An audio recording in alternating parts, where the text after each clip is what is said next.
I have to move something. Okay, I will Just check. for it starts with a K. Maybe it's not Krishna, but something like that. They have like a 3-hour block.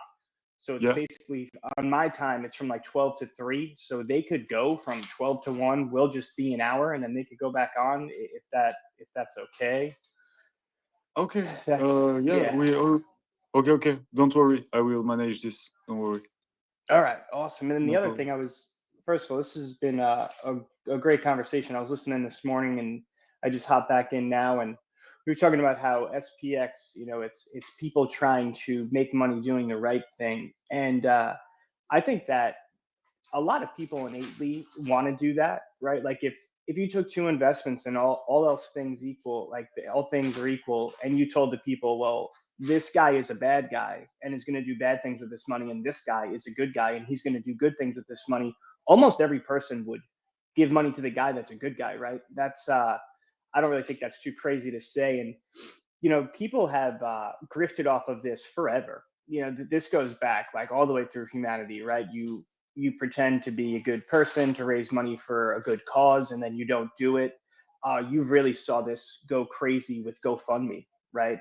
A ton of GoFundMes ended up being scams where they're like, my mother's dying of cancer. And because there is this innate effect of people that want to do the right thing. They want to put their money towards something that is going to help society or help someone in specific.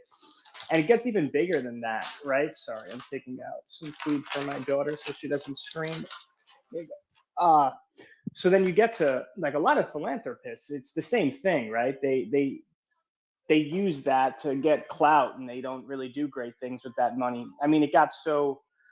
Look at effective altruism. That's what that effective altruism is basically. We are good people and we're smarter and we're going to do good with this money. I don't know if you know what effective altruism is, but that was Sam Bankman-Fried. That was that whole crew. And what good did he do with that money? He stole it all. But people were willing to put him on a pedestal because that was the image that he was giving off. And that's what makes SPX so unique to me, because all of the people that I've come across are genuinely good people. And, it's not just by what they say, but what they do. And I think that that's really powerful, right? Because like that authenticity is the highest vibrational energy. You could feel it when you're in the cognosphere and you're talking to someone. They are good people. And I think that that's something that we'll be able to leverage moving forward, because we are swimming in a swamp full of monsters for the most part. And the more you talk, like the more retail comes into this space, well, really, the more we go to retail. That's the other thing, is there's this notion here that retail is coming. I don't know what that means. Retail doesn't come, you go to retail. And that's why SPX has been very successful, is because we are always innovating, evolving, adapting. I mean, I thought I felt dumb on TikTok. I mean, Reddit, I feel like it's a 5-year-old. But here we are, and we're trending on Reddit. We're all over Reddit. We're going to the people, and they're going to feel the difference. Their initial reaction is always visceral, and that's just because that is the stigma of meme coins right now, right? These are all a scam. But the longer we stay around, the longer we're in front of them, they're going to realize that it's not. And very, very few communities, if any, could pull that off, because they're not good people, right? And they're not there to try to onboard them onto a mission. They're there to try to onboard them for exit liquidity. And I think those are not only just two fundamentally different things, but the feeling that you get from those two groups of people are completely different. And I'm just really excited. I think this is the beginning of a journey. No one said it's going to be easy. You heard Matt Beck say, like, you think back to the early Bitcoin days, those guys were getting picked off left and right. And what did they do? They continued to adapt because they believed in what they had. And we're watching SPX do the same thing. I'm just super bullish on however this goes moving forward. Who knows? Maybe the next one is maybe we invade Pinterest next. Who knows? But I just wanted to say that and tell you that I love you. And I'm gonna have to step down back to listener. But keep it up, dude. Doing the Lord's work. Thank you very much, Cryptic Monk. We love you. Thank you very much to come and talk a bit. And we sure will be with you when you will doing your crypto compass. I will be there and I will listen to you with pleasure. As always, thank you very much, bro. We love you. And it just make me think to you, Polymetric, something I wanted to say you before everything is cutting off. Before is one thing that I found in SPX is like I was very pessimistic with AI coming and all this stuff growing up. Like we will be really fast submerged by AI. And in fact, when I found SPX, it just clicked in my mind that humanity will never be overcome. There always be like it's like a never inverted virus, you know. Humanity, you want to put humanity in the box, you will never be able to do that. There will always be in some way someone that will figure out to move out of the box, and that's really inspiring and really gives me confidence in the future and in humanity. Yeah, absolutely. I would say um, the same thing for me. It's yeah, the future has looked very bleak to me in the past, and I am kind of a little bit more of an optimistic person. I try to stay optimistic, but it's kind of hard to see the answer. But with SPX, it has kind of made me like authentically optimistic in a way that I didn't really think was possible before. It was kind of like I kind of see the answer, like how we like how we're different or how we are unstoppable. I think a felt sense almost of uh, how we are, yeah, how we will survive and win in the end, something like that. Yeah, exactly.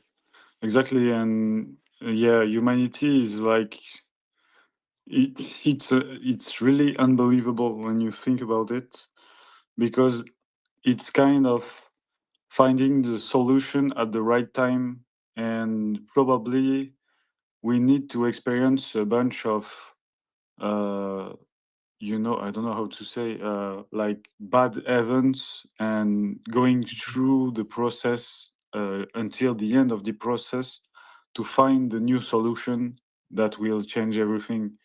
And it's really kind of a cycle thing, and until you not gone through the cycle properly until the end, it will not have been a real change.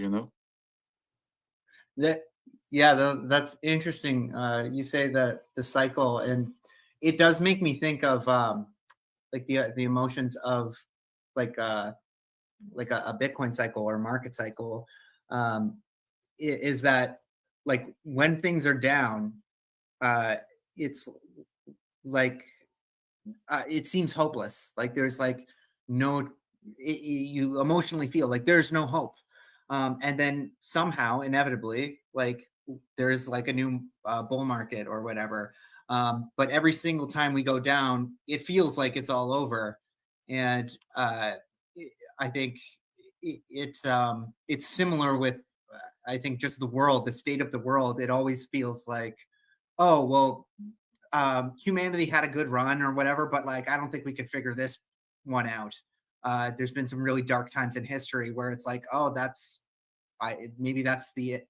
That's the end of the line. And yet we always find a way.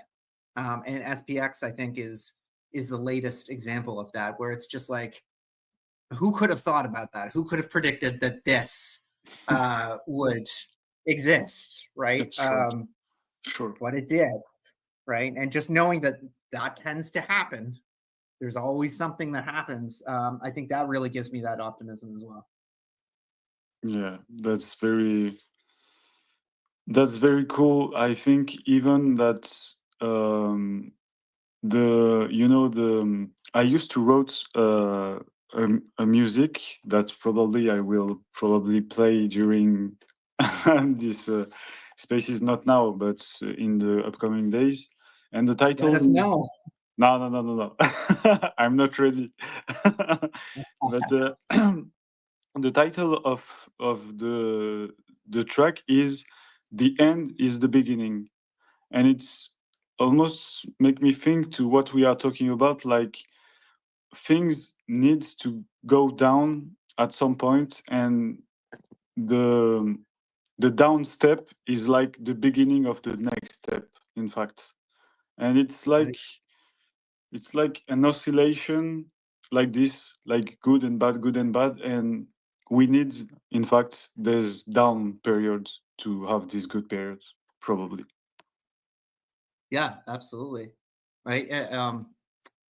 And just to connect it to some of the emotion or the nervous system stuff I was talking about before is like your emotions are they tell you stories about reality, and their purpose is not to give an accurate reflection of reality. Their purpose is to get you to act in ways that will help you to survive. So they will tell you all sorts of crazy stories in to get you to act in the way that they want you to act. So there's like kind of a difference between a felt sense of truth, something that feels true, and then something that is true because we've kind of like reasoned it out like logic. And your emotions are always going to tell you things like this feels true, and it will feel so like it's unimaginable that it can't be true because it feels so strong, right? Like fear can make us feel that way. And we just need to remember that the beginning usually feels like the end. I guess the way you put it with your song is like it's like every beginning feels like the end. It's like Exactly. when you know 100% that it's all over, that's when the beginning is, kind of. Exactly. It's like, yeah. I can't wait to hear your music. Yeah, during the spaces when I have more courage, I will play it. I swear. We have Brit. You want to talk a bit, brother? Everything good? Hey, good morning. Good afternoon, actually. I woke up like 30 minutes ago from last night's spaces. So, but yeah, it was cool. Like the last, what, 30, 40 minutes or whatever, listening. Yeah, this whole idea of the indomitable human spirit, just like you just keep trucking along, and you don't even worry about the future, because I think pessimists, when they think about the future and they think about things, they go, what if? What if this happens? What if this happens? What if this happens? And they don't try to come with solutions. But the optimist thinks, even if even if this happens, even if this happens, we're still good. Things are going to work out. And if you just hold true to that, and you just keep pushing forward, we will find a way to solve these problems. And the answers are already there. you know the real issue that would happen is people choosing to do the right thing rather than figuring out the answer. Like the whole thing about AI is like, dude, as a collective, we could just turn off the kill switch. That's for people to self-determine. It's not some probabilistic thing, in that you and yourself don't get to choose that, and you don't get to convince other people to choose the right route. And whatever happens with AI and humans stay around, whatever the next thing is, that's gonna be we're gonna have to go through the same process again. And it's kind of just the story of humanity. But every time we've won, you know, and we're undefeated, and I choose to believe that we will continue to be undefeated. Yeah. Exactly. I love the way you put things. It's is exactly this. Even if we will do something and we will survive, and I love that way to see things. It's beautiful. And Adele, you want to talk a bit? You're here since like some minutes. Yeah, I've just been hanging in there, just listening to everybody talk, getting to know everybody. But it's been an interesting conversation so far, man. I'm super stoked about the whole community, and I think I kind of did wanted to. I know we're out of the subject now, but I guess I kind of wanted to just add up to the trading part. Um, I think it's important to have a balance when we are trading and not implement it into our real lifestyle, because that does affect our relationships as well. And I mean, I would say I guess I was one of those people that were consistently like on that mindset of not trading, like not shifting my brain, and I realized that my emotions kind of turned off in reality. And when that happened, I when I realized that I kind of made a shift in balance. And when I actually stopped trading recently, but when I was trading, I made that balance where if I'm gonna be trading, I can only have my emotion turned off from this day of the period, from this day to the period, nothing else. Because the reality is, many people don't understand that mindset, and you end up losing a lot of friends from it as well. Yeah, very true. Very true. As Polymetrics say, you like changing your Yeah, brain, doing these things too long yeah. and too much time every day. I think exactly. And the thing is with with trading, they teach us that. They teach us to turn off our minds to do the opposite of what our brains do. At least when I was mentored on how to trade, they taught me that. And I took it so seriously, which is not a bad thing, but the balance is very important. Because if you consistently do it, your brain's gonna start turning off its emotions completely. And if you do that, then you're basically losing your human side, because the human psychology is not meant to trade. It's not meant to understand trading. So if you turn your human side off, you become a robot completely. And that's the scary part of today's society.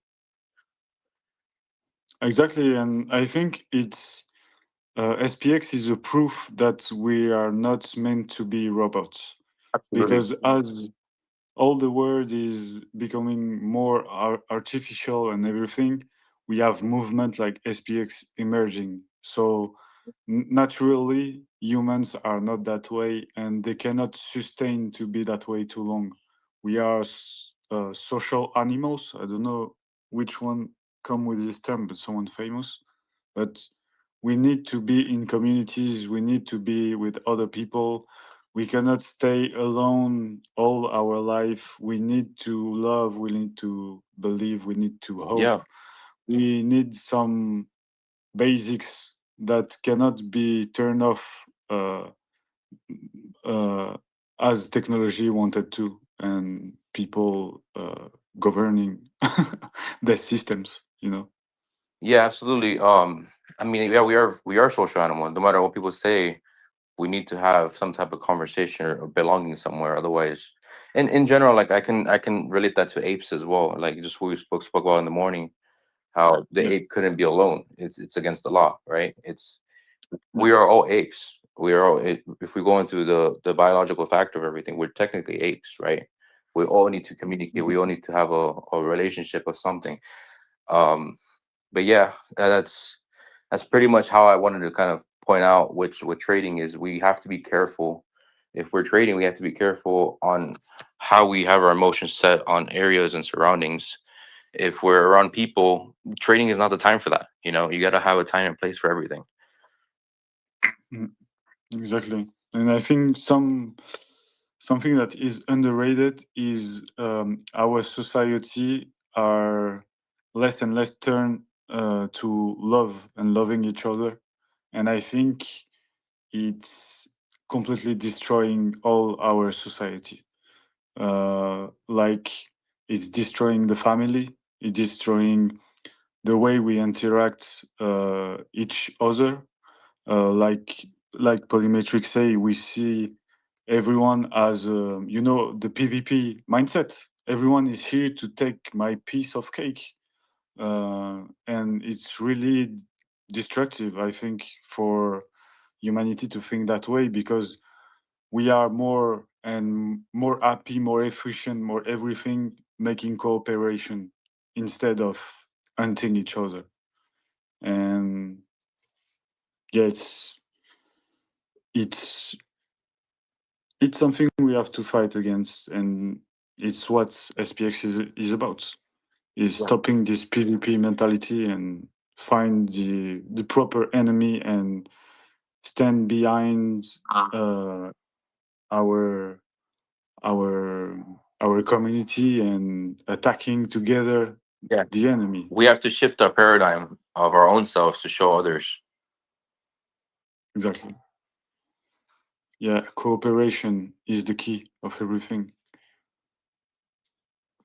Do we have people wanting to talk? Are you here, Cheng, or are you sleeping? Because I think it's late. Chang was sleeping, as far as I know. Okay. You living with him, Hype? They cohabitate together. Yeah, together, sharing the same place. But you never sleep, Hype. I think On Chang is just making Murad AI voices. That's what I think. He's training the AI, hiding himself. Yeah, pretty much. All this clanker talk, anti-clanker stuff, and we got Chang over here. Although he's been making the clanker jokes, but he's the most Yeah. involved with all of it. He's the closest friend of Clanker. Really, dude, he is. He's just he's like married to the clanks. Like he can't help it. But it's funny because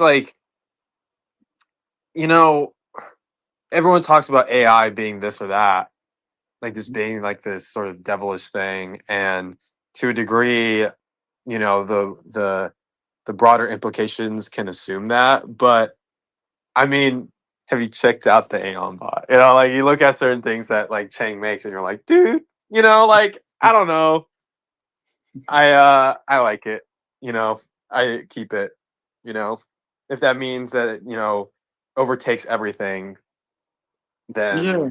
but at least I gotta make cute Aeon art. It's part of the thing. It's why it's inevitable, all the thing with AI, because nothing will stop to use AI and technology. And that's why we know it's inevitable. Because even people that are against use it. You cannot be in this world without using technology now. It's everywhere, and it will be more and more everywhere. So that the kind of inevitability of the things.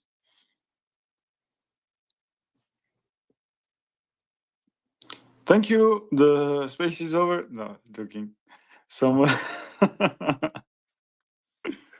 So yes, all of this is inevitable, and the only thing we can do is just adapt ourselves to live a peaceful life alongside technology and AI, just growing and growing.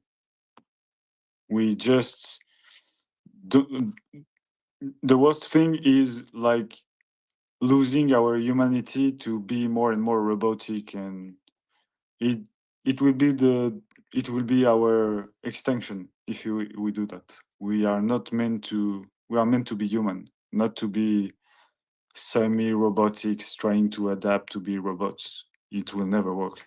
That's for sure. We are here. Human are here to persist forever. Yeah, it's interesting because when you look at how like people, whenever new inventions and technology sort of emerged, it's always like this concept, like there's this thing from like the 1700s or like even before, like in like the ancient times, where it's like these new forms of writing, it's like these kids don't understand how to use tablets, like not iPad tablets, like clay tablets. They don't know how to write script on clay tablets anymore. They use this fancy thing called paper. And the same thing happened when computers kind of became a thing. It's like these kids won't understand how to write cursive or whatever.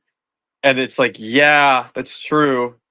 And it's interesting because also in the Industrial Revolution, we really kind of saw, technology overtake human strength, physical strength, and people were concerned over it.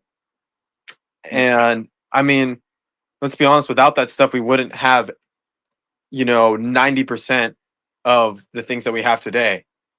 And now we're kind of seeing this, where we're seeing, this thing that we championed, that, during that was like, well, at least we have our intellect, Yeah. But then now it's like, oh, they're kind of taking over the intellect side things too. What next? And it's kind of like this thing of the soul, like that we know for sure. There, no technology can take over because it's something that's transcendent of anything physical. And I think that's a lot of the common things that we've been talking about. And so long as we hold true to that, then then these things will kind of just wash over us, and we will find the right delicate balance of, using it for, to make cute art instead of, whatever. Which I find funny, because the whole thing about like AI was that it's like, oh, we're gonna have robots do all the hard work, so we can go and paint and be artists or whatever. And then now, like, we use it just to like make art. So it's like, and then we do all this shitty, crappy job. So it's like, well, we kind of like flipped it. We kind of got psyoped into it. But yeah, I think eventually we'll find our stride, so long as we're, we hold true to what we know is morally good, and lead with love. Yeah, sure. It's we have Top Jit. You want to talk a bit? Yeah, hey, how's it going, guys? Thanks for having me. Hey, hello, bro. Thanks Hey. for coming. Yeah, no, so to piggyback off what that other guy just said, I have noticed that, and I'm not exactly old, I'm 36, but I am noticing that this younger generation, in terms of just the way they think and the way they speak, a lot of their basic capabilities are starting to atrophy.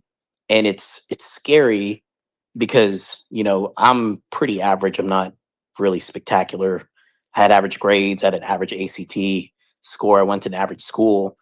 And yet I'm starting to notice that guys in my era are becoming, or seemingly becoming, more intelligent, when really everybody around us is just kind of declining in a really odd way. And I notice it with these younger kids. They're doing all their essays on ChatGPT, and they barely know how to read and write, and they could barely speak. It's kind of scary once you really sit there and pay attention to what's really going on in the world. It's really eye opening. Yeah, it's very true. It's very true. A lot of the technology is making our brains more lazy in a lot of points. And yeah, that's very true. That's the worst aspect of technology. It's not adapted to young people. Yeah, no, that's true. And like he was saying with the analogy he made with like the tablets, and then it evolved into piece of papers and then computers.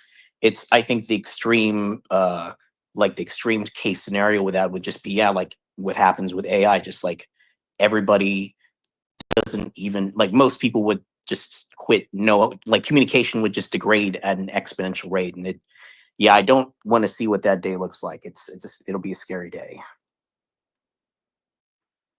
Yeah, sure. Sure. Andy, how are you, bro? You came back? Yeah, I'll be popping on and off probably. Okay. Ew, French. Sorry. I'm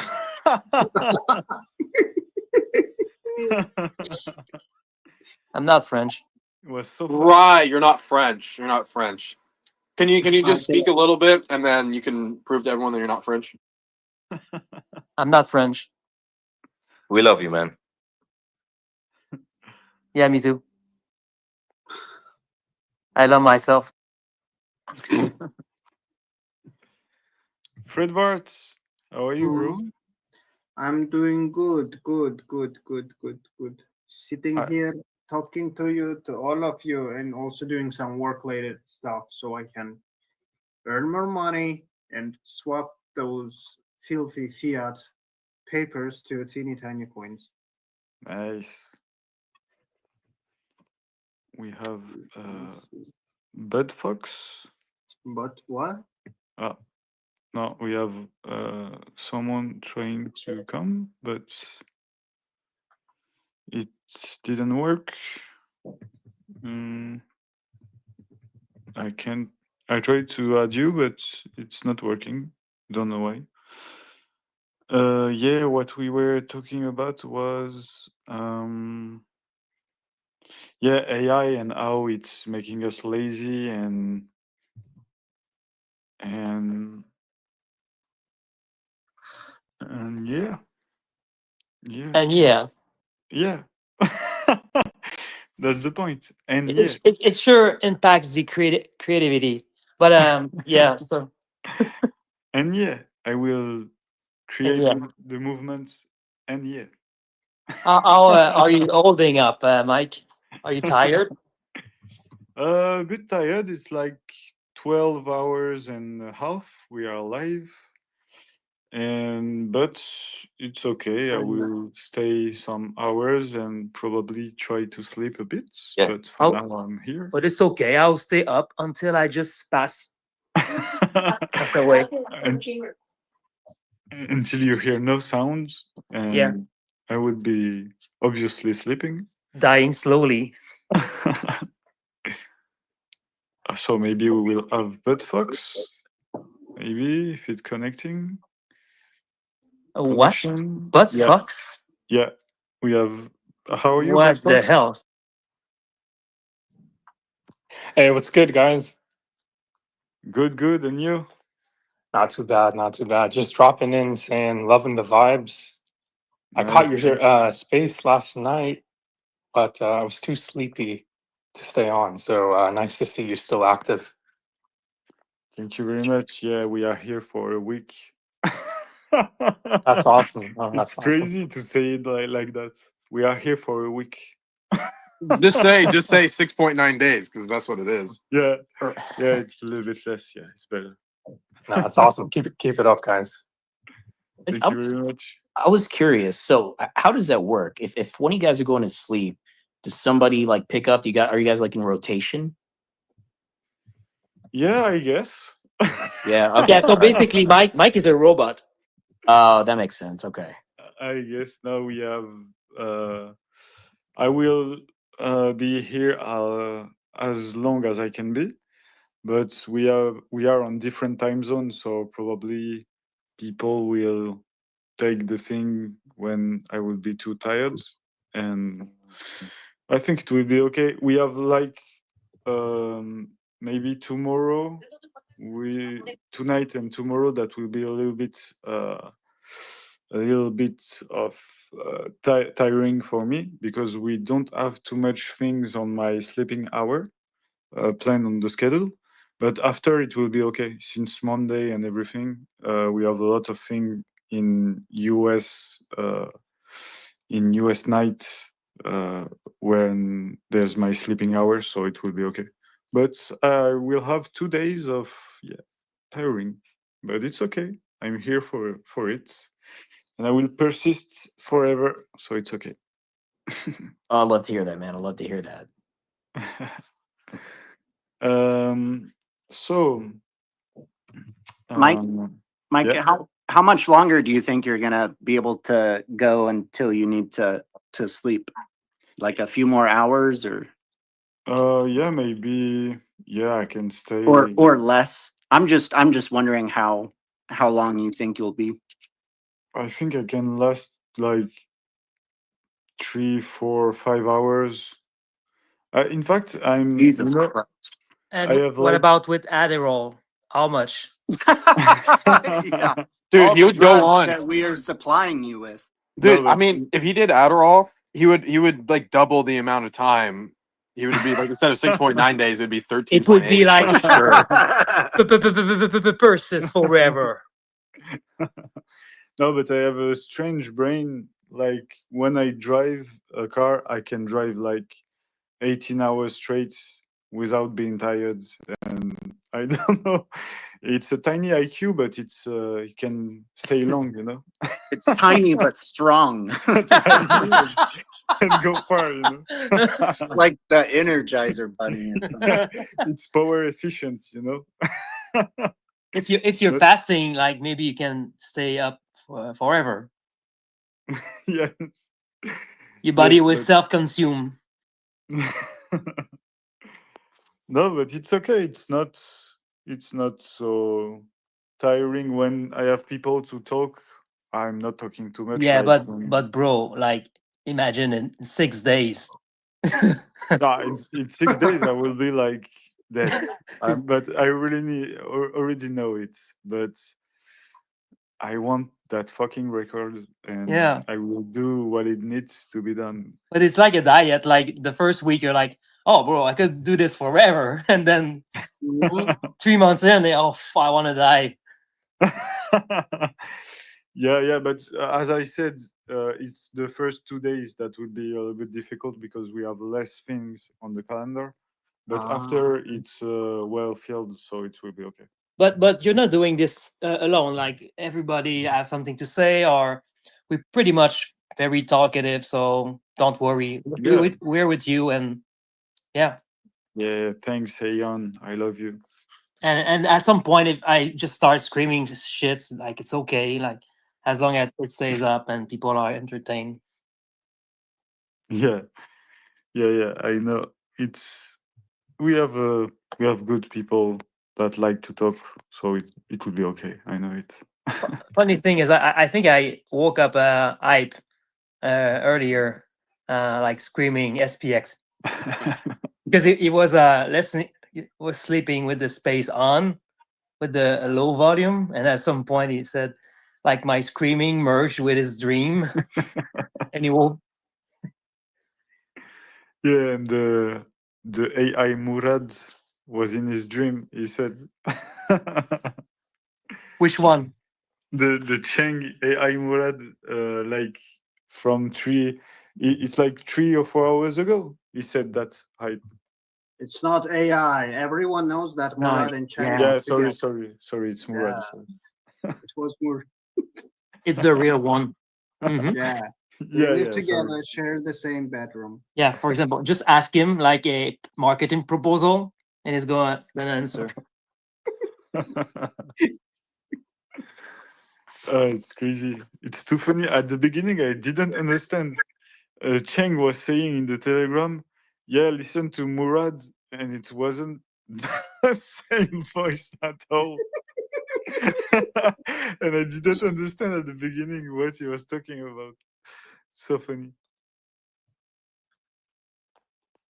Chang messaged me like an hour ago when like your Fernand account got disconnected and you reconnected back. Like I've messaged Chang, hey, could you please connect him back somehow?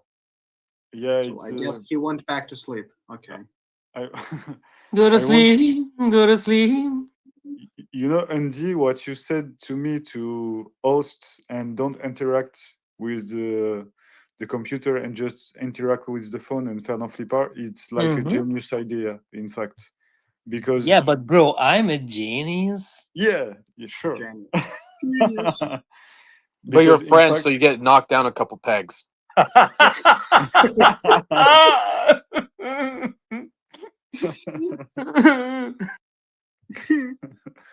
because the problem is the X application is crashing from time to time for no Wow. reason.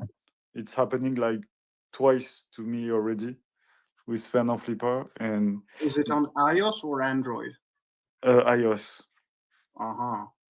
and But it's the- crashing for no reason. But the main one is on a laptop, like with a browser, right? Yeah, exactly. Yeah, I just hope like it's not memory leaking, like accumulating, like. Yeah, Ideazar told me something like that. I don't know. but you think what it's like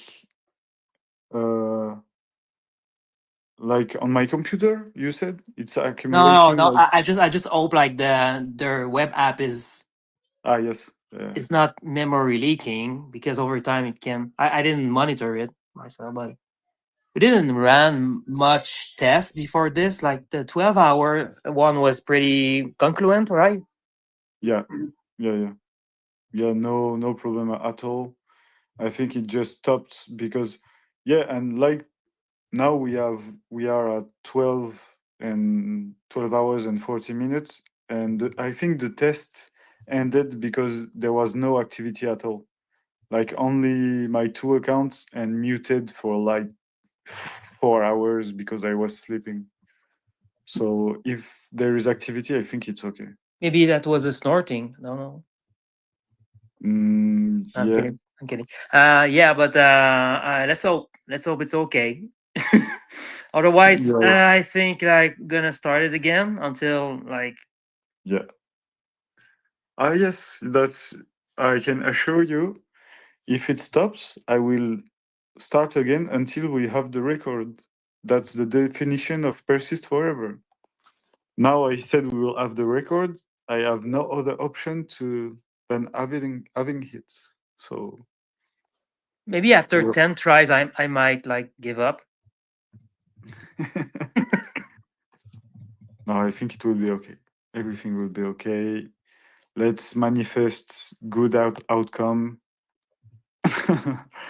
Making a visualization. I can see we are breaking the record. It will manifest. You will wake up.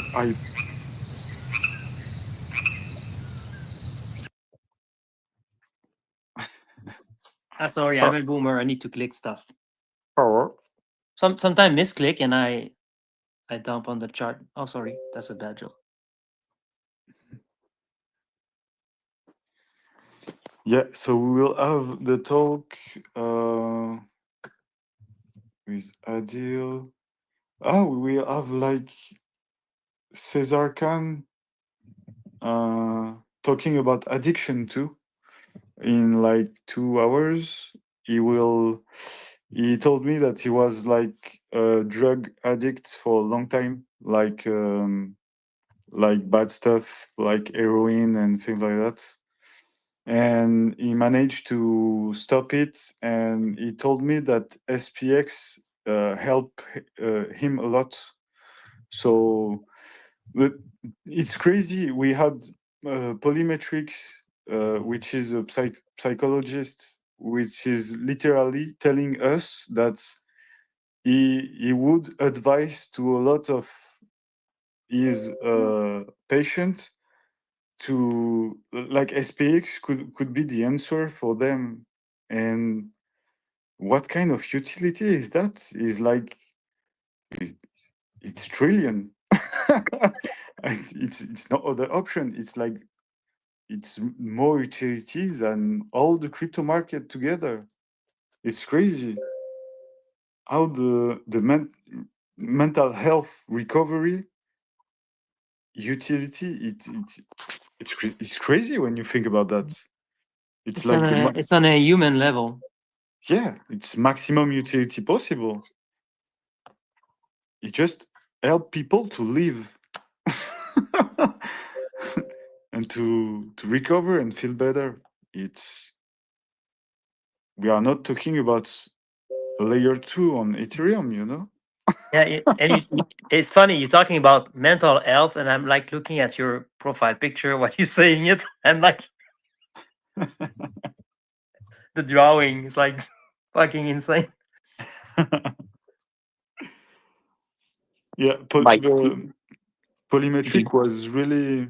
Oh, sorry, bro. Go ahead. Oh no, sorry. Do you actually look like your profile picture, or is that just just a joke? No, Because I did the same thing that other guy did. I was looking at your picture. I'm like, that's funny. yeah, I kinda. Is that Ponzi? Was that a Ponzi drawing? Yeah. Oh yeah. That's funny. Yeah, she made me the drawing. Yeah, I it's promise you, I look the same as my profile picture. yeah, sure. Probably. We don't know. We don't know you, Andy. You're not Yeah. doxed. Mm-hmm. Mhm. And Fred Varts, are you the same as your profile picture? Yeah, exactly. I'm masculine space marine with muscles, like killing the heretics. Nice. See. I look nothing like my profile picture. Orrery. Yeah, You I'm a white man with long hair. Mm. I'm a white man with long hair. I know you're the chimpanzee, in fact. That's me. You're the How'd you know? chimpanzee and you had a human friend. Yeah, I'm using an AI robot to talk. Yeah, what? It's Limbani? It's Limbani, yes. it's You guys ever heard of Limbani before meeting me? no, never. Oh, dude, he's a super cool chimp, man. He's actually the only verified chimp on Instagram, and yeah, he has over 1 million followers. Super What? cool guy. Yeah, super cool guy. He's living his own life. It's like it's Limbani is his name. Yeah, Limbani ZWF I think is his at. Let me double check. Crazy. We are a chimpanzee coin. Crazy. Yeah, bro, we're aping the moon, bro. To the Yeah, his moon. name is Limbani ZWF. I just double checked.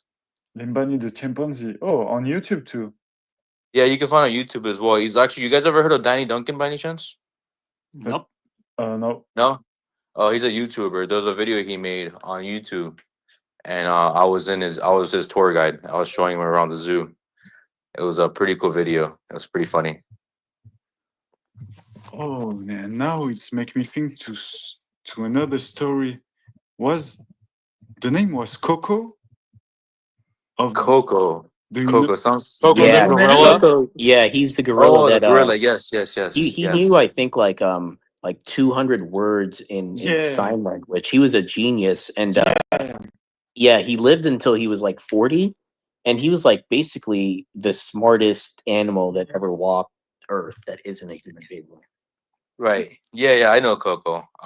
It's interesting because he learned sign language. She learned sign language, and she was able to communicate, and she Exactly. expressed love and Exactly. feelings. And if Exactly. Coco was here today, she should be an SPX. To be honest, the way her personality was. Yeah, that's sure. I love this story. I love Coco. I will search again.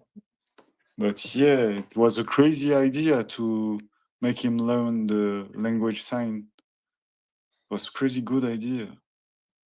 So I didn't really teach the chimp I worked with sign language, but he knew some languages like body movements that him and I communicated with. So I guess it's our own language. Nice. So when I moved a certain way, he knew that he has to go on my shoulder, or if I looked at him some way, he knows that I was upset.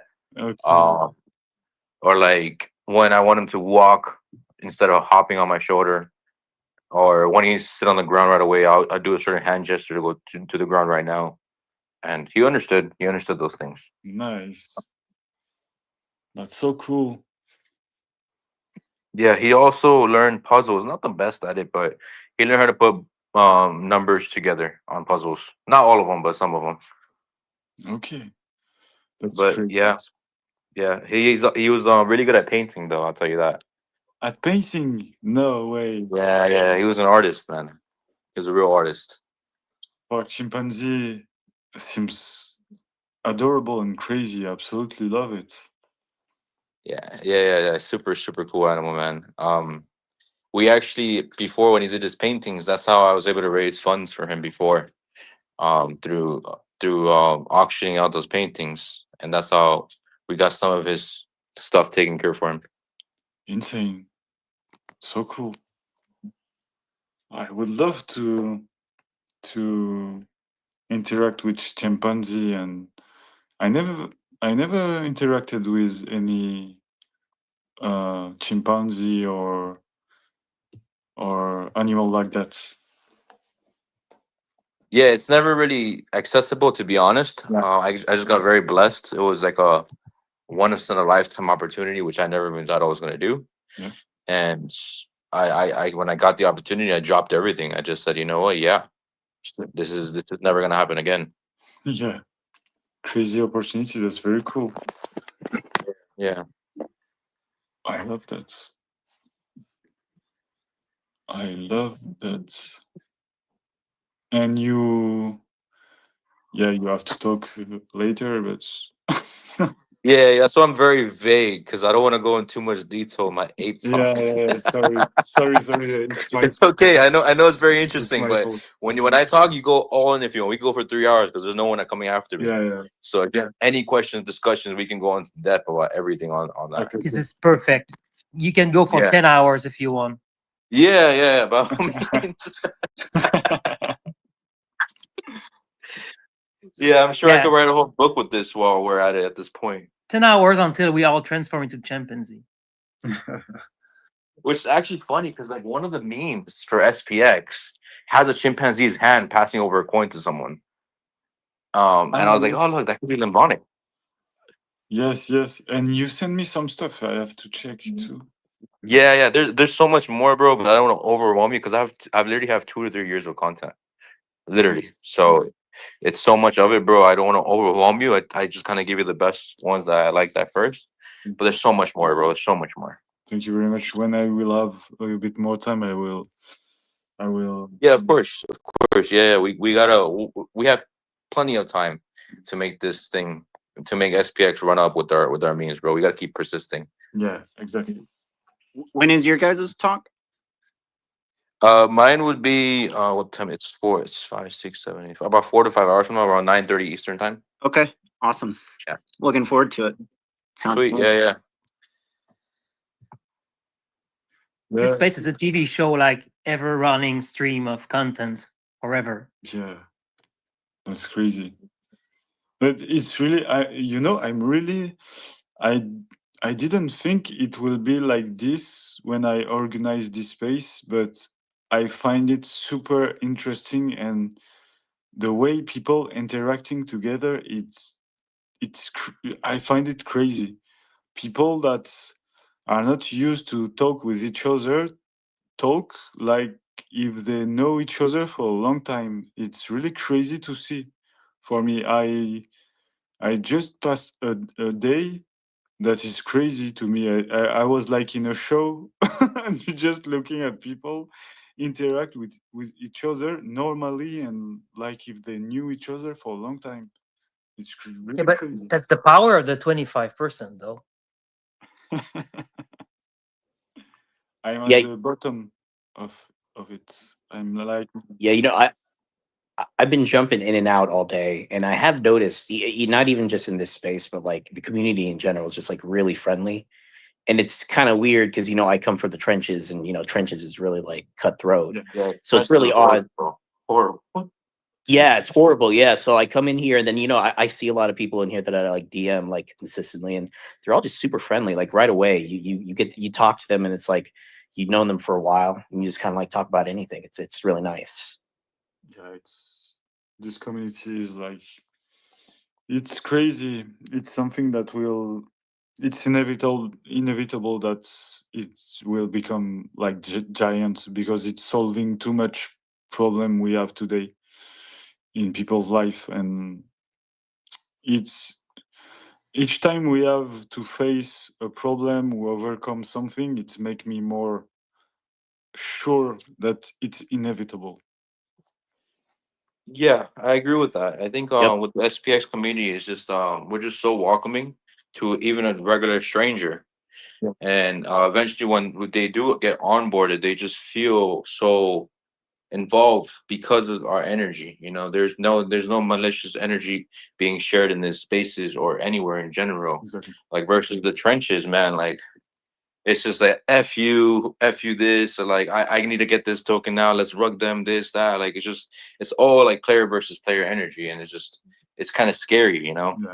Yeah, we are literally a reaction to this kind of thinking. Yeah, it's like we're the vampire attack against the trenches, like the mentality. Exactly. Who was Super it? well said. Who was it that said it was like a few weeks ago, something like we're paladins in an industry of demons or something like that. I loved that tweet, whoever said that. Maybe Yeah, it's Munchies. I don't know. Munchies. Yeah. Was it? Yeah. God, I love his content. Yeah, we are. I used to say, and Munchies too. We are playing the game of good against evil forces at maximum level difficulty. We have all the evil forces against us, and we will Yeah. keep persisting. I mean, it's like they say, there's no light without dark, right? Yeah. And Yeah. there's so much darkness around us in the spaces that the light is like an emblem again in the end of the tunnel. So as long as you're in the trenches for a while, you will see the end of the tunnel. And SPX is that light in the field. Exactly, and as the darkness is everywhere, the light shining much more on the darkness. So that's why SPX is shining that way too. And now you can play the I think free one fight. of the. Oh, go ahead. Oh no, I'm just being an annoyance. I was gonna say I think one of the things culturally speaking that I think is one of the reasons why we're able to be so friendly with people off the bat is because of we don't view people as threats, right? It's not competition. It's we view each new person, every stranger is an asset. Yeah. Just waiting to be actualized, right? And even just the fact that this is such a decentralized movement, there's not no one has main character syndrome. And I don't get the vibes from anyone that they're threatened by me or what I'm saying, and it just kind of allows that natural energy flow, right? Of we're all just people trying to get along and get through life together, and hopefully make it a little better while we're doing it. And so there's really no reason to feel anything but friendly towards anyone new, because we recognize that the only thing that they can really contribute to the movement is good. It's good energy. It's it's really a shift of seeing things. Like if you see people as competition, every new people will be like an adversary, an enemy. If you see things as cooperation, you see new people as a new help for you. So it's Allies. yeah. It's really a twist, important twist, in fact. Yeah, we're all just volunteers, right? Exactly. No one's really paying anybody here. The only way this happens is if we volunteer our time. So anyone who's willing to contribute is an asset. And one tiny coin. One tiny coin. One tiny All it coin. takes is one. Yeah, and you get your member card. Just one tiny coin and you're part of the movement. And getting baptized by Mike. Yeah, I like 2 people, and I think tomorrow there will be more, because the word with people will say to other people, and we will have more people tomorrow to be baptized. Yeah, but I like this kind of thing because it's funny and everything, but it's really something important when you're scared to just jump on spaces. Having people joking about that and welcoming you joking, and it's really a game changer for people that are really scary. So it's really cool. Yeah, I love to do. we're pretty serious, and yeah, but joke is humor is very important in SPX. Brings comfort and joy and whatever. Exactly. So it's not something to neglect. And Exactly. it's not forced. Like I feel like we all connected on this kind of vibe. That's not funny, Andy. Yeah, I'm not funny. Like Draco told me I'm not funny. But he's probably right. Like I'm a boomer, so Yeah, our mission is not a joke, but we like to joke until we go.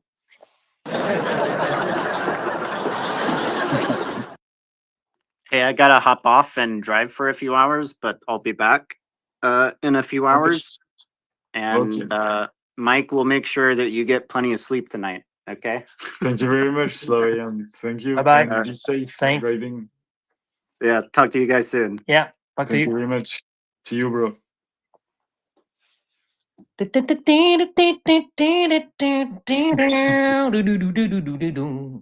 like the sitcom music.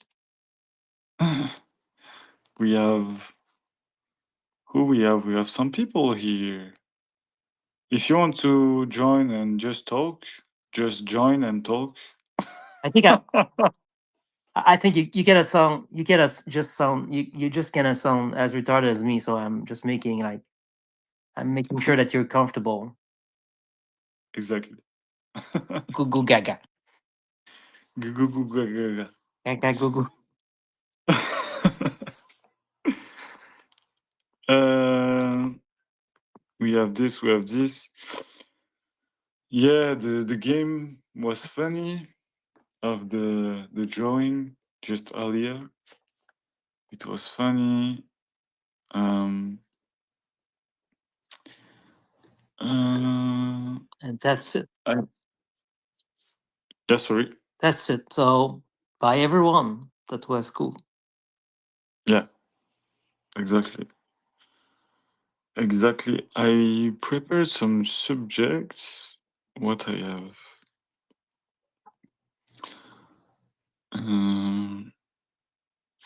Yeah, I maybe wanted to. I don't know if Aeon1 is here. Probably. Yes, he's here. If you want to talk Aeon1, I just inviting you, but I don't know if you can. Can you do a DJ set? Yeah, that's what I wanted to know. We were talking about that, but I don't know. He was testing the material to do it, and since I don't know, so Otherwise, can just play a wave and pretend you're turning knobs. Whatever. it's pretend it's him. It's Aeon Let, One let, mixing. let me sound check with the headphones, pretending you're DJing. Nobody will say it anyway. Exactly. And you, Andy, you don't want to do. I was thinking about that. You don't want to do a session of musical creation. No, I don't. Like, I won't do this. I'm not good at this. no, that's false. Yeah, but I don't feel comfortable for this now. But Okay. yeah, yeah. When there's like just the three of us, it's okay. But I'm not this kind of musician. Okay, I accept, but I don't accept you're not good enough. It's not a Oh good reason. yeah. Mm, mm, mm,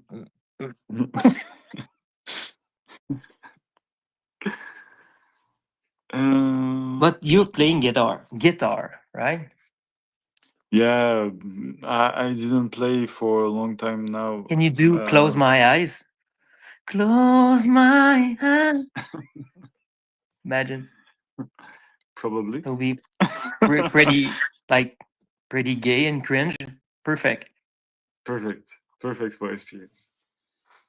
Yeah, this is something that French people don't understand, like the gay joke. Like, because in France, when you say something is gay or something like that, it's like an attack against gay people, and it's like not seen as the English way, which is like uncool or like a joke, you know. In France, it's seen like, oh, you don't attack gay people saying this, and people are really, you know, really with that word. But when I came to SPX, everyone was saying that. I think even in And English it's pretty it's a bit offending, but it just but I think, depends on the context. Like it's gay, like yeah, not cool, not gay, like homosexual. yeah, exactly. Yeah, so back in the day, gay was it was used in a derogatory sense, but in like a joking manner. But I have noticed, like my friends in Europe, they're not as liberal with it as we are here in America. Like here in America, Exactly. we call everything gay. Like if it's stupid, we call it gay. But it's very rarely used as an insult. And then like if we were to insult somebody for being gay, we would call them a faggot, but not like bad, like not in a sense where like you're really being serious, but it's not. Yeah, it's so synonymous with just like the common vernacular here. It's not even a big deal to say it. Yeah, there's Yeah, yeah. being a pussy and being a faggot. Like there's a difference. Yeah, Being yeah, gay. exactly. Yeah. Yeah, in France or in Europe generally, you're like homophobic if you say that. But no, it's like a joke. Are there a lot of gays in France? Oh no, I didn't mean to like insult anybody. I just was I've never been, so I don't know nothing about it. On the No, actors. don't worry. Just the question was so funny. Sorry. No, I meant no offense. It's only I Mike. was No, genuinely curious. don't worry. So, Mike, how many gays are there in France? Tell me. 69 gays. 6,900. I don't know. I will make a research. Just 2 minutes. I really don't know, in fact. Because I was hearing, and I don't know, I might be wrong about this, but isn't one of the European leaders somewhere in one of those bigger countries gay? Or am I thinking of Actually, something different? Gay, I've like heard the same homosexual or thing. gay? Like you need to be clear. Yeah. Like I read somewhere on the internet, like I don't know, it was like the Macron. Is it Macron that's your president? No, he's not. He No, has a he's wife. not. Oh, okay, yes, Yeah, a wife. Okay. yeah. There is rumors that you know. Oh fuck! It's the conspiracy theory again. Oh. Mm, There is like a lot, really a lot of people Discuss. saying that the wife of Emmanuel Macron I is know. is in I fact, know. yeah, there is this American Yeah, woman. like Michelle Obama. It's like it seems like nobody can get a real wife. Yeah, You need to get yeah, SPX for this. but like in France, you cannot find like early photography or anything on Macron's wife until she had like 30 years or something like that. I Everything thought this is before there Russian is, propaganda. yeah, but there is some serious things that are not that are weird. Like they could just publish some photography and doing stuff to avoid all this bullshit if it's bullshit, and they're not just not doing it and attacking people in justice that are saying this. And it's a Whoa. bit weird because you can just you Yeah. publish one or two photos when she was a child and it's over, the polemic is finished, but they don't do it. It's really, I don't know why. Because having I photos It's of don't child know. on your computer is weird. the what. No, but the she we don't have photo of her being a young girl, or being a girl, adolescent or something like that. So You're on a slippery slope.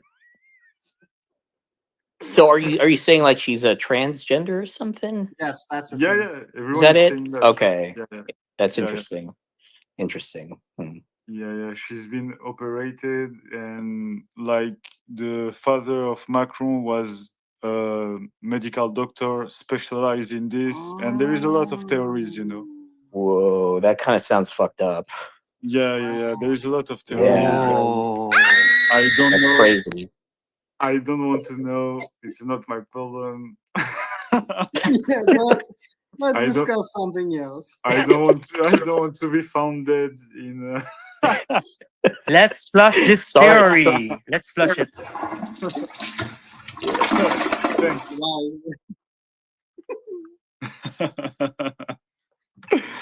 Yeah, so let's talk about something else. I have to search how many gays there is in France. Yeah, so you need to knock at each people's door. Knock, knock. Hello, I work for the Gay International Aeon Online. Are you by any chance gay? They say like 4% of the population. Let me ask ChatGPT. No. I apologize for the question. I didn't mean to unpack that bag of worms. That was You broke the fine. space. No, don't If we worry. don't make the record, it's because of you. okay. I'll take full responsibility. I cut the live. It's over. They don't do Mike, it. Mike, you are wrong. It's not 4%. It's It's what? 5.1.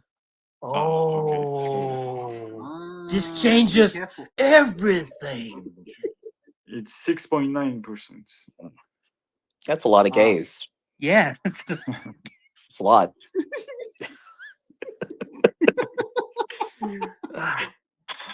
Nothing wrong with being gay. I to each their own, right? But yeah, that's a No, lot. no. Nothing wrong being gay, but that's a lot.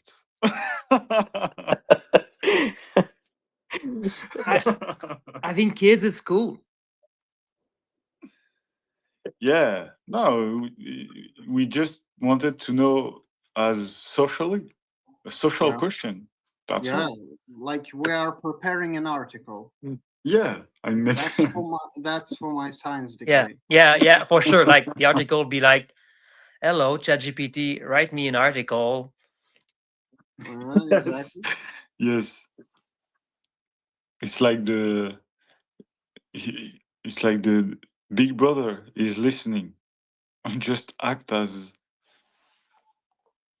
we with not meaning anything. Yeah, but yeah, so you just know that Grok is probably gonna train on this space. Imagine, by the way. Yeah, Yeah, but Grok is saying crazy shit sometimes. He's not ChatGPT. It does actually. he's gonna he's gonna know about how many gays there are in France and gonna redirect to you knowing the answer. Yeah, but that's cool. I'm I'm training IA. That's cool. That's my role in this world. That's cool. But yeah, Grok is really not like ChatGPT. It's really more direct and less political correct. By the way, guys, to change the topic from what we discussed, just for real, just Oh, the other day, I've noticed there was a post. Oh, Like I think it's Jeffrey shared it. It was saying that ChatGPT or AI gathers the 40% of the information from Reddit. Is it true? yes, I've seen, yes. Oh, Yeah, it's Cheng. Cheng published this. it's Shang published it. Okay. Yeah, saying we have to go on Reddit and infiltrate, so AI of tomorrow will be full of SPX lore. so AI wants to train on what's the most human stuffs. So Yeah. that's why like buying X and making XAI is such a power move because they have Yes. access to all this data. Yeah, freely. It's Yeah, insane. yeah. Sure. I don't know why It's Reddit is gonna not. learn from us right now. Sorry. Yeah, So I don't know why Reddit is not doing his AI because they have a lot of stuff too. I don't know much about Reddit, but at some point it was very cool. But nowadays, Yeah. not sure. Like I think someone knows more about Reddit lore or what? Mm. I'm really I know not that so it's worse than 4chan. That's all. Like Reddit turned to 4chan. I never used 4chan. But- Did you? Me neither, but I know the memes from 4chan. So that's Yeah, back in the okay. days, I think this was like all the crypto Yes. alpha was Yeah, there. all the meme culture come from Mhm. 4chan. Right. Yeah. Apu, perhaps. No, is Apu from 4chan? Pardon me? No. Pepe probably, no? Hey, Mike, do you remember PHPBB? PHPBB? It was a built-in board back in the days when PHP was very popular. Is like a forum or something like that? Yeah, or it no? was like a forum software called PHPBB Yeah. that was easy to install with Wait, with sure. MySQL and PHP and Apache. PHPBB. You told me you were Oh yeah, forum. you told me you were a software engineer, so just talk. Yeah, I remember this. Yeah. It was it was like pretty much what we were using back then, and then Yeah. I never used this. Really? Because I never. I thought it No, was pretty never. popular. I thought it was pretty popular in France.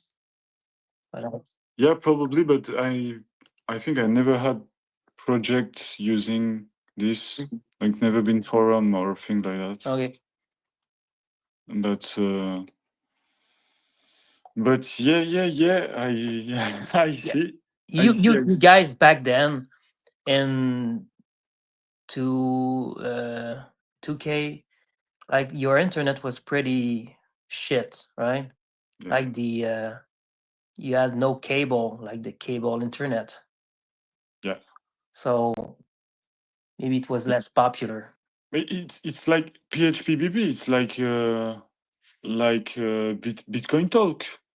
Yeah, a bit. Yeah, I don't know about Bitcoin Talk. Yeah, it's using this. I think it's the same Mm. interface and everything. Yeah, but they all look the same back then. But it was the Yeah. most popular one. But let me check. I was using this to this kind of it's Yeah, Bitcoin Talk. exactly. Yeah, yeah. it's PHPBB. Exactly. Okay. Yeah, So yes, I never Powered realized by because SMF. What the fuck is Simple Machines Forum? Oh, I'm pretty sure it's a fork because it looks probably. really like the same. Yeah. And we have like a lot of we used to call it Juarez in France. Yeah. Easy Wires. You know it? Yeah. No, not this one, but Yeah. it's for downloading things. Yeah, like you had like 100 files to download. Yeah. And Exactly. you installed what Net Vampire, and you selected all the links and drag and drop them into a box that was an overlay on your desktop. Exactly. And it would download it. Exactly. Oh my And god, such a great time. I remember like I downloaded Deus Ex with it, and it sometimes it all packaged like wrongly and you're missing assets and stuff. But the game, I remember like the game that was shipped on a CD, they seems were like slow to install, and Yeah. they were slower to load because it was reading file from the CD. And with the wireless versions, they were better. There's the no CD crack and things like that. Yeah. Wow. Mm-hmm. It seems like another life to talk Yeah, about that. for sure. But Crazy. I never downloaded illegal games. Never. No, me neither. Never. Yeah. Never been. No. I'm not joking. Never do that. Winners don't use drug. You had this in the arcades. The what? The slogan like winners don't use drugs. No, I don't know. Yes, I'm fucking old.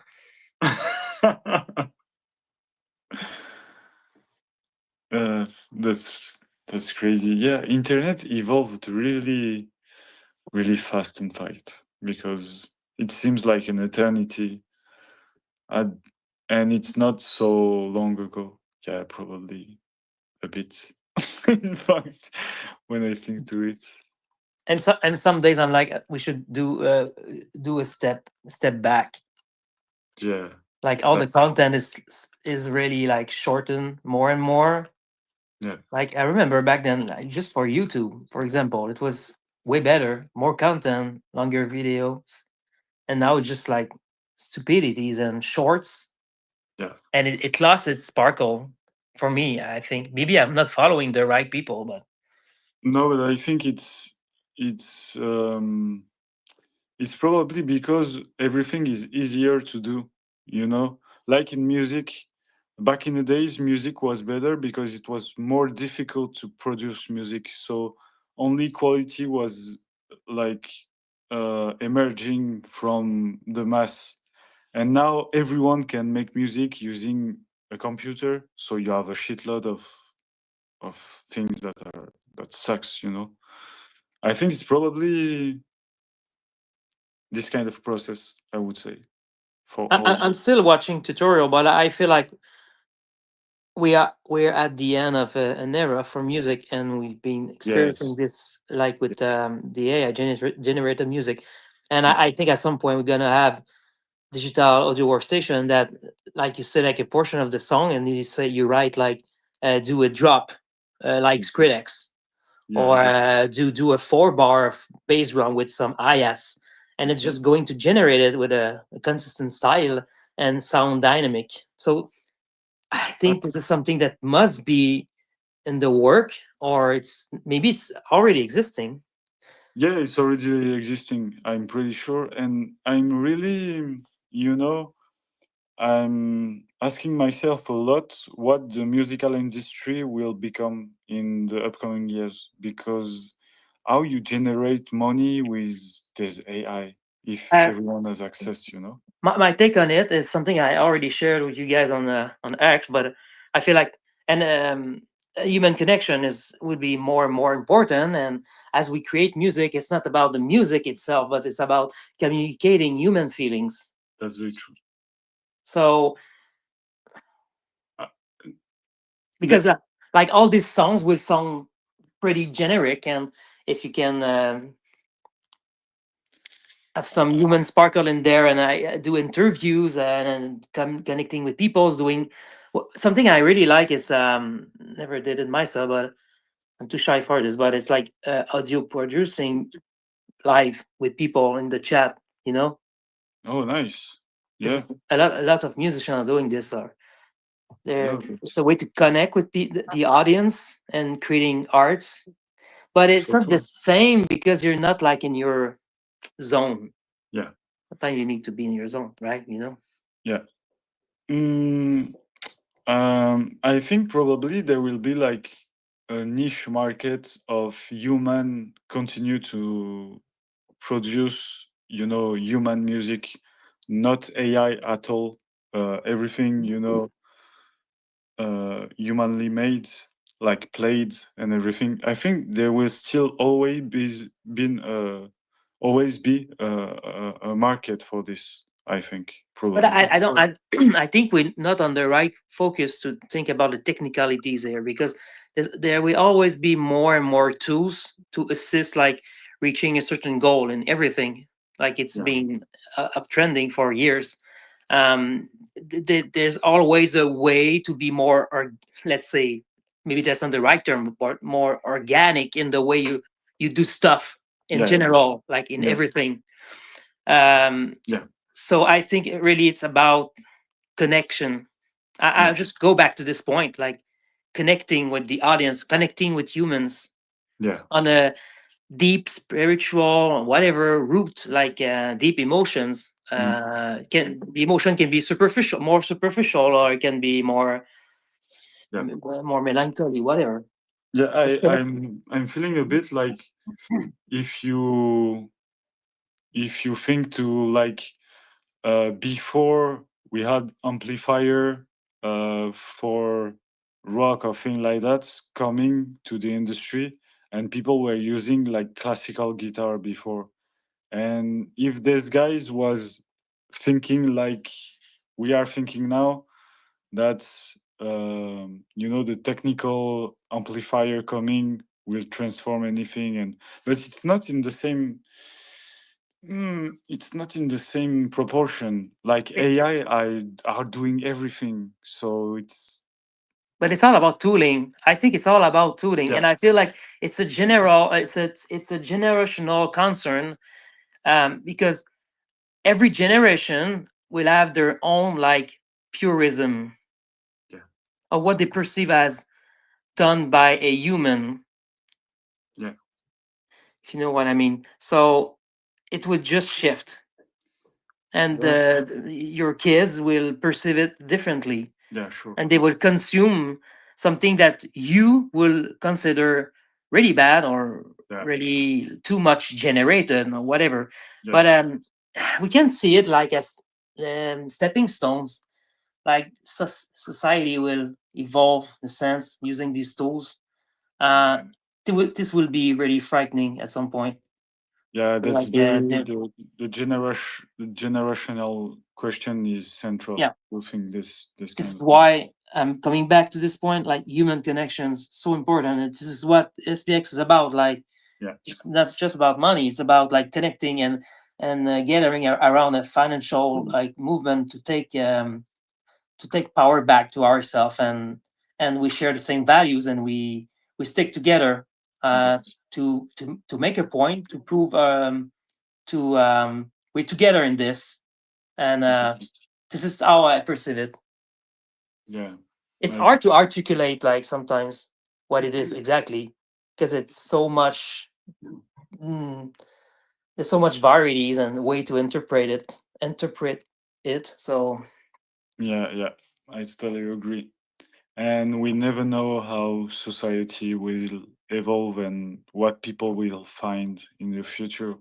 Like Polymetric was saying, imagining something like SPX will emerge now would be like impossible to predict. So it will be kind of the same stuff, probably. Impossible to predict and totally out of what we could have thought. And yeah, the most ironic outcome is the most likely, probably. yeah, I'm still maybe I'm like you guys. I'm thinking about this every day, and coming up with uh, new ideas or new way of seeing it, different angles, and it keeps expanding. And we all express ourselves through different kind of arts. Can be music, can be memes, can be talking in the podcasts or writing.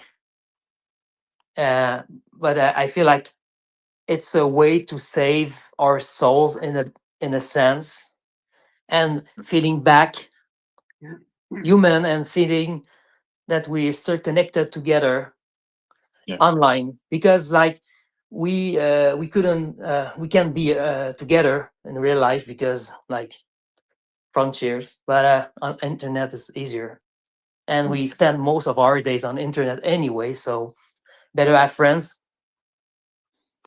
yeah, exactly.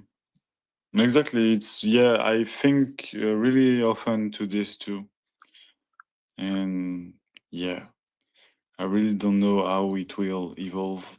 It's like something I'm thinking is AI will invent some new thing at some point, because um the process for human to invent something is like beginning to believe.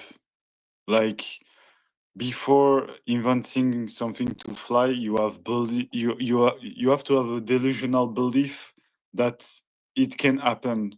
And is AI will be able to have this belief? I really don't know. Yeah, So AI is good for good for finding combinations. yeah, It's like a super knowledgeable entities, yeah. models. So Uh, it's perfect for tool, but, but not but for but it's not about finding. Okay, I'm talking about stuff I didn't really think about before, but uh, like I'm trying. Um, it's not about finding the exact answer in a sense. It's finding something that sparkle inspiration and emotion to other humans so they can thrive more in their life and share these values to their kids. And as human, we can survive and procreate and persist forever. Yeah. Right. Yeah, totally. And I don't know how you see this crisis of natality and humans making less babies and things like that. Very sad. Yeah, Very, very sad, because our own existence is to be more of ourself. Like we want to survive. Yeah. Our brain is geared to survive, giant bacteria, whatever, Yeah. and we just want to survive and procreate and be more of ourselves. This is just the basic, I think, from foundation. And people rationalize it because they're trying to speculate on the future, what's going to happen. I still think like creating doing creating more humans and having kids is such a power move Yeah. in reinforcing like the statement of loving humans as a Okay. species and finding new ways of being better version of ourselves. Mhm. And AI can be there, and but we should. It's unstoppable, right? Because we human wants to always push forward and create new stuff. So it's unstoppable. So better compose with it, and we Yeah. need to use this situation, this motion, this shift to become better versions of ourselves and continue improving and making a statement that we're not just computers, we organic computers, and we more complex. There's something we cannot quickly mimic, and as long as we keep this edge, I Yeah. think that as a collectivity, human beings, we can thrive and continue. Yeah, it's like the soul, the spirituality, I have the hope. I'm hopeful about human as a species, and I feel like this is a basic foundation of what we are. So when I decided to have kids, something I really think about, like I'm spawning entities like a video game, but like I see them grow. I see them they're like me. I can teach them stuff. They can grow. They can teach me stuff as well. It's crazy. It's so cool. yeah. Um, I can see so much positivities Yeah, it's in like them yeah. because there's me. This is this is as a species.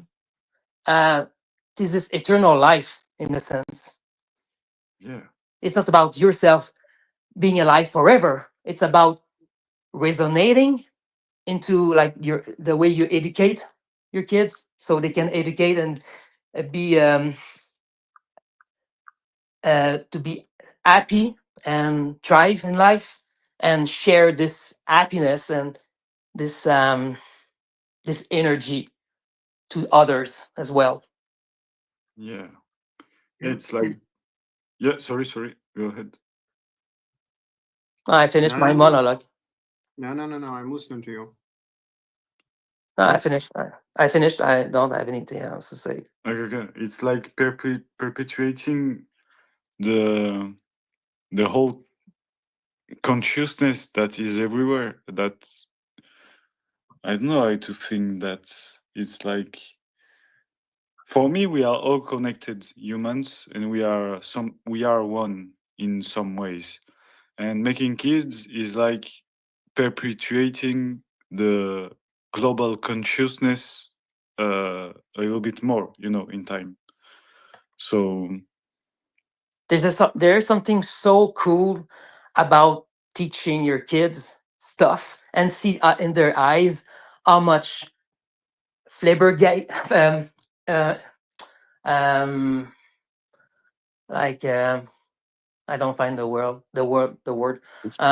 they're so émerveillés. ah Flabbergasted? Is it flabbergasted? flabbergasted, like Yeah. they're so a spark in their eyes, and Yeah. there's something super cool in this, and you see yourself in the past as well because you remember, oh well, I used to be like this as well. So where's that flame now? What changed? Really? Bro, it's And crazy. It's the same in SPX when we yeah, see new people coming.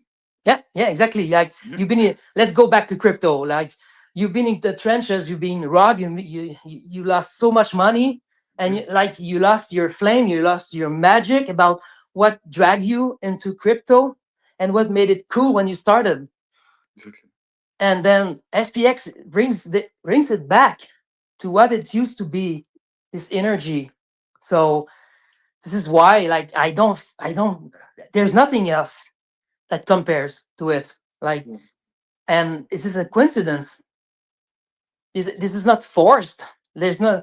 It's something that iteratively went through obstacles, and people solved issue with creativity and the way you react to problems and issues and how you handle them, and it educates others as well to do the same, and it teaches you how you should react to all of this and go forward.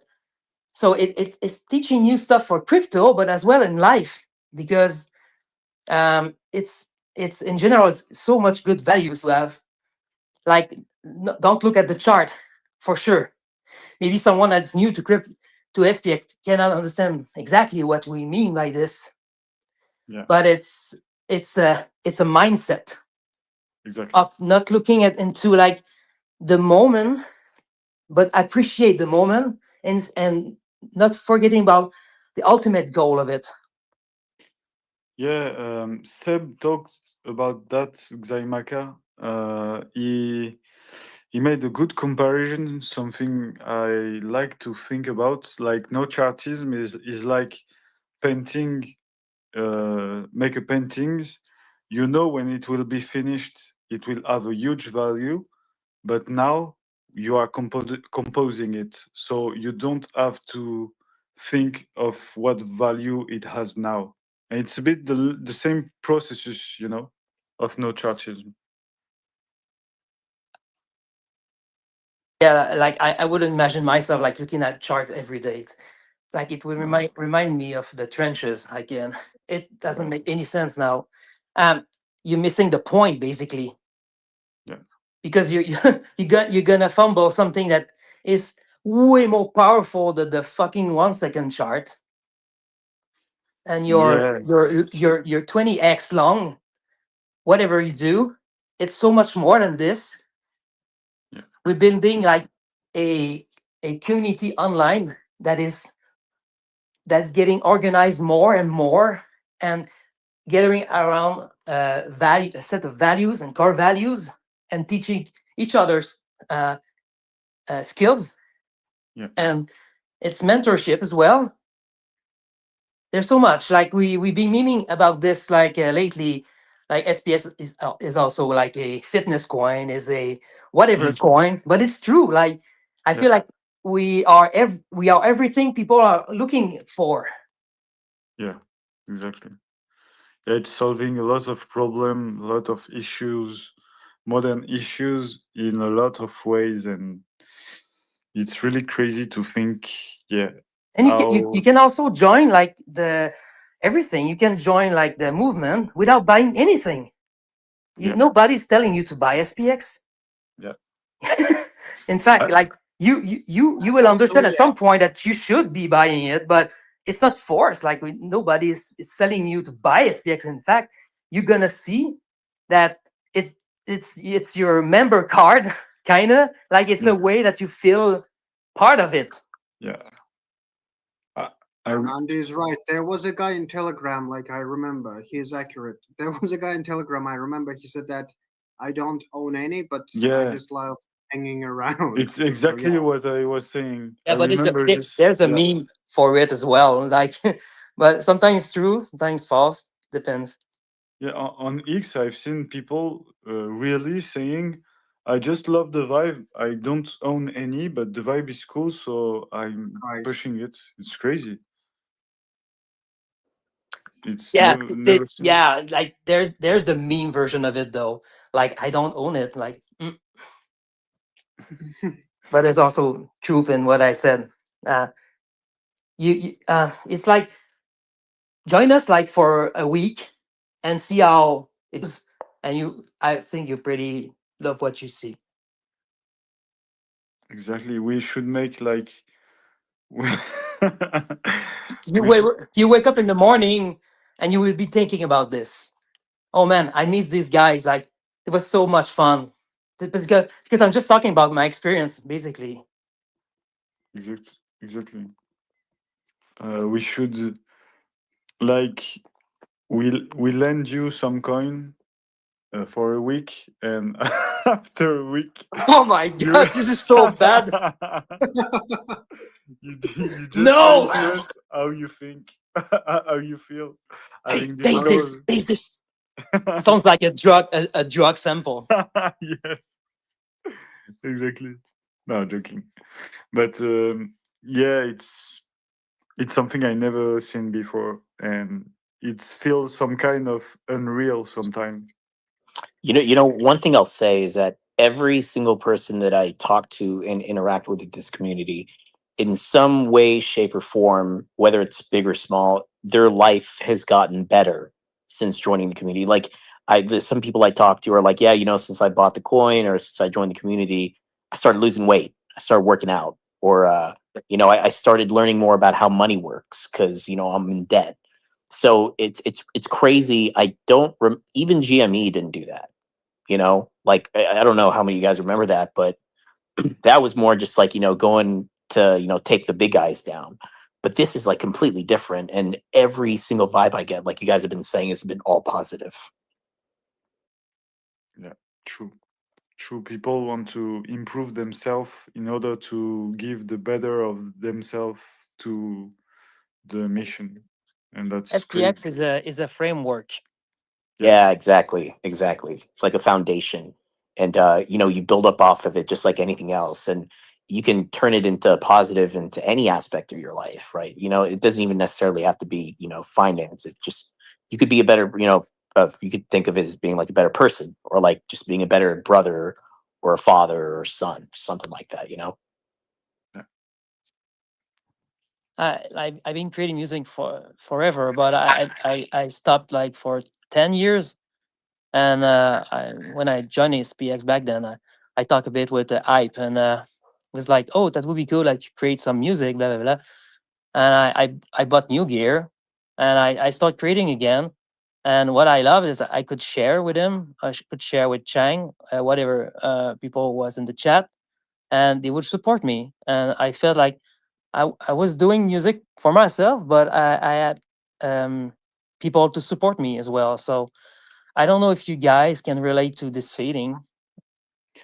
But you came back to music No, before. I've been in black metal before. I'm a Okay, musician, black okay, metal okay, okay. artist. But I stopped for years because I was tired of it. Like Okay. stressful. The gigs, it's pretty stressful. I Yeah. couldn't handle it anymore. And Okay. I basically stopped creating music. And I always been interested into like EDM, but I never Okay. created EDM at all. But Wait, so this you year, were in black metal band? yeah, yeah. Ah, I thought you only love black metal. No, What no, band? no. What band you I were? had several bands, and we did some Wow. tours, and I released a lot of um, albums, but it's always underground because it should be right. It's pretty abrasive for most people anyway. It's black metal is special as like when you hate it or you love it. When you love it Did you as fuck. did So you have it's like corpse? SPX, you know. Andy, did you have corpse paint on gigs? I tried with some anonymous band one time with for a friend. Oh, We were not docs. Like I I'm pretty see. used to this anonymity stuff. I wouldn't care As long like show my face as basically, long but as I as don't long I as don't I want know to. No, it's fine. As long as I know that you had a corpse paint, that's sick. Yeah, I tried once, but I wasn't so much into it. Really, I find it sometimes a bit cringe because It's cringe, yeah, it's a but bit cringe it's sometimes. okay. It's like it's too try hard to be satanic or whatever. And I don't believe most of the artists that does it. Like there were a few Norwegian bands that I really believe they were kind of evil. They did. Gargara. Oh, there's some to name. But at some point, like all these new guys that start doing black metals, I think they were just imitating their Of course, idols. And making money. it's not about money. There's no money to No, make it. I mean for the image Hmm? that I'm satanic, I'm bad, like edgy, and all of that stuff. Yeah, the AG stuff came up like way later.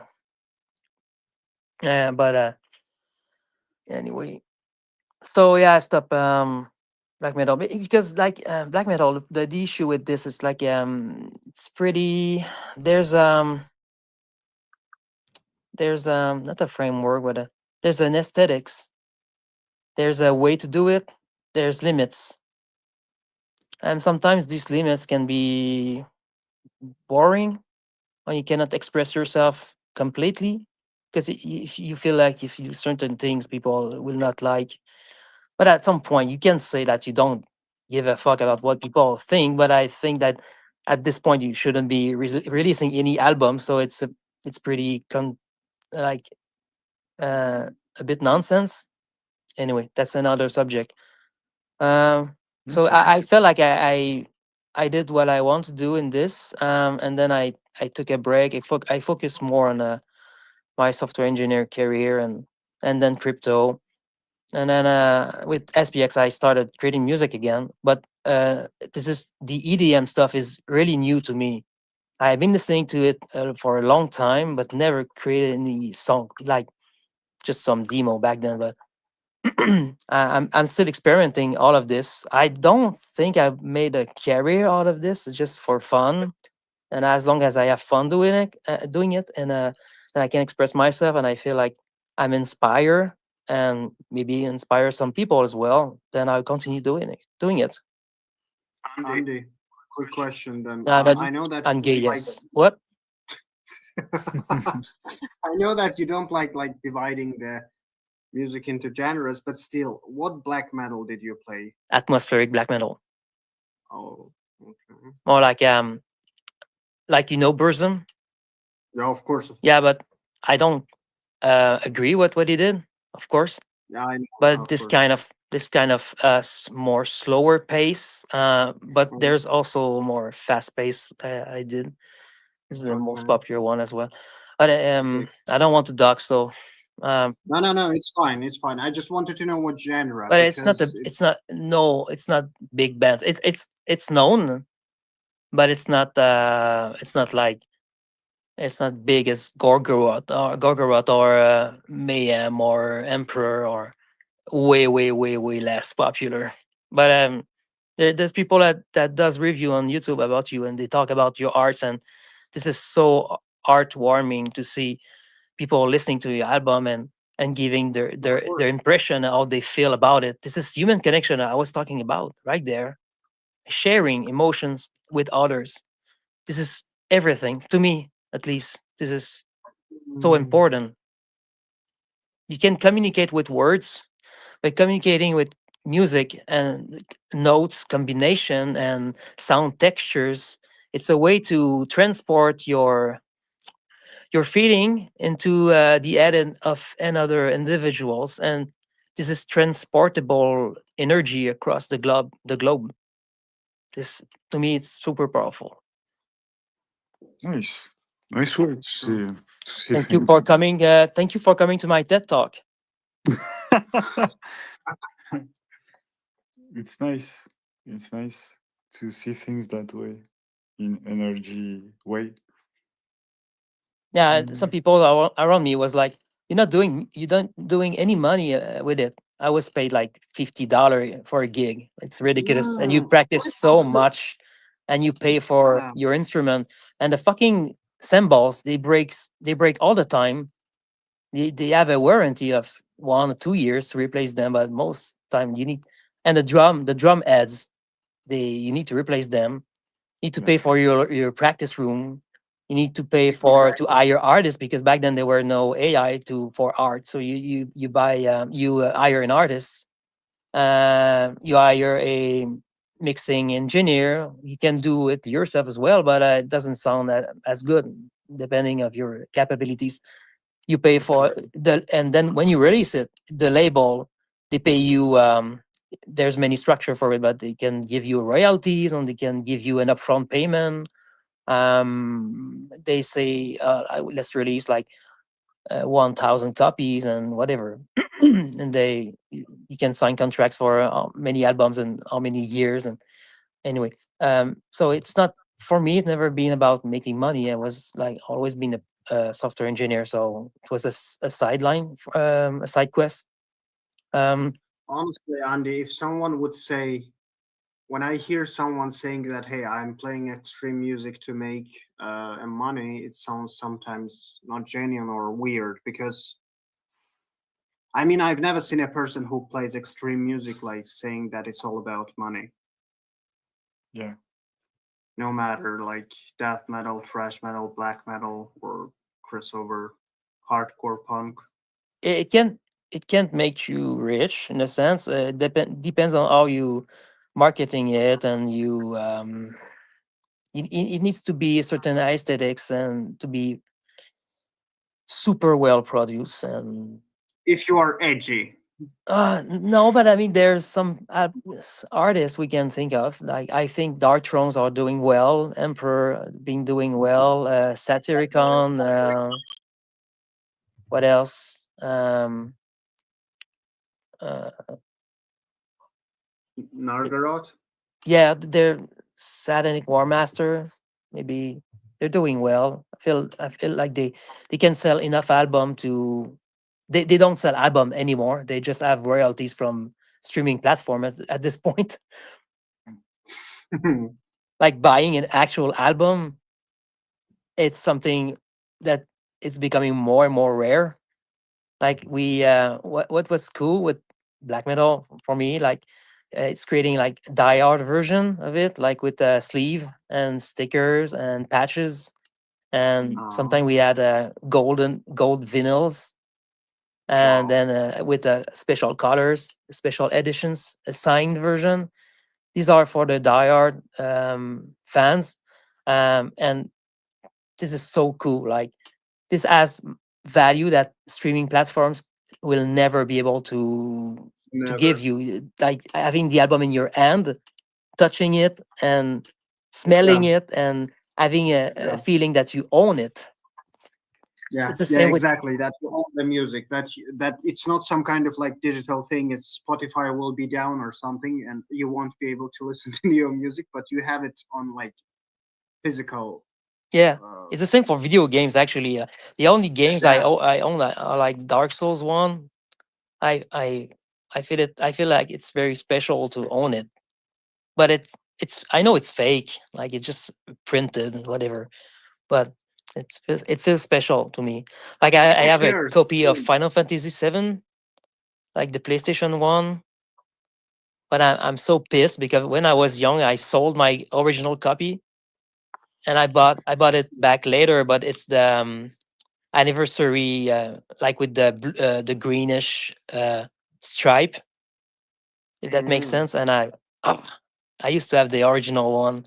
It it costs like 200 something to buy it. I don't mind. It's just emotional value. Yeah.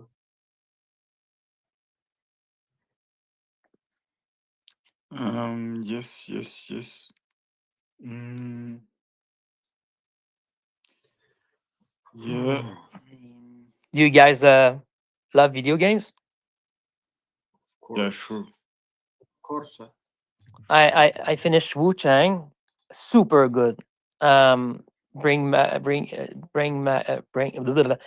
It bring it back the feeling I had with Dark Souls. But I started Lies of P, and I hate the combat. It's like so clunky and slow.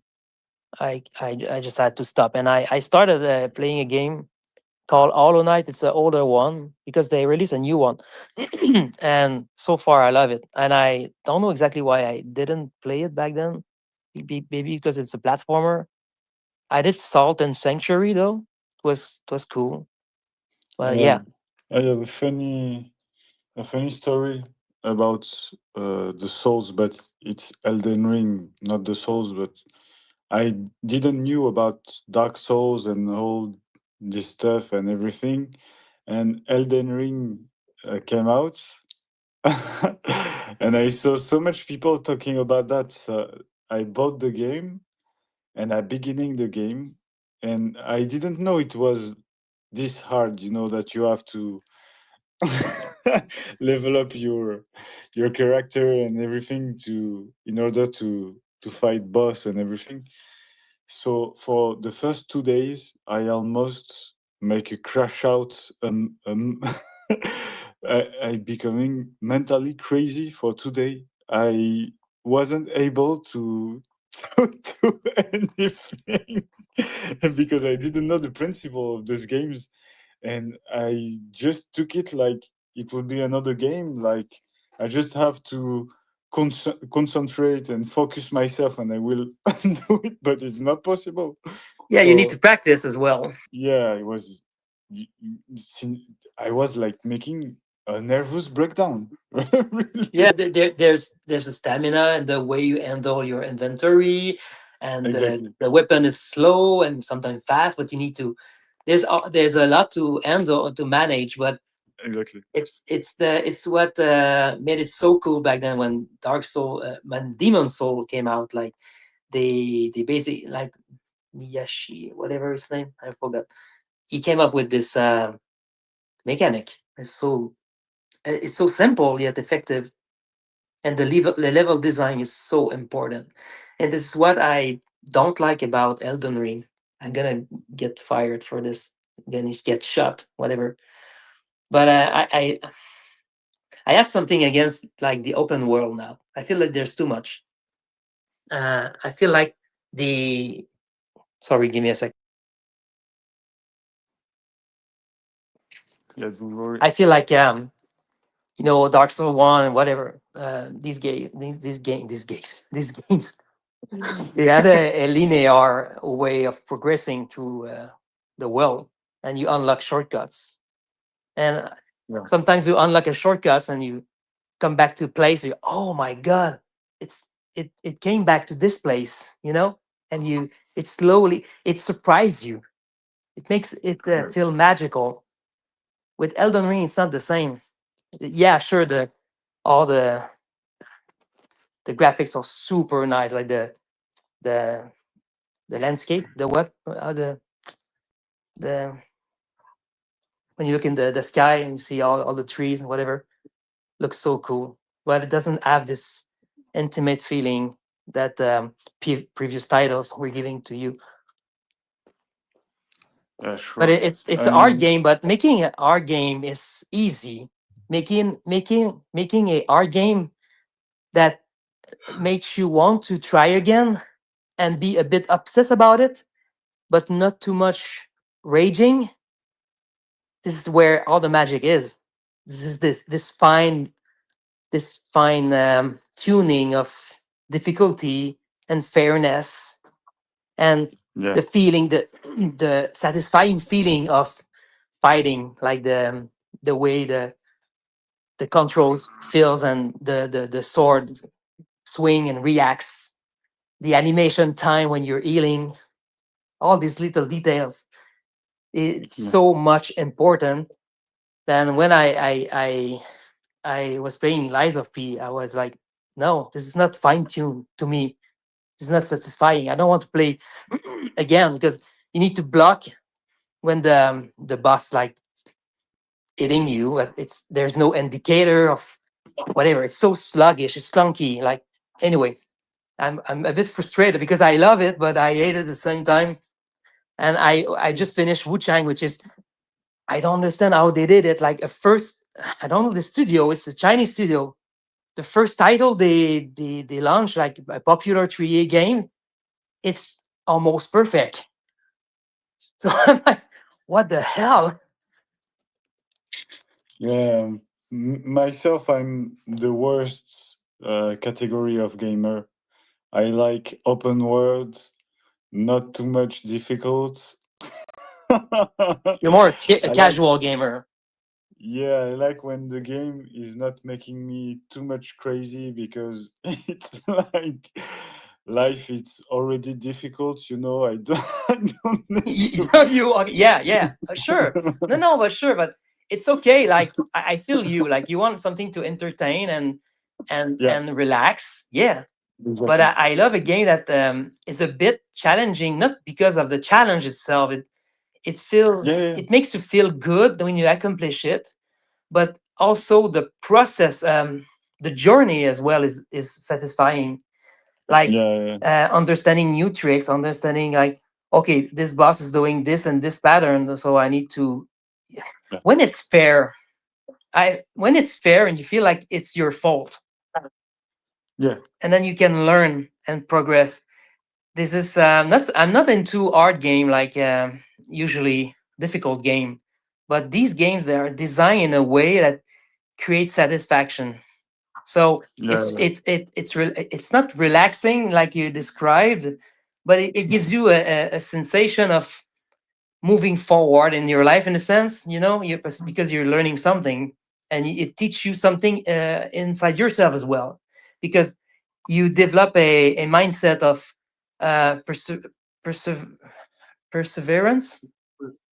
Yeah. Yeah, and not giving up, and try to control your emotion a bit, like when you're starting to get raging or whatever, you go to sleep, and the next morning you're gonna play it. You might beat the boss, and you're like, "Oh, this is magical!" Like Yeah. you remember, like, "Oh yeah, sleep does solve things sometimes," and it applies to other stuff in your life. When you banging your head on your programming problem and you cannot solve it and cannot see the issue and go to sleep, you might find it the other day. So I think the more I become older, the more I become lazy with, with video game. I was really much a try harder when I was younger, but now I like. In fact, the stories is more like an interactive story for me, more like mechanics and everything. I'm that's perfect. There's a game for everyone, so that's yeah, why. yeah. I'm the worst guy. I'm the guy the other gamer are complaining about because it's You're now such a it's part of the market that they do game for you, yeah. and now Yeah, you're stealing us from these nice titles that will never be. exactly. I love the video game today. They are very they are very cool for me. But you want a little visual.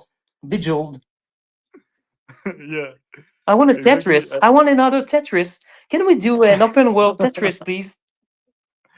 Fucking open world Tetris. Yeah, imagine. Wow. Oh my god. And I open Tetris skins. A Tetris battle pass. a Pokemon. Gonna catch them all. It's all the same fucking Tetris part, but different colors. Okay. Bye bye. Yeah, Tetris and all these games was really crazy. People had really simple games and used to be happy with it. Now we have like crazy games, crazy graphics and everything and Except of the lightning issue on the Game Boy, the first one, because you couldn't see shit in this. The first Tetris they launched on this, it's pretty good still to this day. It's simple. yeah. It works. It's perfect. I'm absolutely amazed by the music of Tetris, the soundtrack. Dun, dun, dun, It's dun, dun, dun, dun, dun, it's dun, dun. one of yeah, it's one of the beautiful piece of creation. I absolutely love it. It's very classical, yeah. Like Yeah, a Brit could answer better than me, but Baroque, whatever. yeah, it's like yeah, very Russian style. I absolutely love it. Someone is laughing. Like I don't know what is the music genre of it. classical, but what type of it as atmospheric black metal classical probably. Yeah. Uh, My ears are bleeding. it's beautiful. No, you know what? You know what? Final Fantasy has like the best music. It's sometimes like disgusting how like Which one? Which 14. SPX?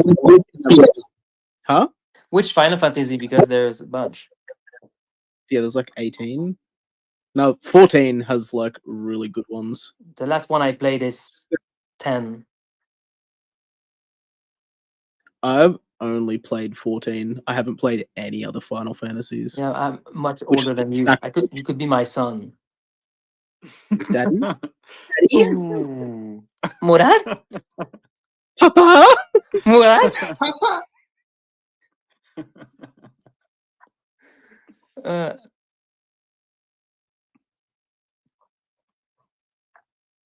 I know we don't look at chart, but wouldn't it be funny to look at the 1 second chart and start screaming shit and see how this reacts? Just start screaming dump. Sell. Murad selling! Murad selling! He's transferring tokens!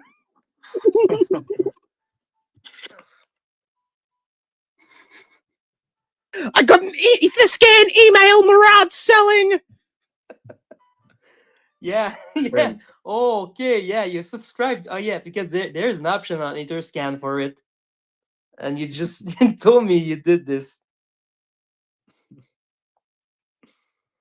Be sure to check the outgoing transaction because people must be sending shits to his wallet.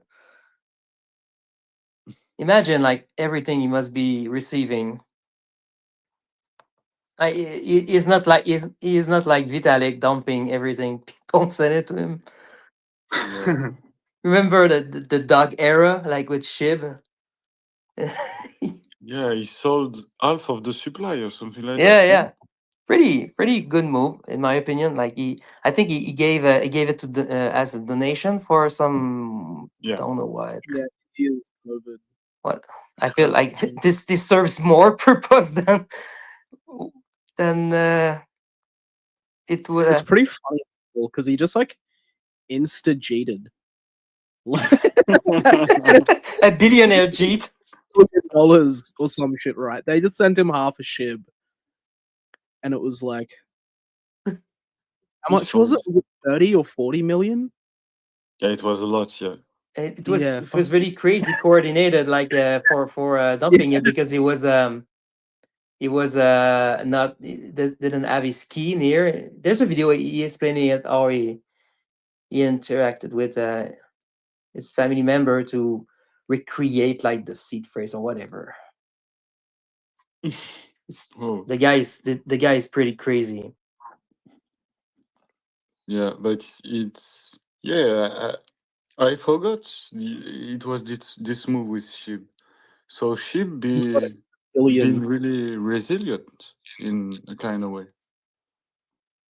In fact, in the past, half of the supply sold and it survived and do better after. Okay, be right back. I'll be switching my tokens right now. I'm pilled. I love so much token that dumps and revive. Yeah, but SPX is the good way to, to be. It survived many drawdowns, but you can just not see it because there is no charts. But it's so cool though about what I love about SPX. I'm not stressed at all. Like when the price retrace, I'm like, whatever. It's going up anyway. Just later. Yeah, I'm not stressed. I'm just add more. You know, it's the same feeling I had with Ethereum and Bitcoin. Like you know it's going to go up really high. You just keep accumulating, and you're like, yeah. There's people that just don't get it. They don't understand, like how crazy that is.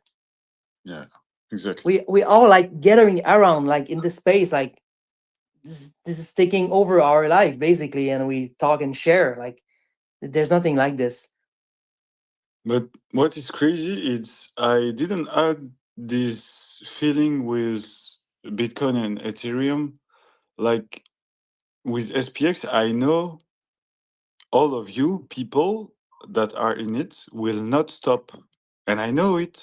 And it's kind of making all the difference. I know the people structurally will just persist forever. And it's kind of crazy to think in something that way. When I was in Bitcoin and everything before, I didn't think that way. I used to have Bitcoin early, but I never see it as a community. I don't know why. Maybe because I was alone in my room doing my stuff and not seeing people. But Yeah, but when Bitcoin started, like I remember like the communication channel weren't that good as it is right now. are you Satoshi? That's what you're saying? Yeah, so Bitcoin Core was pretty easy to write. The first version of it, I did it in C. Wow. Yeah, I You- wouldn't be It was Haskell. no. There's no way. Cardano actually, Cardano is Yeah. Haskell. Exactly. And the first version, I think they were using Rust, and it was so complex for them, and for a reason, because Rust, it's good and bad at the same time. Yeah. But it's a class. It's so complex. Like, anyway, we're not going to talk about Cardano here. I'm sorry, but Boo. I don't That's the care. past, man. We're not I'm here to talk about the past. We're here to talk about the yeah. present and the future. I'm a Web3 dev, so I'm interested into blend stuff. Yeah. Yeah. This is part of what I do, so I need to be aware of this. Do you know, like, they just released a coin that encapsulate all the stock markets? I don't know if you know this one. Oh, okay. Is it called Mipe.fun? It's like a new technology, like from Wuhan lab, underground Xi Jinping laboratory, something crazy with quantum technology and stuff. And it's pretty new. It's kind of niche for now, and it will be really big in the future, I think. Interesting. And it's like a girl, a cute girl or something like that. I don't really know. I have to check. What You game say she's cute from? girls? I was like, is it a dating app? Someone told me this last Same game. time. It was so funny. We have to organize dating SPX No. app. You don't. No.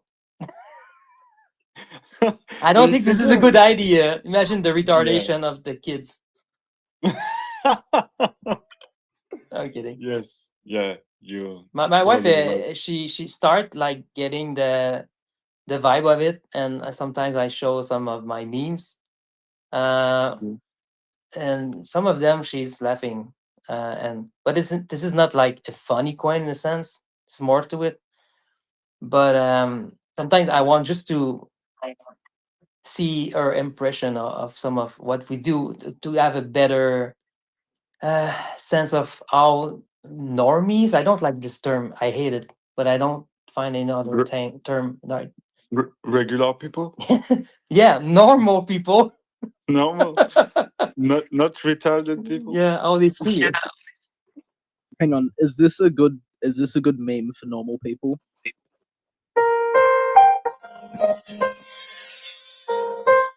My always there for you. SPX6900. My home. Tiny little. I love you. forever and ever.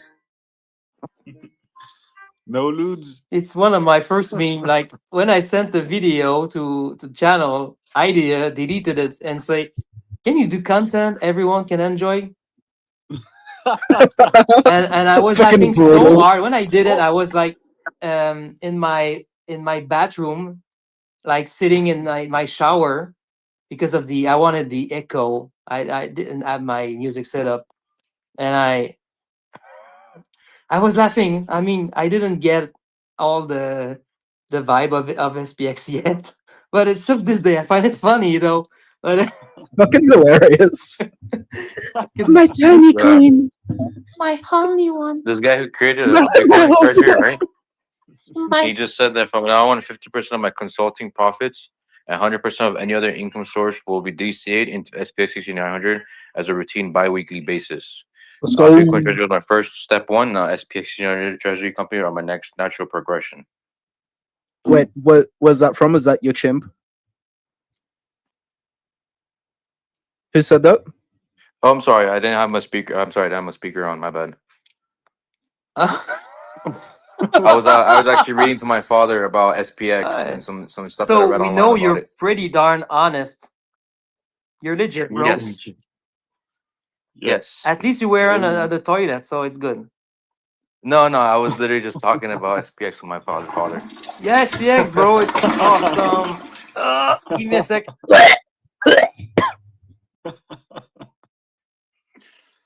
Crazy. You're crazy. That's awesome. No, yeah, I was just reading something that I read online about a treasury. Hey, sorry, that's getting Adil, your SPX microphone involved. is on still. Wait, No, I was kidding. what's the treasury that's gonna start DCAing SPX? Actually, I don't know if anyone's. It's called. Someone posted it on Reddit. I'm reading it over here, and it's a post that someone posted. Actually, Jeffrey posted it. He's the one that posted it. It's Aeon Reborn, probably. No, actually, the X handle is Real Crypto Cow. Ah, it's Yeah, cow. okay, yeah. So Yeah, that's what I was reading. I was like, this is super cool. When's it from? Is it like recent? 12 days ago. Yeah, I'm in the rabbit hole right now. You're deep. Sort by. I have to sort by That's so newest.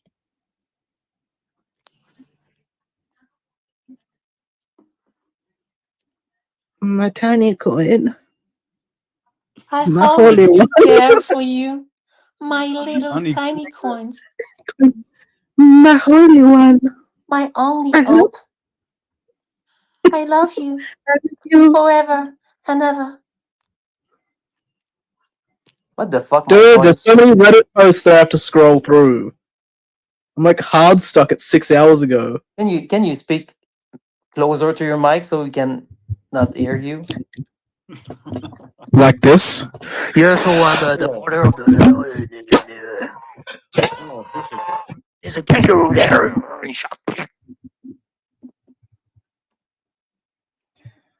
Oh, it's My tiny coin. Oh no, it's recorded. So if we made it to the Guinness record, like it's going to be in the annal of forever.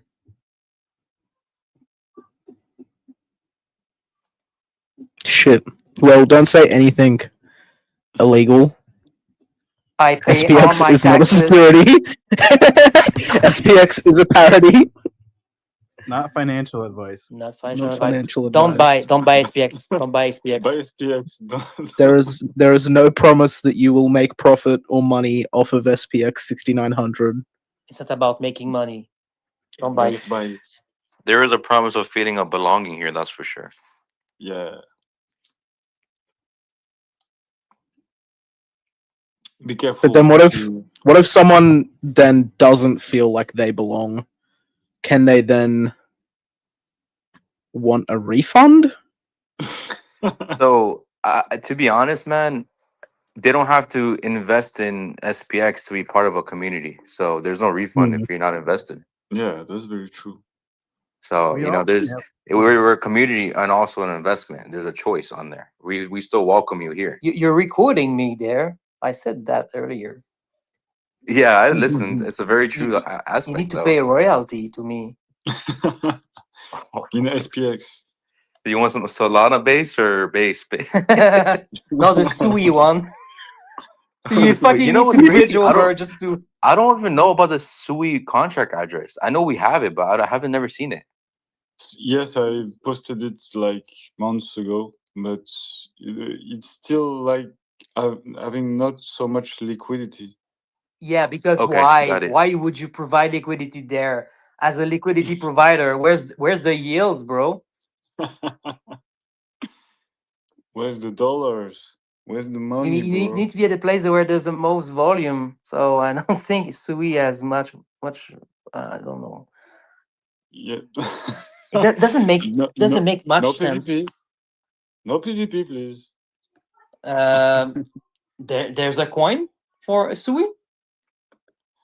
I They, don't think there's a coin for SUI. I think it's just more of just a whole new another asset to invest in. I'm not too sure how that works, but in general speaking, I mean, if I could find the contract, I'll just invest into SPX there just because. But Sui had a big problem, no? Like some weeks ago. I don't remember exactly the thing, but Sui, I didn't see anything related to Sui, but the ZK chain, I don't remember the name. What's the Startnet? At some point, Startnet. It went down for a couple of hours. Sorry. I think at some point things crash. You know, I think Solana's had an issue in the past too. Yeah. Yeah. 4 times. Yeah. Yeah, that's what I'm saying. So it's like It's still beta. it's yeah. Yeah, the only problem with this is it's proving that it's not decentralized. If they can put back the blockchain and doing stuff like that.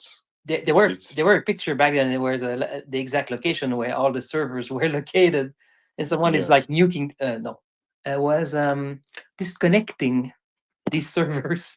Need to be careful of my word choice there, but yeah, this will bring Solana down.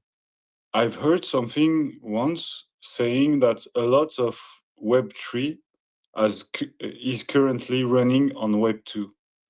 And yeah, because like the RPC you're using, and servers and everything. Yeah, if you don't have any working RPC to broadcast your transaction to a mempool, like you're screwed. So there's many initiative for it, like what's the name? Pocket Network. They have a decentralized way to have RPCs, and you can run your own node at home. In fact, if we were really cyberpunk mindset, we will all be running our own Ethereum node at home. Yeah, exactly. There's many way to run it. There's our full archive, which is more demanding, but just a standard node is good enough. But you're still syncing with others, so for running a node, don't you need like I don't know how much Ethereum? 32. Yeah, That's 32. staking though. You don't need no the ETH to stake to run a node. No, you don't. Yeah, exactly. This is when you want to be a beacon deposit, like you need to have 32 ETH. But if you want to run a node, you're not fully decentralized because you're like you're syncing with others. Yeah. But It's your like Bitcoin. RPC, you're pretty sure that it's it's safer because it's yours. Because when you're using another RPC, you're basically sharing information. You know. Yeah. Sharing. And they can blacklist you if they want. Yeah, but you can always switch to another one. But it's always better to have your own RPC. But Is it possible to have general list that propagates into all nodes to blacklist someone? no, but let's say you go to chainlist.org, you get a list of public free RPC for each EVM chain. You can pick one that is a good rating, not a good rating, a good rating. And I didn't see any case of blacklisting though, but Okay. it's just that yeah, if everything is down, like nobody can use the network. You won't go broadcast it with your CURL terminal common, Yeah, sure. So it's complex. So and the problem, the issue with running your own node to have a RPC URL is like, yes, sure, you have it for Ethereum, but then you have so many chain right now, it's almost impossible to have them all. So you can subscribe to there's a quick node, there's a DRPC, there's many provider you can pay a subscription and you have access to your own URL for your stuff.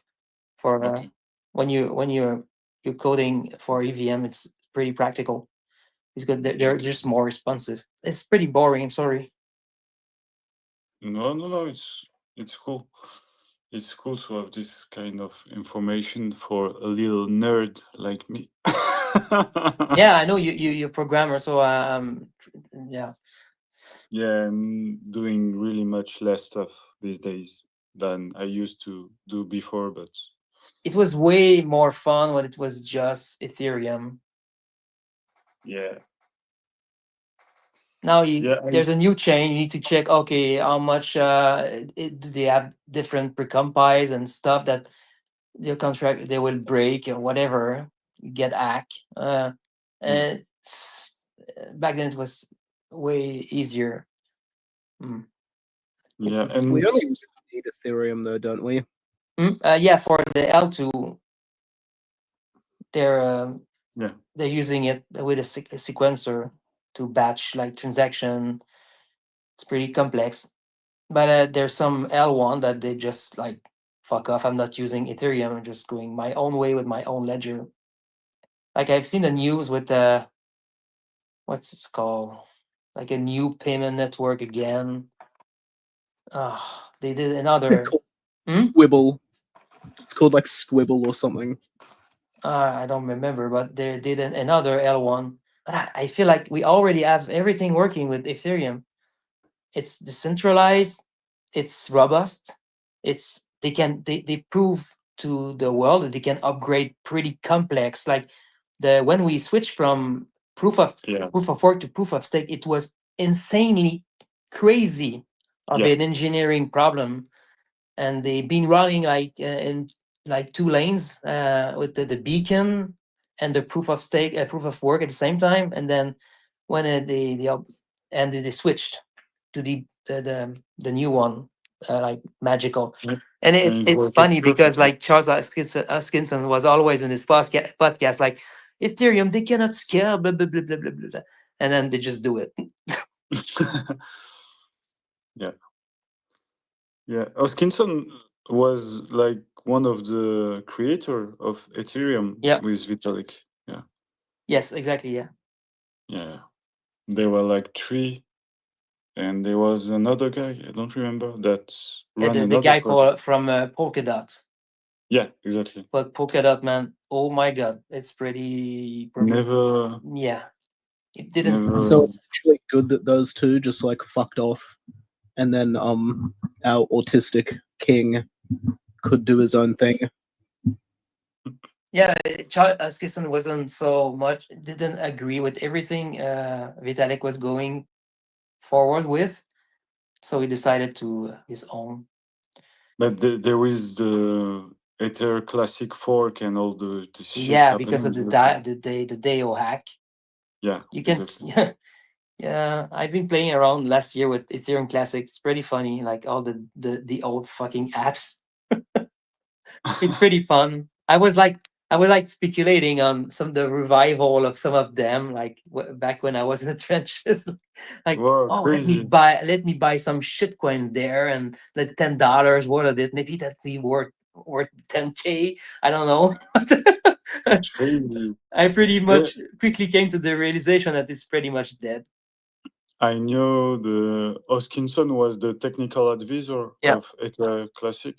Mm-hmm. Still, Yeah, because but he really loves it because it's. I think it's. He feels more connected with it because it's sharing more of his vision. Maybe. Yeah. It feels like he was talking about. We don't talk about the price in general, but for a network, it's pretty important because it mitigates the 51% attack. Yes. Right. So he was talking about the first Ethereum classic price and how we can improve the network because it was forking. There were issues with it. Yeah. But True. it being hired to advise and work on stuff. It's pretty boring stuff. I feel like it's a waste of energy and time. But he's in Cardano anyway, so whatever. Yes. Like Hey, Cardano. hypothetically, Oh, sorry. this is like a total change of topic, kind of. Yes, But seriously, do can it you because like everybody's going as to fall asleep. a bridge, like an omni-chain bridge, just by purely having like a DEX that only deals in SPX, you could swap Sol for SWI or Sol for ETH through the SPX network, Whoa. like off on chain, like as a DEX. Because you can't really do that on the other DEXs, right? You can't really sell your. Or am I just dumb? I feel like I'm dumb. No, I'm thinking. You're not dumb. You're an A on this. Curious. Oh, but you're suggesting yet another network, right? No, just a DEX. just an app, I guess. Just a DEX, just purely for SPX. Yeah, but it's about liquidity providing. So as long as you have pair that binds with SPXs, then it's out. Yeah, It's a even if problem. it was It's a routing problem. But think of the fees. But if you want quick transaction and stuff like this, like this is what Hyperliquid does. They have a Hyperliquid does it. Yeah, the first version, the EVM one, like it's it's pretty centralized. It's pretty quick, but then I don't get the point of it because we back to what we tried to run away from back then. You know, having centralized apps. So I don't get it. Like the chain is just a database, but it's supposed to be decentralized database. But then it's concentrated into few servers. Doesn't make any sense. We lost the plot at some point. But people are like, oh my god, it's so fast and cheap. And they just want to gamble and trade. And they don't see the big picture of it, of why we did created this at the first place. Right? Okay, so imagine if we had unlimited resources and money. Would it be cool if we made our own wormhole? Can we even take back wormhole? We can't revoke wormhole, can we? Or would fuck everything up. No, but If we made wormhole, yeah, they have a W token for governance. I guess they have some ways to tweak the contracts by voting with the governance proposal or something. But yeah, yeah. So yeah, it's bridges pretty complex to do, especially in a secure way. So there's no need for it. There's wormhole and there's layer 0. That's pretty all we need. You remember AnySwap? Yeah. Uniswap? AnySwap that went pretty bad. Like AnySwap, Uniswap. Yeah, AnySwap. Pretty much. There's a whole story about it. That was owned by Chinese and Chinese authorities. Kind of. I don't remember the story exactly. You can read about it. AnySwap. And there was a Terra. Do you remember the Terra bridge? Yeah. It was terrible because it was super centralized. So once they had a problem with it, with Terra and Luna, they closed the bridge. Wow. It's bad, man. Batman. It's a concurrent to Batman and Batman. Yeah, I'm looking at the wormhole token bridge wallet. They have like almost 15% of the supply. It's crazy. Yeah. So Well, if it's governance token, you'd pardon me? need that. If like the whole purpose of the wormhole token is just for governance. Yeah, and It'd- this shit's like there's few people that participate, but most of them just want to stake it for yields of whatever. They're just speculating on the prosperity of the Yeah, protocols. that's essentially like a stock, Yeah, isn't yeah, it? yeah. That sense, but Because SPX as well. Huh? SPX could be like a governance token as well. So you just need to wrap it to stake it and wrap it into like a ERC20 votes contract, something that is compatible with whatever standard you want to use. But I don't quite like this. I'm tired of all this shits. Yeah. I prefer to just go back to like the old days where it's like people have to like fight to the death for like leadership. Like to me, that actually seems really decentralized. Yeah, like if you want to pay for something, just pay for it and just ask, fundraise something, like, and we're gonna contribute and we will make it happen. So the vote is, we don't have any contract anyways to vote on, so it doesn't make sense for now. I think Murad was like hoping for some protocol contract at some point. He was saying in an interview. For now, I feel like everything's done. Like Yeah. everything. People want to. Most people, they want volume. They want to trade. They want to speculate. This is a big casino, and it's pretty much all done now. What we could see is what like bounties, something like this. But I'm pretty sure there's something that existing for it as well. Like I don't know. You deposit like oh yeah, Mike. We were talking about this last month. But let's say you have a contract like you can deposit like tokens for a bounty, and then you have a committees that can vote to say if it was fulfilled, like a bit like a party market is doing. Ah, yes. And Yes. then you can release the token for a payment. Let's say Yeah. let's say like we create a quest for getting SPX on the sphere, and I don't know, there's many way to do it. Yeah. Yeah, because you're building that into the website. Hey.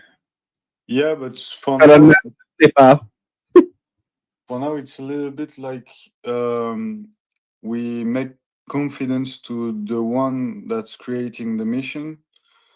But if it for me, it will not happen because Aeon are pure people, but it can happen. We never know. No, the But thing, the issue I see with this right now is that you're expecting the people that create the quest to pay you, but if the quest requires payment and paying for fulfilling it, like you're expecting it to be, and this can get a bad rep. If it is, let's say you paid 100K for something really crazy and you're not getting paid, like you're not refunded in a sense. Well, I like the idea of like questing in video games essentially, where if you want to like take on a mission or whatever, you have to like pay to take it on, which helps pays for the admin fees, and because you've paid to take on the mission, like if you pay like 50 SPX or some shit, 30 SPX, like you're not then gonna want to not do it, and if you don't do it, then that's on you.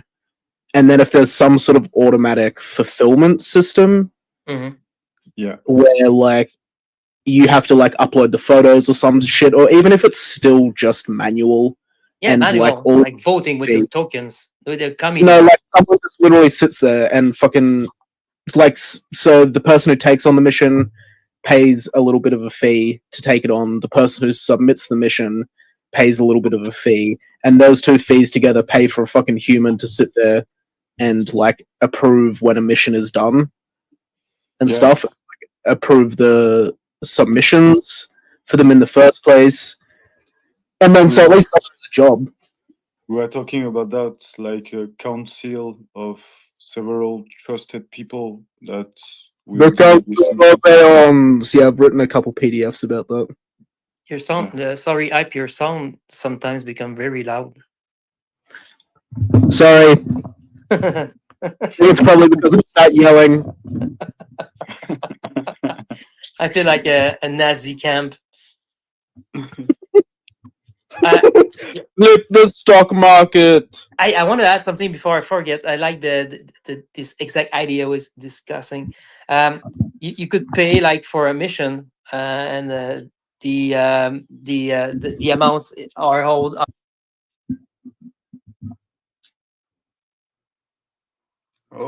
It can have it can have an expiration if it's not fulfilled in 1 month. Let's say you doesn't work, but it can also have a different way of working. Like you can start a quest that requires fundraising, and then it reaches a point where it's enough for the goal to start, and then if it's not, and it reached the expiration, everyone is refunded.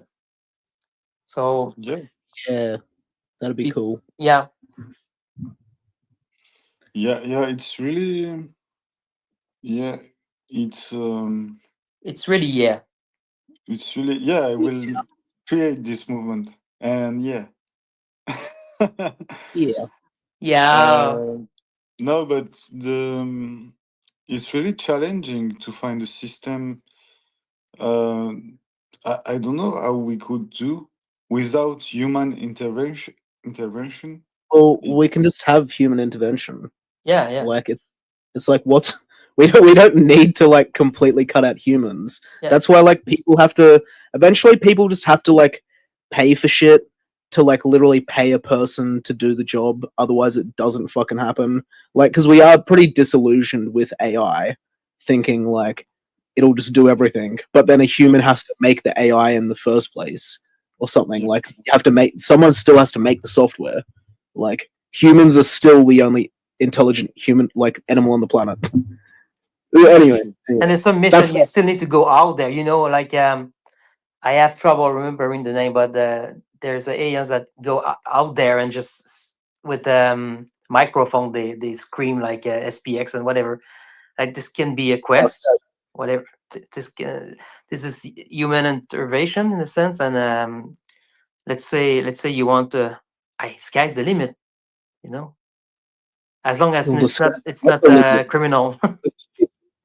What if we make a mission to put someone on the Bounty. The rocket ship in he sold Earth SPX. orbit? Go frag him. No, but seriously, like the committee, the council could abort some mission. We still need to have a hand on it to review what's going on. Yeah. And there's no risk at all. You can just abort the mission and everyone is refunded. That's it. Yeah. As long as the contract is well done and audited. Well. Yeah, the only problem is like if the two parties have a problem that we're not able to judge, you know, like someone is posting a mission, someone is genuinely thinking he made the mission and put effort and some time to do it, and finally we find there is a problem, you know. I don't know how to say that, but it can be a difference of what someone is waiting for the mission and the guy making it, you know. Yeah. It can happen. Yeah, so the council decide, but if there's a problem, like the payment for the token, they can be vested. Like you could receive an amount for each seconds with the Sablier or something like this. There's Agi as well, so you can vest token. So the payment itself, it's not. Let's say you give 2,000 SPX, you don't give it them all at once. You can vest them, so it can receive them all in like 2 months, 3 months. So if you want to abort the vesting because you realize, oh, this is not working as intended, there's an issue, you can still intervene. Sorry to have interrupt you, Ipe. Yeah, no, I already I wrote up a bunch of this shit like 8 months ago into PDFs or like Google Docs. Because one of the ways that I figured was like doing it just the exact same way as video games, essentially. So if I put out a mission and I'm like, I want like at least 6 wheat paste posters in a major city, and then someone can like accept the mission, and then at the end they'll then get graded out of like 5 or 6 stars or some shit, or like from like D to like A in like a rank of how well they did it. So if they get a D, it's just a straight up failure, and it's like you didn't fucking do the job. But then if they do an A, they'll like earn more money, if that makes sense. So there's like tiers. So if they do the wheat paste posters and they get a C, it'll be like 50 SPX or something. But if they get an A, it'll be like 65 SPX. Exactly. And then there is always the issue of just like miscommunications or people trying to scam, or just like they go out and then they do the wheat paste posters and then it fucking rains or something, and then like there's always going to be issues. That's why you need like human involvement. But all these things, like you need to, there's something called MVP. You need to have a small iteration, a working version of it, and iterate from there. You don't you just implement the basic minimum stuff. viable product. And if amounts is an issue, you can cap the total the maximum amount. Like a quest can be for let's say it's capped to 500 SPX maximum to start with, to avoid like any weird issues, and then you can crank it up as you go and improve and reiterate other versions. Yeah, because then like as it proves that it works and people want it, then you can like scale it up, and then you can be like do a billboard campaign or some shit in a major city, and like the reward is like 10,000 SPX. Yeah, that'd be pretty interesting. And the thing is that what we need to be sure of is not reinventing the wheel. Like there might be some contracts that exist that, yeah, sure, the front end is not SPX coded. It's not the right aesthetics we're aiming for, but you can still under the scene use the same contracts, and they just work. Examples of this. I've been sharing some examples. I don't remember the websites, but maybe I'm pretty sure there's something that does this, and we just create another front end on top of it, and it's on chain, it's immutable. We just need to be sure that like the owner that it's allowed to do, because if the contracts are owned by the protocols, they can do whatever they want.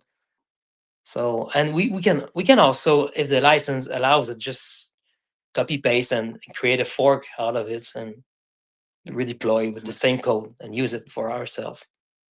I was thinking like there is 2 ways to do that. Like we used to test some codes to create wallets for each mission, like a wallet dedicated, and the guy creating the mission send the SPX to the wallet for the mission, but it's not his wallet. He don't have control to the SPX when he sent to the wallet, and so the responsibility will go to the council to decide what will become what will happen with this SPX, or we have the smart contracts option and everyone from the council had to sign something to make things happen. Don't know. Yeah, things that with your idea of having a wallet. Yeah. I mean, you don't necessarily need a wallet at this point. You just need to have a multi-sig. Yeah. Like you have the console is like just the signers, and you do a 3-on-5, something like this, or a bigger like. Yeah, it was just for anonymity. Yeah, so you can create a Gnosis wallet for each of the mission. You don't need to have a dynamic created wallet for it. Yeah. This is just my take, but I will need to think more about it. But yeah, I think there's a solution that's probably is working well for each point we need. But the multi-sig version, the idea is it's pretty darn simple. Like it's the simplest. Like you don't need any contract. You just create another wallet, and you when you have a mission, you can just go onto the website and add the new mission yourself, like the HTML or the JavaScript. You type it yourself. You add it to a database, whatever, and this can be like stupid like this to start with and see the traction. So it's really low. I quite like this. In fact, it's really low effort, but it's not low effort in the sense that you're lazy. It's low effort in the sense that you're just analyzing like the need for it and the traction of it, and then you see how it goes. You take inputs and you go from there. And you can, if people ask more, and you can add more feature. We go from there. It can be as simple as this, right? If nobody is asking for any quest, you would have spent months developing something that is useless. And here you have just simple, could take like 1 day to do. Because like here we're talking like this about that, like it can become really a huge point, because at some point in SPX we should have an economy inside SPX, like between each other, and it's probably one of the next step for SPX. Like at some point we will organize things in real life, and I think the next step will be organize and manage and a pure SPX economy. Like as we have a lot of holders, we will have a lot of jobs that people do, and normally if we have a lot of holders, we have everything we need inside the community. It's just a matter of organization, you know. So I feel like I needs to talk. He strongly disagree. Oh. Yeah. Go ahead. He is on a frenzy. What's happening, bro? Are you broken? Someone needs to reboot the hype bot. Yeah. Oh, you weren't a speaker. Oh. Yeah, I don't know why. And come back because my spaces bug out like every 40 minutes. Hey, 69 cents is here. Sorry, go ahead. What's up? Just heard him. But 1 second, 69 cents. I just want to hear hype input about what Mike said, please. About having like an internal economy. Yeah. I reckon it is like the natural progression into stuff, even if it's sort of like a couple years away or something. Like I feel like it is inevitable. That like, and we need some sort of like network or system to like facilitate the economy, like the exchanging of goods and services and stuff. And then I don't know. I think it's definitely inevitable. And then having some sort of way to facilitate that will actually like rocket the community like further, because people will like come to SPX for work. If that makes sense, for prosperity, we'll have like our own internet economy, like an internet nation state.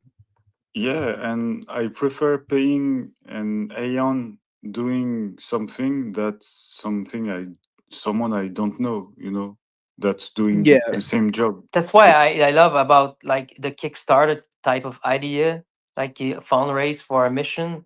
Like let's say we want an anime, which I think we should have.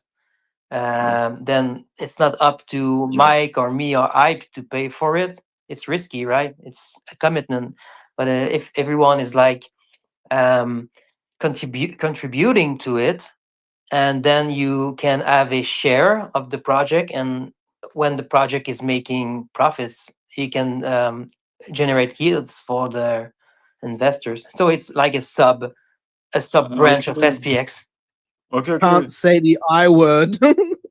But It's a recorded space. You can't say the I word. The what? the I I've word. never- Investors. Oh, I'm sorry. The forbidden sentence No, of but generating Oh, value for investors. I'm sorry. in fact, I think we weren't talking about the same things. I wasn't talking about a mission for SPX. I was talking about I need someone to make me a website, and we have people that are developers on SPX, and I should hire an Ion for me if I need something. It's more in that way, not not something for SPX, like something for me. It's like a grant, like Like get coin or something like this. There's many no, platforms. I need someone. I need I don't know. I need a plumber, and we have plumber people that is her. No, it's not working because it's not digital. But I need something digital, like A website. yeah, like making a website for me for my activity I'm doing outside of SPX. And in SPX we have like people coding, and I should be able to hire an Aeon to do something for me, like an economy system, really. Yeah, That yeah, but what I would okay, I agree. I see. I think I can understand your vision, but what I would really love is like outside of SPX, whatever. Like we mobilizing people in creating stuff to build SPX. Like let's say we organize an event, or we do promotions, like we do whatever costs money or requires knowledge we don't have, or yeah. it's like so it's not what you're suggesting, right? It is No, not. no, no. On the I was agreeing with you on the fundraising side, and it was like I prefer pay an Aeon for something I need, and because at some point, if we have like 1 million order, or I don't know, we'll have all types of people that do all types of stuff, and I will probably prefer pay an Aeon to do a job I need personally outside of SPX than hire something outside of SPX. Yeah, but Something like is in your system is SPX the currency? it can be, It's yeah. pretty much the mission board Yeah, system, but for me it doesn't right? matter It's the that it's economy. SPX or USDC, as long as it is a project that is built to grow SPX. So this is the other way around. I'm not sure if you understand what No, I. no, not. I wasn't talking. Yeah, it's not a project related. It's not a mission related to SPX. It's like something I need personally. Okay, just And you like in the service. dragon's den, like the guy, like I created something to solve my issue, but it's not Yeah. valuable because there's no money to make. I'm kidding. No, okay. No, but no, it's like a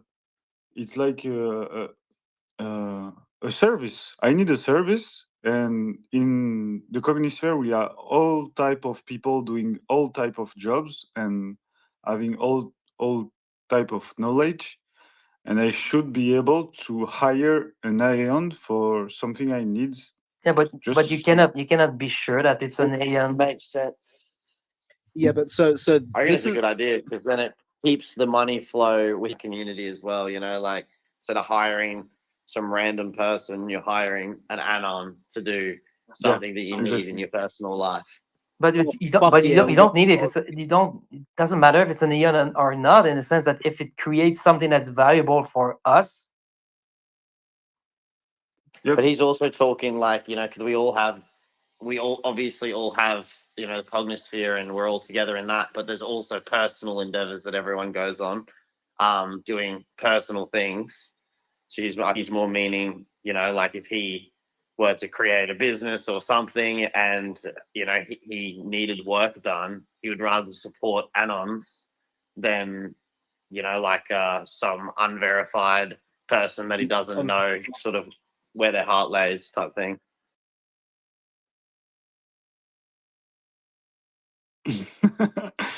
Nobody's talking. yeah. I think Can you hear? 69 cents just like translated the entire 10 minutes of miscommunication in a sentence. Then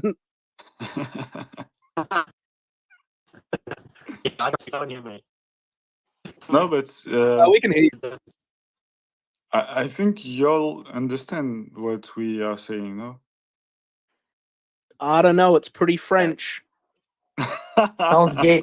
No, but yeah, I mean, Mike, do this initiative. Like, there's nobody stopping you or whatever, and we can give our input.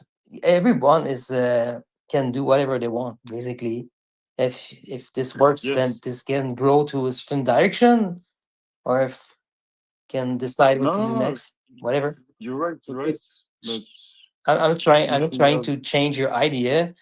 It just inspired me into something. okay. But yeah, if it's a mission for SPX, the crowdfunding is obviously something I agree with. Because I have this But anime idea, like the Definitely. Aeon anime. Like, I would like to yeah, see. Like, give me that fucking Aeon anime show. I want to watch it. yeah, Oh, bro, that would be so Yeah. fucking awesome. Imagine, and yeah, it's sure. imagine if it's on Netflix. This can be all be possible. Yeah, We crazy. need some people. Yeah, I want to see the fights where the Aeon like grabs the fish off their head and then like smacks someone across the face with their like head fish. Cognosphere, that's the name of the anime show. Yeah, Yeah, sure. yeah, because It'd be awesome. it's a hype. Is it a term like SPX invented, or is it Baprol? Baprol? I think maybe it's Hmong. Okay. Did Mong? I'm not From, entirely like, sure because Jeff Park uses it as well. But does he Yeah, use but he's it like referencing from recently. our community? Yeah. Yeah, so Cognosphere's from like I don't know, a couple months in to SPX from like Yeah. 23. It's pretty crazy because he's like, you know, like Pump, Liano, whatever his name is, Yeah, the Bitcoin maxi dude. Well, he's like on his board of his company. Pompliano. Yeah. Yeah, his strategy company. And it's like, man, imagine if they're like the first strategy SPX company. It'd be fucking awesome. Yeah, it's Yeah. crazy. But you know, People- Pompliano interviewed Murad in 2020, 2019, 18, 19 about Bitcoin. He did, And and he also like friggin' loves him as well. And he was like posting him on X saying, "Oh, he was right again." yeah, I think he's following what Murad is doing closely, I think. Well, yeah, you're like if you're, you know, deep in crypto and you've been in crypto for a decade, right? Like Pump, then it only makes sense to follow, like, you know, what is sort of the real deep core of crypto, which is sort of the Murad thesis around, you know, Bitcoin, SPX. Yeah, it's like the smartest people always end up down the rabbit hole and end up at SPX. We have Cesar Khan that will come to make his talking for an hour about addictions and how we move from it. I will just invite him. Hope you can come up. I just invited you. By the way, hats off again, man, for doing this spaces. It's bloody awesome. Thank you very much. Yeah, it's so cool. It's if we have no problem, hardware problem, this record will obviously explode easily. We have a vast community, a lot of people talking, and yeah, I'm pretty sure we will do it.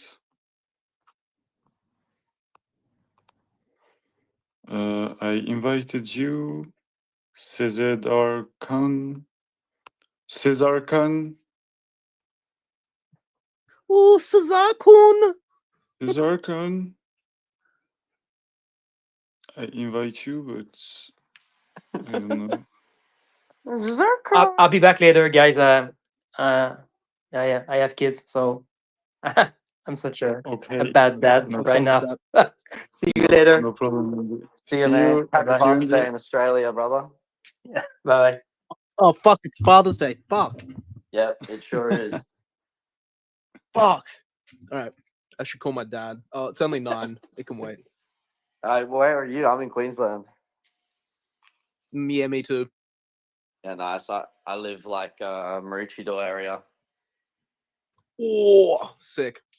No, the Sunny Coast is pretty fucked now, though. I used to live there back like 5 years ago. And then it just like exploded with It's people. exploded, hey. Yeah, it's freaking only good if you invest in property. Yeah.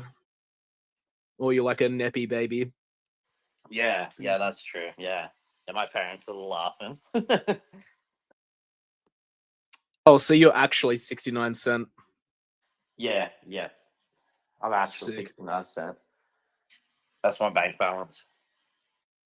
Yeah, I really prefer this name than the previous one you had. Yeah.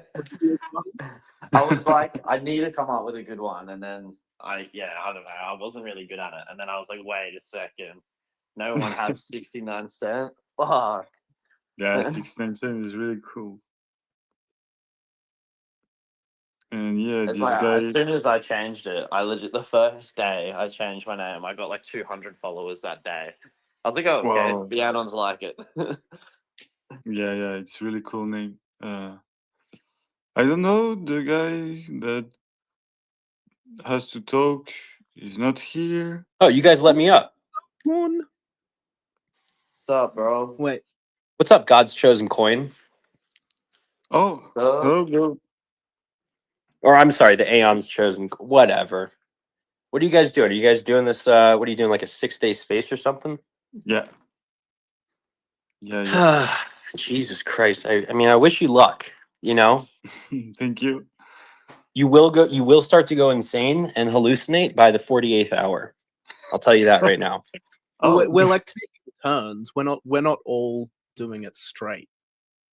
Right. No, it's a collective hallucination. We used to do this in Radbro, and the ladies hated us for this because they don't like this kind of woo-woo magic. We would have group hallucinations together by hosting 72-hour spaces. It's a sort of group psyche or psychosis type thing. Okay. So maybe we will see us flipping the stock markets sooner. That's yes. Well, we do have meditation spaces planned. We do have Well, like meditation and yeah. As long as you start like chanting together in Latin, like, you know, SPX flip the stock market, SPX flip the stock market, you know, over and over. I think, yeah, something like that. Oh, how you say this in Latin? Yeah, I was just about to say that. I don't know. We need someone has to talk, but he seems to run away, so we can talk. Chill for now. Look, I asked Grok how long it would take to count to 6,900, and it said an hour and 48 minutes, but that doesn't count for a few factors. So I could burn like maybe 2.5, 3 hours just by counting to 6,900. Yeah. And after, yeah, you say that to me. And after someone count to I kind of want to 500. leave that until like day 5 or something, where we're like we're really out of steam and we like actually need to fill 3 hours. Do it as like the I can't the do it. final 3 hours. The Oh countdown. yeah, that would actually be sick. So wait, is it actually a this- world record? Like no one's done over 6 days, or I think so. What was the record before? It was like 120 hours or something. Yeah, 125 hours. And it's like XAI that has the record. So it's Elon so Musk. 5.2 days. So Yeah. you're gonna like beat it by a long shot. Okay, I have flipped the stock market in Latin. I will post it.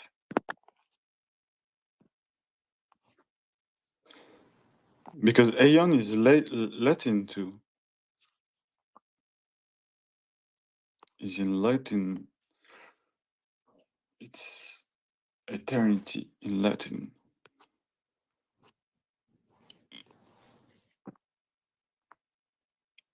Maybe it's the beginning of hallucination. I'm beginning translating in Latin things and thinking it's cool.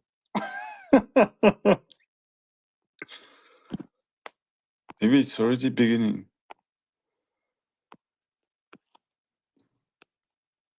Am I alone in this space? Am I talking alone? No. Nah, me either. Okay, thanks. If some people want to join, I see a lot of people I know here. That Juice, Tristan. Daju. Jews, you got Jews? Yeah, he's listening us. It's interesting. Meme coins are actually Jewish money magic. I don't know if you guys knew that. What? What? How? Yeah. Is Well, it's like everything what's boils old. down What's to be old? Jewish? Not necessarily everything, but like yeah, I mean a lot of stuff that has to do with like words Finances. and finances. Yeah, yeah. I would say a lot of it does. Yeah. Anything outside of words, though, for sure, doesn't have to boil down to Jews.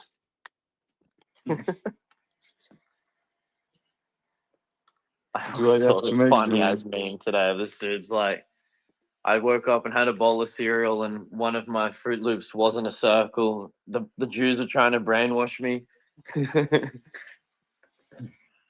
I mean, real, yeah, yeah. The you know, they've been breaking the semantic interface of reality and hacking it for a very long time, right? They're very good at it. Very intelligent verbal, high verbal IQ. Amongst the, I think it's the Ashkenazi Jews in particular. You know, when they did those bell curve tests, they found that them and the Irish have very high verbal IQs as well. Not quite as successful as the Jews, though. The Irish don't like to handle money, as they're not as comfortable with it, and usury. Do I have to make the racism hour or? Do they have to make the what? The racism hour. I take a time slot and we hate everyone. Oh yeah. Just like everyone indiscriminately. Yeah. Yeah, maybe. We did just have a African immigrant gang murder 2 people in Melbourne this morning. 2 Are you teenagers. serious? Yeah. Yeah. Jesus Fucking Christ. youth crime gangs. Whoa. What's their deal? Are they like Bloods and Crips? Is there some sort of Probably. No, because I mean we've always had like bikies and gangs and shit. It's just the African immigrants make their own gangs and do petty crime, and then like. Is it Blackie or Darky in Australia? What do you mean, Blackie or Darky? I thought it was dark. I don't know. Look. Well, I'm no, taking we this have from a movie I have saw. Aboriginals, and they're like the native dark people. But now we have like African immigrant dark people. Right. We've got Was it a lot of dark people now in Australia. The Blackies? migration is crazy. Yeah, it's fucked. So Australians are starting to wake up to that, right? Yeah, we just The had whole like Yeah, there's rallies and stuff, but it's still like a small percent, probably. I don't know, to be honest, but yeah, a lot of people still are like, oh no, it's the best thing for us. You know, let's get 500,000 in per year when we've only got 20 something million people in our country. Yeah, we're making. I love when they say it's the best thing. Houses a year, and we're like intaking like 500,000. It's so fast. And then they're like, It's like yeah, a math equation, and people don't Yeah. like even understand. It's like, you know, you've got 2 cardboard boxes, you can fit 4 Coca-Colas in it. You know, you only can have 8 Coca-Colas, but they're like, let's have 16 Coca-Cola bottles and try to fit them in. It just mathematically doesn't make sense. I wonder why is there such an influx of immigration? They opened up infinite immigration from Africa and India. That sounds like a bug, not a feature. Yeah, they did it for the visa. It's definitely a bug. The housing crisis in Australia is fucking mental, man. Like, it's actually insane. Oh, okay. So this is interesting. Have you guys have obviously heard about like how the U.S. has had these issues for a while now, right? Yeah. Because there's always someone complaining about it. Well, I'm noticing that like, so this has been going on since the 1970s, like especially like in Europe, different groups from Middle East and Northern and Southern Africa, across that time span. What is that, like 50, 55 years now? So it's been going on for a while, and these immigrant groups will come in, they'll sort of like, take a lot of social security welfare from the state, in the socialist countries, especially like in Europe. And then they'll use a lot of that money to send back home to bring more of their family with them. And what I'm seeing this happen, we're seeing this happen globally again. And I think, this is a conspiracy theory, of course. This schizo conspiracy theory, but I think that they're trying to increase the housing market, the real estate market in developed countries, to offset a global economic recession, because what everything falls back to, right, in currency, aside from gold, is real estate. And so if they can increase the real estate value across the board in developed countries, then in a way, what you are doing is you're creating inflation, a sort of price inflation within, or value inflation within, the real estate market globally. And if the US dollar is the global reserve currency and it's backed by gold, right? But in reality, it's actually very much backed by real estate, as well. Then what you're doing is you're creating a higher reserve for the overinflated currency. Now, I'm of the belief that the only way we're going to escape hyperinflation imploding and leading to blah, blah, blah, this, that, and the third is buying meme coins, right? But I'm a schizophrenic. Maybe you're right. But It's like, gonna be full if you circle. take a You're bunch gonna be of fucking right. shitty dollars out of the system and you just burn them in meme coins, technically that's deflationary.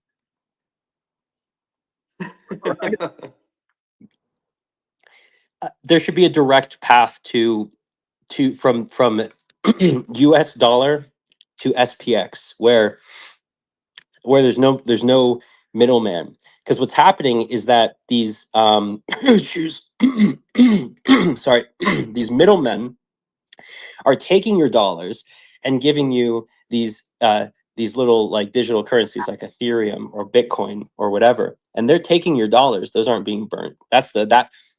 I agree with you, but that's the issue right now. That's preventing what you're saying from happening, right?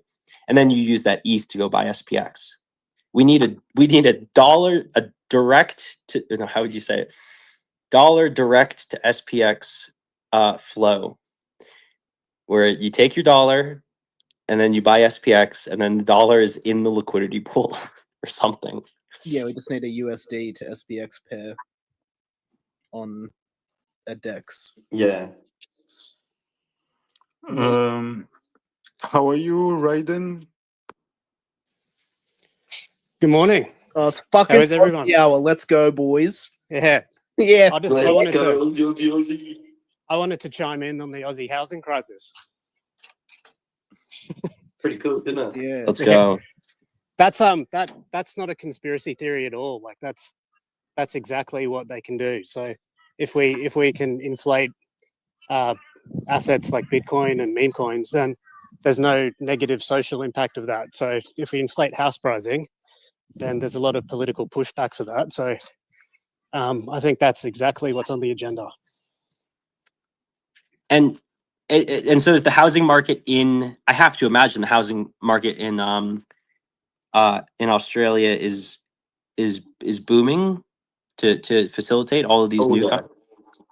Yeah. Okay, yeah, that does make sense. Let's say like my mum bought a place in Gold Coast for $700,000 9 years ago, and she just sold it like legitimately like a week ago for $2.4 million. Jesus. Right. Telebudra Valley. It's like probably the most. It's like one of the best suburbs that went up in price value. So like that's probably on the high end, but still, you know, like it's quite crazy. She made like over 3x in 9 years on real estate. And that's a pretty common outcome at the moment, even for an average house. Yeah, there just hasn't been a market top in like a decade or more now. More than a decade. It just keeps going up. There can be.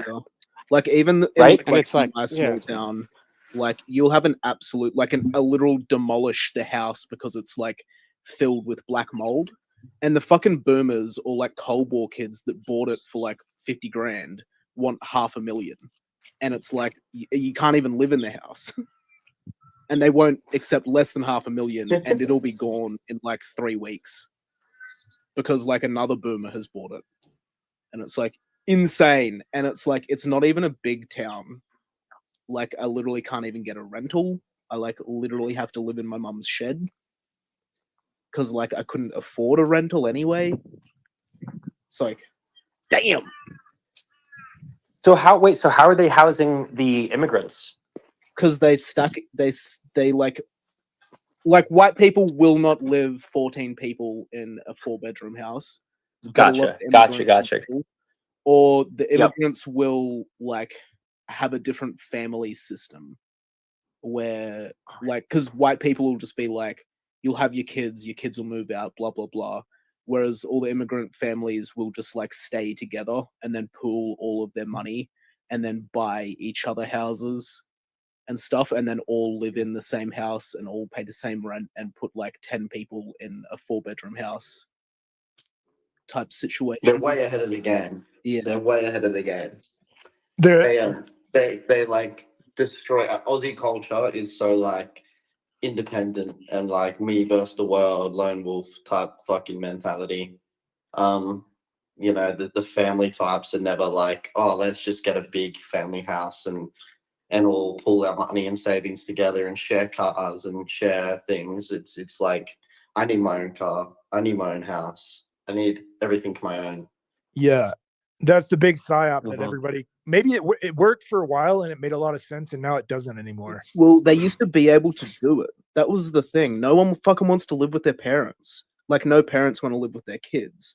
The fact is, boomers got the prosperity and the freedom and the functional society to be able to move out at 18 and to still Right. be able to make all the money they needed and save their money and own their own car and like live by themselves when they're 22 or like have one roommate sort of shit.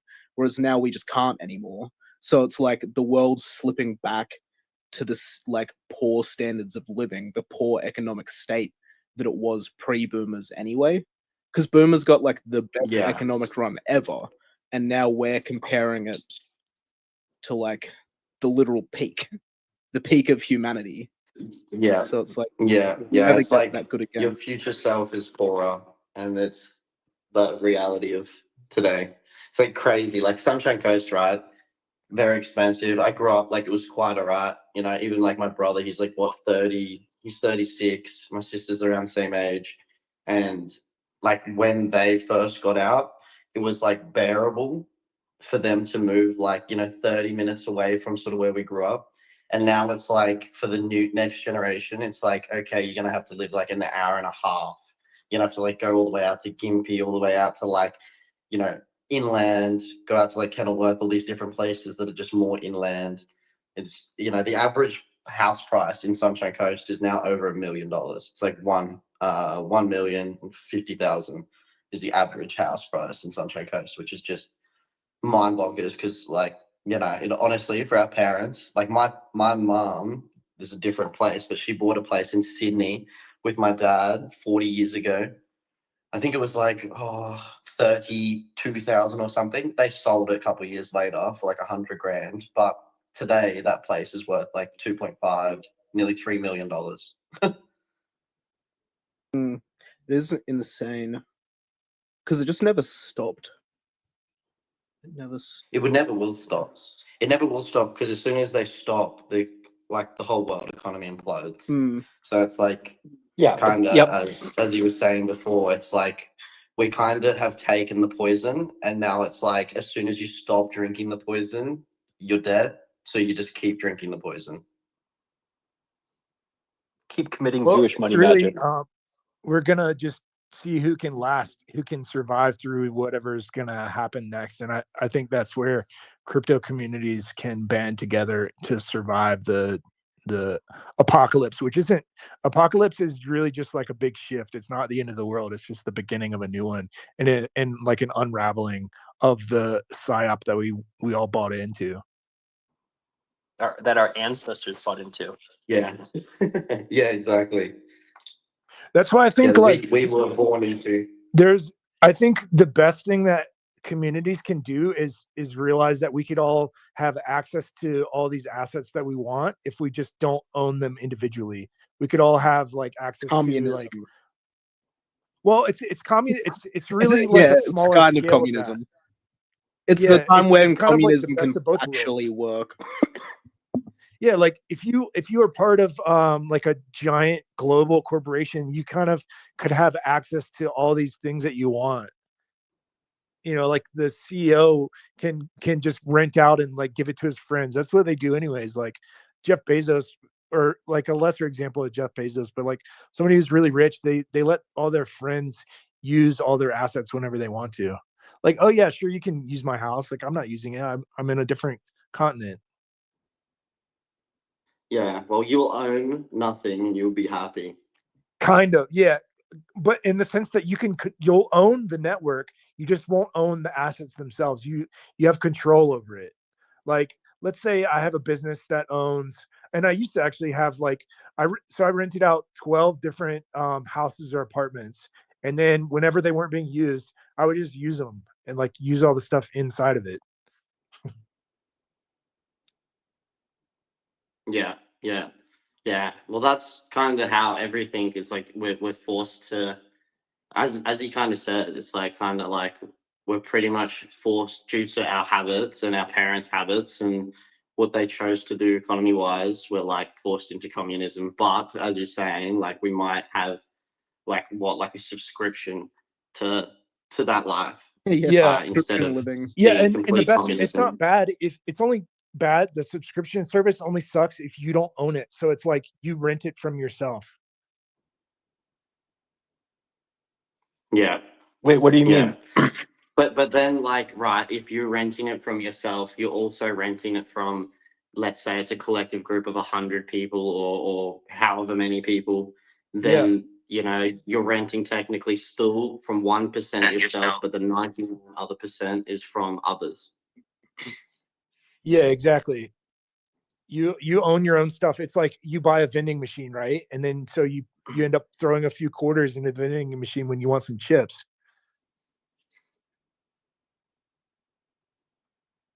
Would that not open up like a time-space continuum or some shit? If you owned the vending machine and you owned the coins and you owned the chips that you put inside the vending machine, and then you buy the chips off of yourself through the vending machine. Yeah, I mean, yes. Nothing is real at this point, it would guys. We are open in up the a time matrix. continuum. And also think about like there's somebody who doesn't own the vending machine that would also throw quarters in. Now that is Jewish money magic at its finest. I mean, What that's if we just owning a own business. everything? All that is you just own the asset that you want to use. It's like, what do you like to do? Do you like to ride roller coasters? Okay, own the theme park and then go and pay for a 1-day ticket. And somebody else is going to pay for a ticket, but they don't own the theme park. Right. Yeah, I kind of like I understand the perspective, but it like the actual logical way of it actually making sense kind of goes over my head like piggy in the middle. Yeah, that's the logistics that I think AI could solve for, like all the, who rents from who. But really a simple way to think about it is like, all right, let's buy one Tesla, right? Let's say it's Los Angeles just for sake of, a lot of people go there, or New York or wherever. You own one Tesla that's a robo-taxi and it's riding around 23 hours a day, giving rides to people. And then when you show up to New York or whatever, you're only there for a weekend, but you get to use it. And it's making money for you when you're not using it. Wait, are you It's really suggesting SPX becomes like a network state in the sense that like SPX owns a bunch of shit and then Aeons just rent stuff off of SPX? Yeah, Aeons and other people who want to use it. Like when Aeons aren't using it, it's working for other people, but we get like preferential And we get dividends. treatment and the back. dividends off of it. It's It's actually a really like obviously, as you said, AI is going to have to come up with like the actual logistics of how something like that were to work, because I imagine it would be so fucking complex. But like the actual idea of that does seem like something that's definitely feasible. Well, we just have to implement internal social credit scores. yeah. So would that be just like who's showed up communism, to right? Yeah. is enough? Yeah. Who's showed up to spaces or who's been posting for a couple months, and that kind of builds up the credit score. Yeah, and then no one mentions Jewish money magic to avoid losing some social credit points. Oh my god. Jewish money magic. That's all it is, guys. That's all it is. Whoosh, all of your money is gone now. Yeah, it's not gone. It's in some funds that I can't quite take out right now and give back to you. So you're going to have to wait a little bit. Gone is such a strong word. I had a unrelated topic. So like people really want to be part, if they're not even going to join SPX, maybe they would still want to be part of the longest spaces in history.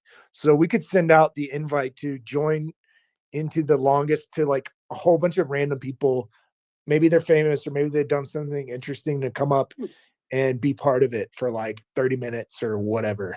I did hit up one VTuber musician and asked if she wanted to do a set during like a karaoke space, but I don't think she hasn't responded to me about time slots yet. But it is a good idea. There is so many like weird pockets of Twitter, like yeah, drama kid Twitter, and just like I don't know, it would be interesting to just like hear from the weird niche communities.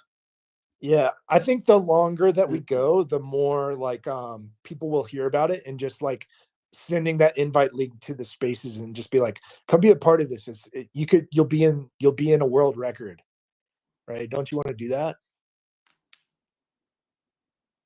Yeah, I agree. I reckon, yeah, the last couple of days should be like, well, especially like once, because it's 5.2 days is the world record. So once we get to 5.2 days, we technically already had the world record. So then it's like, we're already done the world record. Be part of the world record.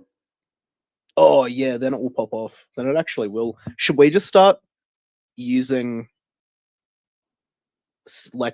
just saying like Twitter Spaces world record in like all of our tweets about it? So it's like a hashtag. I think so. Yeah. Yeah, and then like the SPX is like what you hear about once you're already like joined into the world record part. It's almost like an afterthought. Yeah. Like come for the free pizza, come to get your name in the record book, and then you end up, Buying SPX. buying like SPX later. That's actually a very good strategy, because it's like, to the whole crypto, is this world record's going to be like, hopefully imagine if we could get Elon Musk to post about it. Imagine if we break his Like- world record and he joins the space and he's like, well done, guys.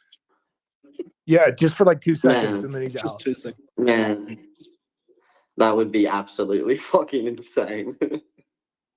I mean, he will obviously see that. Like it would go to him. He would see it if we do break their record, or when we do. Yeah, that's the plan. Definitely. That's part We of should the we plan. should tell him Get after we told break in, like it. a board meeting. Why we gotta like friggin' control these guys on Twitter, man, on X. They're like doing 6-day spaces and shit. Yeah, Tell him after 5.2 days, or he might rug it at 5.1. We'll just start it back, run it back. Yeah, we have to persist forever. Even if we fail, we just have to keep trying it until we actually succeed. Even if it takes like 8 goals. Oh, definitely. I think it always has to be held by at like the Cognosphere, the world record spaces. It's like not even like a competition for the world. It's just like, obviously the crowned kings, Anons, like that's just a given. Well, technically someone could just start a space on their phone and then leave it, right? Yeah, but is that really like a world record? Like technically, I suppose it gets down to like, if you're not speaking, right? Is that just like botting a fucking world record? Well, yeah, technically it would be. Yeah, so it's really about the audio, or like periods of dead air not happening or something like that. Yeah. And like the quality of the spaces too. Like you could just obviously do that, bot it forever and not have anything. But if you have like quality spaces that's continually running, then that's pretty cool. Yeah, that's what I wanted to do. I just wanted to be like a real record, not just for saying. So that's why I managed to organize various activities. Yeah, it kind of reminds me of like Ted Turner's idea for CNN is like a 24-hour news station. Like it just keeps going. Yeah, but now we are doing this, and today he gave me the idea of making an SPX radio, like 24-hour Yeah. radio. Yeah, And I was thinking of that too, and it's a really cool way to try to. You could still have access to information, but you're not looking on your screen. yeah, and I really love the idea. I always wanted to do a radio for a long time, and maybe it would be Here's your something I opportunity. understood. It is possible. There is like Twitter Spaces wouldn't work. You could do a live stream. You could do like 24/7 live stream. Yeah. Yeah, like what, a live stream? What, on X? Oh, no, like on or like on YouTube? Twitch or YouTube. Twitch No. or YouTube, and I It's was just a matter of having the There's like connection. some of them lives that just go for eternity. I know, like, there's this chill music that I listen to. It's like friggin', I don't know. I swear it's been live for like 10 years straight. I was looking at like framework to make a website with our own radio, and there is a bunch of stuff already existing that we could code and adapt to have our own radio on our own website. So it could be even better than using a platform. Yeah, it would be pretty cool if we could get ad revenue. That would Yeah. be sick because like any sort of like flywheel, like income generation is like necessary. That's where like Twitch and YouTube is really cool because like with ad revenue, you're literally just taking their money and then Yeah. turning it into SPX. Exactly. But yeah, it's just an idea we talk about with a friend today. So maybe I will manage to, because I was thinking at some point there will be so much people, reading every day on social media and everything. So the good thing is to find new ways to infiltrate and do something different. And maybe making a radio would be something cool that I would love to do. So we'll see, maybe. Go and give us your best announcer voice right now, Mr. Radio Man. Give us an ad. Now, please, Sell me SPX. I have I have recordings of Hype making fake ads that are awesome. You will be hired, Hype. You will have like a job on this radio. Sick. It was Means so I funny. don't actually have to enter the real wage gauge again. It's getting. Do you miss the days of gooning to PlayStation 2 anime girls? Well, do I have a coin for you, ladies and gentlemen? SPX 6900. It's in the name.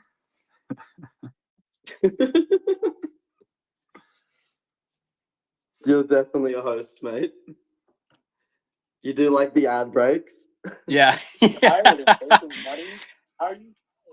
Oh yes. You know what goes great with gooning to what's her name? Marie, was it Mary Shelley? No, Marie Curry. There's no gooning. Marie Curry.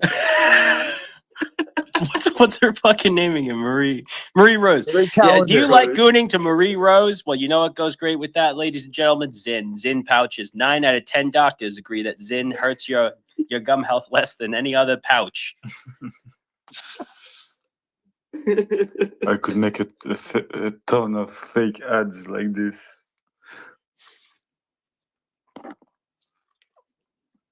Are you tired of making money? Are you Hype. I will put some of yours. Are you tired of making money? well? Okay, just 1 minute. Are you tired of making money? Buy a Solana shitcoin. Are you tired of making money? Are you tired of winning?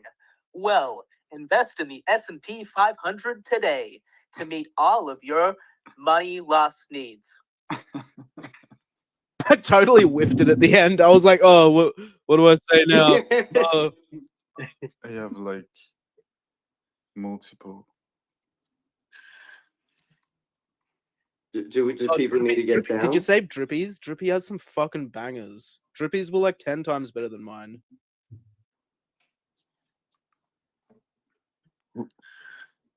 Who said something? Sorry? Me. Oh, he's already hallucinating, guys. We lost one. Did you save Drippy's ads? I don't know what it is. No. Hang on, I might be able to go back and find him in the Telegram.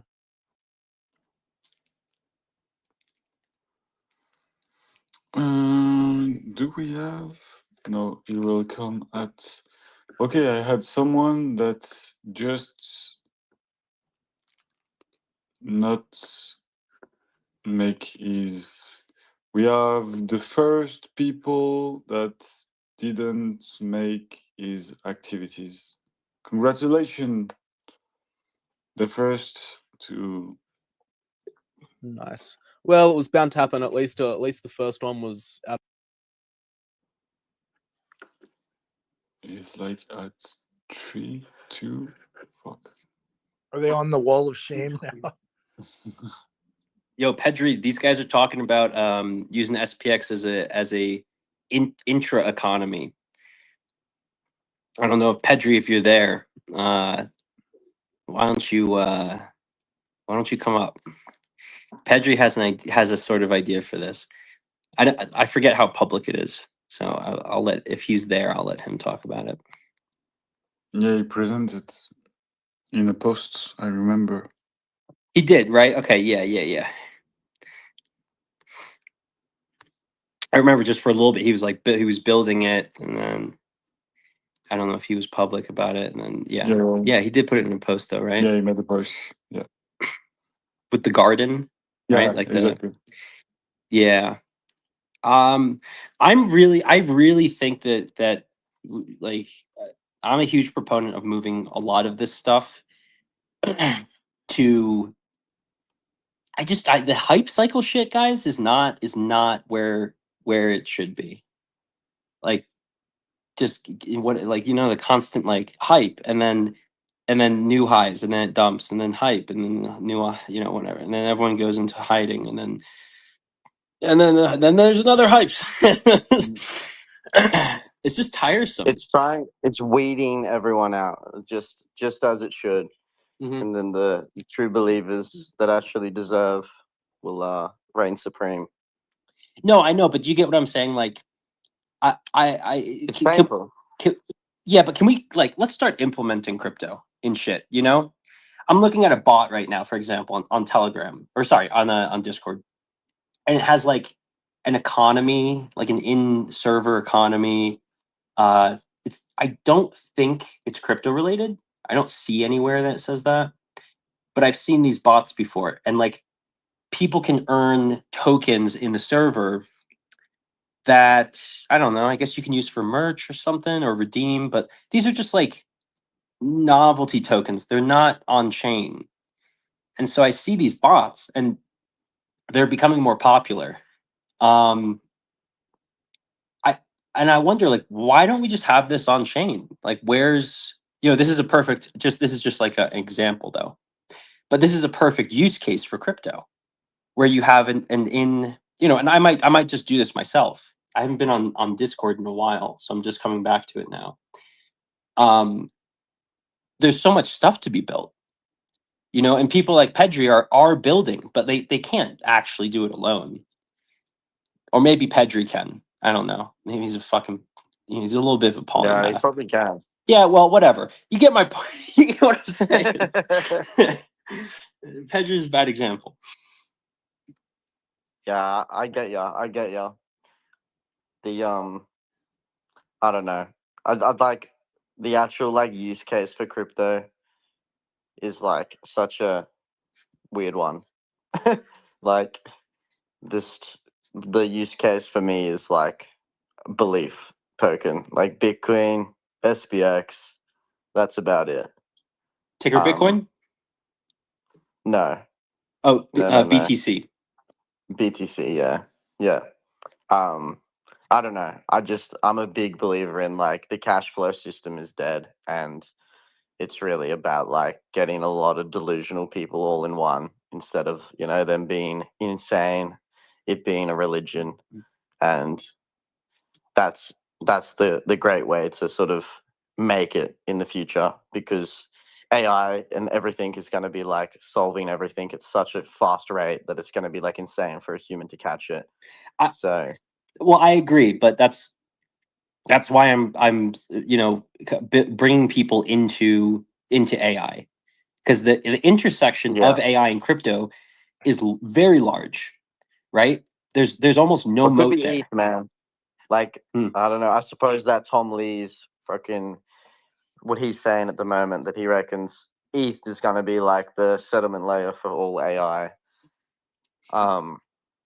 It would make sense. I don't know. Like, it's a great thesis for him to run with and to like slam it down all like these news channels and get everyone to buy his strategic company's fucking bags as well. So like it's like, what do you believe? He could be like serious with how that's actually going to operate and work, or he could just be like, look at this narrative that I've built.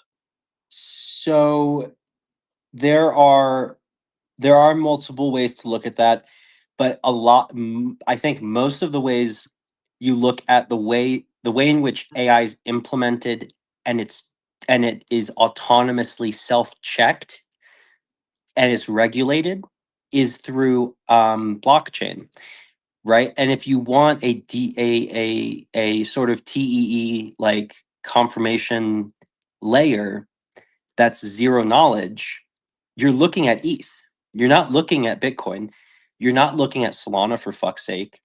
You're not looking at Sui. You're not looking at Aptos or Litecoin, right? You are looking at EVM and specifically Ethereum, and its sort of federated network of layer twos. So it Yeah, does. so what, like it'll be basically on the layer twos, right? Like where all that settlement, because like what it, like Yes. the actual speed of ETH, Yes. like, you know, there's going to be so many moving parts. I can imagine, you know, if these AIs are going to be running everything, it's going to be like so many moving parts every second.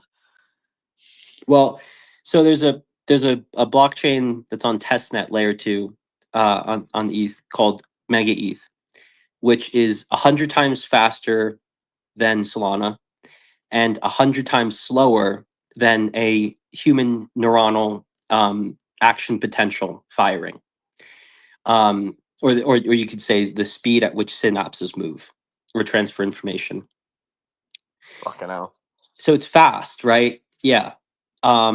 It's pretty close to the human brain. It's way faster than Solana. So, you know, I was doing work. What was it called, sorry? Well, so there's Mega ETH, Mega ETH, and then Rise are the two really fast ones. I think Yeah. they're Well, both like, on this is testnet. all super bullish for SPX6900 if it is gonna be ETH. Like if the settlement layer truly is, and it's gonna be like, you know, like everyone at the moment's like, how do I invest in AI? And they invest in like Nvidia, you know, fucking different companies that are investing lots of capital to build AI. And it's like, if truly the like parabolic frenzy of everyone going, holy fuck, AI is going to take our jobs, the only way out is to buy ETH. Like, I don't know. I could truly see if that actually does happen. Like, I don't see how it doesn't even flip like Bitcoin. ETH is an arc. A good way of thinking of Ethereum is as an arc. It's an arc from the currently disenfranchised and crumbling centralized infrastructure system of information to one that's self-hosted and decentralized. And it's the highest fidelity system in that regard that's programmable, right? Because Bitcoin's not really programmable. It's not meant to be. It's not even ETH and Bitcoin aren't competing with each other. Oh, definitely not. Right. Right. So in that regard, like what? Like Solana's going to catch up in terms of organic decentralization? That's a high, I wouldn't put a fucking dollar on that. Nah, that's like betting that Bitcoin Cash is gonna flip Bitcoin. Yeah. Like it's in my opinion, it's truly like if you are the first decentralized one, you're gonna have that like that head start on everything that it's like it's not even worth your bet. Right. Like trying to pick like a second win. It's kind of just like Cope. Yes. Yes. Dude, At and that where are point. the decentralization maxis putting their time, energy, money into ETH? Yeah, Right? Solana is centralized compared to ETH. Yeah. Yeah. I mean, most of Solana is running off of a Google server warehouse somewhere in Exactly. California. Web2. Yeah. Yeah. So what you were It's so talking- crazy to think like the actual like because right now it's like, okay, all of us talk about this as like a thesis of what could happen, but like once this hits mainstream, that like it's actually gonna be like basically like the future's internet money will be ETH due to, you know, all these AIs and fucking everything decentralized running on it. And what possibly even like, you know, businesses like stock market, you know, all that transferring over. It's actually like so crazy that you can't even really comprehend where the price would be. It's like if it becomes everything, it's like, well, like what price figure is on that? There isn't. Well, the price figure is Bitcoin, valued in Bitcoin, not valued in dollars. Exactly. Right. And that's the thing that yeah. like once Bitcoin Or is goes it to valued infinity, valued in ETH? yeah, it's well, not like even- we just stop counting in dollars pretty soon. We start counting in Bitcoin or Satoshis or whatever.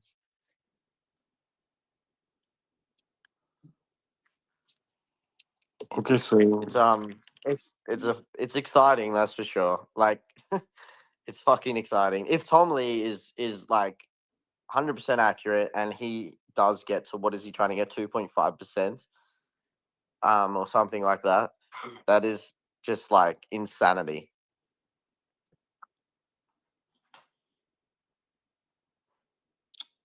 Yeah. So asking me to help them set up wallets and teach them how to like blockchain, not even to like make money, just for like financial sovereignty, which is like interesting because then it's like in 20 years, like if you're on CT now and you're already like blockchaining, like the amount of people in our generations that just aren't, and it's going to become like a necessary thing. Like, yeah, if you're they'll here just be so far they'll ahead of just the be curve. using they'll use crypto, but they won't even know they're using it. Like you're using Venmo or something. It's just running in the background, and you're using crypto, but you're not really using it yourself. Yeah, and you just have like a like hot wallet essentially. Yeah, everything is going to look the same for most people. It's like you log into whatever your Bank of America and you're using Ripple, or you log into PayPal and you're using layer 2 Ethereum. Yeah, well, I thought it was pretty. I always thought that they would just move like the different national dollars onto like stables, essentially. So you'd have like AUDS and like USDS, essentially. And then when you go into your banking app, you would just see like USDS instead of USD, and pretty much everything would just operate the same, and it would just be the banking system would change its like back end infra. Yeah. But then Trump sign executive order that there wouldn't be any like government stable coins, and that was like a month or so ago. I think so. I think that's because they just want it to still just back the US dollar by buying bonds and whatever. So I don't know exactly how they work that, and maybe because he released a USD coin, so he's like, let's profit off it personally instead of. Yeah.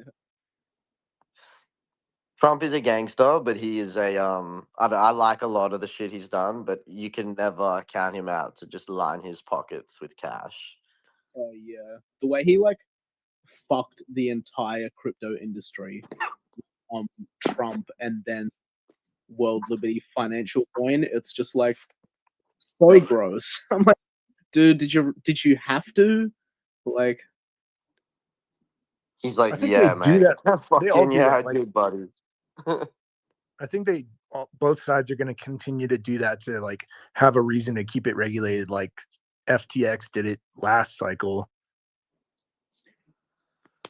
yeah, because the Yeah. FTX crash and even the Luna crash was all pretty orchestrated for like crypto regulation.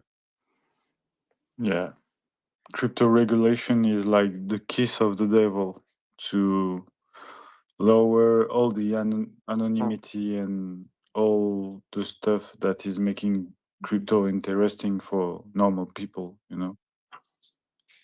Yeah, because imagine if Kiss they to the devil, eh? I like that. It's so true. Wait, no, they can't ban actually launching your own coin, can they? Because it's like ETH is that decentralized that they can't turn off launching your own contracts. Yeah, no, they can't. They can't, but like they can obviously make it difficult and like bind you, you know, like they can, as they used to, like fucking Gary Gensler and shit. They just go after everyone and they keep everyone afraid. So then, like, you know, it never actually reaches the, let's say, the older people or the people that are like so caught up in, oh my god, if the government doesn't like it, then we can't do it. We can't use it. Yeah. Yeah, there is, I think, probably many ways to, like, regulation is a weapon against the systems. You have, I don't know if in a node way, like having a lot of nodes or something like that, being in the DAO, or I think there is other ways probably to impact on the systems. No, what you think? I mean, yeah, we could shoot people. The old way. No, no. Bring back old America, hey?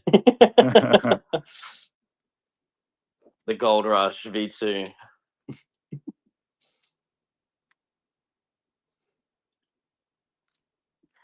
Yeah, I don't know. I do think though that like every new generation that comes is like, fuck the government, fuck the establishment. Let's just build our own world and do whatever the fuck we want that way. So it's like, no matter what, time is on our side. So like all these old dinosaurs that just want to fucking litigate us and fucking, you know, put up all these regulations and all this extra shit. It's eventually gonna fade away. You know, it's like the old dude with his walking stick, like, you know, barely holding on, and eventually we'll kick the fucking cunt's legs out and we'll be right. Yeah, sure. The pattern is like for Bitcoin. Bitcoin was like a technology that couldn't be stopped, so it expanded and eventually hit critical mass of people, and at some point they find a way to take it back, you know. So I already have. My conspiracy theory is that Bitcoin was like yeah, the sub all along. yeah, Because it was 90s and it was like implanted, like they knew how to make it seem attractive by like planting Yeah, it that's is like the for longer it goes on, the more I think that that's like the truth. well, Is it's that the like it's the only way that they, you know, they go, well, if it's kind of like how we're all pretty much slaves at the moment, but indirectly how it's like back in the day, right? You had slaves and it was actually hard to maintain them because they knew they were slaves. But then they sort of made it where they're like, wait, let's give them the freedom of choice, which they think is freedom of choice. But technically, in lots of these countries, they're still kind of, you know, that they make sure you don't get too big, so you still stay in the system and you're still a slave, but you don't know it.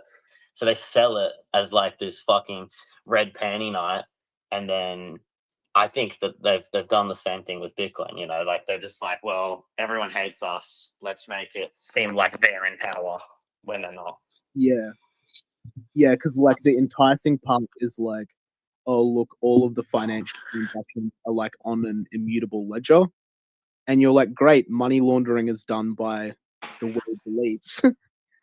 This is great for like the common person, and then you sort of realize that it's like, oh no, it's your transactions which are on an immutable ledger, and the world's elites are just gonna keep doing what they're doing, but in dark pools and like behind the scenes.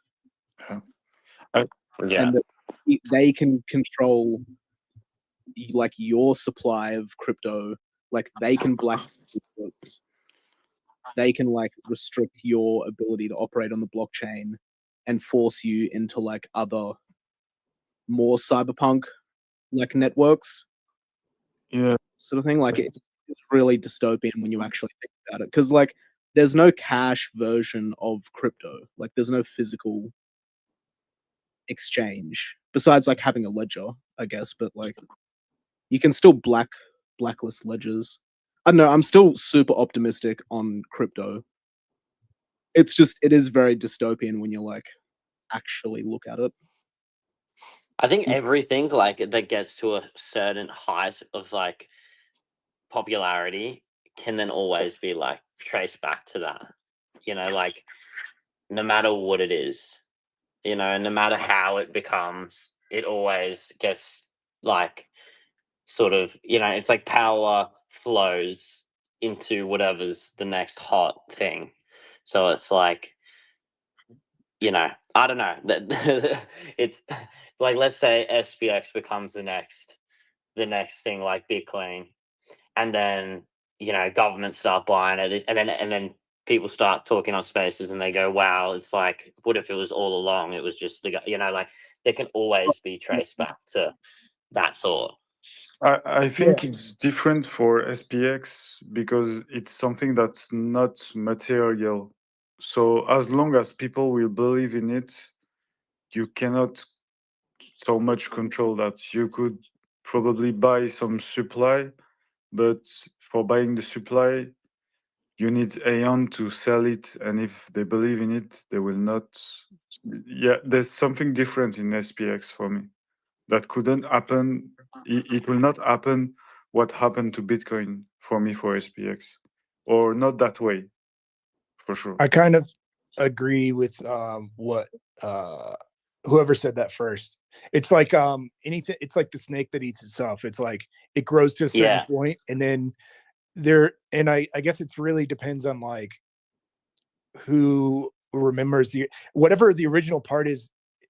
It doesn't stay the same. It always kind of like I don't know, but It's like power corrupts, you know, like, so as you say, like and power then corrupts, there'll as you be said, the snake eats itself. factions that want to keep it like it was, and others who are kind of in the middle and see that things evolve, and I guess the best we can hope for is that it kind of continues to decentralize into other small factions, and I don't know, but yeah.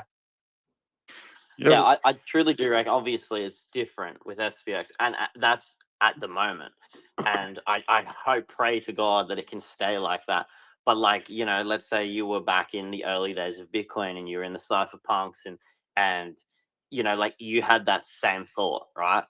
And then now there's people like me, or you know, Hype, who was just speaking as well, that it's like, you know, or possibly it's, you know, now the power has sort of corrupted. But it's like, I don't know, it's kind of like a yin yang to this world, isn't it? Like a certain thing, it's like it's really good in moderation, and then it becomes so big that it corrupts.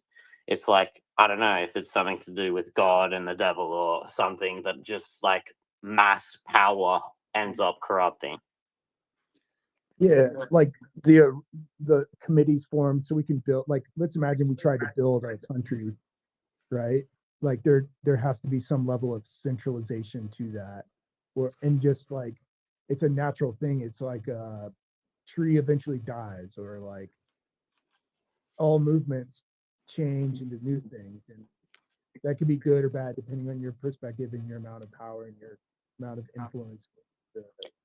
Tom, your mic is like muffled. My bad. There you go. Hello, I am under the water. Hello, I'm under the water. I'm drowning. But yeah, as go. sort of Mike was saying though, I do think that because the way that it's like SPX is so like spiritual, and it's so like, you know, the first foot forward is love, and like, you know, instead of just like hodl, fuck the establishment, it's not just that. It's more like I don't know, like the older I get, the more the purpose I think of life is legitimately like love, like loving you know, your partner, your kids, just, you know, your family. That's like the only purpose of life. Everything else is just noise. And it's like, if we lead with love and that, like we maybe have a chance of breaking that cycle of where, as you said, that the snake sort of, you know, turns around and it eats itself. You know, maybe there is like an eternal wheel that can be made if it's continued with love first. But like these are all just theories, I suppose. Like it's but imagine that. Imagine if we do become like the first sort of mass thing that can get to mass power and it doesn't corrupt. The breaker of cycles. Yeah, that would be cool. Because yeah, if you like lead with like love first, it's gonna give us the best shot at succeeding. Yeah, absolutely. Usually, unless like parasites come along and then manipulate that fact. Yeah, the Yeah, like Trump, the parasite for Bitcoin. yeah.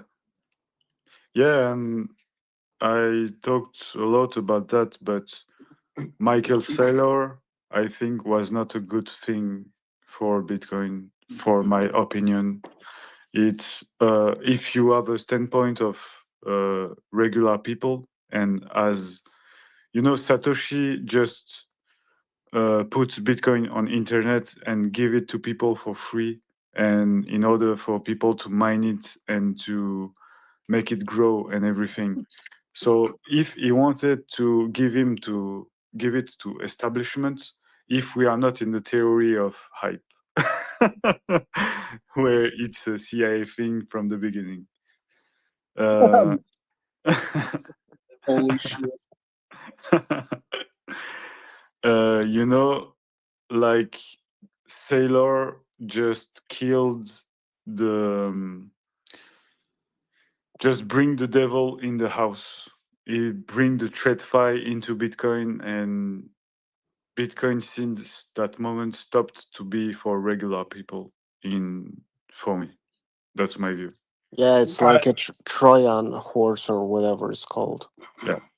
Yeah, I'd say it's neither good or bad. Sailor's neither good or bad. It's like just how it's just a reflection of like how you see things. It's like Sailor was always inevitable. You know, Sailor's part of the cycle, and then the person that sees it is saying, well, this is good, and the other person's saying, well, this is bad. No, I'm saying from a regular people standpoint. You know, if you see it a Bitcoin, like Satoshi released it for people for free, so it was for regular people. You know, for me, in my mind. And if you see it from a regular people standpoint, it's not a very good thing. But it's not like good or bad generally, just from regular people standpoint. You know, sorry. From crypto regular people. Like then it's like the regular people that are in TradFi, and it's like good for them. So it's, it's like perspective, I suppose. Exactly. So I agree. It's not general good or general bad. It's like from the original ethos, and I know a lot of Bitcoiner are not happy what is happening with Bitcoin, and you know, early OGs, there is a lot that are not happy. The real cypherpunk one. Yeah, I just think like, I mean, you could find before Sailor there was, you know, the ETFs happening, or like the first company that bought it. Like it's a continual story of just a larger and larger entity buying it. Yeah, but Sailor made something. He leveraged money to. I have a problem with this story. Really, I don't know how to say. ETF are at some point inevitable, but Sailor is more like he find a hack to leverage money and to. I don't know how to say this, but it's really he's gamified it. He's like and so that's just part of the money itself. Yeah, sure. So it's less about Sailor, and it's like these ugly parts of the existing game that already happened, and the dollar, or that too. were just like set in place like a domino falling. Yeah, exactly. And the cool part that I think people underestimate or kind of discount about Bitcoin being the people's is like the dollar price value of Bitcoin is not the real, or it's only one of the things of Bitcoin that makes it still for the people. And it's really that anybody in the world can use Bitcoin without anybody else's permission. So as long as that's the case, it'll still always be for the people. Yeah, I agree. Yeah. I agree with that. And it's like, obviously, it's kind of like everyone likes the person on the come up. And then as soon as they get to the top, it's like, everyone starts resenting them. I don't know. I feel like that's a definite thing with Sailor. It's like everyone else was on the same boat. They were all on the Bitcoin come up. They all had the same equal playing field. And then someone thinks of like a mathematical way that they can basically leverage other people's money from trading, his stock to buy more Bitcoin. And it's like now he's like the success story. And everyone either has an opinion on, wow, he's pumped the price of Bitcoin. I love him because they held Bitcoin. Or if they didn't hold Bitcoin, that it's okay, fuck. Now Bitcoin's worth $100,000 per Bitcoin. And it's harder for the little person to get more Bitcoin. Yeah, there is something really important here. Is I'm not the kind of person that consider if the guy doing a bad things and it pump the price of my assets, I will like it. It's like in SPX, the goal is as important as the journey, and it's the same for everything for me. And if something is doing bad things, but it pumped my price, it's only temporary, because on the long run it will cause some problem for me. It's lowering the ethos and everything. Yeah. It's like doing steroids to get big and swollen. Yeah, exactly. Yeah, at some point it will cause a problem. Comes with heart conditions. Yeah, Yeah. exactly this. But yeah, I think something SPX is way more pure than Bitcoin, because Bitcoin had paradoxically its conventional utility was paradoxically the door for TradFi and these people to enter into Bitcoin. Like if you have more electricity produced, you can use it to mine Bitcoin and not just lose the energy and the dollar that refers to it. These kind of things cannot happen with SPX, because in fact, having no conventional utility is a feature, not a bug for us. For these people, we are a joke, and this is our better shot. In fact, they will. I definitely agree with that perspective, 100%. Yeah, they will. They cannot say. They cannot.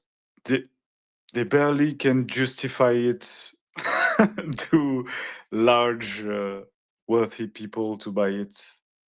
It's like all the beauty of the joke. If the SP500 is buying this stuff, it's like saying these people are right. We are the bad guys. So the joke is becoming. I think Murad's saying this. The joke is becoming funnier and funnier. The market cap will grow. So it will just reveal all the nonsense in this world and how all the people are corrupt, and we will see if they are even corrupt to bet against themselves in a way, just to make money, which I don't doubt, frankly. But it's my way of viewing things. I don't know what you think about that. Yeah, no, I truly agree.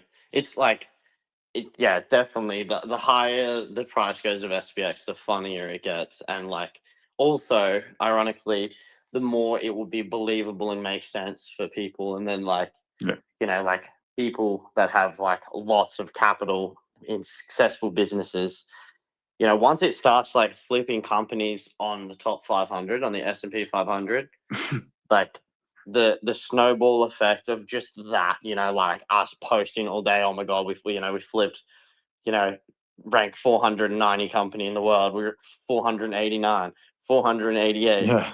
The The counts. mimetics of that is just like going to be like a fucking hamster wheel and just Yeah.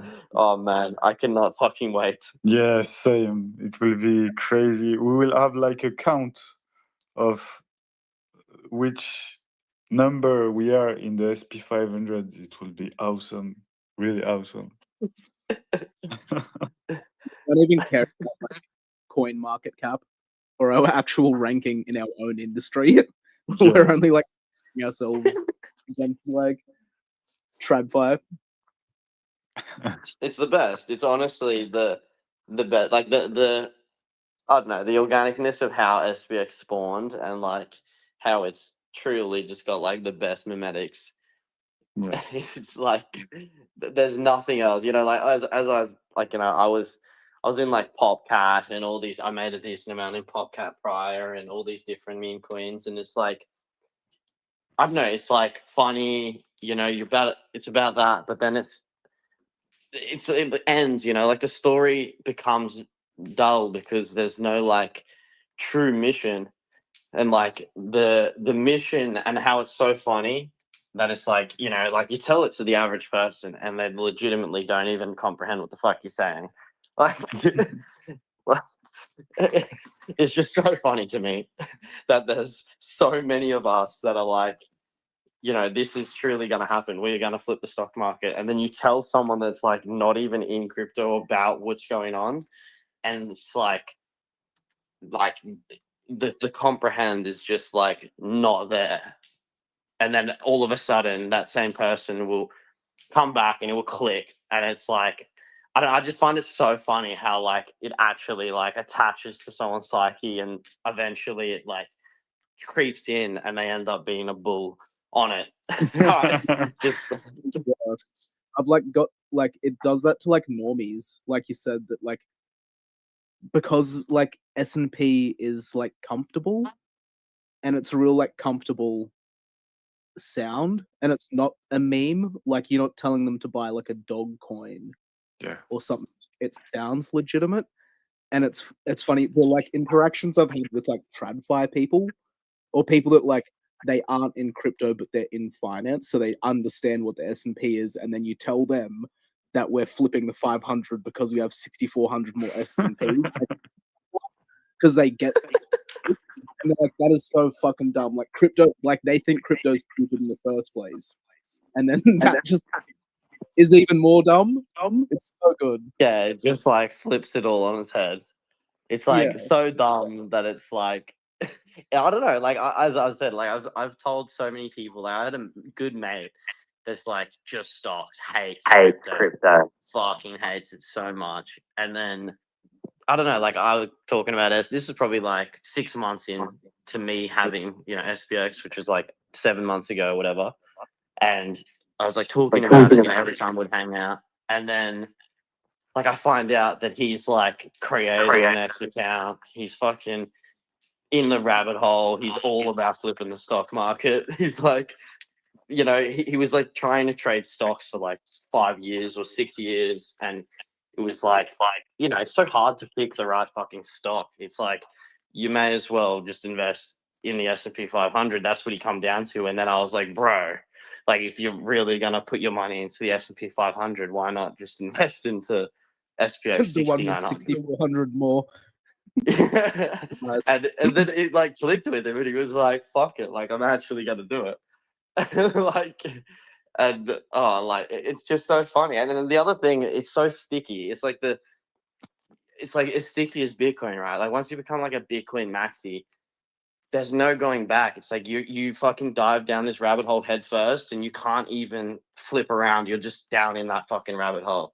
And it's Yeah, the once same you with start researching, you're like, oh it's fuck, like this saying is you actually can't something. shake it. It's like once you get that bug of SPX 6900 and flipping the stock market, what mimetically can beat it? Nothing. It's like they're actually is nothing out there that can beat that. So it's like, how can you swap and change vehicle or investment vehicle when you're in like that, that fucking Ferrari F1, you're flying and you're loving every second of it. You don't even think about hopping vehicle and changing vehicle because you're in the best vehicle. And the thing is that it becomes the part of your like identity. And after becoming part of your identity, like you are not going to sell them. You are not going to cheat because your inner voice will like feel bad or something. Like you will have some discomfort when you will try to sell. Yeah, because it's like a part of you. Exactly. Like, yeah, it's like fucked. Every time I like have had to sell to like live, it still feels like shit. And Yeah. you're like, I have to eat and I have to pay my bills. So like Exactly. all I have is SPX or Aeons. So I like something has to go and you just feel fucking horrendous. And it's like that's sort of what you want, like trauma bonding with your tokens and like with your community as well. Because it's like if I like even like trading, right? Because it's like everyone's like, oh, if I sold the other week, like Hitlered everything at 2.5 bill, then I could have tripled it. I could have quadrupled my bag. Like fucking amazing. But it's like, but what if I didn't? What if I like sold and it just then doubled and tripled from there? I'd fucking want to neck myself. Like, what am I gonna do? Like, stop showing up and then like say goodbye to like being a part of SPX, or keep doing SPX but with zero exposure? Like, both of those options are gonna feel like fucking horrendous. Like, Exactly. almost as bad as like SPX going to zero and then being like, well, I'm now that person that was rich last bull cycle and then round tripped life changing money. Like, you know what I mean? Like, it would feel more shit to sell and then get pumped out of position.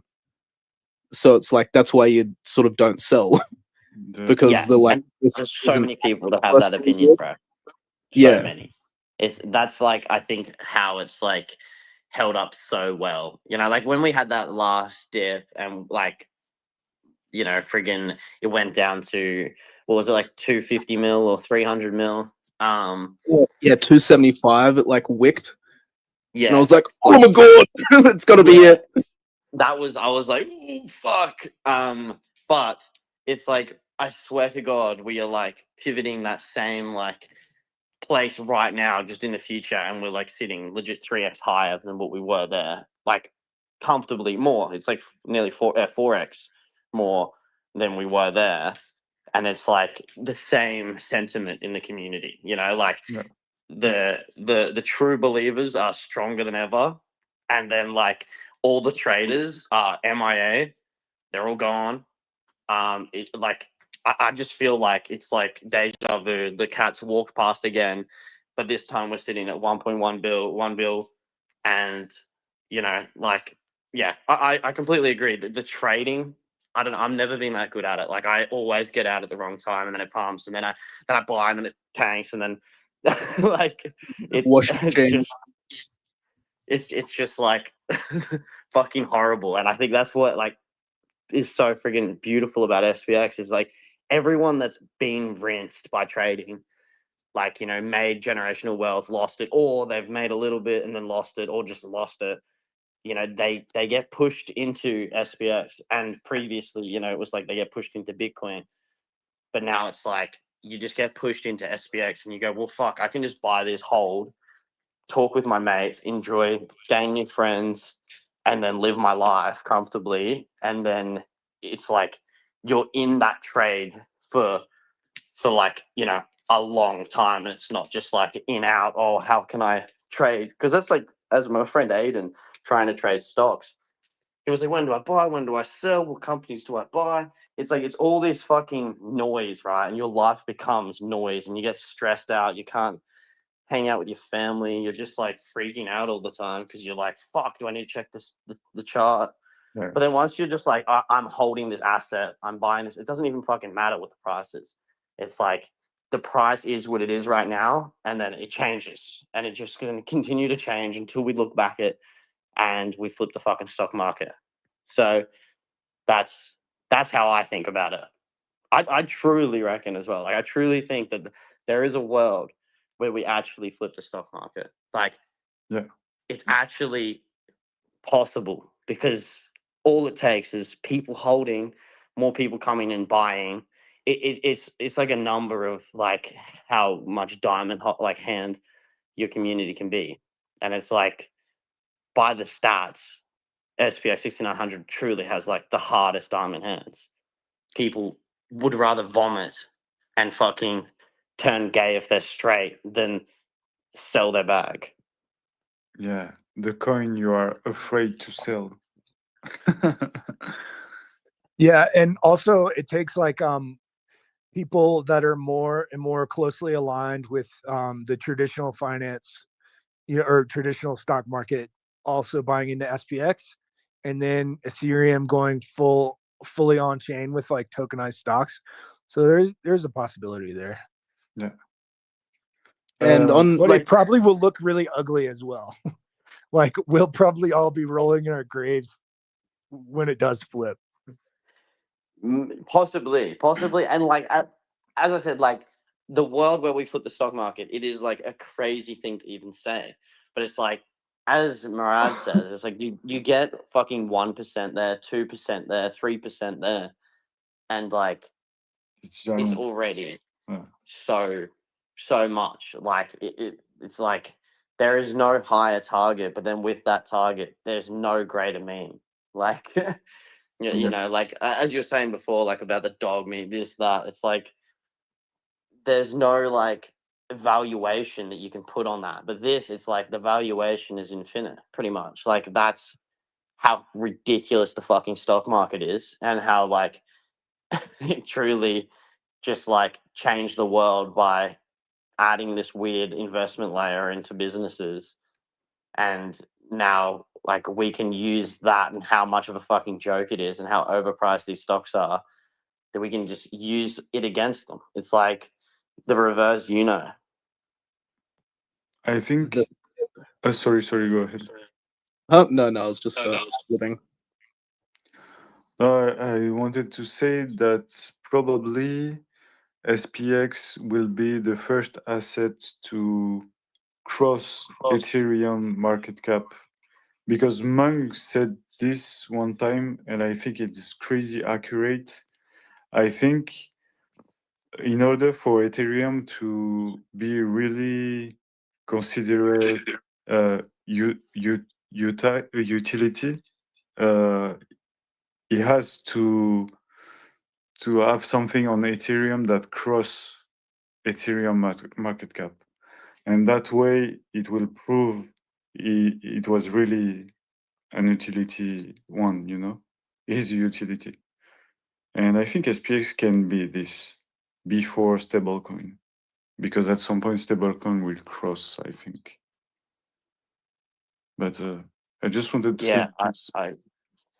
I remember Mung talking about that. That's, like the utility of ETH is SPX 6900.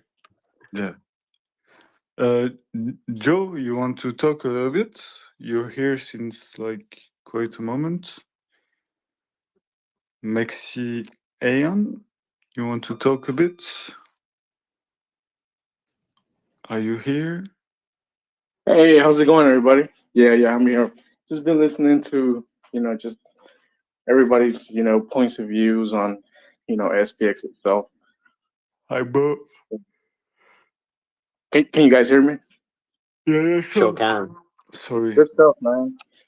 Yeah, I mean, it's just, the only thing I can say right now is, probably been on, I think this is like my second cycle, right? Because I remember like my first crypto was I think it was Shiba Inu, right? Which was really funny because I told my mom, hey mom, I found this crypto, it's gonna make me rich. so I was like, it was just like I was buying at the top, I was very new. So I was like, yeah, man, it's just like I was looking at Shiba Inu, I was like, holy bro, like I'm gonna get rich with this, and I didn't understand market cap or anything like that, right? So Yeah, I've been up and down in the cycles, man. But with SPX, man, it's like I left crypto back on 2022, right after that bear market, and then I kind of came back when Bitcoin hit like 100,000, and I was in the trenches, man. I was like, man, like I gotta find something new, right? And I don't know if it's happened to some of you guys, right? But it happened to me, right? I saw SPX, when it crossed like $1, and I was like, all right, I'm gonna buy something, right? So I bought a little bit, but I didn't fully like pour it in, right? Like I wasn't fully an A on as soon as I bought in, right? So it took me like a couple, I would say like 2 3 months to actually like full port to SPX. And I guess it was Murad's, thesis, right? On the everyday problems, like everybody is facing. That's something like we can all kind of like relate to in a certain way, right? Because it's like, I guess people when they see crypto, they see like, oh, it's a scam, like people don't really trust crypto a lot. But when you can get a lot of people to kind of like connect with something they're actually, suffering like together, you would say, like wealth inequality, then you can actually like spark that interest, which is SPX, right? It's a vehicle of it's a vehicle of hope for a lot of people. So I mean, I've been, I guess like with SPX since like December 2024, right? So it's not a long time, but I'm still believing, man. Like it's the next big thing, man. It's gonna be great, to be honest. Yeah, absolutely agree. Yeah. Yeah, for me, it's not that long. Like, I discovered SPX and like 2 or 3 4 days after, I full ported. Like, one full clip, ciao. and and yeah, it was the best decision I made so far. So yeah, it's it's really different in SPX. The feeling is really different from everything I hold before. Same thing, because really, like, when I've heard about SPX, like, after, like, it took me 2 3 days to uh like examine everything. Yeah. And when I understood, when it clicked on my mind, even though I wasn't into crypto at all, trust me, before the February of 2025, the whole crypto was scam for me. Like I was more leaning towards like traditional investment assets. But when everything clicked, I just went to the nearest like tech store, asked them what is the cheapest iPhone, because as you know, like in my place I don't have like cold wallets sold here. So I went there, I asked what's the cheapest iPhone so I can get. They're asking if I do need camera or memory. I'm saying no, just the cheapest iPhone, doesn't matter. So they gave them to me because like on that iPhone, on that separate phone that I'm not connecting to anything, I'm just storing those crypto coins. So for real, like when it's clicked, I just like drove to the store, bought the iPhone, DCA'd, bought the first coins. And now I'm happy. Like I don't have like sleep problems. I'm not trading. I'm not monitoring charts as I did before. Yeah. Like Beautiful. life gets easier. Beautiful. I didn't know you wasn't in crypto before SPX. That's Never, Mike. Never. I like Andy knows it better because we talked a lot about it. No, I never was into crypto, even though like in myself, like deep in myself, I was kind of jealous seeing like 19, 17 years old guys like making millions out of weird things. Yeah. And I'm just was thinking that that's just a luck. That's just a casino. Like, but when the SPX clicked, I decided let's give it a try. This will be my first coin, and if something will happen, then this will be my last. Yeah, beautiful. Good stuff, man. Good stuff. Yeah, beautiful.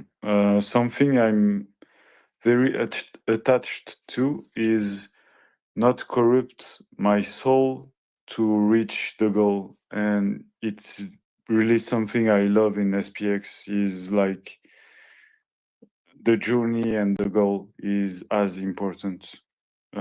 So it's doing the right thing in the right way. So it's beautiful. It's the first time I see something like that. So absolutely love it.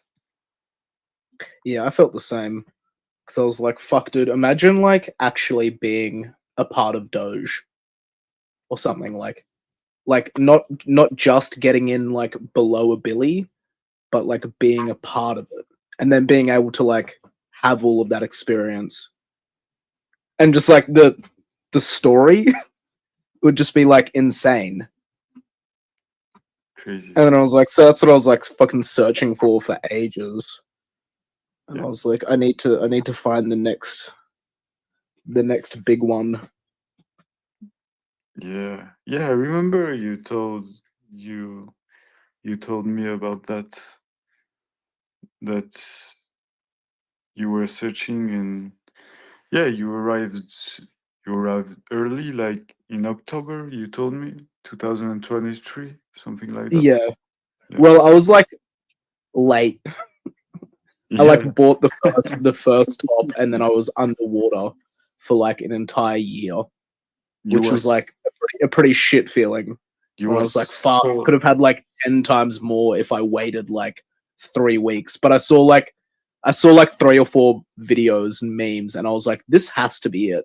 Like, if this isn't the next big thing, like CT sucks. Like, if SPX 6900 doesn't like fucking pop off, then like something ain't right. And it turns out things are right. You were so late. That's crazy.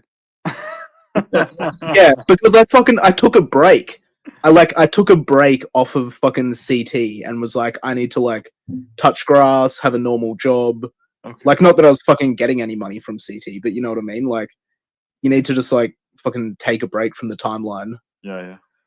And like looking at shit, and I was like, fuck, I wanted to be a part of a community and like be a part of something, and also like get into that coin early. And then it was like, you know, when you just get the feeling that you need to like be somewhere on the internet, whether you're like, sometimes you're like, oh, I need to like open up a dating app, and then you like fucking swipe on someone, and then you're like, huh, I didn't use that app in like 4 or 5 months. Yeah. And then you just have like the inkling to like hop on again. That's what I got after like, it felt like ages. It felt like I was off CT for like 8 months or something, but it was only like 2 or 3. And then in those 2 or 3 months, that's when like Ticker Bitcoin launched, and like MOG and SPX. Crazy. Everything for a reason, though, I guess. Because I mean, maybe if I like was still on CT, then I would have bought a different coin or something. It's destiny. You were. Yeah. Besides, I needed to fucking like be underwater to be like, oh fuck, I have to get to work. Like, Yeah. I have to like do stuff. I have to like make videos. Cause like that was the thing. Like, if no one did anything in SPX, it would have died.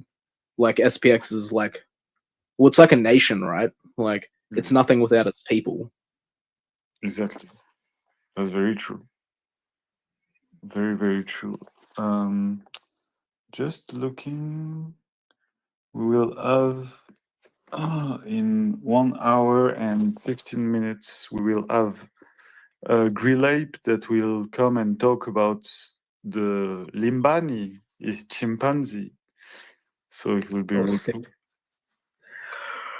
I'm gonna go grab coffee because now it's fucking 11 a.m.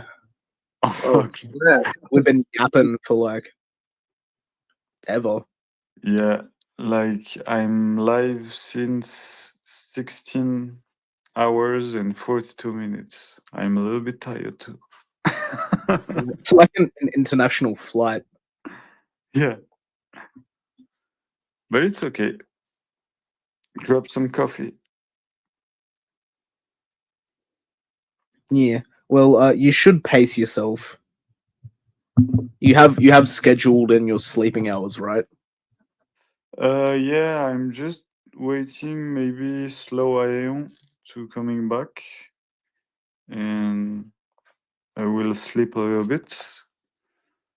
But Oh wait, because Chang's not awake yet either. no, I think Cheng. I don't know, but if he come back, I'll see the record before anything, before sleeping. She's sleeping now. Yeah, I think. Wow, I really wish someone had AI Murad right now. Yeah. AI Murad would be really funny. Oh, Not AI Murad, but Murad who lives with Chang. oh, It's not AI. Hey guys, Murad here. Hey guys, Murad's here. Way hard. Hi, it's Murad. Dude, we're in fucking Telegram VC one night, and Chang was just like fucking around with it, with AI Murad, and then like a Nigerian guy joined. Emmanuel. Emmanuel, yeah, and fucking Chang just fully unleashed like AI Murad and fully gaslit him into thinking that he was like talking to Murad and like all this shit, and like there was like 6 of us just like, don't say anything, don't say anything, don't say anything. But what I liked is that he got so many emotions. Like it's literally made his day. Yeah, he must have like fucking left and then told all of his friends and his family that he like talked to Murad. Murad was like encouraging him to like take SPX to Nigeria and build all of these great ideas he was talking about. It was like fucking yeah. Oh my god, it was like meeting Santa or something. If Chad, if Cheng made some scam, he would have been like crazy good, probably. If he choose the dark side. Yeah. Hey guys, Murad here. I'm selling all of my SPX and launching a new token. Fuck, that's crazy. I did have the terrible idea of making like AI OnlyFans girls. Wow. Like, Insta girls, like just purely to like extract the money and then buy SPX. And I was like, oh, this is like a dark idea. Doable. No, actually, no. Why not hype? Win is a win.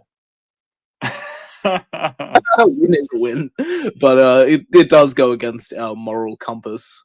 Yeah, it's a little bit like a. No, hype. We are fighting with the enemy with their weapon. It's like that's the thing. You go on the trenches, make money, and you buy SPX with the money you won on the trenches. Honestly, I was thinking about that, but later on, then I thought that anything is possible, so it's better. I will just keep everything in SPX. Yeah. Yeah, sure. Yeah, it's more and more difficult to be in the trenches.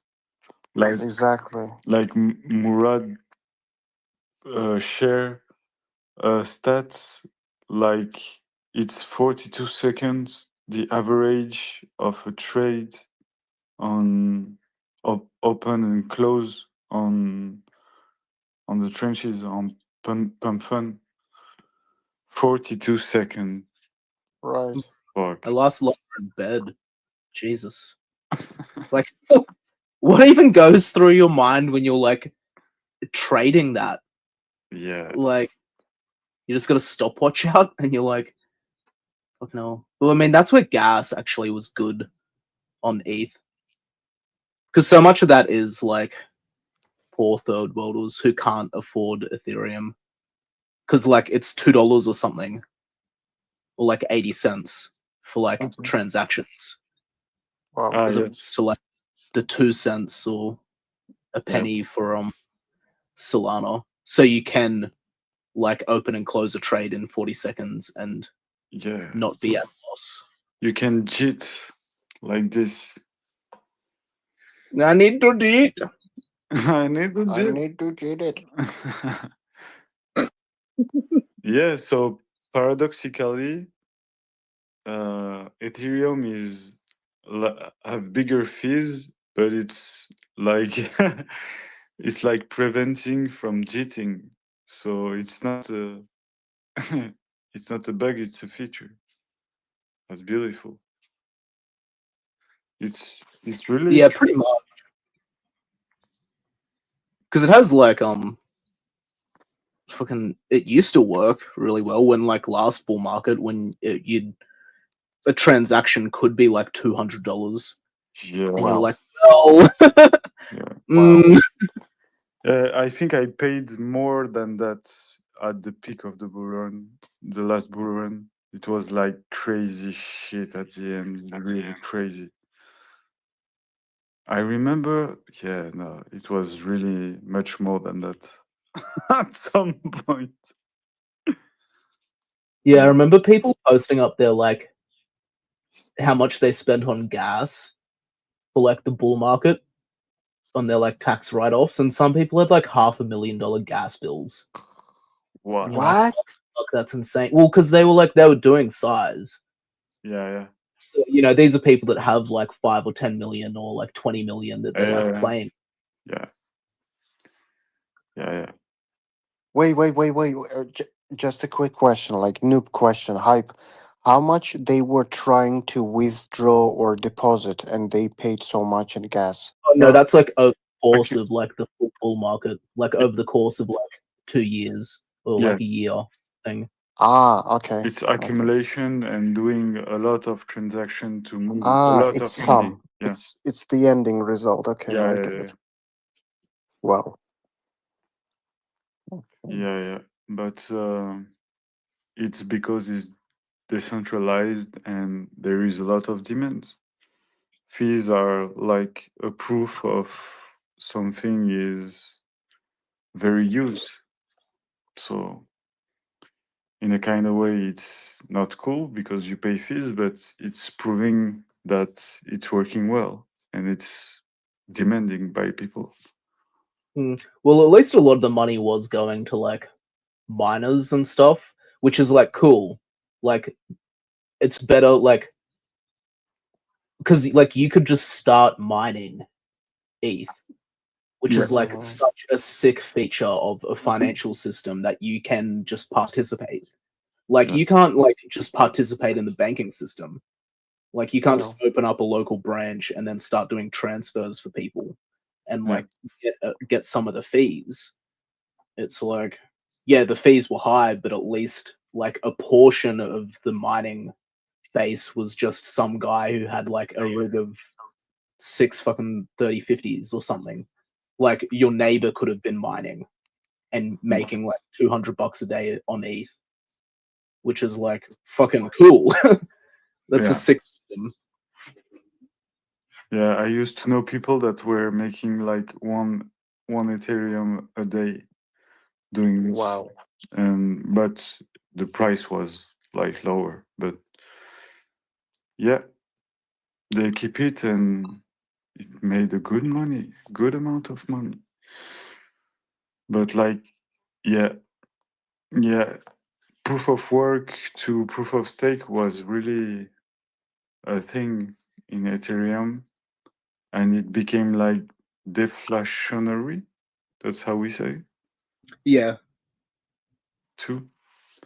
And but I didn't check for a long time if the mechanism is like making scarcity or not. I will check. Live checking. It's like ultra sound money, something like that. The website. What's the website? ultrasound money, something like that, to check. Yeah, is this? Yeah, it's working. Yeah, yeah. We have like, yeah, you have. It's not reducing. It's like increasing, but at a very low rate, so it's okay. Like 0.40% a year more Ethereum, so it's acceptable. Yeah, well, it's better than the 5% cash inflation. Yeah. Or like Solana's inflation, because Solana's like crazy because they just print Sol just to pay validators. Like their network isn't actually sustainable. Yes, Solana doesn't have a max supply. Yeah, and they just I think they can just mint Sol. I don't know. I haven't like I looked at will, it I will them. check. I will tell you in 3 seconds. So yeah, max supply infinite, and for now, total supply 609 million. So yeah, they can literally just increase the supply forever. Damn. Damn. Yeah, it actually that sort of stuff actually makes like I was thinking about it the other week because of like CT culture, and we can take like crypto Twitter can take credit for this for how much we've like pushed the industry forward, like because of our trading and gambling and how like fussy we've gotten. Now it's like it's a requirement for the LP to be locked. Like it's a requirement that you can't mint any more tokens. Like shitcoins have gotten like become such sound like financial instruments, I guess, like because of the quality that we've demanded. Yeah. Which is like I just find that like really cool. Yeah. Yeah, that's very true.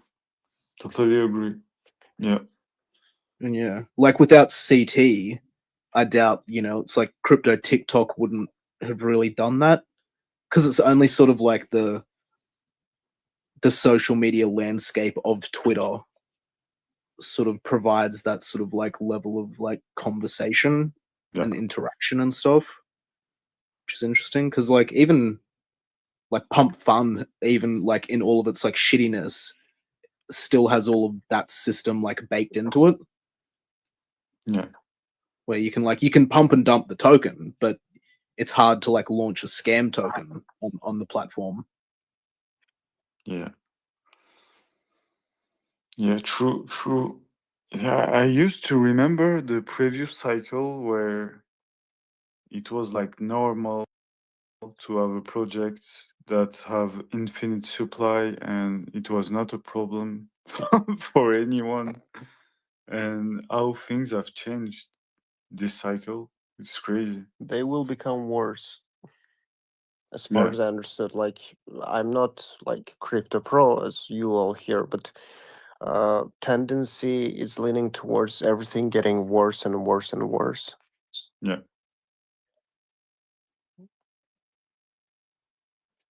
Oh, Andy came back. Yay. Hello, Andy. Hello, Andy. He's done his 2 hours with the kids.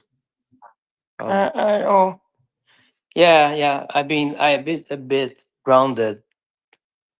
Like I've not been there so much today. Yeah. You've been a lot in the communist fair. Yeah, this doesn't pass the arguments. Yeah, no, you can't No. like hanging out with your friends on the internet. Yeah, I know. Which, I'm man, just is not a kidding. valid excuse for anything. It's not that bad. Oh, I just seen something interesting. like what we are doing here with the constant spaces is like more and more like a shared consciousness. We are like 24/7 now.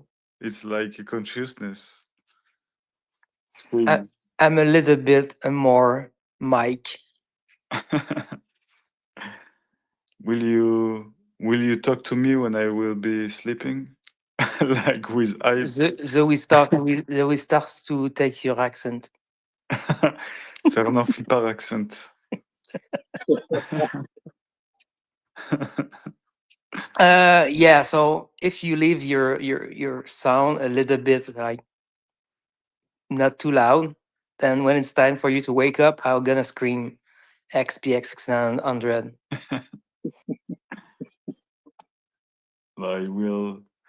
I will put an alarm. It's like 17-hour straight.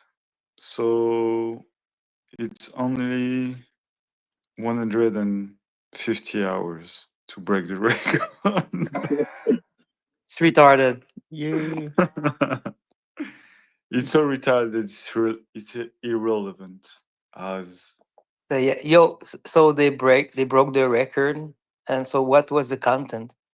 You know, you know, very much thing, nothing particular, but You know what's 10 hours of hilarious though is the amount of like federal agents who will actually have to listen to all of this. Yeah.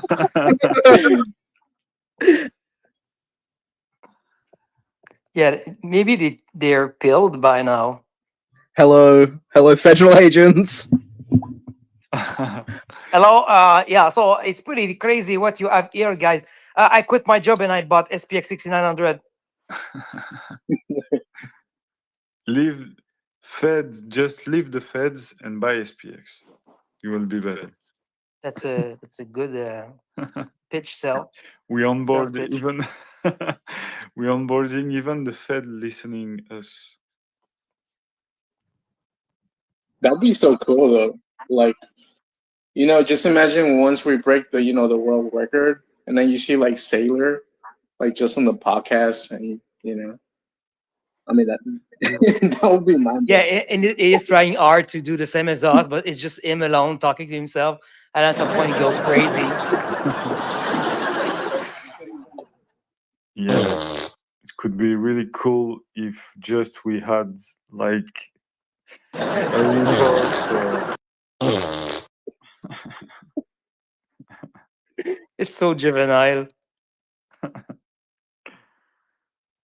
Yeah, I have. Doing. Let me see what else it can do. Wow.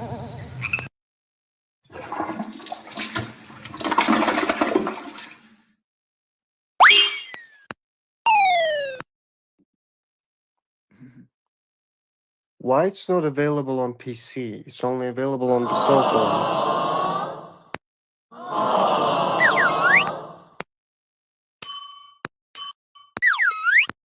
You know the ding like this one reminds me of I don't remember his name, but in Breaking Bad, the guy on the wheelchair. Ah, yes. Yes, the Mexican one. Hello. Oh, it's a racist, man. Hello. Hello. Hello, gozaimasu. Hello. I heard Hello. Mexican. This is Mike Flipper here. Let's flip the Zook market. Whoa. You are in good hands. What the fuck? A Standard and Poor. Stick with the S&P 500. Do you need a tax write-off? Looking to stay Standard and Poor? Stick with the S&P 500. Dun, dun, dun, dun. I didn't know this song was actually Oh my god. It's crazy. crazy Voice of the gods. I'm crazy. We're gonna lose investors. Yeah. They teach you how to feel finger to finger, interlinked. Interlinked. Do you long for having your heart interlinked? Interlinked. Interlinked. Do you dream about being interlinked? Interlinked. What's it like to hold your child in your arms? Interlinked. Interlinked. Oh, if someone could have like a voice of Murad now. I think you should go to bed, Mike. You sound super tired. Oh, someone like a name beginning with a C and having like Murad voice could be awesome. I bro, you should do the next baptize with this voice. By the name of the Aeon's God. Oh, I don't know what I said. By this sword, I slash you in half. And no, it's too gore. I didn't see I had the filter on voice. I'm too tired. I didn't see. If you're blind, then it's time to go to bed, bro. I can't, guys. I can't see anymore. I can see anything. Is that normal? Is that I can that see way? Mary Rose. She's telling me to come here, guys. I think I'm gonna do this jump. I have so much confidence in SPX that I just don't use my eyes anymore. I don't even look at anything, not just the chart. I will retain myself from doing any kind of jokes. No, we want jokes. No, it's okay. Like make us laugh, Mike. This the worst thing of the world. Make us laugh. Just be retarded, please. Lord Mike, I Lord is going to prison us, the princess Mary Rose.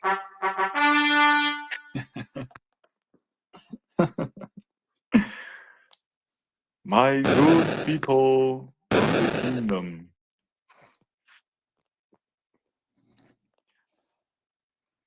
Yeah, I might be a little bit tired now. Yeah, but you can go to sleep. No, I don't want. Yeah, but you cannot not sleep for 7 fucking days, man. No, it's impossible. The thing is that you're waiting for Chang. Yeah, I'm waiting either for Chang or Slow Aeon. That He is should come pretty back. slow. But it's pretty slow, yeah. So it's not here. I'm finishing my dinner. No, Slow Eon actually is in the call. I see. Don't worry, I came I'm back. clicking the link. I see him here. He's here? I see his name like Yeah, Slow but Eon. but it's not because it's well, you understand computers, right? Hey, he's sleeping. Okay. Oh, he's here. I mean, if I he's- was sleeping, then I wouldn't stay here. Like, in order not to like mislead people. Maybe he is missleeping. Misleading. Sleeping people.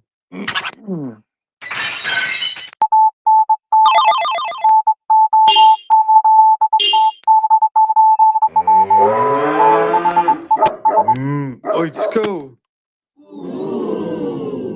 Ko is here.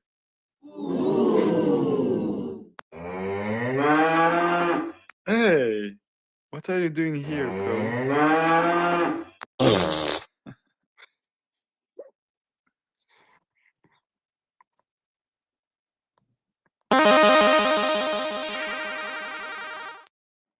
connected. You have successfully connected to the cunning sphere. Please proceed. Hey, Spacey. Space looks like she's going Hey, crazy reviewing slow documents. Aeon. Yeah, I cannot speak. Fuck you guys. I'll tell Elon Musk that you are spamming the chat. Hey, slow Aeon, you came fast finally.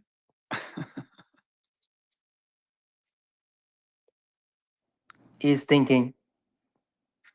It's slow to Is responding is again. is processing the requests. An unexpected error occurred. Core dumped. Processing to log analysis. No error found. Hello? Hello? Can you hear Hello? me? Hey. Hello? Hello? Murad? Haro. Is that What's slow? up, guys? This is Murad. Slow Murads? Hello, Slow Murad. Murad's here. Are you, I forget what his name was, Grill Ape or something? Yeah. Has that already happened? The No, chimpanzee talk? it's like normally in like an hour. No, 2.5, like in 20 minutes. Okay, okay. So Are you going to bed soon, Mike? I don't know. Maybe I listen a little bit of chimpanzee and after I go sleeping. Yeah. Is someone else able to, I don't know how it works exactly, the spaces as far as like co-hosts and stuff, but are you the only one that has the ability to let someone else be a speaker in the space? I'm the master of this system.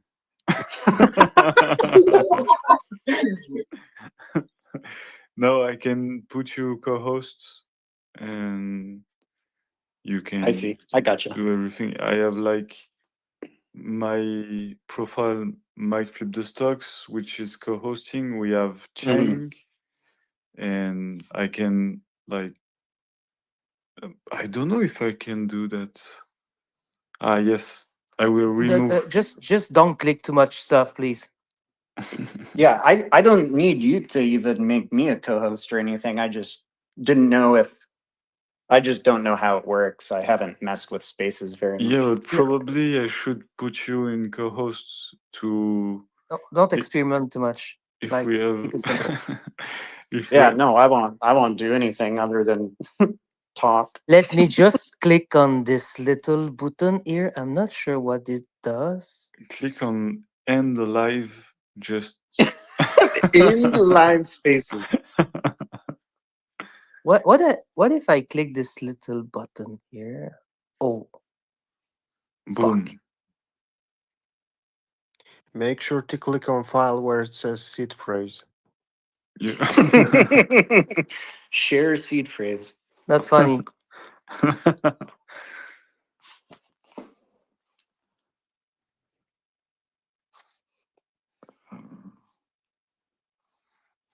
How can we send messages? Sometimes I'm like a boomer with technology. It's crazy. I was Back in my days, we used to write letters. Oh no, it's gone. This is bad.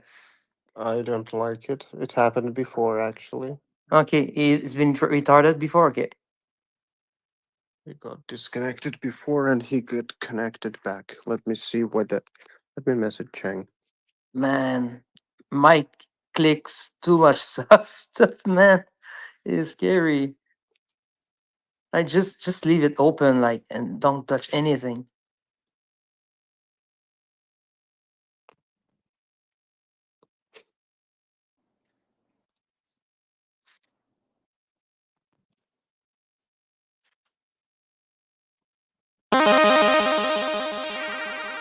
Holy shit. Yeah, it's okay. It's me. I've been No, Mike, don't use this computer. close the thing. No, my fucking hell, man. You shouldn't be using this computer.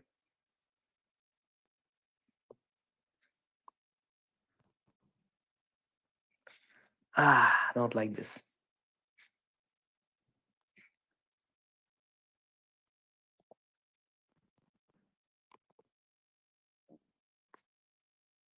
What the hell?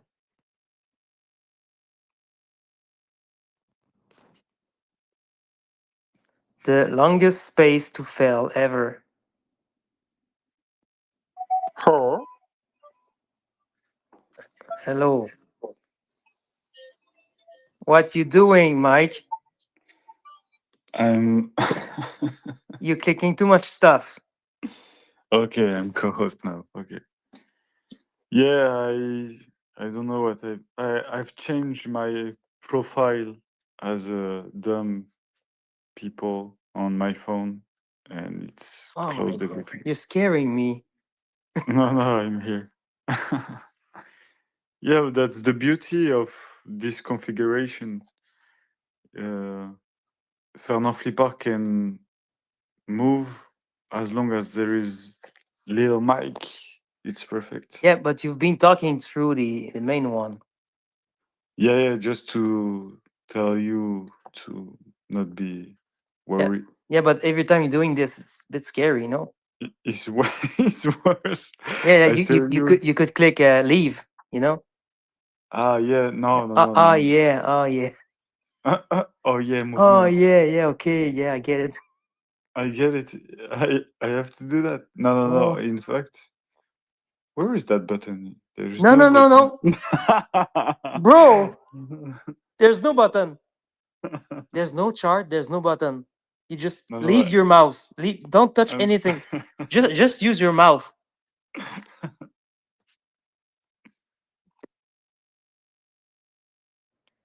And imagine like acting like this in 6 days. No. Oh, I'm not sure what's going to do. Hey, that's Try you. something. What if I No. I can believe something like that will happen. But 6 days we have the record. But No, it's 7. No, you told me it's like 6.5, no? 6.9, and the record is like 4 days point something. Oh, okay. 5 days, sorry. 5 days point 4, something like that. Okay, so the 6.9 days is like for the meme. Yeah, exactly. I get it. Yo, how's everyone doing? Yo, what's up, bro? The juice. How's it going? Hey, I feel like Mike's falling asleep here. 17 hours going strong, Mike. Let's fucking go. I feel like I've heard I got to hear a little bit at like 1 a.m. my time when you guys first started, and I've been having it in the background, just listening out throughout the day. It's been an amazing day, guys. Everyone's killing it. Everyone's been killing it, and I feel like how are we gonna go into the next 8 hours to complete a full day? Like, you're gonna have to sleep at some point. Yeah, at some point, yeah. And then Andy did say, you like, be careful, don't accidentally press leave. Yeah, I don't have the button. It's okay. I hide the button. You know what? You could have Chrome X inspect and remove the button in the DOM. Yeah, yeah, true. Yeah, with the inspector. Who's next? Who's coming up at 6:30? Hey, it's pretty much improvised though. No, no. There's a calendar. I think it's a deal. Maybe there's maybe there's no calendar anymore. It's there's no calendar.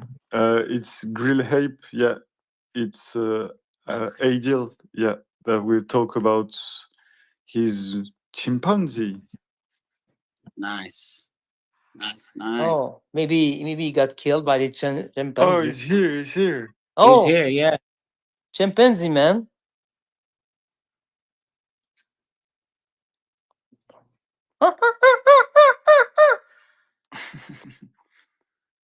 I put you. You can talk normally. A deal. Yo, yo, Yeah. What's what's up, going bro? on, man? I've been listening the entire time, just been in the Nice. background. Yeah, I put myself on mute. I'm just going to play Hollow Knight. Okay. So I guess I could just get started. I mean, might as well. I mean, it's only like 10 minutes from my start off. Unless we can wait. If you want to wait, we can wait. No, no, no. You can. You can. You You can you could start. you could go, or if I could kill some 10 minutes if you want to start at 6:30. So Help there's out a this little new bit. token. Yeah. So, I mean, I don't mind starting early. I just wanted to just wait a little bit, just in case someone wanted to join out of nowhere, 6:30 when they looked at the schedule or something. I don't know. But yeah, why not? Let's just start, bro. How's everyone doing today? I guess we've all been locked in all day, and Yeah. yeah. So Limbani is the chimp that we're gonna talk about. We're probably talking about him, but we can go into depth with other details and other animals if you want to talk about after or any questions in between, by all means. But Limbani is a chimp that I raised since he was 3 years old. He was actually given up from his mother when he was a baby. And when I met him, it was a little bit later on. When he first got to the facility, he was given up because he had pneumonia, rib issues, and the mother actually beat his ribs because in the wild with chimps, it's survival of the fittest, right? So survival of the fittest is basically, we all know what that is. Everyone's a player versus player type of mentality, right? So Limbani was a threat for her to survive, so she went ahead and tried to get rid of him. And what we did was we actually rescued him as a baby. And when he was given to the facility, I actually met him when he was 3 years old. His first caretaker passed away with a stroke, and then I didn't even plan to actually work with him originally. My plan was just to just help and be part of the community because I was actually a project manager at the time, and a chimp at the age of 3.5 is already considered dangerous to take a risk in getting to know. But Limbani had a completely different mindset with that one. He made it very clear that he wanted to meet me and get to know me as a caretaker, and that's when the journey kind of started. Um, it was an interesting journey because I didn't ever expect myself to ever work with a chimp. By all means, in general with exotic animals, I just wanted to help. I just literally was just looking forward to just volunteering out of my project management time in the real world and just go ahead and just clean up some poop or whatever. Just do something that's meaningful, at least for me, or fulfilling. I don't know. So it was interesting because when I met him, I was told I couldn't even get near him. And when the chimp wanted me around, he showed plenty of signs where the caretakers recognized it. And that's where I had the opportunity to actually get to know him better. Even though there was still some doubt, um, it was just so smooth and simple. You know, it was just anything I kind of said and done, he was very curious to eagerly learn or respectfully to do. And that's where the work kind of got recognized by other people. People started seeing that this kid is not only dedicating his time to a chimp, he's also showing leadership quality to a chimp. And after that, that's when I officially became his caretaker about like 6 months into the game. And that's it's a nice it's an interesting experience because like there's no book about it. Like there's no book about how to train your chimpanzee.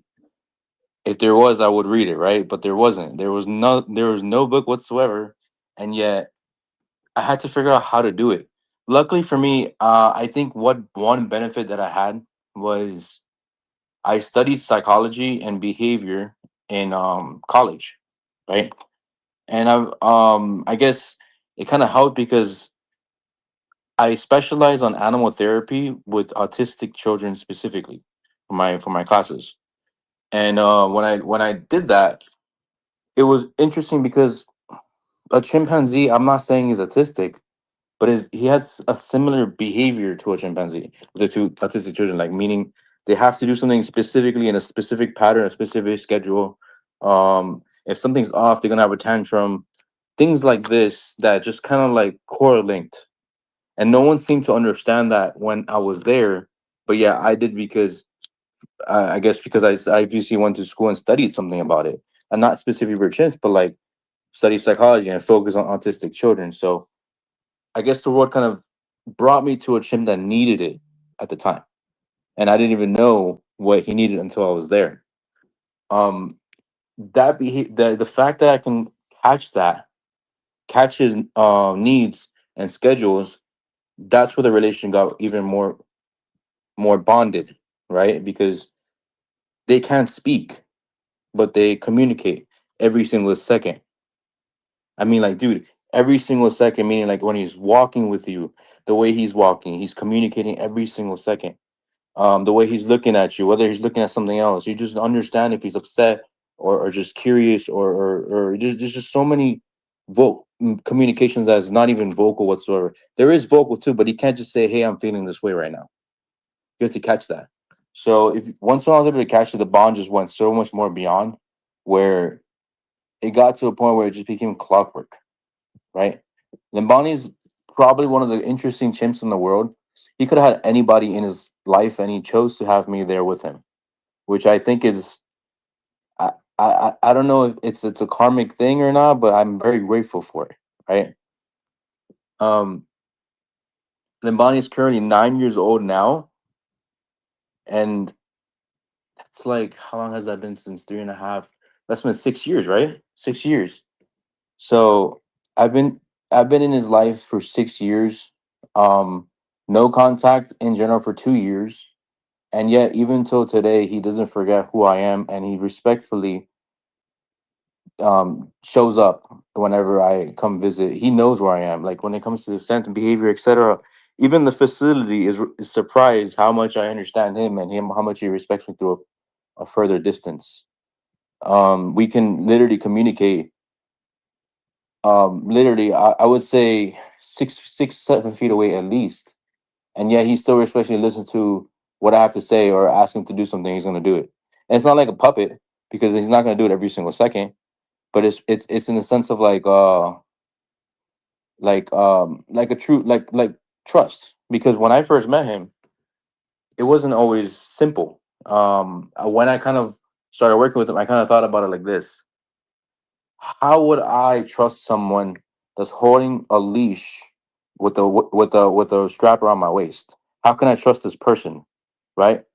Like they have me on. I put myself in his shoes, and doing that, I guess I showed some type of clarity and fairness, and but also in a sense of like trust. Like, hey, like in a sense of like I need you to trust me because I want to what's best for you, and these people won't really let you out or out and about unless we work together, right? And the only way you can do that is if you give them a sense of equality, so the equality was basically kind of in the sense of being making him feel part of everything I've done, you know everything. So regardless if he's on a leash, everything I've done was him first. um but not in a sense of like in a obsessive way, like in the sense of like, if for example, if I'm having a conversation with someone and he's there, I'm gonna stop the conversation if I feel like he's feeling left out, so he can feel more belonged, right? Pause him. Hey, like, give me 1 second. Hey, Lamar, is everything okay? Cool.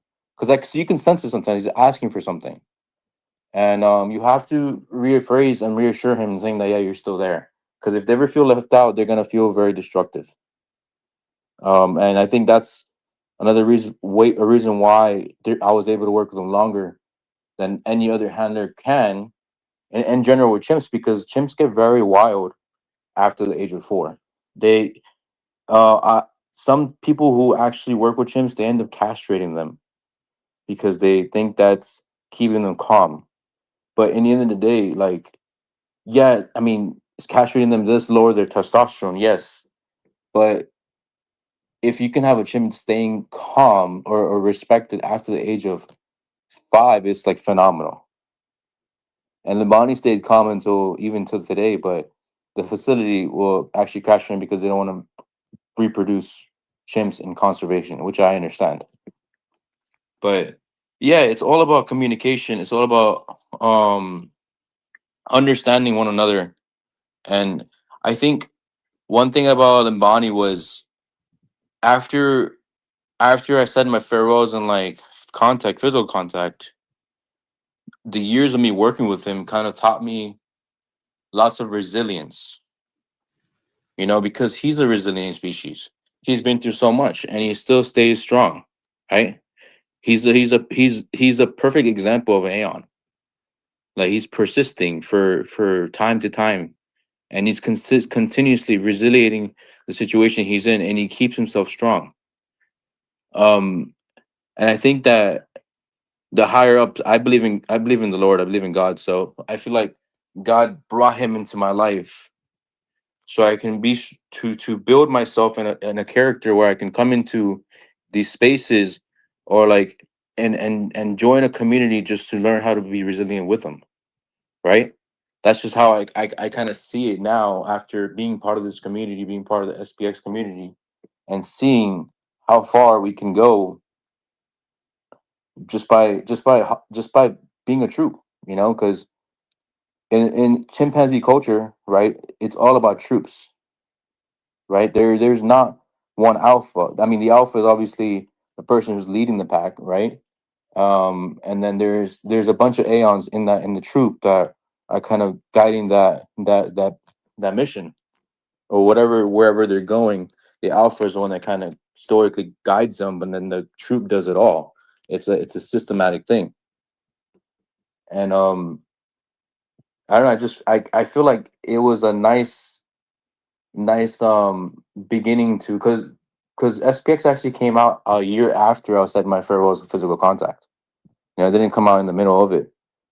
So I don't know, it kind of helped me kind of feel prepared for mental resilience in a way because I went through it or experienced it with another species of a kind like in a kind way, right?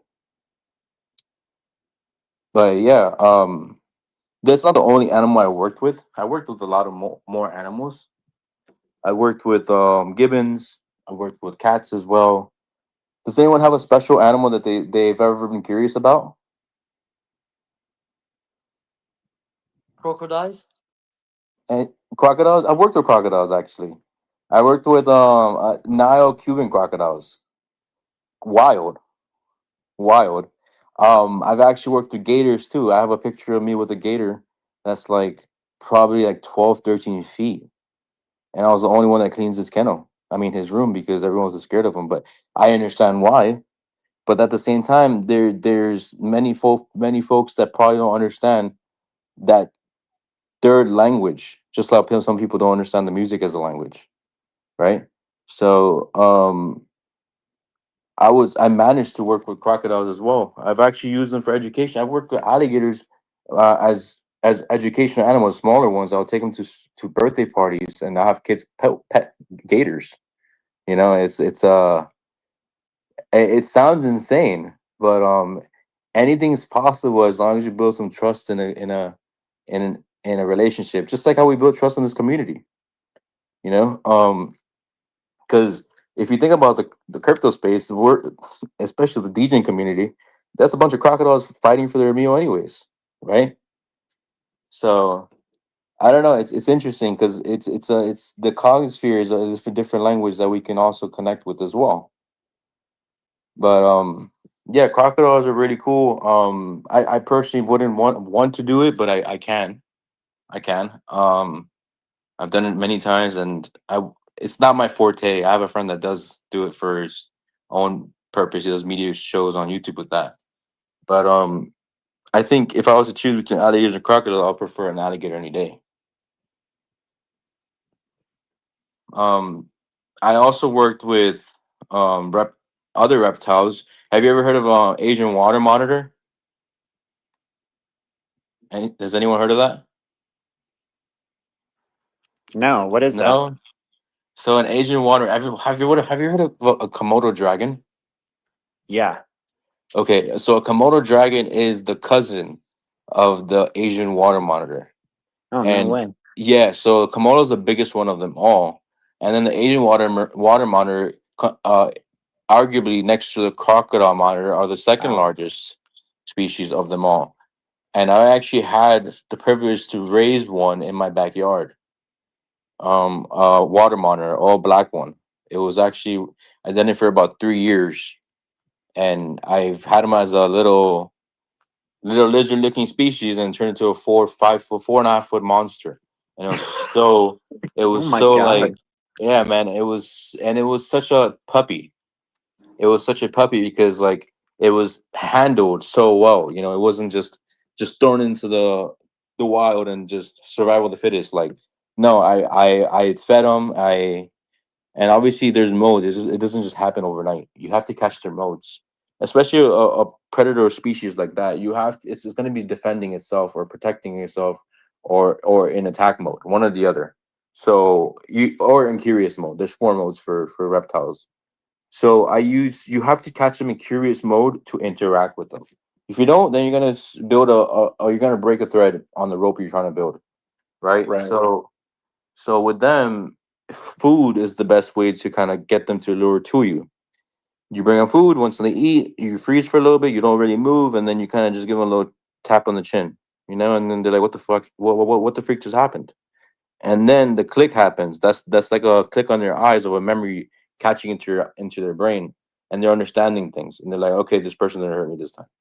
So, and then you do that a couple more times, and then what you do is you kind of make them chase their prey towards you, right? Because then eventually they're gonna get used to you. And I know it sounds kind of scary because it's a freaking reptile running towards you, but you have to understand this species. This species is also terrified of you, right? Right. It's not in his massive dinosaur mode yet. It's still a kid. You know, you ever seen the movie How to Train Your Dragon? Or yeah, you guys have you got Yeah, that's the best definitely. Yeah. example. That's the best example. That's the best example. That guy knew how to train his dragon. He was not looking at him, not giving him eye contact, making the dragon feel secure, but petting him slowly. Those are the things you really want to do with reptiles. That's exactly how you do it. But reptiles are not my forte. I'll be honest. I did work with some rattlesnakes too. I've done it. I've done rattlesnakes. I've handled them with my hands without any gloves. I don't recommend that because you're going to be sent to the hospital. It's one of the Leave scariest it things to in the the world, bro. professionals. I wouldn't even consider myself a professional, but yeah, you know what? I was in a room and they just said do it, and I was like, you sure? He's like, yeah, you're fine. But the thing is, it's because like I've already have experience working with chimps, so there's just more surprise. Like, yo, like you work with Yeah. like one of the most apex predators out there. You should be smart enough not to be fucking this up. So, so even then, I'm still terrified of it. Like You're I'm like, just I like, hope yo, that's true. yeah, no, because if I get bit by a chimp, I mean, it's gonna hurt, and I might lose a finger, but I'm not dead, you know. Right. versus a Right. versus a freaking rattlesnake or something like I get bit by that. Yo, how much time do I have to survive now? Yeah. So I got 5 minutes. Like I got 5 minutes to get the antidote. Where the frick's the next nearest CVS with this shit? Yeah. Not being paid can't do enough that. for this. Yeah, man. So I have handled them because sometimes when you're in that community, bro, like when you're in that game, you have this rush. I won't lie. You have this rush because it's like a vice, It's like I wouldn't say it's an addiction because it's not like you're consuming these animals, but like it is a vice when you have these exotics and you're able to work with them or get so close to them because they're apex predators and you can just work with them. And I think that's where it comes from, and that's why I say, what, screw it, let me just give it a shot, And I guess now that I've gotten older, I've gotten wiser. I'm just like, I don't think I'll do that with gloves now. That's just not the smartest thing. I mean, without gloves, I'll use my stick, my handle stick, and stuff like that. But even though then, like, I didn't just do it. I listened to the caretaker. You have to listen to the caretaker because the caretaker knows best for the animal. Like some people I've worked with the animal industry, like they just kind of act like they know what they're doing, right? Which is Sure. fine, which is fine. I understand. But then again, it's not your animal. So you don't know a certain personality of the animal's feelings or something, So I'm always on top of that. Like I've always been that person because I understand. I worked with one of the most like when I see it, I worked with a very dangerous animal and I felt some type of way if someone didn't listen to me. because I know something's gonna happen to him in his behavior. Like, my ape, you do something wrong. Now I have to deal with his behavior for the rest of the day, you know, and or maybe the rest of the week. I don't know, but like it's that serious of a situation for me. That's why I take it very personal. I need you guys to understand what I'm saying. Is not because I hate you, not because I want him for myself. It's because I want what's best for him, and that's just how I see it. So when I see, whenever I talk to a caretaker, I'm very very like, yo, like this is this okay, or did I do this right? You know, just because even though I do have instinct, I have the skill, but it's not my animal, you know, and that's very important. It's like walking into someone's home and just opening their fridge the same day, even though they might be okay with that. I don't think that's normal. You know, I just yeah. That's the danger zone. It's like you know, they might be okay with it, but you don't know if that casserole is for tomorrow. You know, like yeah. So you got to keep that understanding. I mean, it's an interesting analogy, but that's kind of the best way I could think of it in my brain. But yeah, no, I've worked with so many, dude. Like even so with the cats, I've worked with cats. So I used to bring a lion and jaguar home both at one time. Like I raised them. I used to bottle feed them. And Really? Wow. yeah. He's so Joao is actually one of the black jaguars that I raised that they ended up keeping, and he's the best cat they've ever had in years of them having this zoo or park. And that jaguar, like you can still go inside with him, and he eats fruits, which is very interesting. I haven't seen a jaguar eat fruits, and he does. He eats watermelons and other things like that. He likes to play around with it first, and then he eats it. So it's he's like a little dog. Yeah. You know, and although he did grow up with my dog, they don't get along, and obviously he's a jaguar, so it's not gonna be the most prettiest thing. But Joao is another interesting species because I raised Joao, but the problem with Joao is I when they get older, I don't have time for all of them because the reality is I have a chimp, and no one wants to work with a chimp because they're dangerous. Like Yeah. even though jaguar is dangerous, but a chimp is more dangerous. If people don't understand that, and so I actually, when I raised Joel after he came to the facility, I actually what I did was I put two girls in charge of him as a caretaker because I've seen those girls work with a tiger before, and their tiger died from a surgery, and those girls did an amazing job with that tiger. So I knew he would be in great hands with those girls, and he was in great hands because the transition was perfect. He went through a peaceful home that was loving and caring, and it was a black and white home. There was no gray lines of rules. So it's very important you set black and white rules with these animals because if there's a gray line, these animals are gonna have test barriers all the time, and they're not gonna know what's right and wrong. So it has to be very well conditioned. It has to be conditioned. Otherwise, you can't have a relationship with the animal. You can, but it's gonna get very complicated. Like if you want to go inside with the animal, you need to have your black and whites. You know, if you don't, then you can still have a relationship with them, but just don't go inside the cage with them. You know, I don't recommend that. You're gonna get hurt because there's confusion there. So those girls did a great job. Joel has tested me after me not seeing him after a while, and the average person will probably get terrified of that test. I'll be honest with you. You don't when you get tested by a jaguar, you're probably gonna run. And Yeah, you say that. What does that mean exactly? a Tested. test is basically a set of dominance. Because remember, it's a hierarchy system with all these animals. Uh-huh. So a test is basically this jaguar I was in his new enclosure, you know, in his new enclosure where I haven't seen him in months. So he kind of this is his home. And so I go inside with the two caretakers that, you know, basically I put them on work for. And I was over there hanging out, and Joao basically goes on top of the tall area and starts stalking me from the top, right? And that's a stock of pounds coming towards you. A full, I don't know how heavy he is now. He's probably like at least 100 pounds. Yeah. So you know he's stalking you from the top, and I see it, and I'm just like I kind of stand my ground. You know, I don't back up. Like I don't face my back. You never face your back against a cat ever. Anything in general, but cats specifically. And Joel was squaring on me. I mean, he was trying to jump on me, so I squared up on him. So meaning, what I did was I eyed him, and I kind of aligned to where he would jump down. Where if he jumps, he can only come to his bottom of the ground. He can't land on me because I know his distance. So and he kind of recognized that I was doing. Then he kind of gave up. So he turned back down, walked down the lodge, and came downwards. And then he did a small pounce on me, a small pounce, but no claws, just to kind of see where his limit was. And then I basically kind of scruffed him on the nose, and I told him no. He kind of meowed, like a little upset meow. And I gave him some love after, you know. But those are the things that you have to kind of pay attention to, because like he was testing me. He never used his claws, you know. He was trying to do something. Now I wouldn't say he's gonna hurt me. He might hurt me accidentally, of course, and I might get hurt seriously, of course, because they're wild animals, and it is your Sure. fault if you get hurt. You have to be very careful with that. Especially like animals in general. Whenever something happens with an animal and it doesn't like you, bro, just so you know, it's most likely your fault. You did something wrong. You know, Right. the animal is gonna tell you what's right and wrong from the get. There's no gray lines like humans. There's no Mhm. fake shit. They're gonna tell you if they like you, and if they don't like you, you got to figure out what's going on, because they can like you if you did something correct. Right. So yeah, it was just so. Yeah, Joel, he just was testing the boundaries of where he was in the hierarchy from there, because he hadn't seen me in a while, you know. And the key thing was he never used his claws on me every time he tested me. Why? Because I was basically his father. I bottle fed him, right, and then I transitioned to eating meat. Like there was no other person that was gonna do that for him, so he's not gonna forget that. But he will test me. He will test me because he hasn't seen me in a while. It's just part of the game. Right. There It's was just part of their like psychology. Yeah, yeah, and they're Yeah. solitary animals. You know, they're supposed to Right. do that. They're not meant to.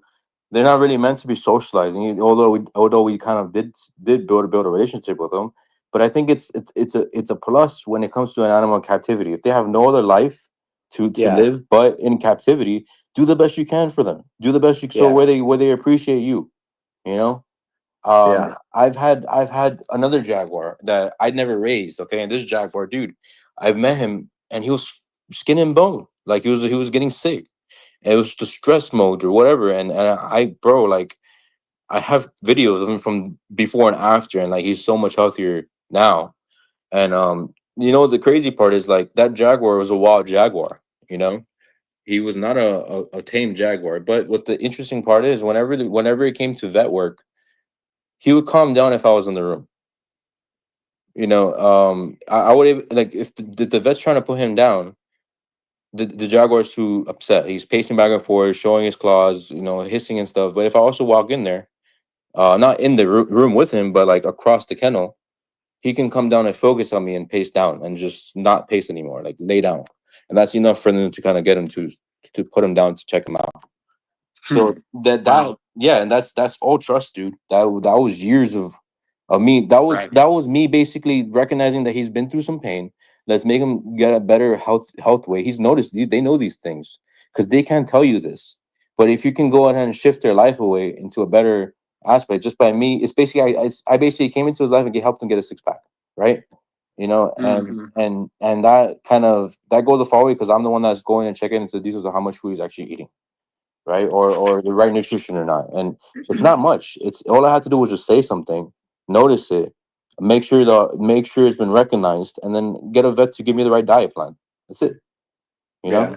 That's all it is. But obviously, yeah, not everyone's gonna do it. Now that same Jaguar, although I might be really good with him, he sent a girl to the hospital because some girl thought she can do the same thing I do with him. You know? It goes to show that it goes very far if you spend the time with them because they can be more gentle with you. She got clawed in her hand and she was sent to the hospital.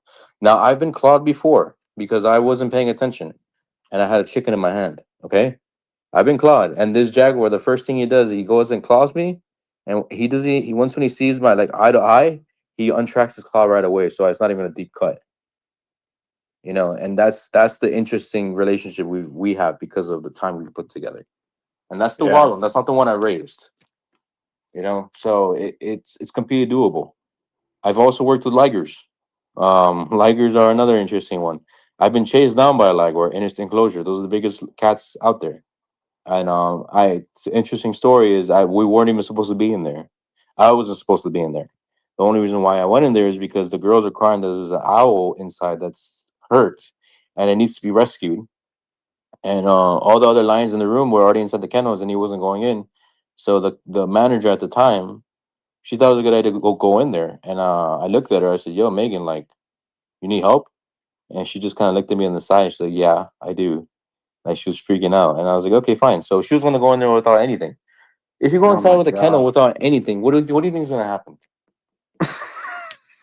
what do you think is gonna I happen, don't dude? know, but only the worst case scenarios are going through Dude, my you're gonna get hurt. head. So bro, like all I did was, dude, all I needed to do was bring a spray of pneumonia. You know what that is? The smell, that nasty smell that people Yeah, hate. yeah. That's exactly what I took with me, bro. I went in there and like, dude, she grabs the owl, right? And the Liger jumps down. Okay. The Liger jumps down, and what does she do? She runs against the fence. But why is that a problem? Because she has her back against the Liger. Right. Right. And I'm next to her, and what am I doing? I'm running backwards like a linebacker, like a outside linebacker. Why is that Uh-huh. important? Because I have my eye on the cat. Yeah. So I Yeah. saved her eyes because the Liger recognized that, and he came towards me instead because he was curious why I'm looking at him. And he came to That me. is crazy. Yeah, no, eye to eye contact. Like I could feel his breath breathing into my face. Like it's like those movie scenes you see like from Shrek with like dragons breathing and that smoke just comes into your face, bro. It's like that shit, bro. Like it Oh was my so god. so aggressive, so strong. But I had the pneumonia, and I just said, "Yo, Zeus, no." And he's just like, and I just sprayed him. So when I sprayed him, he backed up, and he starts walking towards her. And when he's walking towards her, she's freaking out, and then so I run towards him, and I'm just like, Zeus. I said no, and then he recognized that I had the spray still, so he backed up, and Uh-huh. he shuffed. And shuffling is like a language only tigers and other smaller cats do. But since he's a liger, he has both languages in his vocal system. So shuffling is a friendly gesture. A friendly gesture of him kind of giving in, and he laid down. So that was our cue. I was like, "Yo, Megan, just get out. Like, get out before I do, because at least he's kind of, at least I have something against him right now." Yeah, So yeah. she went out, and then I kind of closed it up, and we both survived with no cuts. That was our experience with a Liger. That's insane. Yeah, no, I would shit my pants. dude, it's insane, bro. But like, it's sometimes now I feel like those lessons are there for a reason. I don't know what reason that was there for, to be honest, because I don't think I ever have to run into a liger in the wild or whatever. But if I had to, I think I know what to do. And if I ever ran into a lion, I know what to do too. If it's a male lion, Yeah. all you have to do is grab the mane of the lion's mane and just wrap your legs around it so he can't get you.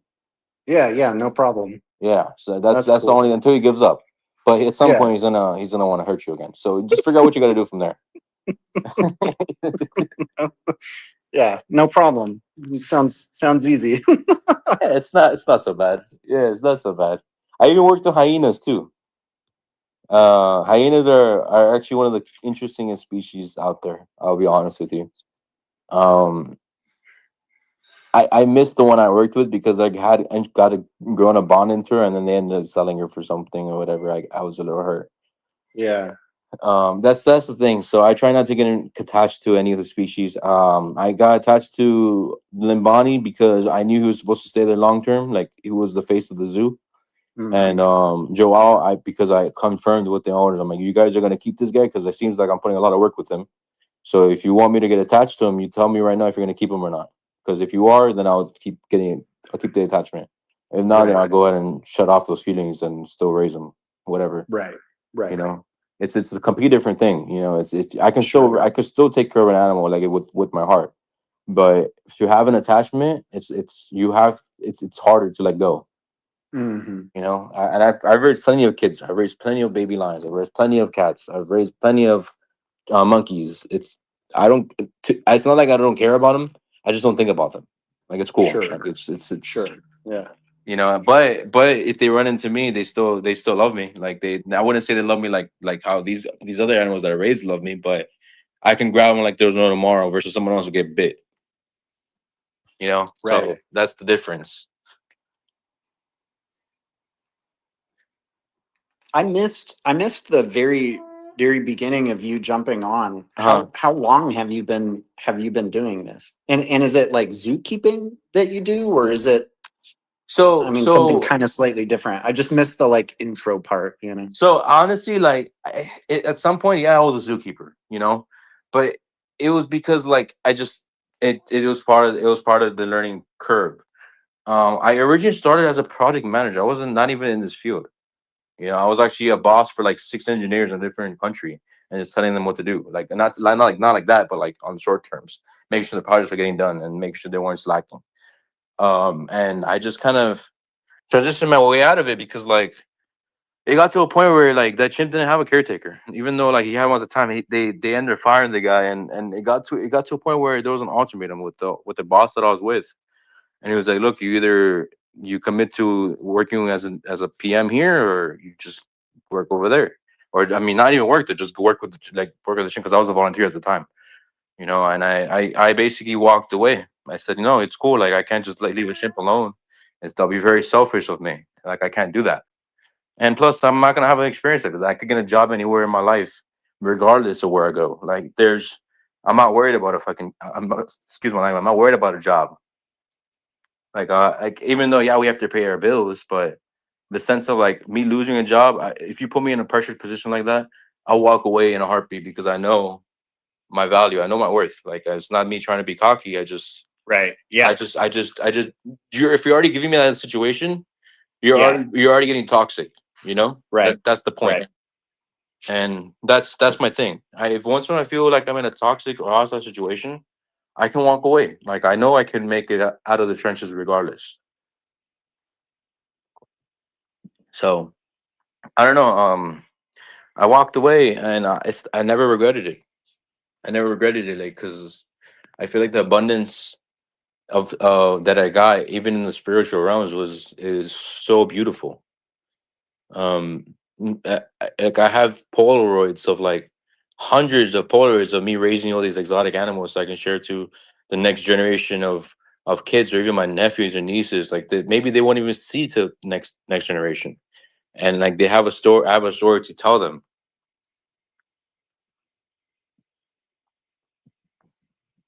But yeah, I worked with Gibbons too. You ever heard of a Gibbons? Gibbons No, are like no, I don't know what those are. Gibbons are like a lesser ape. They're also related to humans, but they're very small compared to your chimp. They're smaller. They're a lesser ape. They're like the goofballs of the wildlife world. What they like to mess around with tigers. They like to mess around with all these things because what they can do, they could swing in the trees about 35 miles per hour. So they could go swinging back and forth and just grab your tail and just mess around with you and just keep moving. You know, they're just like they're clowns. And 35 working with miles them, an hour? yeah, they're That's super quick, crazy. super agile. And like the funny part is like cause his name's Kasem, and that's his name, so I call him Kasem. But with Kasem, like he's such a menace, but like he has the inner child of him. The way he sits down, he puts his thumb on his mouth. He puts his thumb in his mouth, and he just watches you like a child, you know. And that's his personality, like a goofball child, but like is here to mess with the world. It's so funny because like when he's with you, the person who raised them or whatever, he would not dare. You know, Yeah. if he just because all I have to do is just he would test me, and all I have to do is grab because he's small, so I could just grab him with one hand and behind his waist and just not his waist, but his lat because they have like wide lats. So what I do is I just grab him by the lat. He just starts freaking out, like, "Oh my god, I'm so sorry." Yeah, I'm looking at photos of them right now. They are Yeah, funny looking dude, guys. I have a video of me changing his Pampers, bro. So I so I tell him, hey, listen, like, don't you disrespect me. I changed your diaper when you were a kid. Yeah, Yeah. dude. Also, spider monkeys I worked with, those are oh my god, those are horrible. But they can be kind of cute when it comes to bedtime. They can be very cute when it comes to bedtime. Like he'll come and cuddle up with me in the house. Oh, really? Yeah, but that tail could choke you to death. That's how strong that tail is. It's a very strong Yeah. tail. You know, it looks like I'm seeing photos of them like wrapping it around tree branches and stuff. Bro, Can they just like hang using their yeah, exactly. okay. The tail Yeah. is kind of like this. The material kind of feels like leather. It's such a strong kind of material. Sure. It's just But kind of yeah, like it's like all muscle in there, I'm sure. Yeah. It feels great. Like don't get me wrong, like it feels like it's like very graspy on you and stuff. But once when he wants to hurt you, bro, he can destroy you. Because like he could be super cute and cuddly, and then I don't know where he just goes and chokes you to death. Right? What are you gonna do about it? So I always told people like if you're gonna be with him, although I kind of I guess I'm contradicted because I'll do it myself, but like because I it's different because I could say I Yeah. raised them, but Yeah. realistically you shouldn't do what I'm doing either. But what I'll tell people was just don't put them on your don't let them wrap around your neck.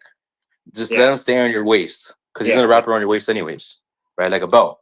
So that's what I'll tell people so they don't get hurt in the future, or they train the animal later on not to do that with anybody, right?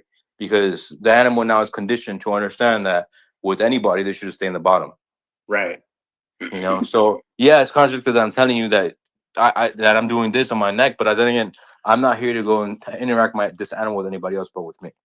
Mhm. So that's the thing. Like as long as you could set those boundaries and people understand that, the animal can have a great experience throughout his years living. Mhm. So I've been working with animals for, I would say in general, probably with exotics. I started working with them in right after COVID. Right Okay. after COVID. Right after COVID. Yeah. And right after COVID, I started working with a whole bunch of them. Like I even worked with orangutans too, 2 orangutans. Really? Oh yeah. Super smart species. Super smart species. Massive. That was my first thought. Is I was like, those are huge. Yeah. So Huge the animals. massive one, bro. I never walked in the cage with him. Hell no, because that dude, they can move. They look like they're moving slow motion, but they move very quick. Sure. It's like they're swinging very slow, but they're swinging very quick because they're such giants. Yeah. So he could somersault. Even one time I walked close to him, bro. He somersaulted, almost grabbed my foot. You know, It's crazy. dude. And like I was like, yeah, man, this thing is probably one of the animals that I don't want to go near. Actually, Uh-huh. just kidding.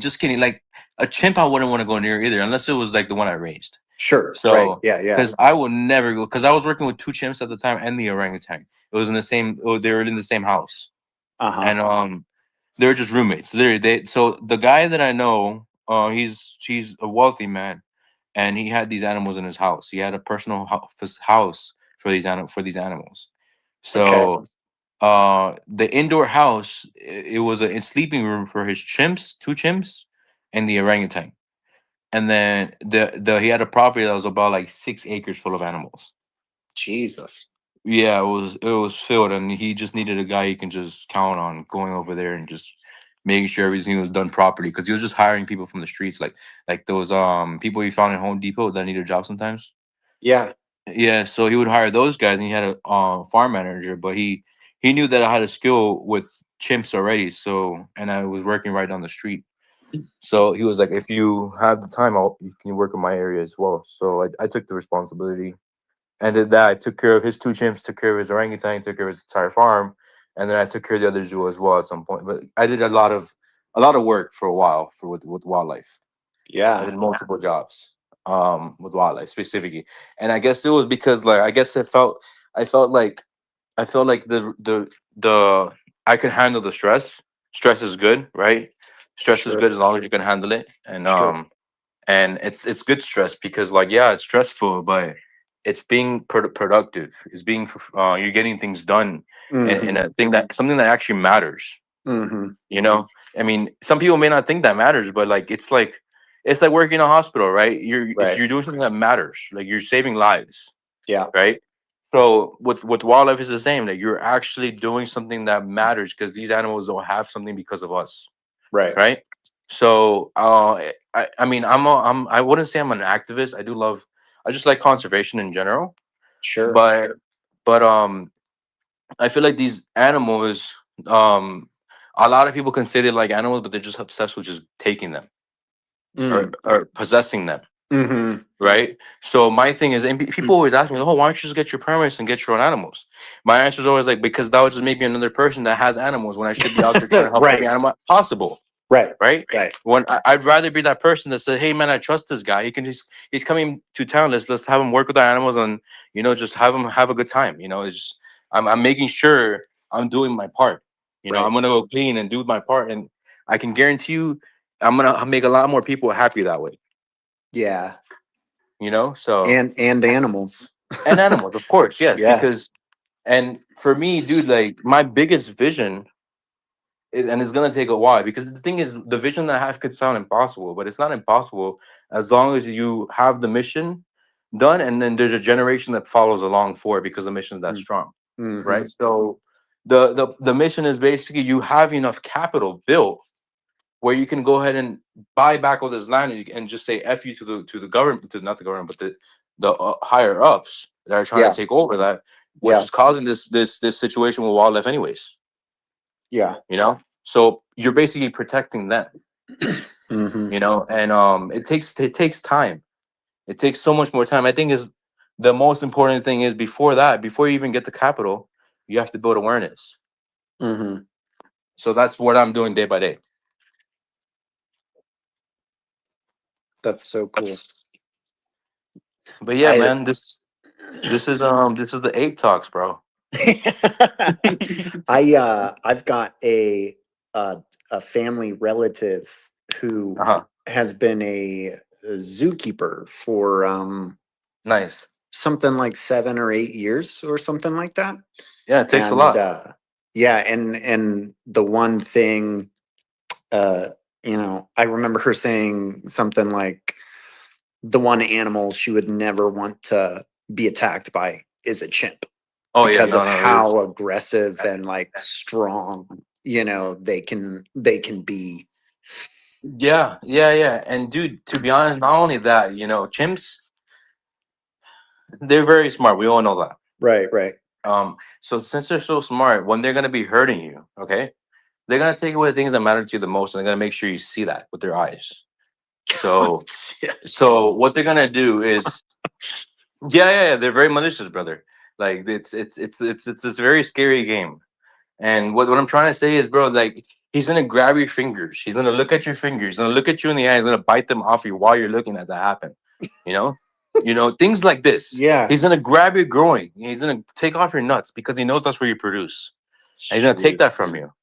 He's gonna take that from you. And it's a dominance game because they want to say "f you." I'm the guy, and I'm gonna run this territory from here.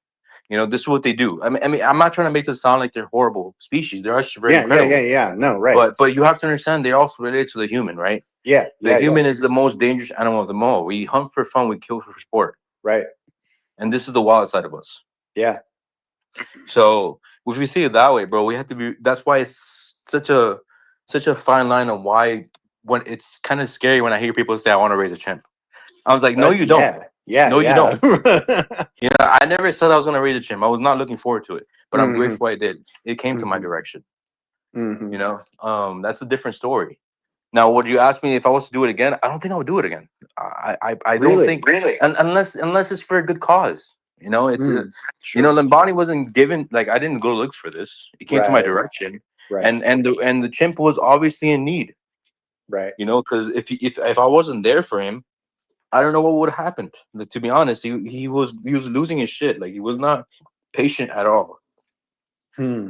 So things happen for a reason. That's what it is. And even today, like, he was given up last year or this year, was it? Because they couldn't take care of him anymore, right? They were worried that he's getting bigger and they don't want him to become, like, they don't want to mess up. So they gave him up to a sanctuary called Save the Chimps.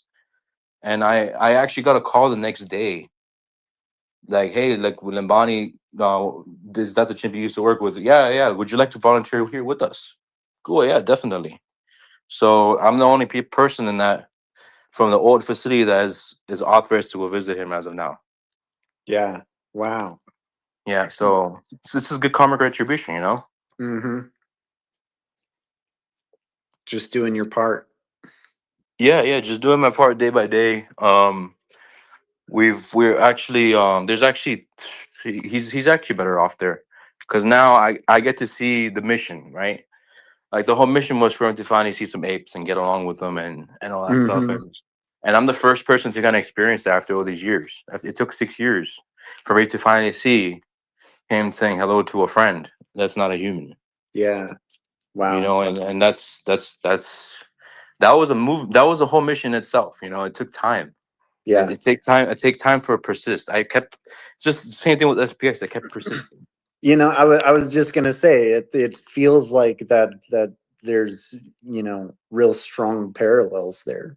There's such a Fundamentally, strong yeah, parallel. of like Absolutely. experience, right? Like what you had to Yes. go through and the patience Yeah. and the There was so persistence. many And, ups and downs. You have to keep persisting. And now look today, what was almost impossible for many eyes to see.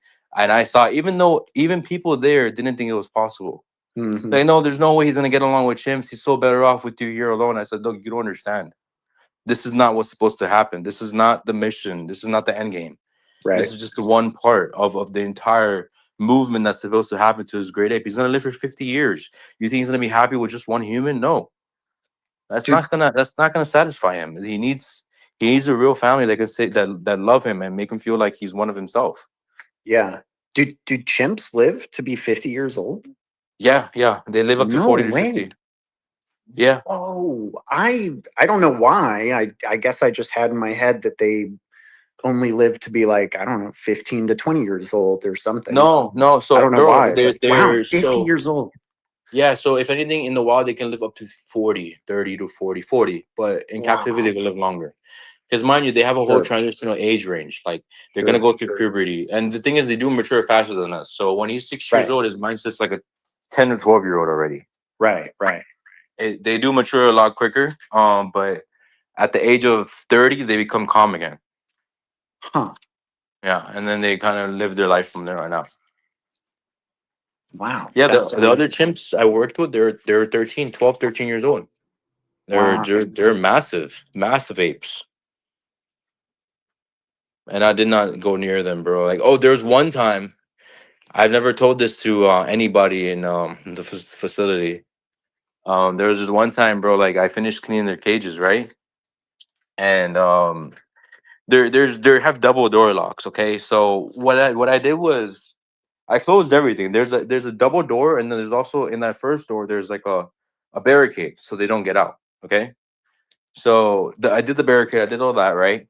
And they weren't gonna get out. But what I did not do is because there's two locks in that first door. One of the locks I never put back. Okay, the other lock I left hanging locked right by there where any the chimps can grab it. Okay, so Mhm.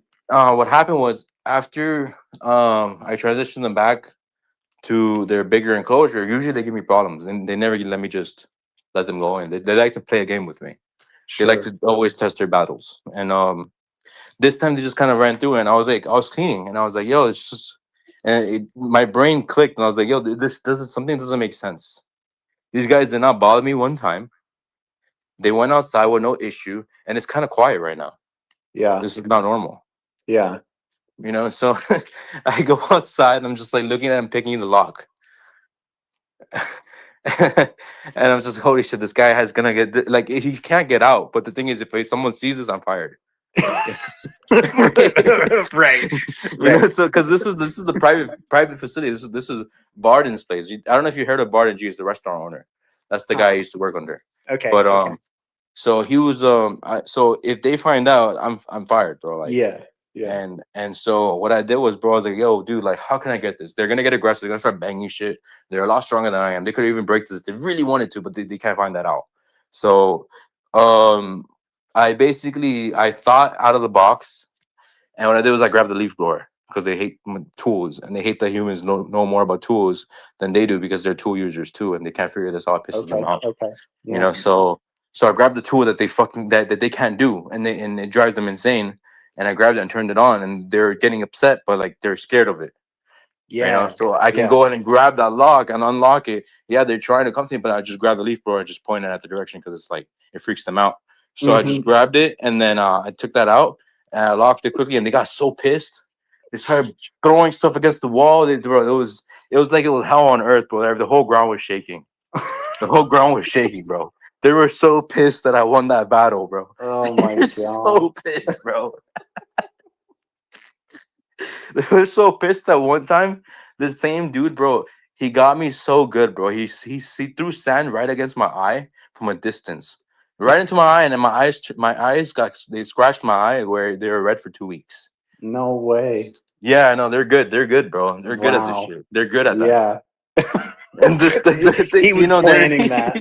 He was they're in a just cage all day waiting for applauding. his They're just like, chance. when this guy comes, the angle for this hit is gonna be perfect. You're gonna fuck his eyes up. Persist. Oh my god. But yo, so that chimp, since he's a little older, it took a while. But I would say about 2 years after knowing him, he became a little bit more respectful, where he kind of let me, like, not pet him. Obviously, I would never do that with a grown chimp, especially that I don't know. But like, Sure. he'll let me grab a stick and kind of like touch him with a stick, or if Uh-huh. I ask him to show me his teeth, he'll show me his teeth. Uh-huh. Right? Things like that. So Yeah. Yeah, you that's could still enough. interact with him somewhat. Yeah, that's Yeah. it's somewhat respect, because that same Yeah. chimp actually bit a girl's finger off. Jeez. Yeah, yeah. It's You know, this is kind of sort of off topic. I remember my cousin who was a zookeeper. She one of the other zookeepers. I guess someone had forgotten to like lock one of the tiger doors uh-huh. or something, and they ended up getting attacked by a Was this in tiger. Miami?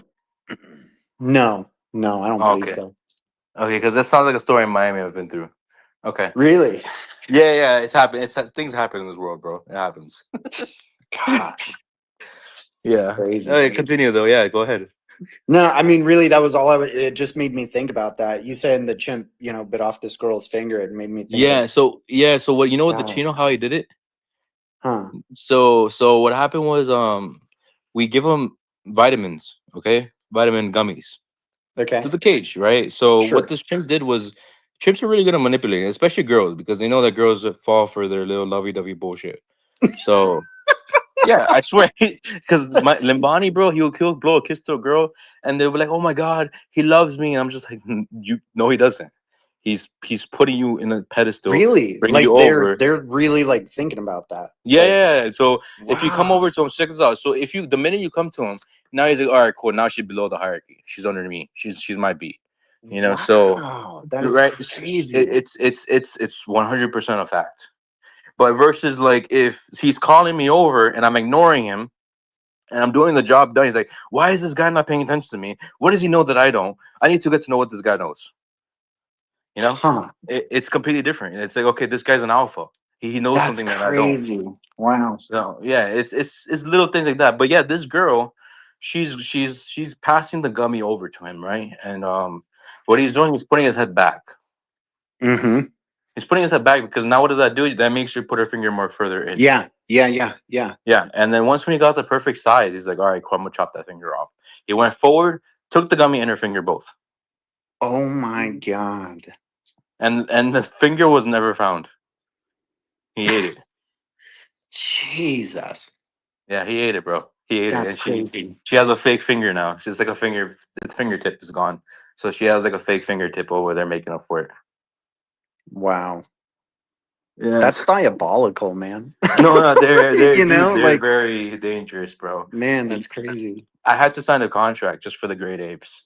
So just in Sure, case yeah. anything happens, Yeah, no, I they're bet. not I'm sure. responsible. Yeah. I'm sure you've signed like tons of waivers of personal injury, And I'm just like, oh sure, where do I sign? Yeah. Yeah. Yeah, no I get to play problem. with a big old ape. Oh yeah, sure. Where do I sign? I'm not sure how this works entirely because this is my first time like co-hosting a space, but there's, I don't know, like 2,000 people in here. If anyone wants to hop in and be part of the conversation, or if you have questions. Oh yeah, by all means, man. Like, I'm here to talk about anything. If you guys want to ask anything about animals, I think I can give people the ability to to talk on here. If anyone wants to be a speaker and not just a listener.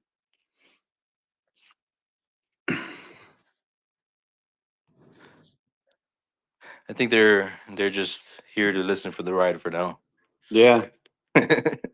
Well, anyone That's can okay. hop in if you feel like it.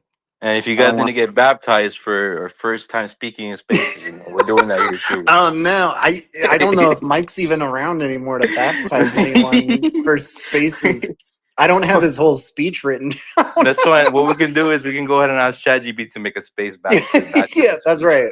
I'll do it. I'll do it if I have to. I heard his first baptism earlier today. It was fucking, Yeah, it was fucking so awesome. fire. I was dazing back into out of a nap and I was hearing the baptism. I was like, yo, what's going on here? Like, what is happening right now? I woke up and no, felt so the peaceful. funniest I was thing like, is what's like, going on here? yeah, he like started, going into a speech, and I was like, oh, haha, this is funny. And then he just like kept going, and he was going for like 5 minutes straight. It was just incredible. Classic Mike. That's awesome, man. Oh, yeah, we had hold two. on. We had someone, two done.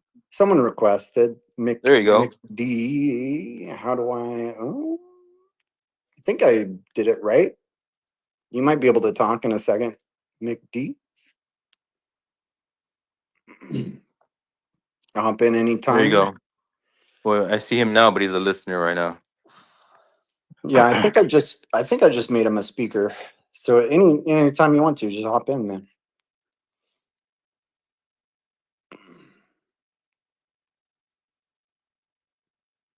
Well, for me, it says he's a listener as of right now. Yeah. Yeah, it shows him as a speaker for me at least. The Matrix attack.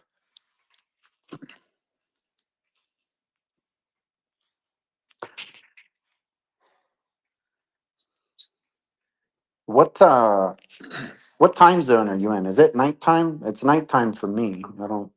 Yeah, it's 10:19 p.m. here. Okay. Yeah, I figured. Ooh. Who all is in this? We still got Undefined. I see Munchies in here still. Is Cara? I think this is the only community that has a chimpanzee handler in their group. Hell yeah. We should really make that like part of the Well, the you interesting mentioned part is earlier, like, right? About like some kind of yeah, meme and the about interesting part is, guys, you guys remember GME, right? Yeah, and we together are strong. Yeah, ape together strong, ape Hell together, yeah. and like there's a real ape actually deploying the buy button on now in this conversation. Mm-hmm.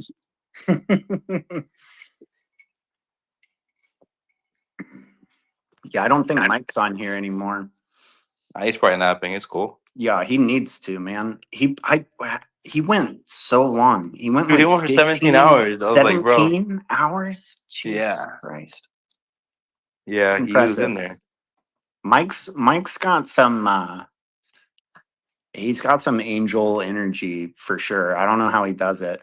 I don't know how he He was in it for a minute. Like I was on it too, but I was quiet. I was doing some errands, but I was listening. But Mhm. yeah, but Mike was on it nonstop. He was Yeah, pushing. I listened in multiple times throughout the day. I guess probably most of the day, really, but Yeah, I started around like 7 in the morning, so like about 3 hours in since it started. I've been on it. Mm-hmm. Jeez. He's got some dedication. I really admire that about him for sure. Yeah, we must persist at this point. Well, here's have to I mean, that persist. was the thing. I told Mike because when I first heard him bring this up, like a week ago, and he was talking about doing the longest spaces, he was like, "I'll stay up for however long I have to, and I'll." He's like, "I'll do it by myself if I have to," and I was like, "Dude, I will at the very least, I will make sure to cover for you so you can take Yeah, no, he needs take a some rest, nap, man." Yeah, no, he needs to rest, bro. And the Yeah. thing is, like, Yeah, I hope he's someone has passed to out be, hard.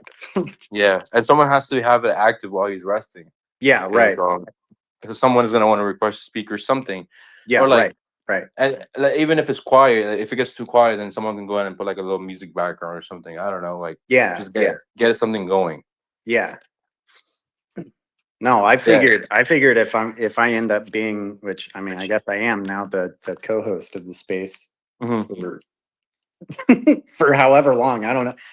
I guess I'm running until until he wakes up. So Anywhere between 4 to 12 hours. yeah, I'm hoping it doesn't turn into 17 hours. No, I don't think so. I don't think so. I feel But like I'll he's gonna do wake it. up like, oh smack, I fell asleep. Let me go. Yeah, at some point I figure this is gonna just kind of devolve into, I don't know, something weird and crazy at 4 a.m. in the morning. But Yeah, at night there's not much going on in the first day. Right. There's other things going on tomorrow. right, right. So it's just the first night. It's like, what's going on in this twilight hour? Yeah. If nothing else, I'll end up hopping on like Reddit and just reading the posts out. Yeah.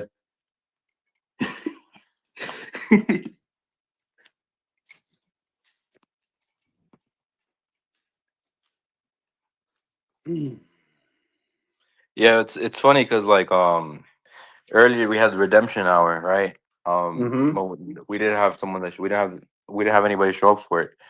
And I was thinking like I could have had one of my buddies talk, because like they actually have a brand called Redemption, and they just started it. Yeah, yeah. And I was thinking about like just driving over to their place, which I could probably still do. I can probably still go there and be like, hey guys, just talk about your Redemption brand. Like it's not gonna kill anybody. It'll just kill the time of the hour. But What's yeah. it about? That is it a company that they're starting or Yeah, something? it's a clothing brand. It's a lifestyle brand. It's like what happened. It's an interesting story behind it. Was they did was it's not specific for the brand, but the story behind it was they used to have a smoke shop, and they had a partnership with someone, and the guy kind of screwed them over, and they lost over 150 grand off that deal because wow. that person just took everything, right? Yeah, yeah. So their game is basically redeem yourself with vengeance. So the redemption and vengeance story came from the book, the Bible. I'm not sure what passage it is, but because I'm not really Christian, but it's originally from that. And but they don't really promote it as a sense of religion. They promote it in a sense of lifestyle. You know, where it's a unity brand. It's not just about one religion. Okay. So That's it's cool. Yeah. So they're actually twins. They're bodybuilders, and No way. yeah, they're both bald bodybuilders that look like each other. Wow. Way to define someone. Bald bodybuilders. Yeah, just massive dudes that just look like each other.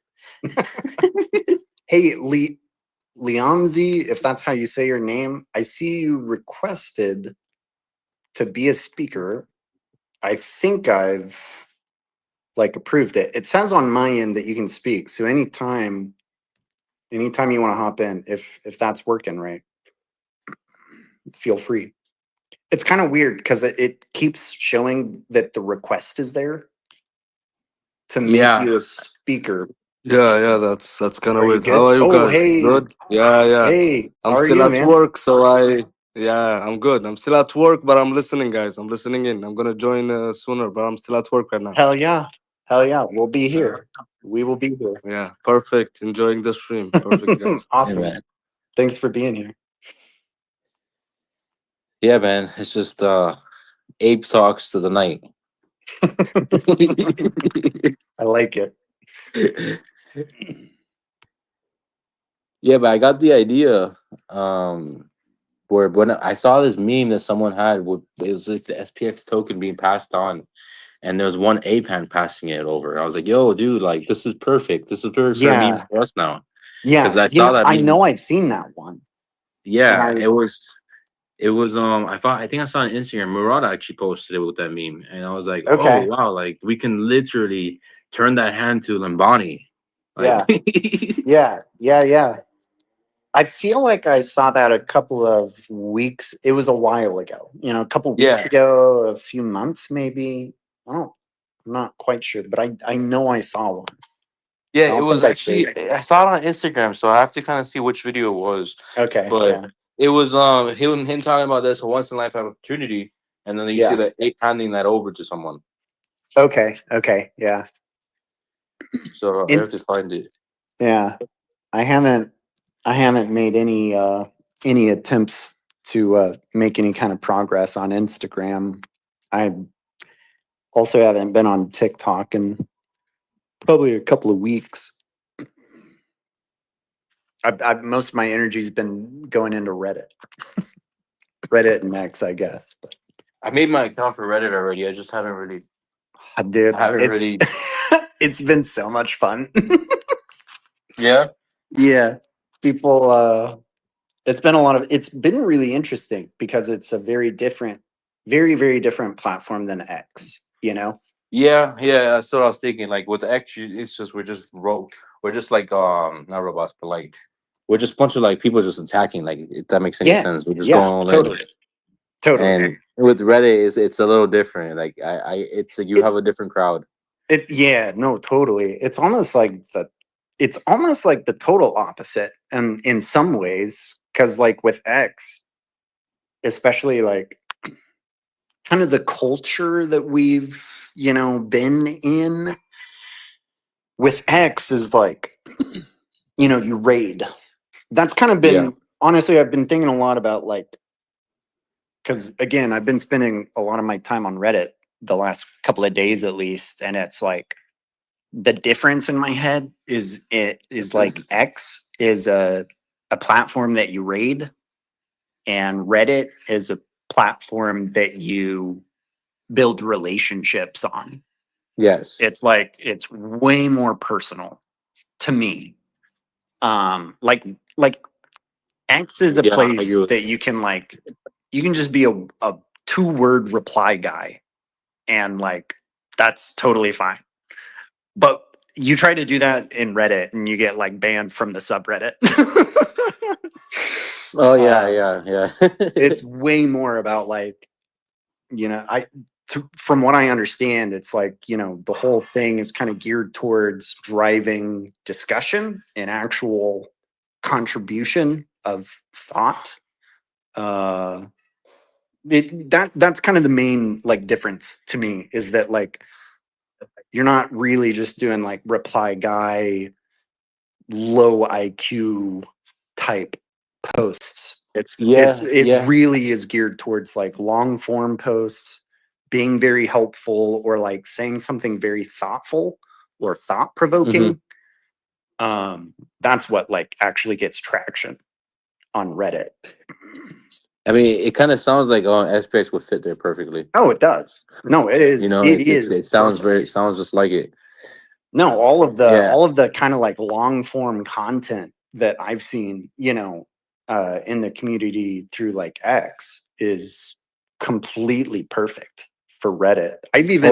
There's even been a few times I've made a post where someone writes a whole kind of long form post on X, and I copy and paste it and I put it on Reddit, and I like quote them, I attribute it to them, but I'll put it on Reddit because I'm like, oh my God, this is like the perfect kind of, article or whatever to start driving some discussion on Reddit.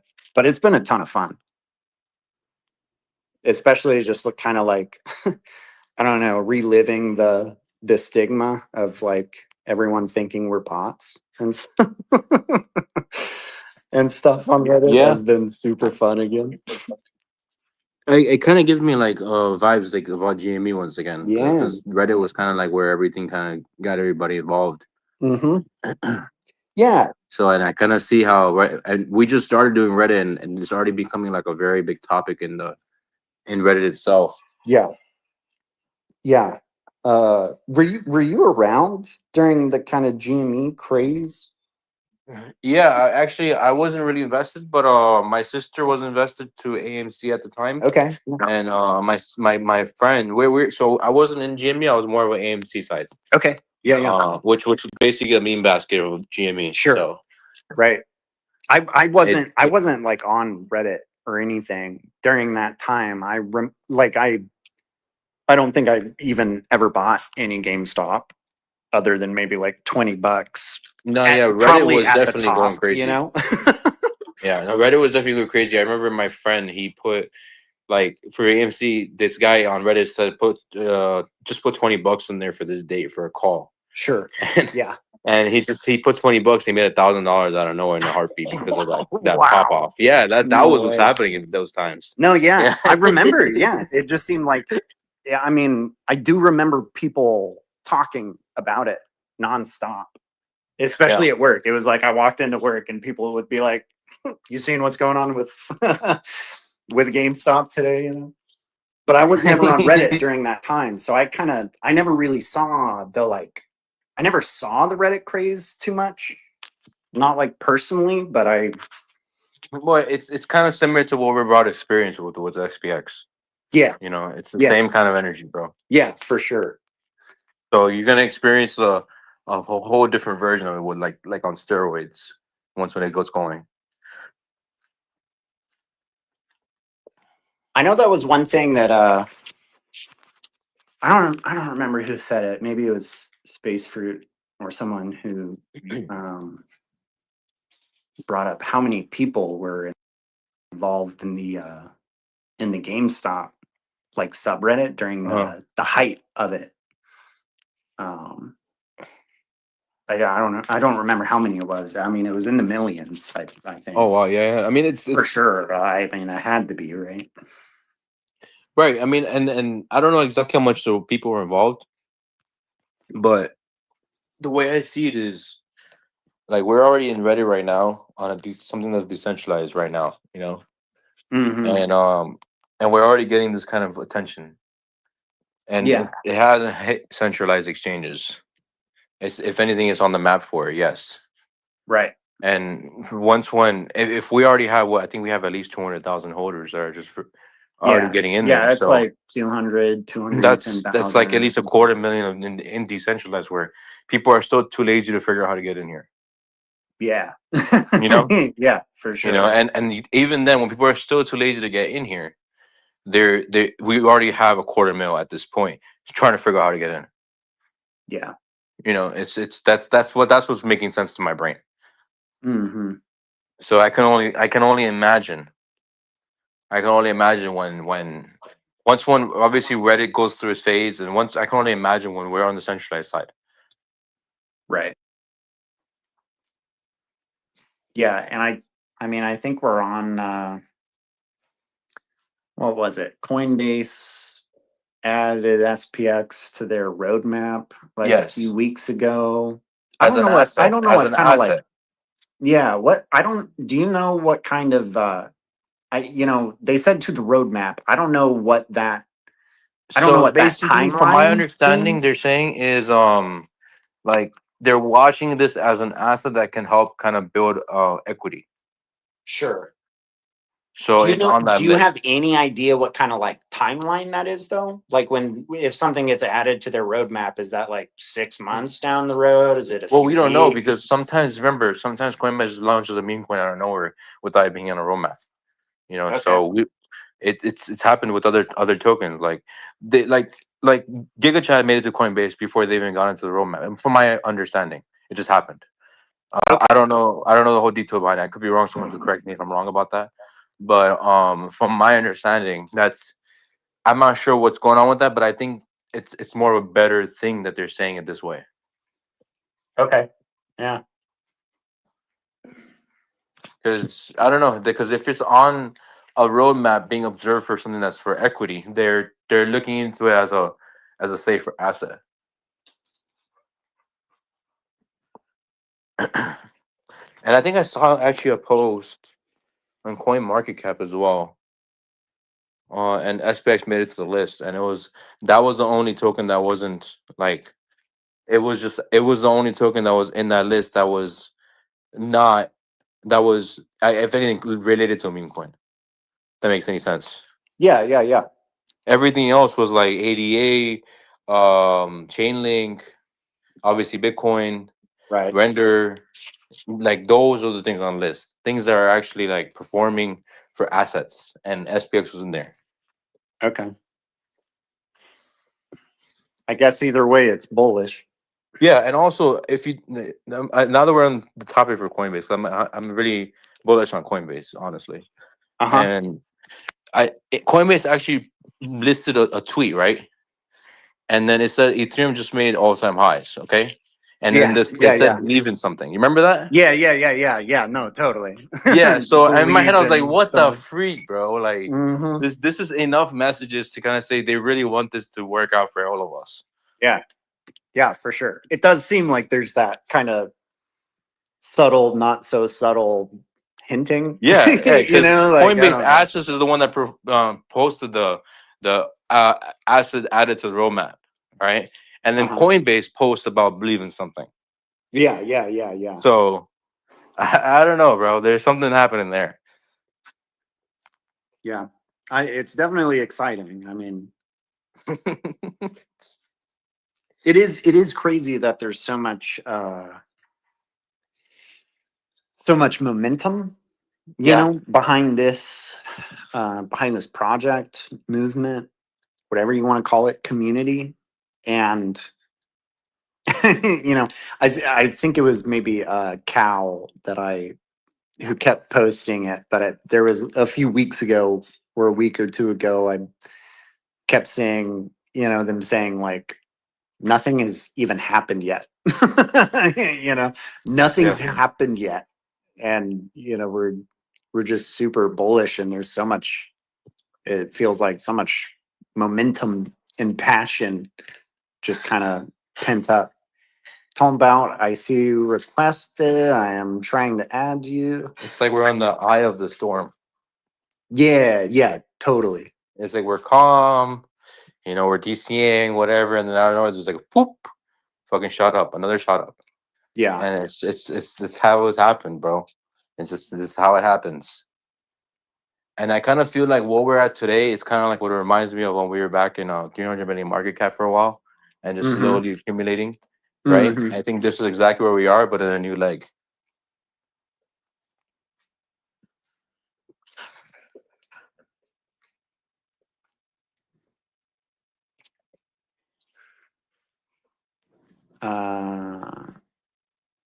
Hype, I'm adding you. Tombout, I think I added you. Hype, getting you back in here. Anyone else that's listening, if you wanna hop in, say a few words or just be part of the conversation for a while, you're more than welcome to. Hey, what's going on? What's up, yeah, man? I just asked Grok for some examples and of the roadmap announcement until the listing, and it's like usually a week, and then some have been like 2 weeks. Oh, So wow, how long ago that's was that? fast, huh? Wow, that's crazy. Yeah, well, I mean, it could be so. Useless was added 9 days in between. So they announced on the August 20th, so we can just do the math there. You know, I was gonna say, hasn't it already been like added 2 weeks? added on the 13th and then began trading on the 20th. 20th. So they talked about it on the 20th. So 7, 8, 9, 10, 11, 12. We're about 13 days in. Yeah. Wait, did you say it's on Coinbase right now? No, it's not. Well, you're talking about useless? No, I'm sorry, SPX. Let me. Yeah, useless was. Oh, I gotcha. My bad. Yeah, but also, fuck Coinbase. They're an ob that's listed on the 500. Yeah, you know what? That's the other part, right? Is like honestly, you know, for the last like 5 months or whatever that I've seen people talking about getting us listed on Coinbase, like there's been a part of me that's like, yeah, but fuck Coinbase. Yeah, once they get listed, we can go on our delist campaign. Yeah, literally, you know, like honestly, can we just never get listed? because I feel like that would just be a lot more fun. I know I'm sure there's pros and cons to everything. I mean, there's a plus to it, like not getting listed and still flipping it because obviously it's the bigger meme that you don't want to list us, but we're still dominating all Yeah. these guys. But Yeah. then it's also like if it gets listed, right? Then obviously the Coinbase just got listed on the S&P 500, if I'm not mistaken. It happened recently. Mhm. And yet in general, the thing that's gonna flip the stock market is inside the decentralized app that's flipping itself on top of that. Yeah, right. You know, so There is kind of that beauty of like the Trojan horse sort of. You could just say that like we could say that holding your SPX coins on chain is more powerful or something. Yeah, yeah. I like that. 69% more powerful. I love that. 69% of Well, his it outside actually chain. is. Putting them in cold storage and taking them like off of exchanges is pretty good. Yeah, especially that's if the like best the bet, exchanges to do be honest. fuck with the coin or whatever.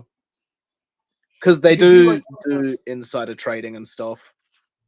We could do one of those like cosmic memes where it's like the different levels. So like yeah. Perps trading is the worst, and then cold storage is the best. And then like Coinbase is like near the top, and then like just on chain is towards the bottom. Or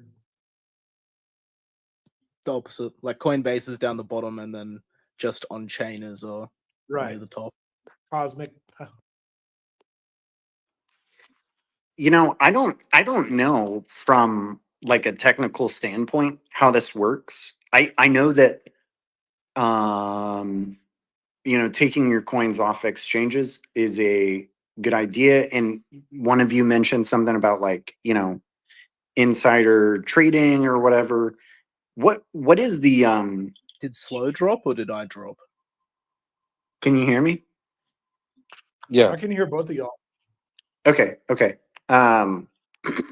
But yeah, like what is the kind of technical benefit of taking your coins off exchanges? And I don't mean from like a security standpoint or like having your own, you know, having custody of your own coins. I just mean like You're talking about the market related reasons, right? yes, yeah.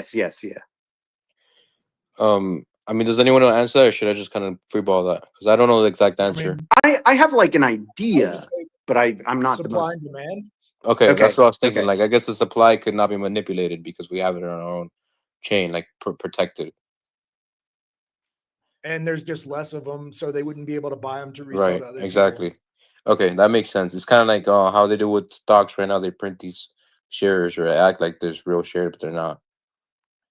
Yeah, or like exactly. And like I don't know, for the exchanges, like I guess the shadier ones, like they just wouldn't be able to sell. And there's Yeah. for Bitcoin, there's more demand than there is actual Bitcoin. Yeah, that's true. Like with Robinhood, sometimes when you try to sell Bitcoin, they can't pay you right away because they don't have enough. Ah, okay. Interesting. Yeah, I noticed that. That's why I got rid of I got rid of Robinhood as my main Yeah. chain, as my centralized. I don't use it anymore. Sure. Yeah. I think essentially that's what was going on with SPX. Like that's why these big exchanges listed the perps first. Like we've been listed on their perps for like, I don't know, months already. Now, okay. I'm gonna sound retarded, but help me understand. I don't know really what perps are. Perpetual. I don't know what that is. It's just like leverage trading. Yeah, I know it's complicated. I mean, I'm not the best at it either, but I know more or less what's going on. Like I know that it's kind of like a betting on the market or something. I'm retarded as well. My answer for that is just like they're paper trading. They're Yeah. essentially like providing IOUs on both sides. Okay. And Okay. kind of using your own collateral to allow that to happen. Okay. I could be completely wrong though, but Because like spot. Well, you like take out a loan. Okay. Sort of thing. So you'll have like an account. Say if you have like, I haven't actually ever done perps because I'm not that risk adverse. But if you have like 10K then you could like leverage that up Okay. to like a 50K trade or something. Okay. And that's by, what like taking all scored 20K. Yeah. So then you could like go long, and you could like borrow like Yeah. USDT, Yeah. and then buy more SPX than you could actually afford, and then you'll be paying like an interest to the people that you borrowed the USDT from. Yeah. And then you can Okay. hold that open as long as you can. But if everything sells off, then it can get to a certain price, and then you get liquidated for like your whole portfolio. Sure. And then you like lose everything. Whereas Sure. if you have spot, if you just buy spot, you can like own it. You can like move the tokens off, and you can like Okay. hold I the actual gotcha. tokens. And same thing with like shorting, and then you get like liquidation cascades. Yeah, right, Like right, in right. either direction, which is sort of what you want to avoid half the time, unless it's a short squeeze. Yeah, everyone. yeah. That's what like exchanges and stuff can do when like you have your tokens on the SEX. Is they're loaning them out, like they're not yours. Like if you're just like you bought them spot and they're sitting there, the SEX is still using them and profiting off of. Like they just tell you have them, but they're like loaning them out to Right. people and whatnot, and they can like liquidate prices, because that's how like a lot of sexes make a bunch of money, is like stop hunting, because they can see Really? all the back end of, Really? like where people's liquidation prices are. Yeah, and like because it's like okay, Bitcoin's going to break all-time high. Yeah. All of these longs start piling in, and all the lick prices will be at a general spot. Right. And then it will break all-time highs. So then all of these shorts start coming in, and then all of the short licks will be at the same spots. Yeah. And then they'll just pump the price and dump the price and liquidate everybody, and then walk away with like all of the Holy profit, and just like wash the over leveraged market out. Yeah, yeah. Now what you're talking about, I mean that's essentially what people mean, right? When they say like market manipulation, which if I'm understanding this right, which is like something that's illegal with like stocks, right?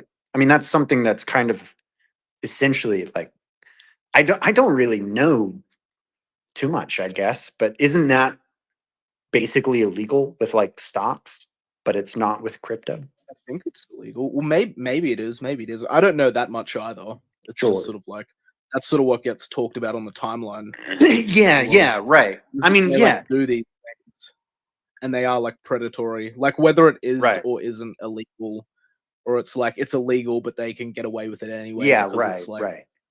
prolific everywhere or something. Yeah. Because basically my understanding, and this is just from kind of what what I see on the timeline or what I've seen from other content producers or whatever talking about news and crypto is that that's basically not something that you can get away with easily in like traditional markets, but with crypto, because there's been so little regulation, that it's just something that exchanges are able to kind of get away with for everyone is like aware that it happens, but no one can really stop it from happening. Yeah, it's probably the case. Or yeah, maybe it just isn't actually illegal in the industry. It's I guess one of those two options, right? Yeah, for sure. Tristan, I think I added you. You're welcome to talk anytime if you have a question or just want to say something. I looked it up real quick.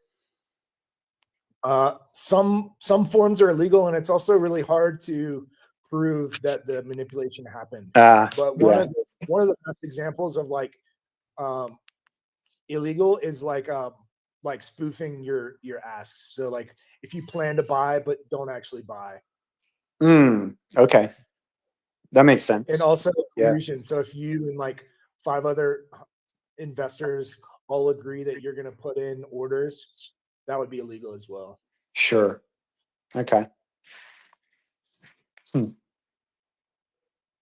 Wait, so exchanges can't just set up a massive buy wall, and then if price starts like dropping, they just remove the buy wall? I guess so. Yeah, but spoofing is that it says spoofing is a common example of illegal manipulation. Because that's spoofing. Hey, if they're like, there's a giant buy wall at like 98k, and then it gets to like 100k, and then they just rip it.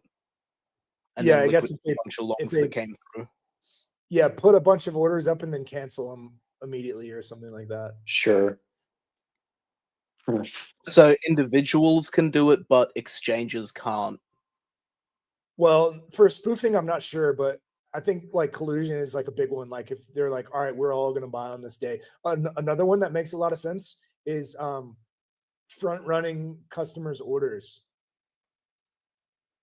Yeah. So like if you know like you're going to sell, you know, let's say your client wants to buy 100 grand worth of Bitcoin, you would buy before it so they get a worse price. Yeah, like manually sandwiching someone. Yeah, like going into the Walmart and buying all the Pokemon cards and then reselling them.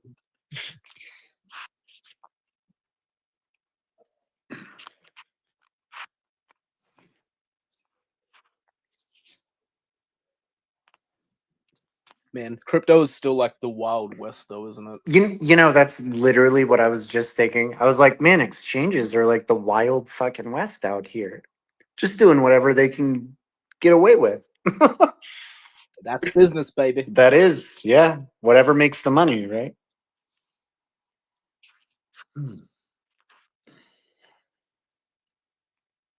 Yeah, because some of the like the listing stuff that I've like have heard is like it's so fucking insane to like normal people. Yeah. And you're like, we have to do what? Are you fucking kidding me? Like, and then some of it makes sense, and then other parts are just like weird, where you're like, do we actually have to? Yeah. Like, yeah. Yeah. It's pretty crazy.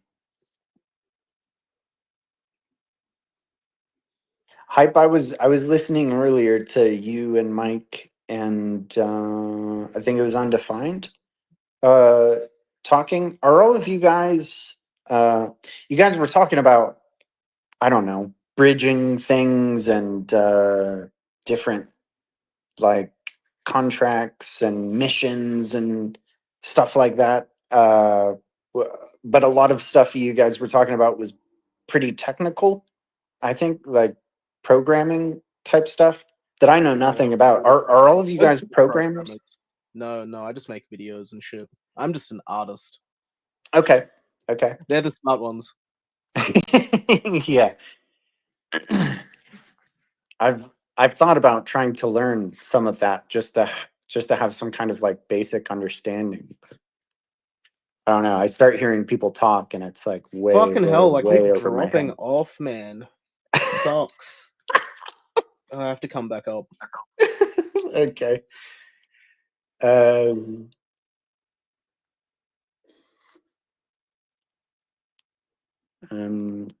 Tristan, I don't know if you wanted to talk. You're welcome to. If you have anything you want to say, you're welcome to. Anyone else too who's tuning in to the space. I guess I'm the co-host for the space, so I should say something official sounding every now and again, maybe. This is in fact the SPX attempt. This is Yeah, when you don't know what to say, you can just start to read the website. That's such a good idea. I'm just going to start reading what SPX6900 is. But anyone who's listening in is welcome to chime in if you would like. We've been talking with, I don't know how to say your name actually. I've been talking with you for the past like almost 2 hours. Adil? Yeah, that's me. Yeah. Is that how to say that? Yeah, let's make a deal. That's how I say it. Okay, a deal. Nice. I like it. Yeah. Adil is he's the chimpanzee plug. That's right. Yeah, the chimpanzee guy. Yeah. Hey, I was wondering, like, do you know like other owners that have primates in or around the country, or is it just that one? So one of the orangutans I actually met was in Dubai. Her name is Habuba. It's the same one that I don't know if you saw. What's this fighter's name? Ryan Garcia, I believe it was. He actually was with the same orangutan that I was working with. Okay. Yeah, so Orangutans seem really chill. they're cool, but the thing is, with orangutans is, bro. So this is how I see it. A chimp is gonna hurt you because he intentionally wanted to mess with you, right? An orangutan is gonna hurt you because he was very curious and opened you up, right? Um, a gorilla is gonna hurt you accidentally because he didn't realize he just hurt you by accident. Are Yeah. gorillas aggressive at all? I mean, No, that's why I said they're gonna hurt you by accident. interesting. Okay. Yeah, they don't want to hurt you, man. They're gentle giants, but they're So, just massive. Yeah. but like, I feel like orangutan, and I could be completely wrong. I have no experience at all. I feel like orangutans are like docile. They are. They're like the stoners of the community, right? They're walking sideways. They're very chill, but that doesn't mean that they can't be rough either. Like they're actually, they could wrestle you down pretty well. They'll manhandle you, Okay. you know, and they might be playing with you, but they'll twist you like a pretzel, and you're gonna hurt yourself. That's the thing, you know. So, Yeah. They're also like the smallest of the three, right? yeah, they're the. I think honestly, the gorilla would be the coolest of them all. I just never had an opportunity to work with a gorilla. I wish I did. That's one thing I've always Yeah. looked forward to doing. But Yeah, I don't think I would ever. I would do like maybe the chimpanzees under supervision. yeah, and then yeah, good thing you said that. orangutans. Yeah, and then the bonobos are really crazy with how like genetically similar they are to Bonobos scare me, dude. They It's look just human or what? it's not that the thing is, bro. They rape you. That's what I understand. And Damn. yeah, man. The thing is because they solve everything with love. So So they're like yeah, evolved humans. yeah. So no, the thing is they solve everything with intimacy, like in the sense of like Uh-oh. they'll still rape you, but they're gonna have sex with you. You know, like it's just if they're upset, they're gonna have sex. If they're happy, they're gonna have sex. If they're frustrated, they're gonna have sex. You know, they solve everything with sex. So it's kind of scary because I don't know, like they're just capable of doing so much, but they can also rape you. That's wild. That's the thing. So I've never worked with them, and I don't really want. I'll probably work with a baby one. I mean, I think a baby one would be kind of cute and interesting to work with. But At what age, like for chimpanzees, at what age do you think they become like mortal danger to humans? by the age of 4. 4. Okay. Yeah, And yeah. 4. How old would you? Is that like adulthood or? No, that's still a child. Like his teeth are still growing. They're still kid. Okay. Yeah, it's just Is that that they have such intelligence and strength by the age of 4, 4.5. Like they're stronger than your average human already. Gotcha. Okay. So yeah, and they can really hurt you, but they're still kids. You know, they you can still see. I mean, when I speak of chimps, when I'm speaking of a 4-year, I'm thinking of my own, right? I'm thinking of Limbani's, and I can see the innocence in his eyes still, even though he can hurt someone. So it's like he doesn't know any better because he's just a chimp, but Yeah. he's also And very dangerous. would you say at 4 years old they have like the adult male kind of like aggression senses, or they're still like very much a kid and like don't know that No, I wouldn't say they have adult male aggression, but it's like a kid who's having a tantrum. You know, he can get frustrated and can still do some damage. You know, Gotcha. it's not malicious yet. It's just testy. You know, it's just a kid pushing his boundaries, and it's if as a caretaker, you might think it's kind of. I mean, now that I talk about it, it's kind of adorable, but it wasn't supposed. It's just a process of him growing, and back then, it was even though he was uncertain, I still have to discipline him, in the sense of like letting him understand why he's not doing the right thing.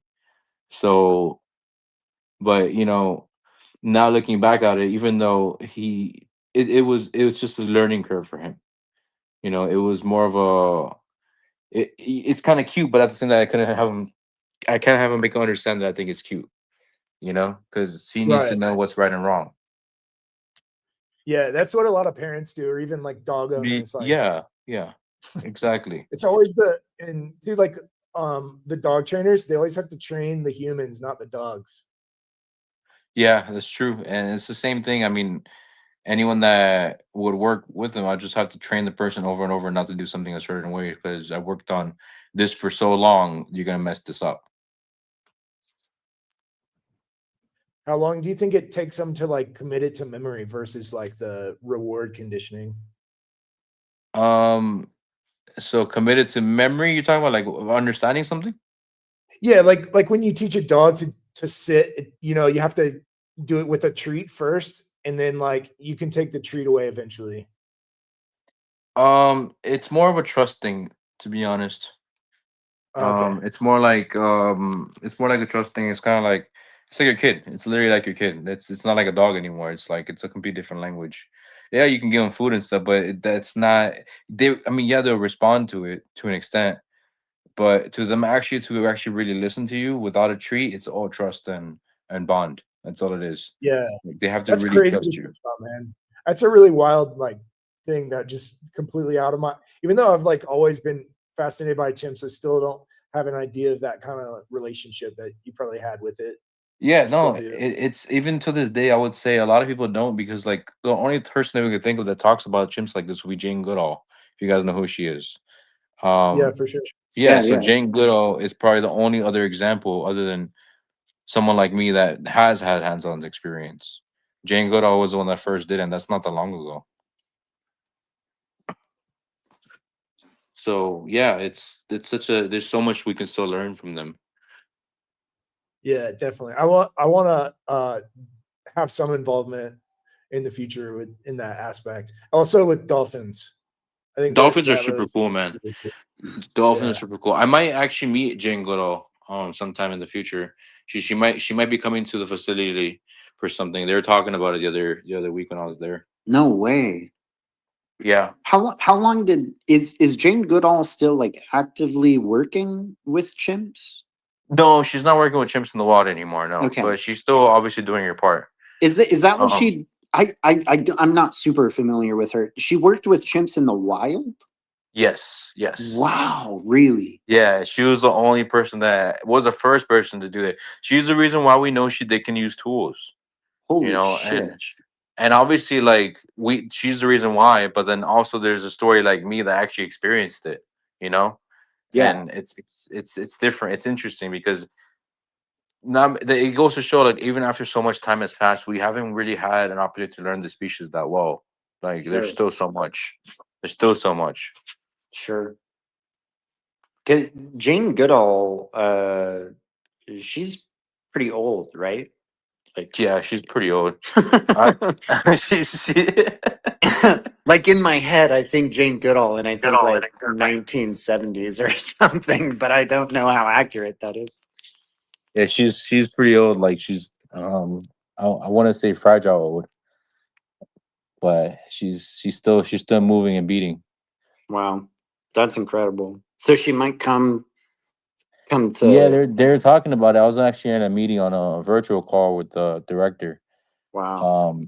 It was me and the director and the other volunteer coordinator. I'd just like to get involved. I still like to kind of be part of it, even though I'm a volunteer. I still like to. I mean, my best friend is living there, so I want to make sure everything's fine. Yeah, no, sorry, I'm laughing. I clicked on your profile just now and I saw that video of well, I don't know it Yeah, entirely, but the chimp jumps on your shoulder yeah. and That's just and is like that's amazing, man. That is amazing. Wow. Yeah. No, he also got along with my dog too. That's the funny part. No way. Wow. Yeah. Although with my dog, I would have to watch them because if I'm not paying attention, he would try hurting my dog. Sure. Because hierarchy is a very real thing with them. Yeah. Hey Tristan, in the chat, I see you responding to stuff. And I know you requested to speak earlier. If I don't know if it didn't work or not, but if you want to hop in, make the request again, I'll try and approve it. You're more than welcome to be a part of the conversation.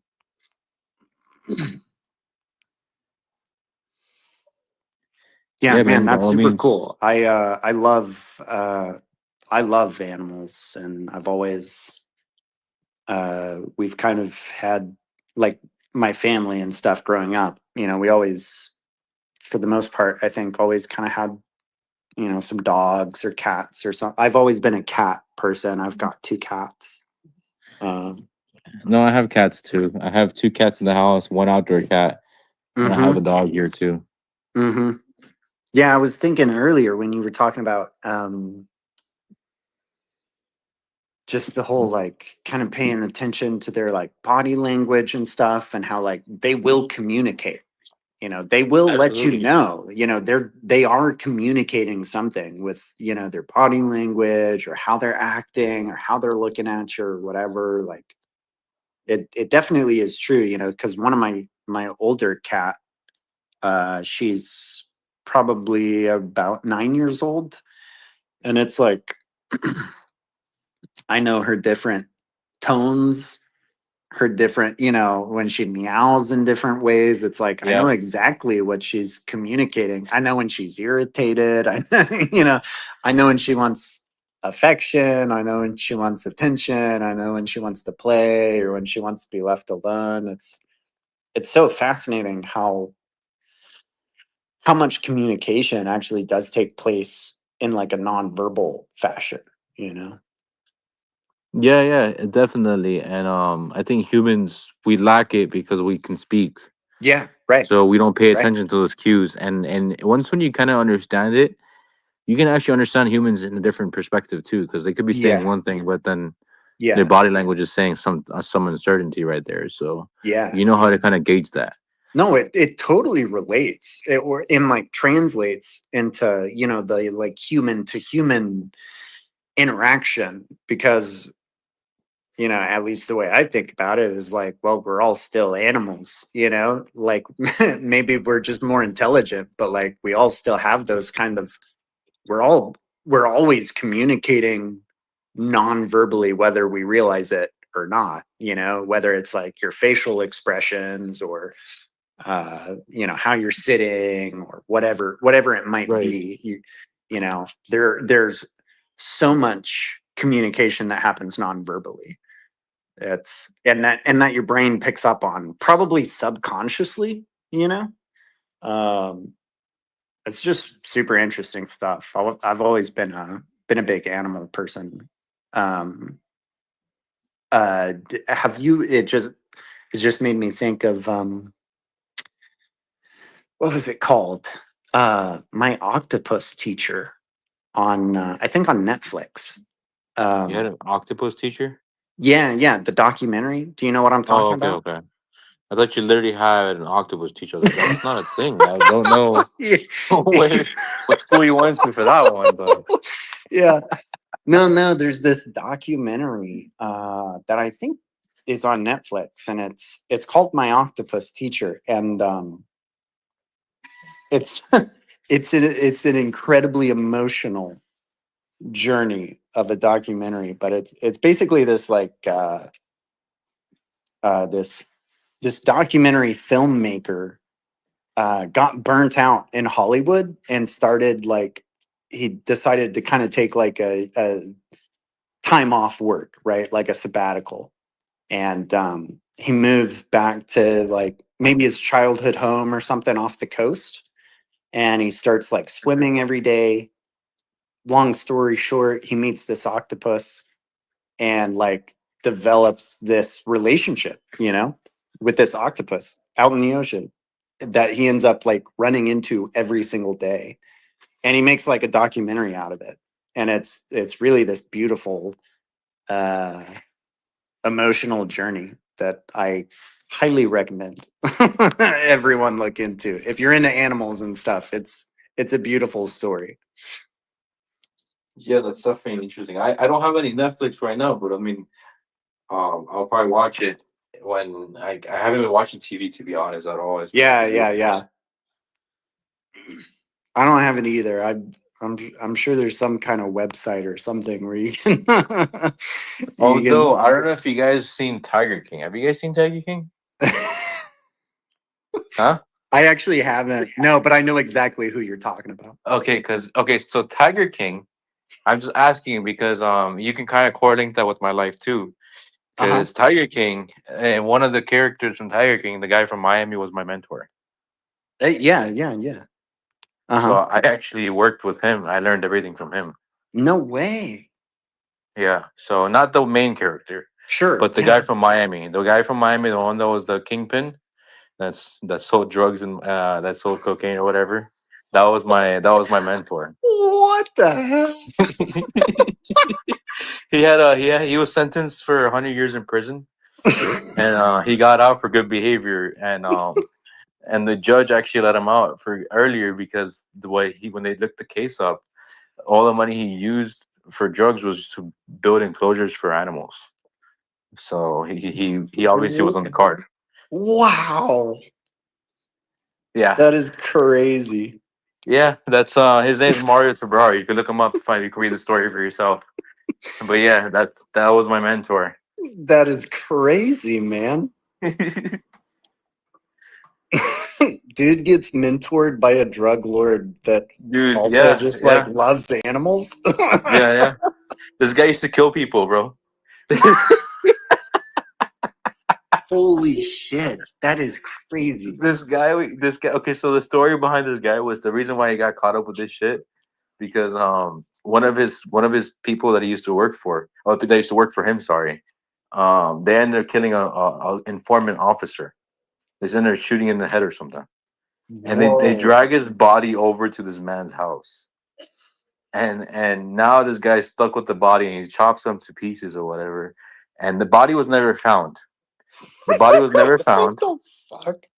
But so when they get into the court situation, he told the officer, "Hey, listen, it doesn't matter where he came from. I don't know. Regardless of the situation, it was in my house. I'm involved now, so let's get this over with." That was his mentality. Wow. I'm totally gonna have to like read up on this because that is crazy. Yeah, you could look it up, bro. His name's Mario Tabri, man. A real man. Yeah. And actually, another interesting fact about Mario Tabri is, you guys remember the movie Scarface? Yeah, right. You guys remember that? Yeah. So do you remember that part where he's sitting there in his office and the seats say MT, the chair?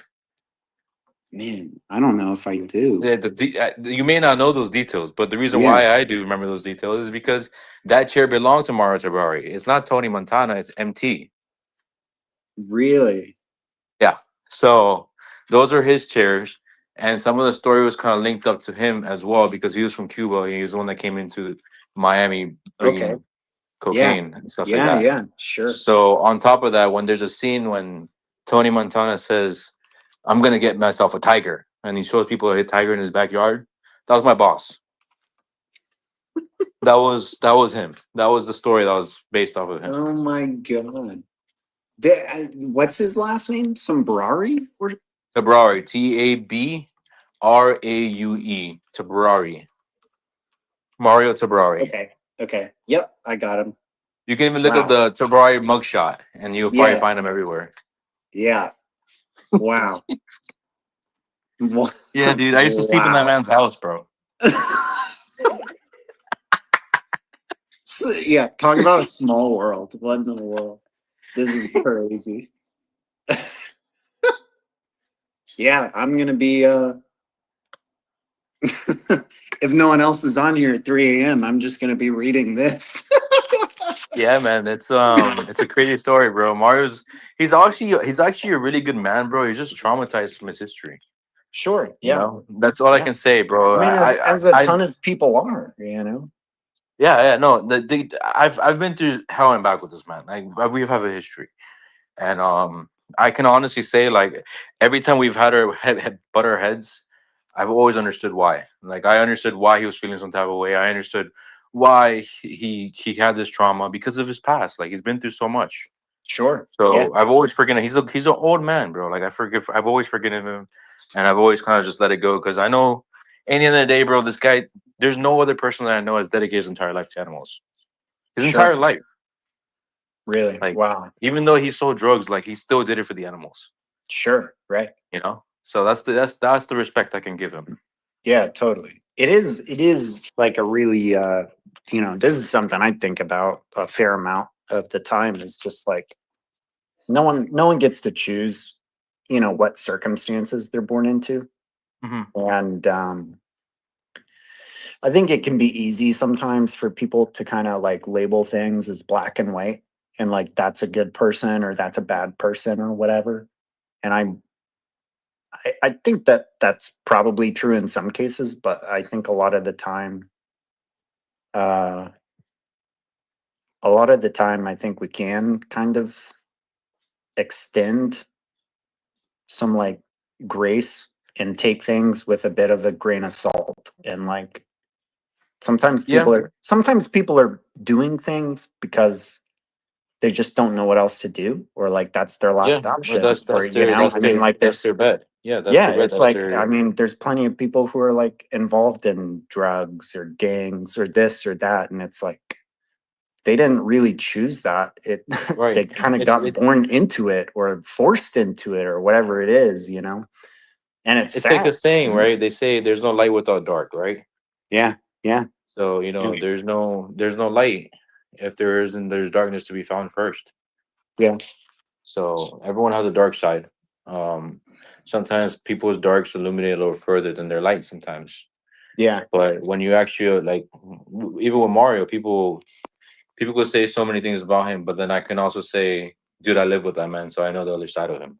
right, right. So even Yeah, though there is a lot of ugly, right? yeah, There's that one side that he has off on everyone else because yeah, he has to protect his energy. yeah. So that's Well, that's and that's there's I uh don't, I don't know about everybody else, but like just for myself, uh I feel a lot of like, I don't know if you want to, I don't know, compassion or something for animals. And like, I've had some pretty strong, connections to animals in the past, especially like growing up as a kid. I can think of a couple of like family pets or whatever that right. I just had like such a strong emotional connection to growing up and stuff. And the more time I feel like that I spend around animals, the more intelligence I like pick up on, where it's like, man, there is legit intelligence here, whether we want to admit it or not. Or how I don't know how everybody feels about that, but like I don't Well, yeah, know. because I guess because you put the time into seeing their eyes and understanding Yeah, them. A yeah, lot of people don't do that. They just kind yeah. of see it as another species. And it's So almost kind of like that IQ and like EQ kind of yeah, comparison, right? Because it's like right. maybe like maybe these animals aren't like operating on the level of like IQ that we are, but the emotional intelligence Oh yeah, that's there. it's there. Yeah. And I don't think there's any debating that. It's like why do we even have like um emotional support animals? Yeah. No, It's I like mean, dude. they are extremely intelligent emotionally. No, like there's like even the lizard that I had, the water monitor. I don't know if you heard me talking about it, but Uh-huh. that animal right there, he's smart enough to kind of freeze and study an airplane from afar to see if it's a threat or not. You know, Wow. Yeah. and Yeah. he's smart enough to go ahead and lock his enclosure inside because he doesn't want me to go inside. Yeah. So he's also smart enough, which I never tested it that far, but I have other people do it. These animals can memorize numbers of codes of a sequence of fives. So Uh-huh. so if it's a number 5, they know that this number 5 means that they can do certain action for something for their stuff. Sure. Sure. So Yeah. it's There's just they like have symbolism and meaning that they correct. can Yeah, actually they can interpret. remember sequences of 5. That's what they Yeah. know best. Yeah. It's like versus a chimp. Obviously, chimps actually have better memory than we do. Really? Yes. So he can actually unlock a phone and be better than I can because he saw someone else do it, and I couldn't figure that out. Yeah, I saw that video. No way. I saw a video where they do that. Yeah, they can do that, and I've seen it happen They show them personally. like a nice. I've seen him grab a girl's phone and unlock it right in front of me, and she was like, how do you do that?" I was like, No I don't know your password." way. You That know, is so crazy. he's also unlocked. So check this out. He's unlocked the vet room. Vet room code. It's like a 4 code thing. And he unlocks the vet room. But when I ask him to do it, he plays stupid. So yeah, they have plenty of intelligence. You know. Well, It's yeah. just they're gonna use it for their advantage when they know it's best. Yeah. Yeah. For sure.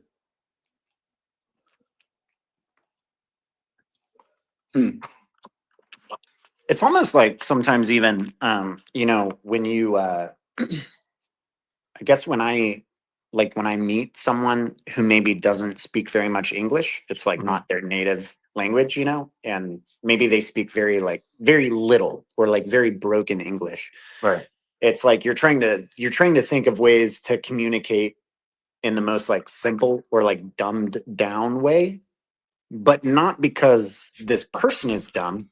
It's just because your method of communicating is limited, you know? Right. And that's kind of the same way that I think about animals is like our communication, at least verbally, you know, Yeah. might be I limited. think the issue is, bro. Honestly, I think the human is a little bit more stupid for communication when it comes to animals. Yeah, totally. Because the Yeah. animals understand each other really well.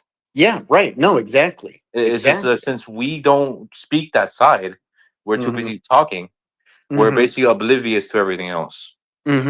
Yeah. So it's a whole different type of language. It's a spiritual language. Yeah. And it's like, yeah, it's interesting. I feel like that's it sounds kind of odd, but like I feel like that's probably why when I saw SPX, it made sense to me because it's a spiritual language. It just Totally. instantly made sense. Totally. Yeah. I feel like, you know, for me, I feel like it was the same thing. Yeah. So the average human is not going to understand it right away. It's going to take them time. Yeah. Yeah. But they're going to come. Like I actually have a kid, a friend of mine, and it's funny because he's not even into crypto. He's only had XRP, right? And he came up to me like, "Bro, that token that you talked about, that's the only thing that popped into my brain after XRP. That's the only one that makes sense to me. Yeah, So I want it." Totally.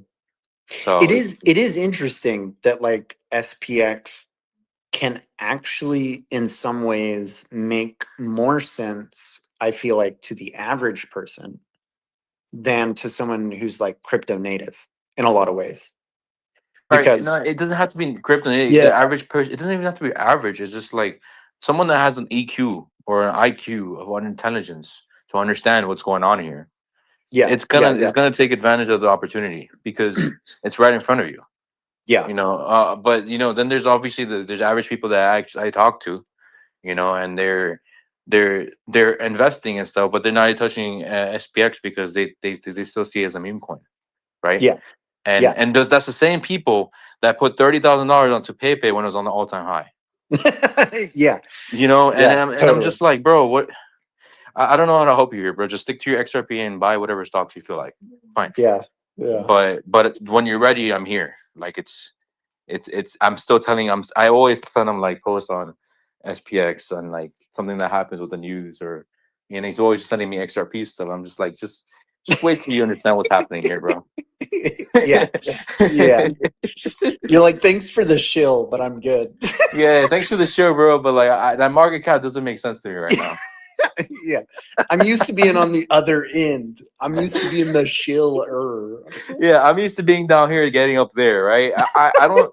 I'm not the guy that's waiting for XRP to go to 1,000 out of nowhere. You know, like it's. Yeah. Yeah. Like if XRP just to hit what Bitcoin's market cap is going to be $30. Like, come on. Yeah. Yeah. You know that's just me. Hype. I think we got you added again. But even in general, it's not a bad asset though. It's still safe. I can't say anything against it. I'm in a whole different game. Yeah, same here. I'm just not invested in anything else. Yeah, no, bro. I'm Like I moved my like, Bitcoin into SPX. That's yeah, the truth. same. I mean, yeah, it's not like I don't think there are other good investments too. And I definitely, um, I I guess I'm a SPX maximalist in terms of how I'm invested, but I'm not an SPX maximalist in terms of, um,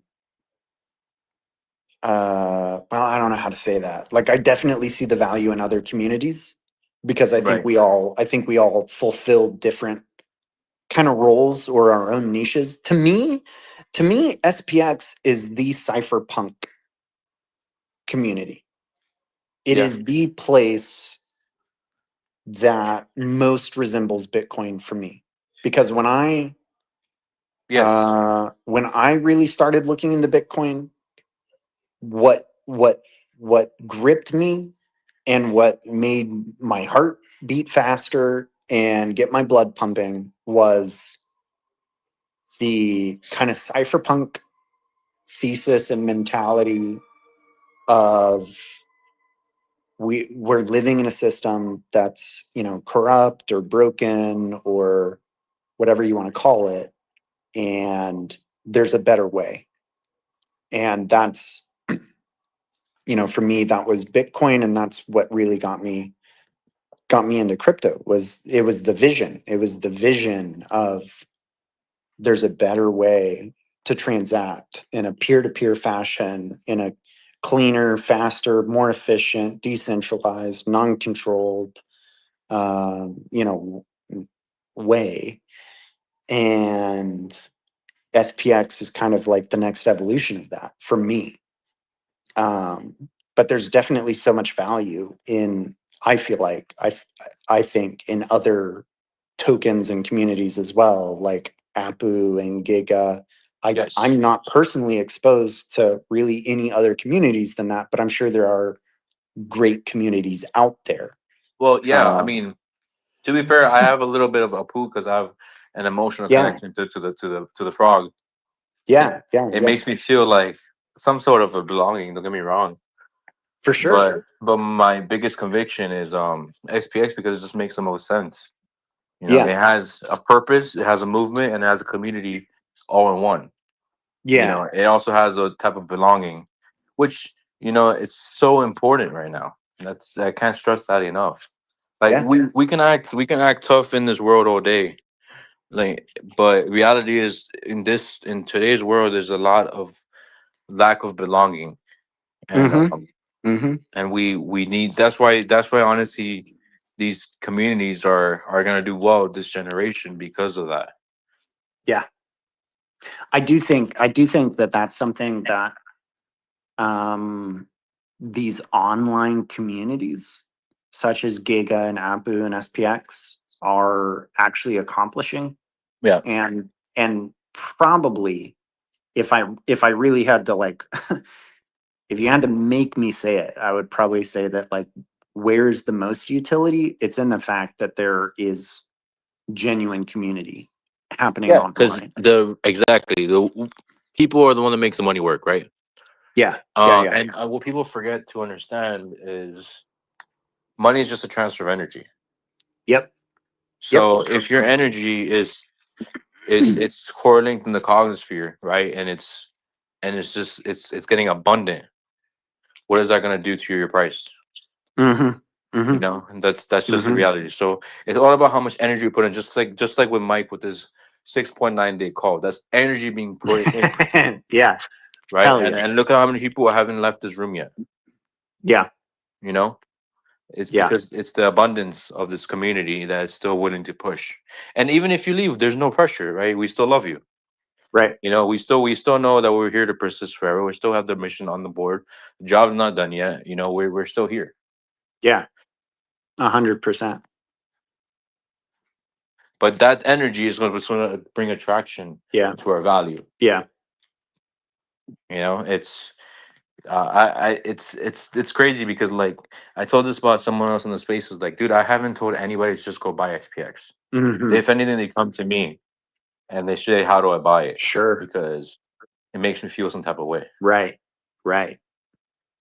And those are the kinds of people too who are going to stick around.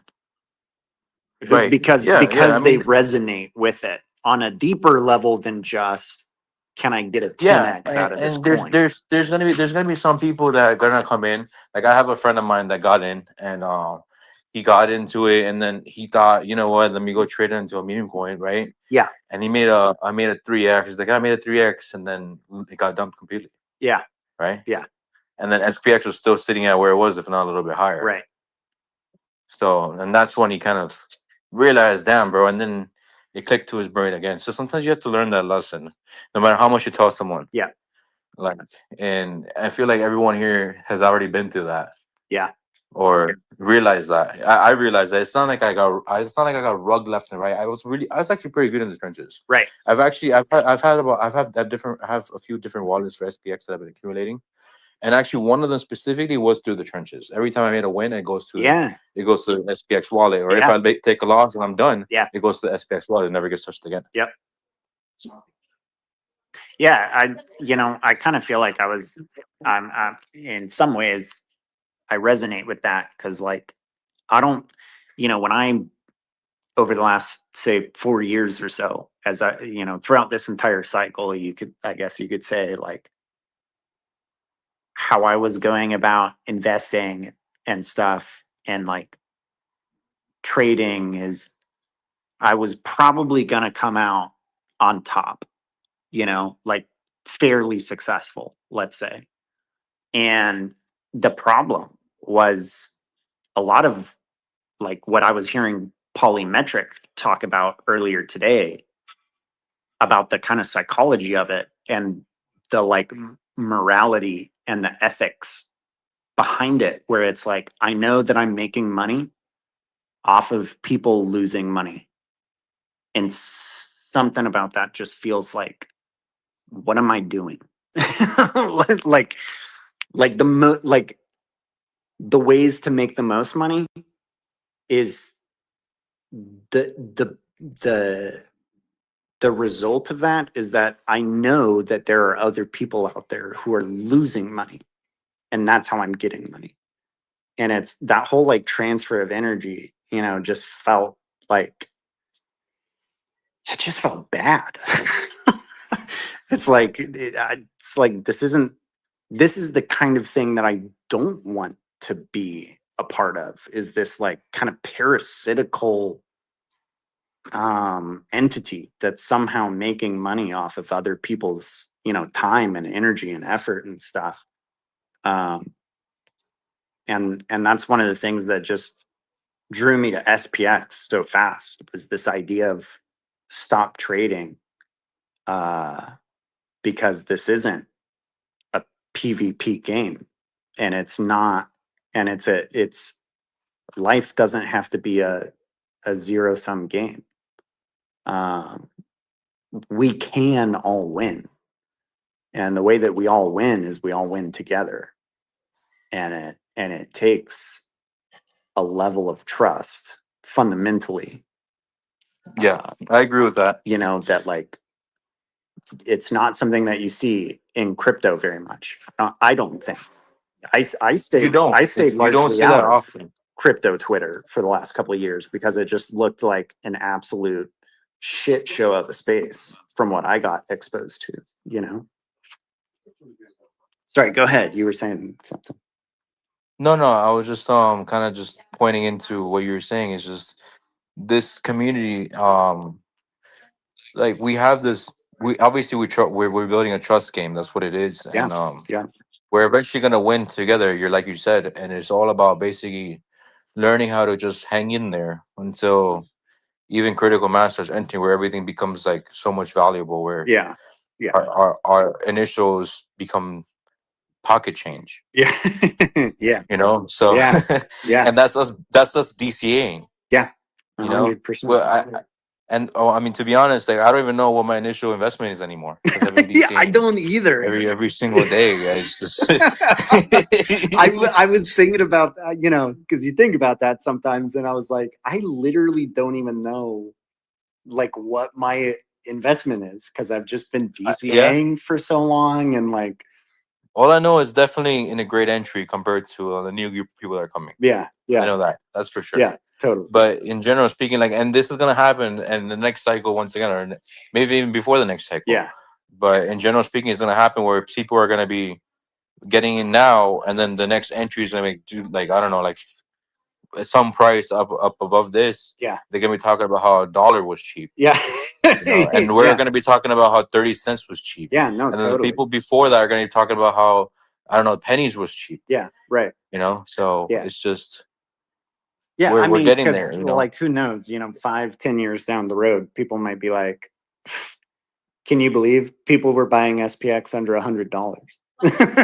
yeah, You and know? and the thing is, what's saying? You say like 10 years or something. But I feel like it's gonna be sooner before it even hits $1 trillion. Oh, for sure. You know, Yeah, because yeah. it's the way it's moving. I mean, it's anything's possible, but the way it's moving, it's outperforming Bitcoin's $1 trillion movement. Oh, for sure. No, I think I mean, this is just my own kind of personal opinion, I guess, but like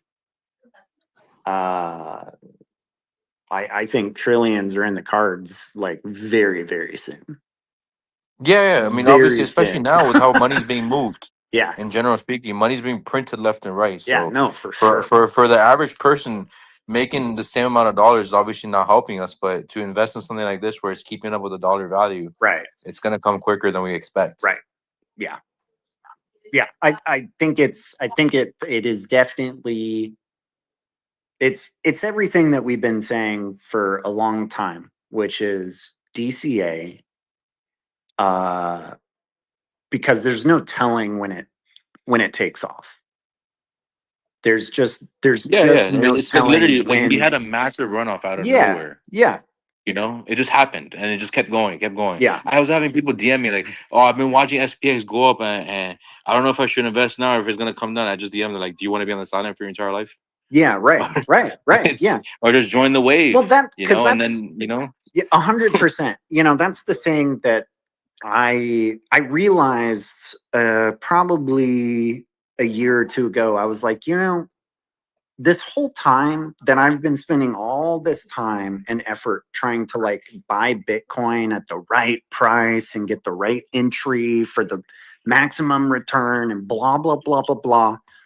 I remember sitting down and I like just calculated if I had just DCA'd this whole time and Exactly. literally not spent more than 5 minutes over the last 2 years of my life, what would the return have been? And it would have been more than all of my Right. effort combined. Absolutely. The hundreds Absolutely. of hours.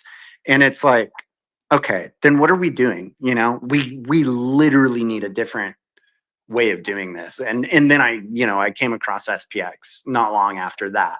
And it was like, this is it. This is it for me. You know? Right. I mean, and to be honest, even the Bitcoin Maxis kind of did the same way we did it. Totally. They DC'd it. And Totally. they DC'd it, and then obviously it became a thing where people started to Yeah. try to get Bitcoin at the best price because obviously how volatile it is. We're just Yeah. like, wow, it's at 30 grand now, and it could be 70 grand this time, but 70 grand now it could be 30 grand. So I got to find the best Yeah. price. Yeah. You know, but the reality is, bro, Bitcoin's gonna beat the dollar value. It's meant to do that. Yeah, for Right. sure. So no matter how many dollars you put in this and longevity, you're gonna get returns. Yeah. 100%. So yeah, I agree with that. And I think the way I do it, my strategy is, bro, like I hodl and I DCA assets until a certain period of time, and then I decide, okay, what should I take off for myself to reward myself? Sure. Right. Yep, sure. And that's basically for my Bitcoin specifically and my Ethereum, because I know Ethereum, it's an abundant amount. Right. You know, so I like to do that because in the end of the day, like the way I do it, whatever I work, I put it into decentralized assets right away because the dollar value is horrible. I Sure. just whatever I leave in my account is just to pay my bills. Yeah. Yeah. And then everything else I put Same. into decentralized assets. Yeah, same pretty much. Yep. Yeah, and I DCA everything. Yeah. Everything, no matter what it is. The only thing I don't touch is my SPX because I'm very very bullish on that token. Don't get me wrong, and Right. also, it's become to a point where if I feel like it's a sin to kind of sell, you Right. know, Isn't it funny and how that it turns into like this feeling of like, yeah, ugh, and I I don't just even feel don't that way want towards to. Bitcoin. I don't feel that way at all. Right. No, You know, totally. Totally. and I think it's a psychological effect too, because nowadays we can like literally buy a full SPX versus like you put out a couple $100, you get a small share of a Bitcoin. You know, Yeah. like a fraction of a fraction of a fraction of a fraction. Yeah. So it's like obviously in the average and obviously in today's society when people are getting into crypto, a lot of people will be actually feeling the same way towards SPX because when they're buying Bitcoin, it's not gonna have a full value to them, so they're gonna sell it anyways. Mm-hmm. Mm-hmm. You know, like if I had a full Bitcoin, I don't think. I mean, if I had multiple Bitcoin, I'll still sell one for an SPX bag, of course, because I know what it's worth.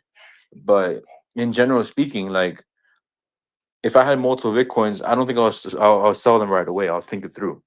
Sure. Yeah. You know, Yeah. If you versus had like Bitcoin fractions. I shit don't think so. and you went to 2.5, you would not feel good.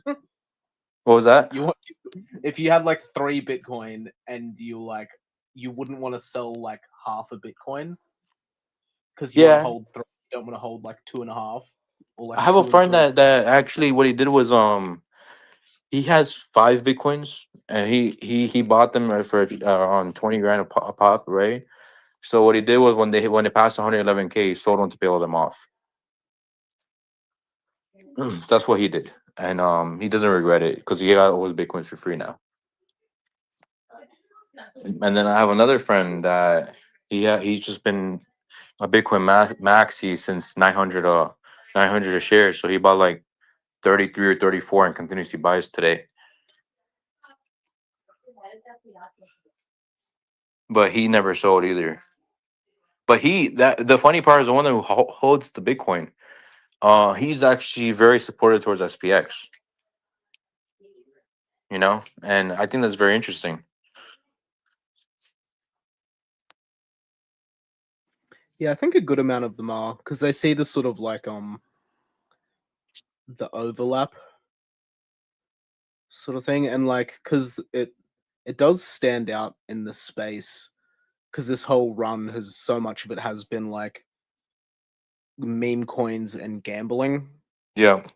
It's pretty much just been Yeah. Bitcoin and meme coins, but then most of the meme coins have just been like Yeah. casino Yeah. poker machines, and then a lot of the other meme coins are sort of like Yeah. No, bleeding out. this whole cycle, bro, everything was a scam basically. Yeah, You know, and even it's all of the kind of videos scary. and everything, it's been like so shit. This whole like bull No, run has this been. whole cycle, bro. Like if you made money, kudos to you. Like obviously anyone in SPX made their money in a Bitcoin and stuff, but anything else, bro, it's been such a scam.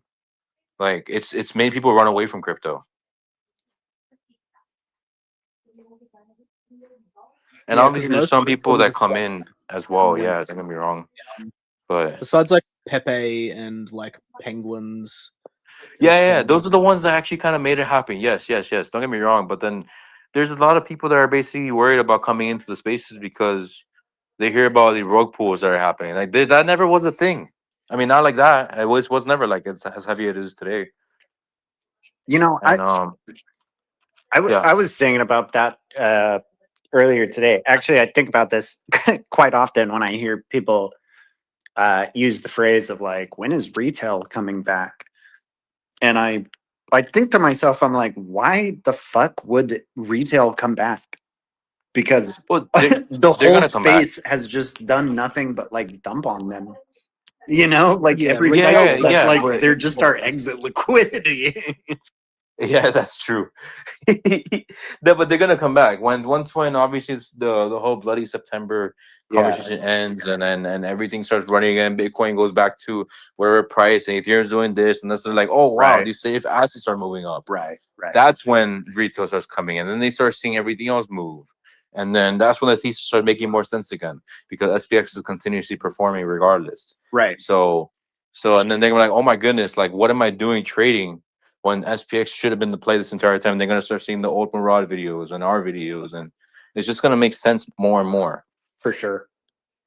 Yeah, I do totally agree with that. I think that's our strongest. In some ways, I think that's our And to be strongest. fair, like I think Murad said this in an interview. I don't know which interview it was, but he said that as SPX grows, we're not going to need him as much anymore, right? Oh, totally. And obviously we do look up to him, but there's going to be a time later on where SPX is going to be doing so well, where the next generation of investors are probably not even going to talk about Murad. They might not even know who he is anymore. 100%. You know, or they know who he is, but then they're going to forget what he did for us. Yep. 100%. And that's the way it should be. If we're going to be successful, that's the way it has to be in my mind, you know? Right. Yeah. The Murad, like, yeah, go ahead. the issue is it's like there's not multiple Murads. Yeah. There's no like dilution so much of Murads. Like there's Alex Becker and like Maddox and stuff. And Murad does a lot, which is like fucking sick to have like good whales. 100%. 100%. But if there was like 8 Murads and like scattered across the Yeah, industry, no, but to be fair, bro, Murad's like, in my opinion, one of the smartest guys in the spaces. No, for sure. Comparable to any other guys. The other guys are just, they are smart. They're more about entertainment. And For sure. I think Murad, dude, he doesn't even care about what his face looks like in his brand. He just knows what the truth is, and he just speaks what he feels, you know. And he's just very smart. With that being said, so just to have him on our team is just, it goes to show how far we can go, because a man that capable sees the potential that we're doing. Yeah. Definitely. Definitely. Someone said it earlier where they said something like the smartest people inevitably end up finding SPX. You know. The smartest and the dumbest people. It's the best of both. The smartest and most delusional people that have belief. That's right. That's it.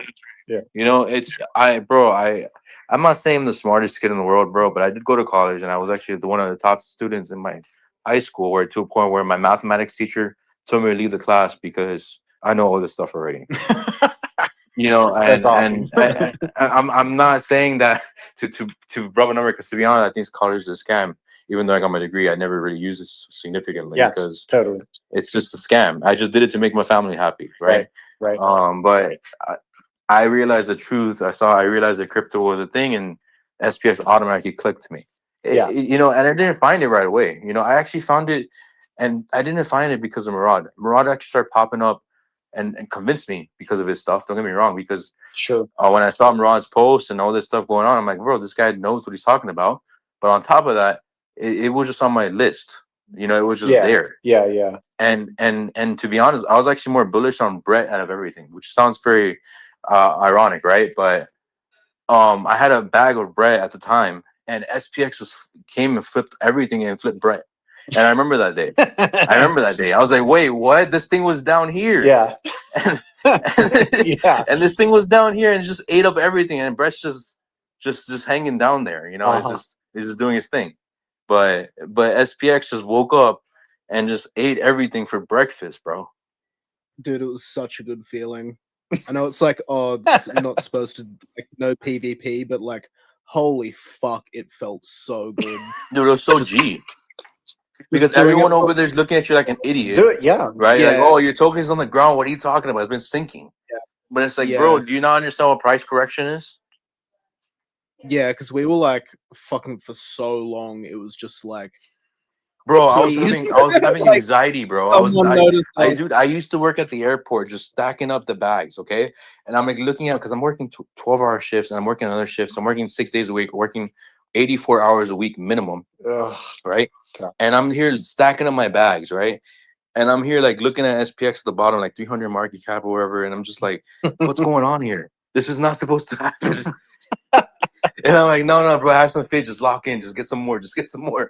And out of nowhere, dude, like it just started moving, and I quit that's when I quit my job. I was like, bro, I don't need this anymore, because I could do something that I enjoy. And I still work with animals. Yeah. But I don't have to do this anymore. Yeah. Like I know that this is gonna save my ass. Right. And that's when I kind of got more involved with Spaces, because if I was working at the airport, I can't be here right now, because they're gonna be like, oh, why are you on the phone? Right. Even though we're chilling. Like, even though there's no plane to be moved right now. Yeah. But because I'm not involved in their community, they're just like, what's going on? Like, why are you? Yeah. why are you on the phone, or why are you looking at charts all day? Because I was looking at charts all day. That's Totally. true. Totally. Yeah. I think most of us were before we found SPX. Yeah. I was habitually looking at charts, man. Yeah, I still look at the charts. Don't get me wrong. I mean, it's just me to kind of understand how everything's moving. Like when I wake up and I sure. look at the charts, it's not through worry, like, oh damn, I'm getting rugged. No, it's like, okay, this is what's happening. This is where we're sitting at. This is what the sentiments are looking. This is where the market is. Where I don't even look at Bitcoin. I just know more or less where Bitcoin is Right. because right. of the market. Because Right. if I see something down this way, I know Bitcoin should be around 111, 110 range because everything else is down here. Yeah. So I just do it for my own comfort. Like I remember waking up Yeah. one Right. day in the middle of the night, and I woke up, look at the charts, and I look at SPX pumping, and I go back to bed, and then I wake up again, and I see it's just a regular red day, right? It's Yeah. red day. I don't know, Yeah. and I'm like, okay, cool, go back to bed, go wake up, and 3x from there. So Yeah. the point is, like, I wasn't worried about SPX. I'm just understanding things. Right. Right. How long have you been involved in SPX, or been a holder? I would say October, man. October of 2024. Yeah, Okay, yeah. same. Like right before, Same. right after that run up. Yeah. Right after that run up, because I was still investing when it was coming down. Yeah. Totally. Yeah. Hype. How long have you been involved in SPX? Because it kind of sounded like, I know that you've been involved longer than I have been. Yeah, like October 23. So like a Okay. month and a half Wow. after launch. Nice. Okay. Hell yeah. Respect, dude. Respect. And then I Nice, sort of man. like hit the ground running because I like bought in like full ported in like a week. Yeah, And dude. then, Yeah. start fucking making videos and shit. Yeah. Making like chat GPT pictures and all that. And just being a pest in the Telegram. That's awesome. Because Telegram was like fucking so much fun. Like at the Was it? Yeah. like that early, because it was like it was just Telegram and Twitter essentially, but Totally. like we all just hung out in Telegram Right. just like all the time. And there was like the Twitter spaces like every day. It was just sick. Constantly just like talking shit. Dude, that sounds so much fun, to be honest. It's like, I wish, part of me, I mean, I know it's not like what you guys went through was easy by any stretch of the imagination, but part of me does wish I was there just for the fun of it, just just for the culture. I heard the SPX 6900 OGs spaces that happened a few weeks ago. Oh yeah, I stayed all night for that and didn't even speak a word. I think I said bye at the very end. Yeah, but it's Yeah. like listening to that is like, I listened. I was there listening to the spaces live, and then after it ended, I think I listened to it like at least once or two more times that same day. Because it was like there was so much. I just felt so much like appreciation and respect for one, for what you guys went through. And two, it was like, it just felt like this is what SPX is. This is where it started. Volleyball practice, hearing about all of that was like, this is the culture. This is how we got the culture that we have today. Those were, the battles that you guys had to go through to. Yeah, like everything was necessary. Yeah, right. Like right. All of the bad stuff was absolutely necessary. Right. And it yeah, it's all just interesting how like divine SPX was and is, with like all these happenings and like interactions where like everyone who sold, everyone who bought, like it was all meant to happen. Right. Like all of our section was like meant to happen the way it did. All just like really cool. Yeah. Yeah. It is. It's it's super cool. Because it's like even like fucking coach cheating. Yeah. The idea can. Yeah. That was like so bad, but also so good Mm-hmm. to happen. Like, because it sent us down a different path, but it was like a better path. Right. And then we had to like save ourselves. Right. And it like got so much supply put in like better hands. Right. And flushed supply out of like weaker hands, and like yep. All of these like great things happen from like stuff that like looks bad when it's happening. But yeah. Yeah. No, totally. It does. Be a part of it. Yeah, I think everything. Hearing you say that like the things that you went through were, things ended up in a better way. It just feels, I don't know, like that is what had to happen if we were going to end up where we're at now. It's like that's what had to happen. So just, I don't know, just respect to you guys that hung in there, because that sounds so bloody, honestly. Yeah, and like the flush out and stuff. Of course, that was the first wave, and to be honest, and as more people come in, just think about this: like how much we're gonna be aving every time if it gets flushed out again. Now there's gonna be so much more ants coming in and collecting that token once again. Yeah, and it's gonna get more scarce and scarce by the moment because there's more people in. Especially if they like don't sell, like sort of thing. Like, Dude, if you have mentality like us, like people that I don't touch my SPX bags. I haven't even moved one of them. And if anything, I did send it to a friend because I wanted him aboard the community. That's the most I've ever done. And those people haven't sold theirs either because they're not really. They don't even have an asset to sell it out of. They have a wallet where it gets in, but you can't cash it. they have no gas. They don't have any gas. They don't even know what to do. They're new to crypto, So they rather just leave it there. Yeah, it's the way to do it. It's good that SPX like inspires people to hold it. Like you just keep wanting more. Like you never feel like you have enough exposure. Even if like I mean, especially for people that had it earlier, and I don't know, when they see the prices now, you're just like, wow, how much I could have gotten at this price was insane. And I don't know, that's how I feel with myself when I was buying under 500 million. I was like, wow. Versus now, I'm just like, wow, how many shares I could have gotten then versus now.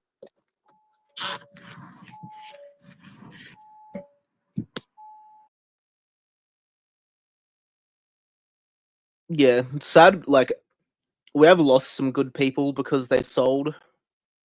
Like especially with like the Murad pumps and stuff, because like for some weeks it was just like ballistic, and people hit like their price targets, but their price targets were like 200 million or some shit. And you're like, oh man, we've like hung out like all year, and then they like sell their SPX and then stop showing up because we like then doubled and tripled like a week later, and they never like re-got an entry. You're like, oh, goodbye, internet friend.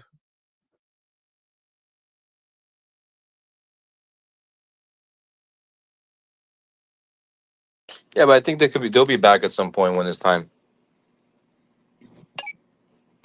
Maybe some people have like bought back in higher, but some people have just like they hit their like bull market goals and they were like happy with their money, which are cool. Yeah, but it's just the thing is even I'm just thinking about myself as well. Even if let's say for example I made a smack load of money off of SPX, right? And I decided to leave, right?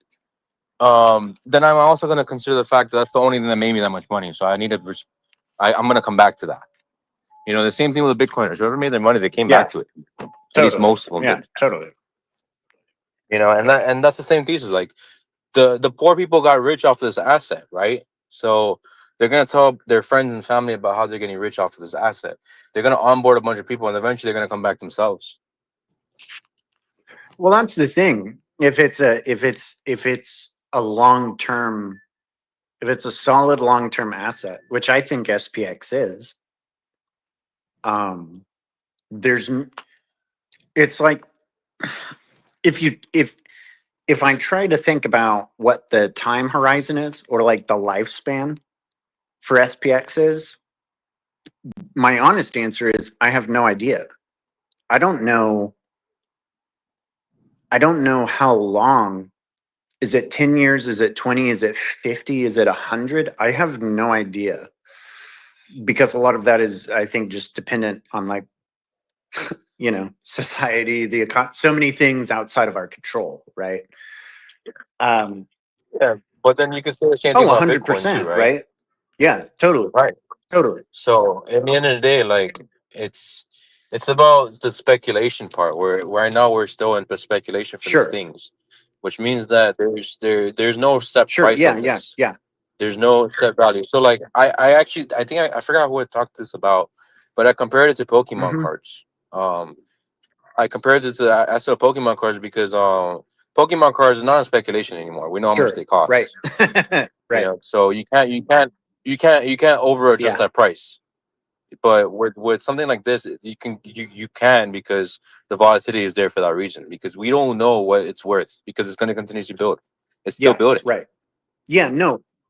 So the speculation is I'll there. say this, that I feel pretty comfortable saying that I think SPX is the asset of my life, my generation, in the sense of like, I don't think there's really, it's hard for me to imagine that there's going to be anything else over the next 50 years that are going to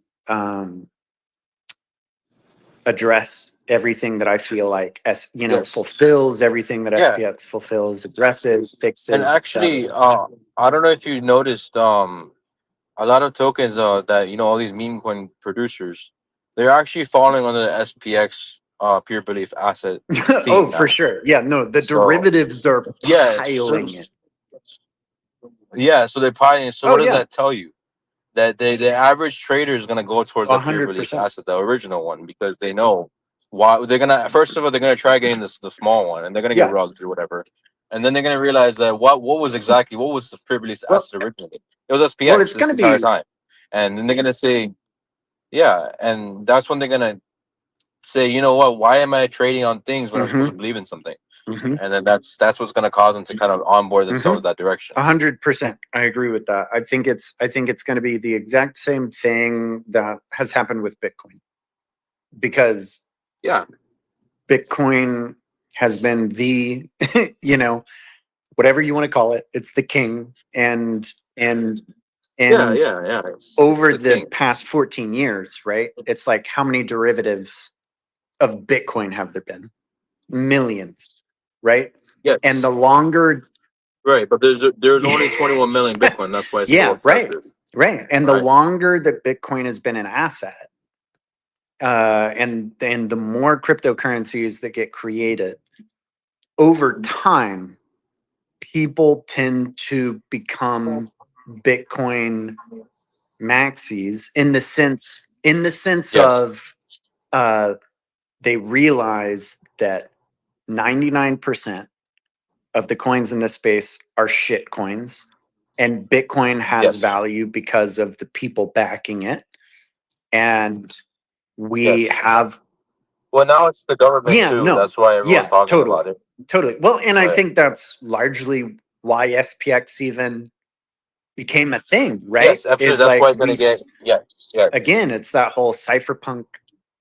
To me, the key to me is like that cypherpunk mentality. It's like, as soon as TradFi started getting their fingers in Bitcoin, the cypherpunks had to figure out what next. In some ways, and I don't mean Yes. to like Yes. misword the original SPX people's Right. intention or No. Yeah. whatever, but like for me, that's like what it Right. represents, right? Right. Because Bitcoin for us then was accumulating Absolutely. asset for us to Yeah. become wealthy, which now it's become a preserving asset to stay wealthy. So now, what's the next thing for the people to become accumulated on their asset to become wealthy again?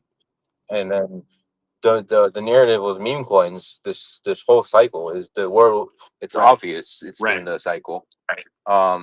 So the thing is, which meme coins are the ones that are worth accumulating to build your wealth, right? And that's very limited. You know, it's very limited. And then from there, you can go to a bunch of animal coins. You can go to a mascot coin, whatever you want to call it. But then that thesis, I think Murad said this as well, which that's why I said I give kudos to this man because he's a genius. He thinks ahead of all of this, and he's already thinking of the fact that what's the coin that's gonna cause more people to feel more involved in. You know, it's not gonna be just an animal coin, because animal coin eventually people are gonna give out on. There's no narrative behind it. There's no story. Long term, it's gonna make you laugh. It's like, bro, like there's so many of them. Even Pepe, even though it's a great call, you know, it's how far are they willing to really push Pepe? I don't really see much memes of Pepe. Yeah, I don't. I just see a strong community. That's true. But I feel like an animal coach, there's only so much people are gonna do. Like there's only so far that people are gonna keep persisting. You know, they're just here for the buck. Because at the end of the day, what made Bitcoin successful was that there was a group of people who believed that we have to do this. We have to do this. It doesn't matter what comes our way, what obstacles are there, how long do we have to persist. None of that shit mattered because there's no other choice, at least in my mind. Right? It's Yeah, like they like knew what they had and then what they could like do with it and how like important it was. 100%. So it was like bigger than them as an individual. 100%. And that's the same thesis with SPX now. Like we're protecting this asset the same way.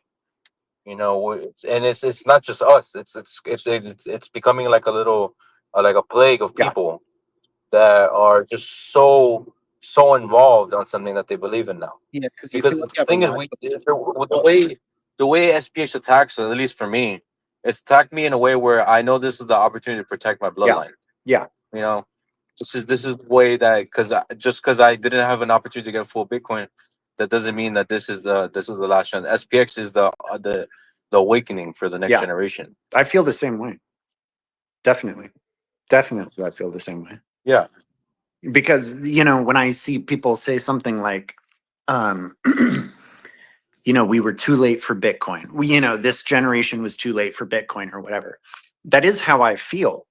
Because I remember back in 2013, 2014, you know, in that time frame, like I remember my older brother telling my dad about it.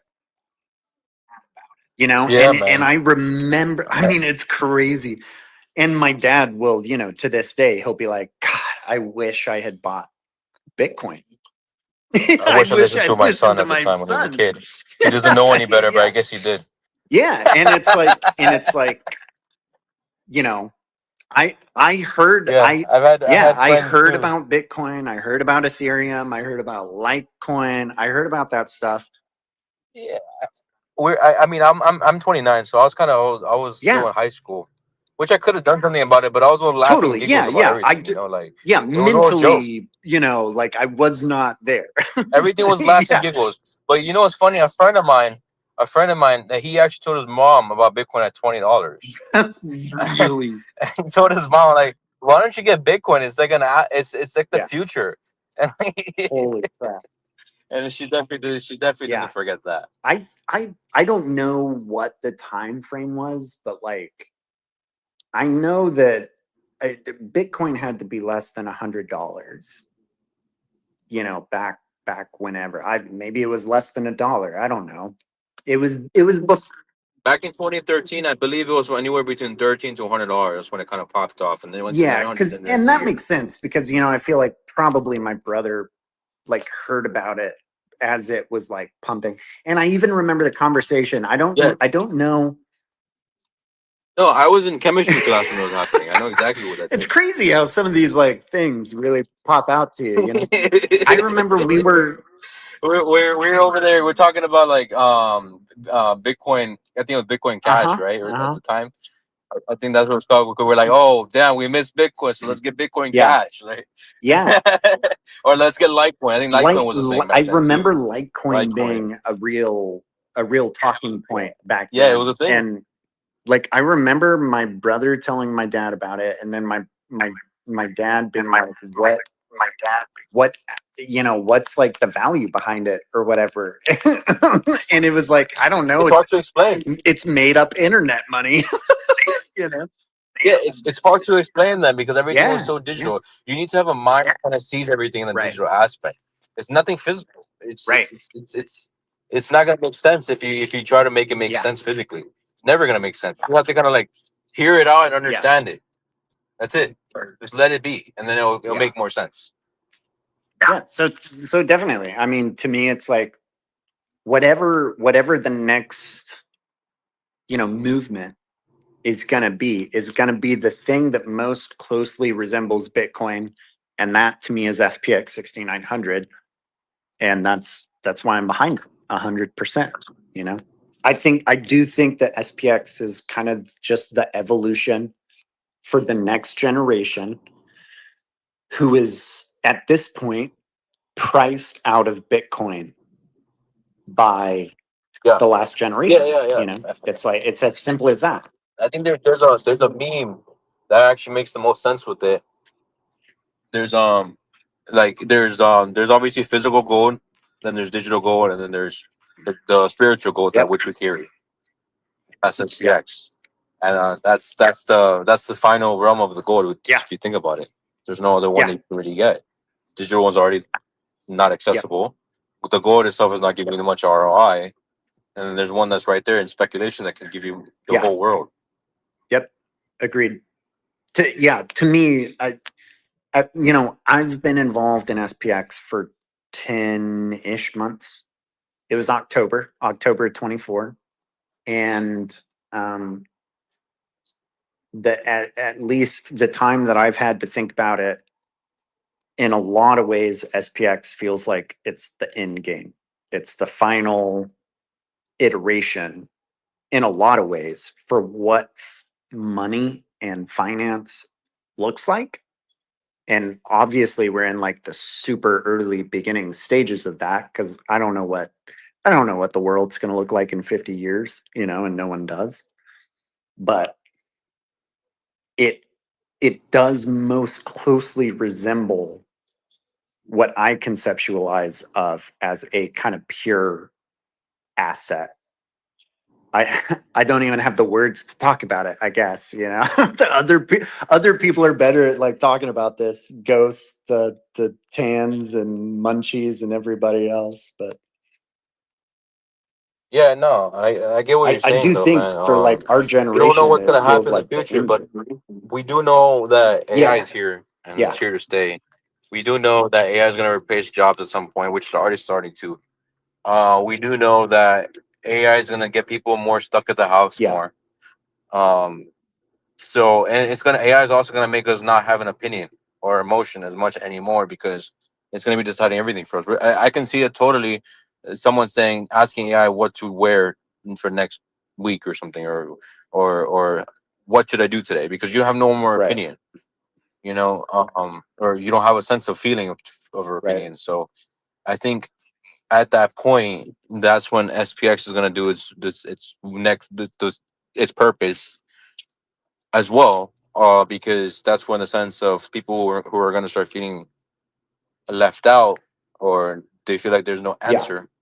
You're going to run into a bunch of people that are actually people, not robots anymore, where you can actually express yourself and talk to them and actually feel welcomed and just feel like a human again, and that right there alone is going to make them want to invest, even though we're not even going to ask them to. It's kind of like I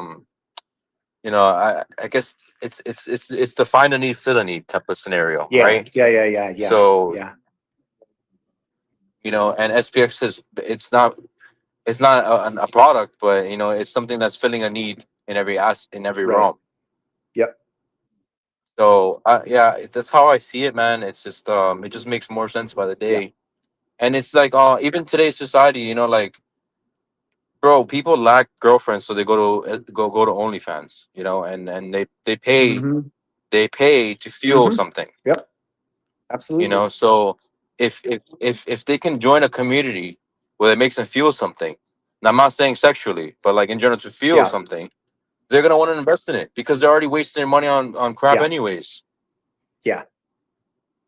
So and once when they do that, it's gonna be the same mentality like how I have right now. I feel like it's a sin to some SPX tokens, you know. Mm-hmm. So it's Yep. inevitable. Well, again, it's like, you know, it at a deeper level than just the surface of like, oh, meme coins and making money and whatever is like at a deeper level, SPX is fulfilling the kind of emotional resonance. It's filling the void of community. It's filling the void of purpose and belonging. You know, a lot of, if not all of what, you know, Murad talked about in his thesis about pseudo religions and so on. And 1 second, sorry, Bird, I see you're requesting or did request to speak, and it just went away. If you want to put that back up, I'll try to get you back in here as a speaker. Anyone listening in is welcome to join in the conversation. So please do just request to be a speaker, and I will try to get you added. I see plenty of people in here.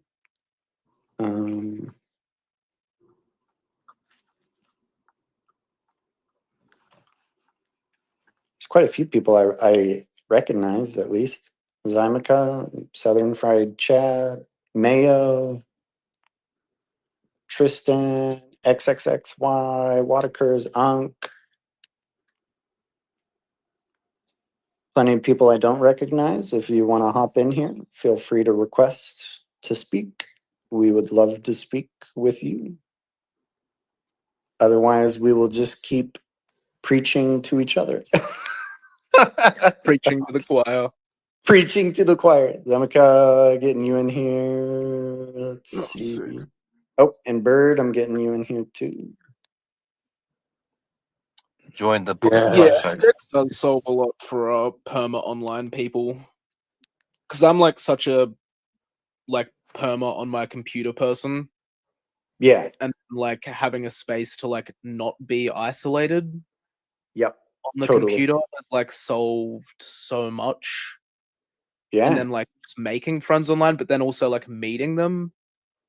Uh-huh. And like essentially just fucking like work and like careers and stuff. Yeah. That's like the sick part with like SPX is it's quite a like choose your own journey adventure, which you don't get with like many other coins at all. Mhm. Like if you have if you're in like a mascot coin, like it has a team. Like the most Uh-huh. you can sort of do is like hit the timeline and whatever. Or like Yep. try and work your way into the team and stuff. But SPX is really like free form, where it's like you can Yeah. be your own node in the network. Yeah. By like doing stuff, which is like cool. It's like really like like empowering sort of thing, which is like It is. It is 100%. Yeah, it's kind of the crazy thing, right? Is like with SPX, at least what I've found. Again, I've been in the community for like 10 months and probably really only been like super active for the last 6 months.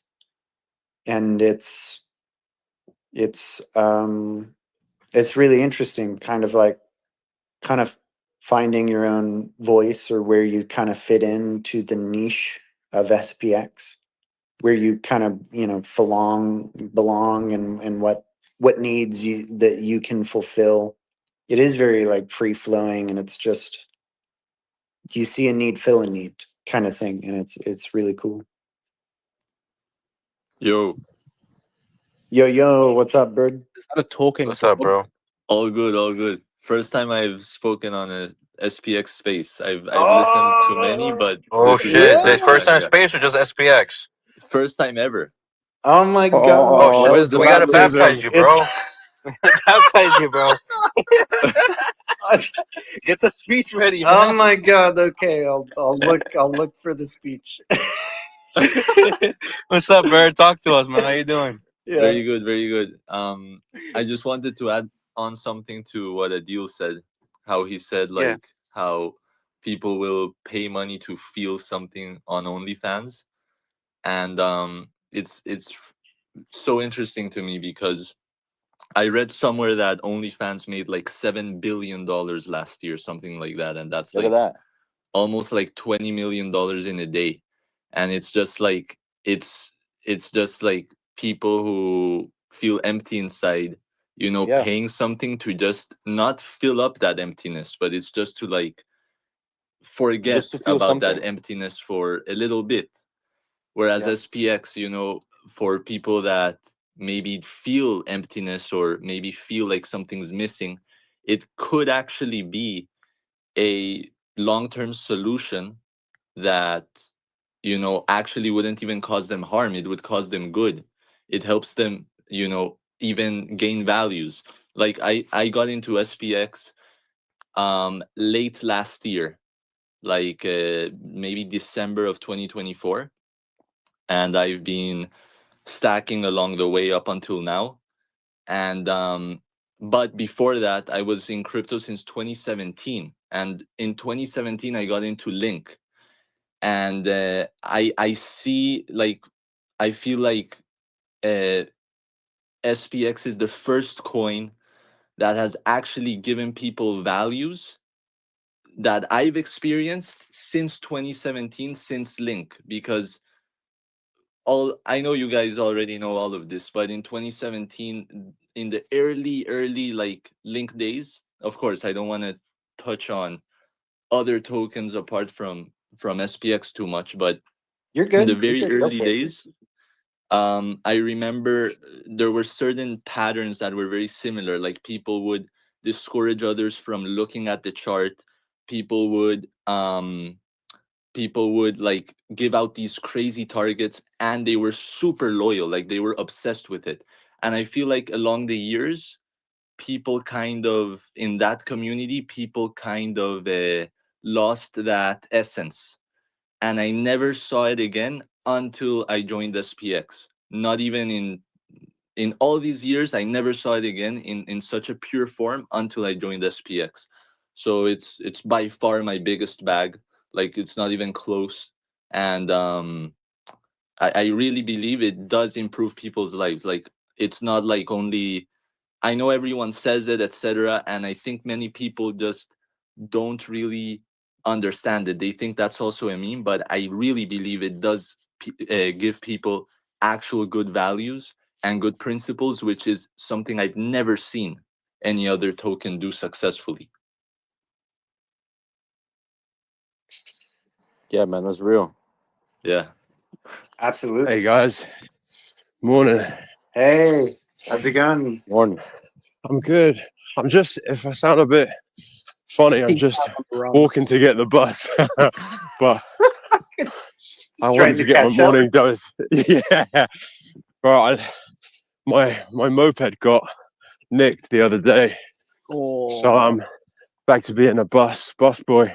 Oh shit. But just for a temporary while. But just off the back of what you were saying there, bud, I really find that insightful, just to hear how old communities are still present, but how their old ways used to be.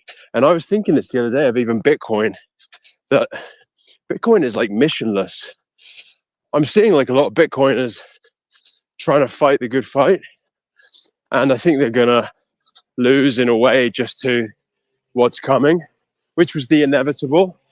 But I think without the mission, this is just my take, I might be wrong, but without the mission, the best values get swallowed up by the strongest voices or the strongest money. And I think like the idea of all these values and law being ingrained and literally etched onto to memes of scripture for SPX and the mission makes it so sort of the mission gives it direction.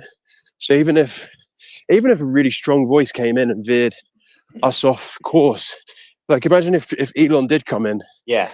and then he decided to really pump SPX. There is no chart, but he gave us that influx of new people. Well, he might not necessarily be bringing the kind of quality that we want, and his values might not actually align with what the core principles are. He might not even take the time to check out what we believe in and what the actual mission is.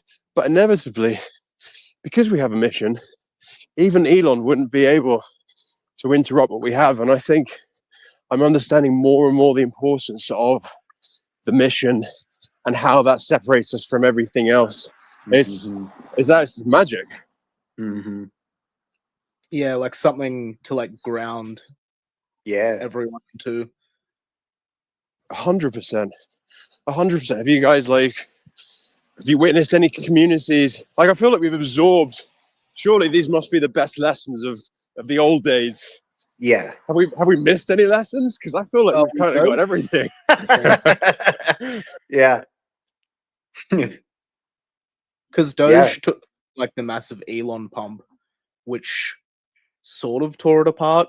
Because all of the OGs and everyone like obviously sold when fucking Elon's pumping Doge, and then and then suddenly like do only good every day, which was their belief, like stop trading and believe in something.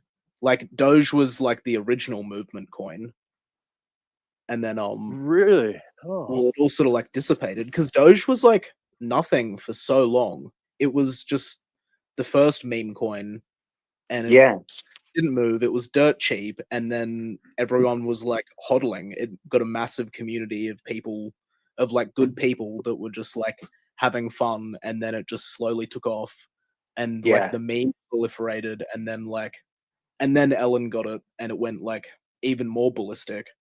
Yeah. It was like sitting at like billions as well, and then Elon got it, and it went like crazy, and then they all sold and left, understandably, because they didn't have like a massive mission. It was like Doge to $1, which was like 100 bill.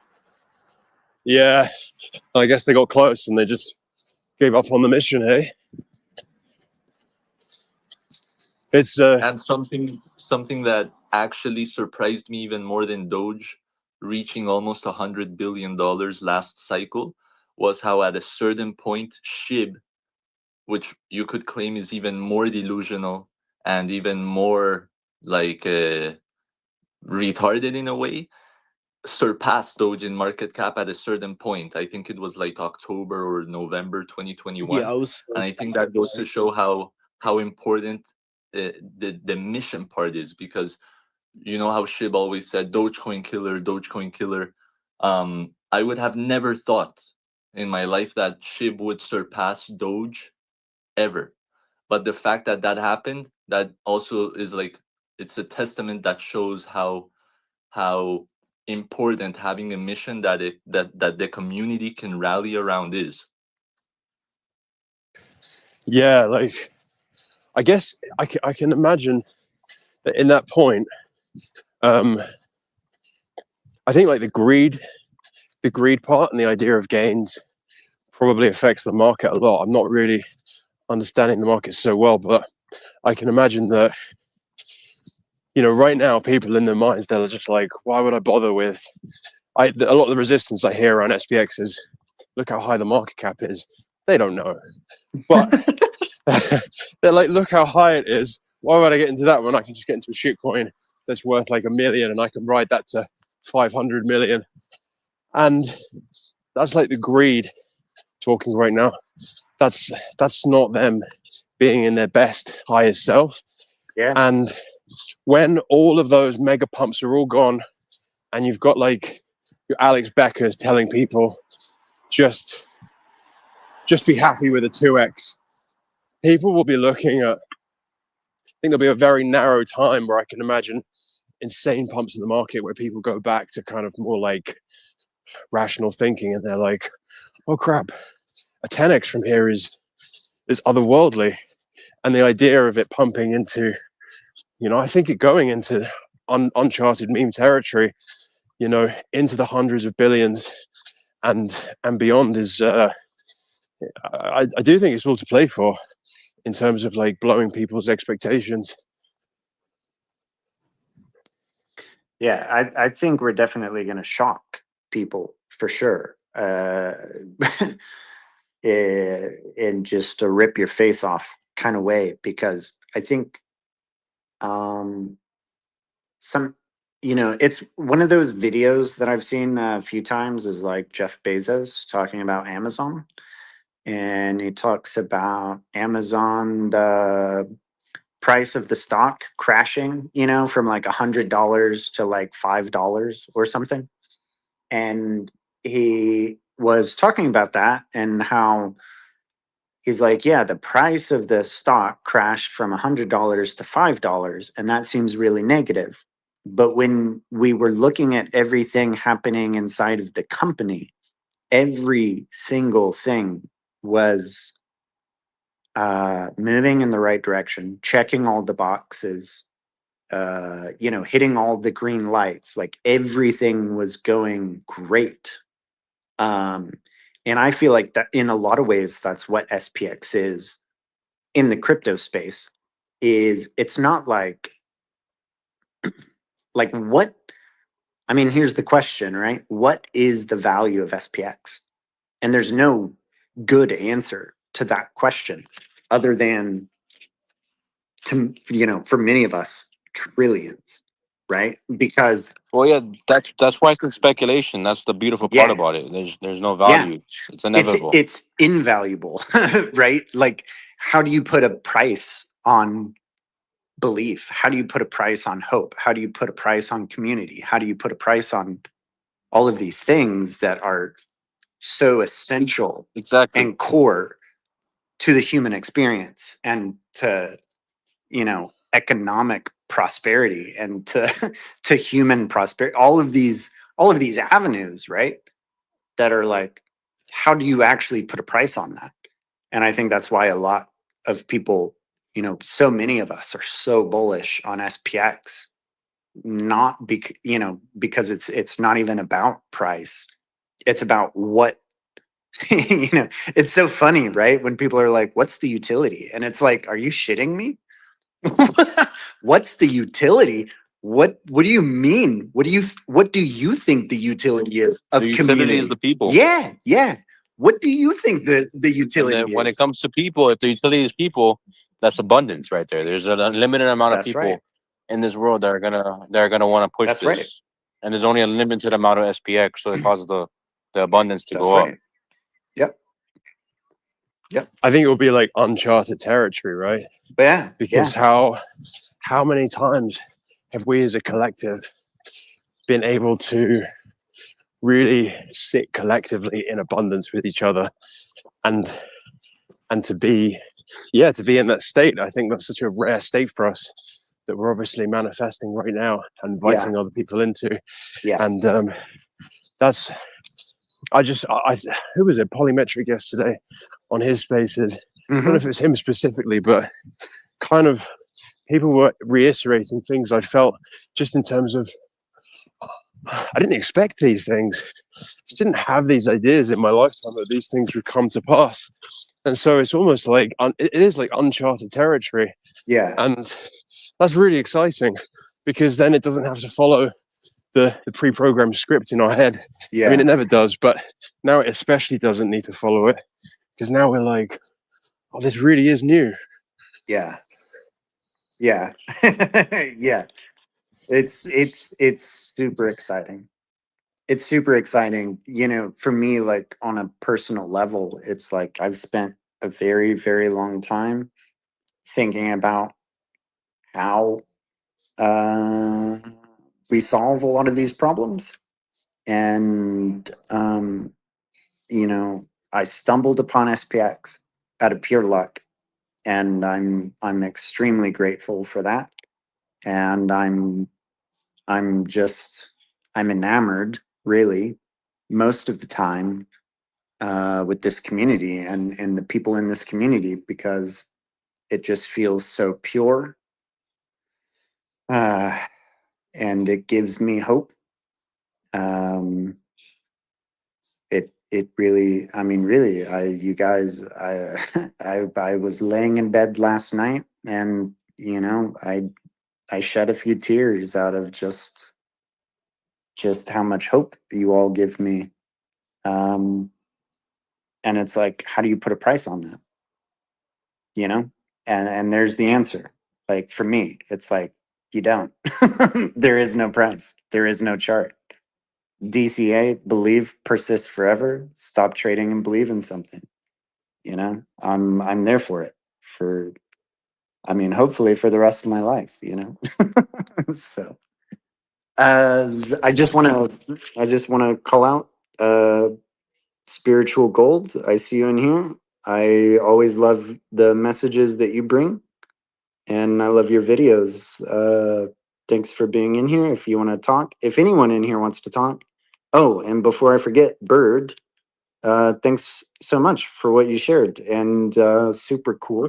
Appreciate you. Yeah. Thank you. Yeah, super cool that this is your first time talking in a space. And First time ever. that's so cool.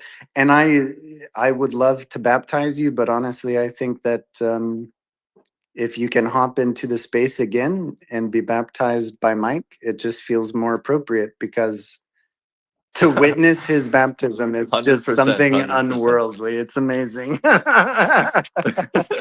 So be sure to hop back in sometime in the next couple of days. And Absolutely, absolutely. he'll baptize you in the name of Marie Rose.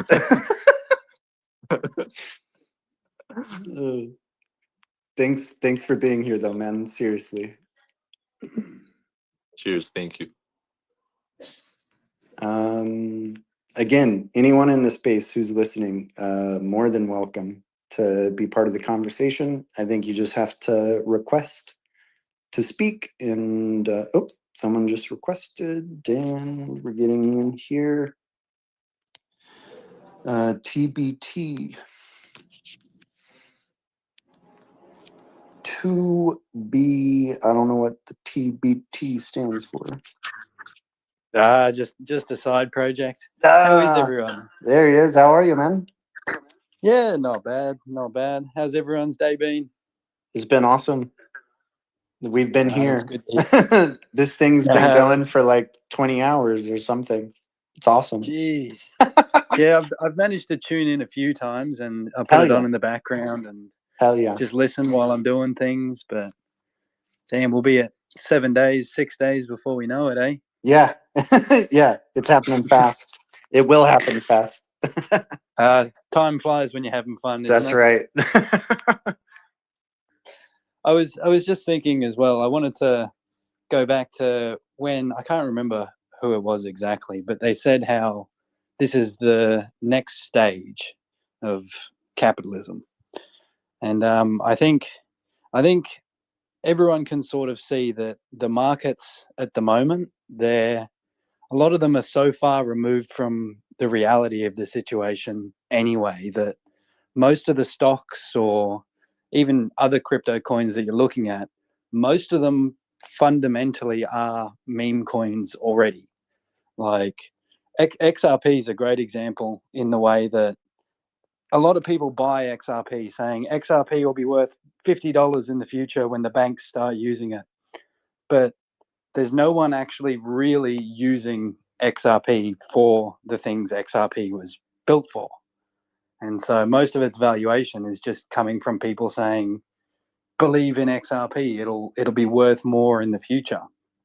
And I think the thing that SPX does that's different to a lot of those other coins is that it removes that abstraction. It doesn't say, oh, it'll be useful in the future for XYZ. It just says, look, its value is based on what it is. You know what I mean? It is based on the pure belief. There's nothing coming to save it.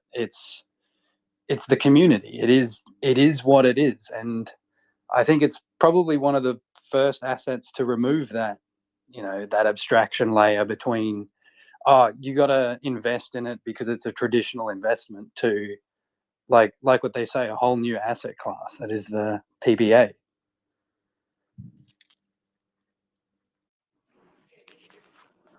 Yeah, yeah, totally. That's awesome. I totally I agree.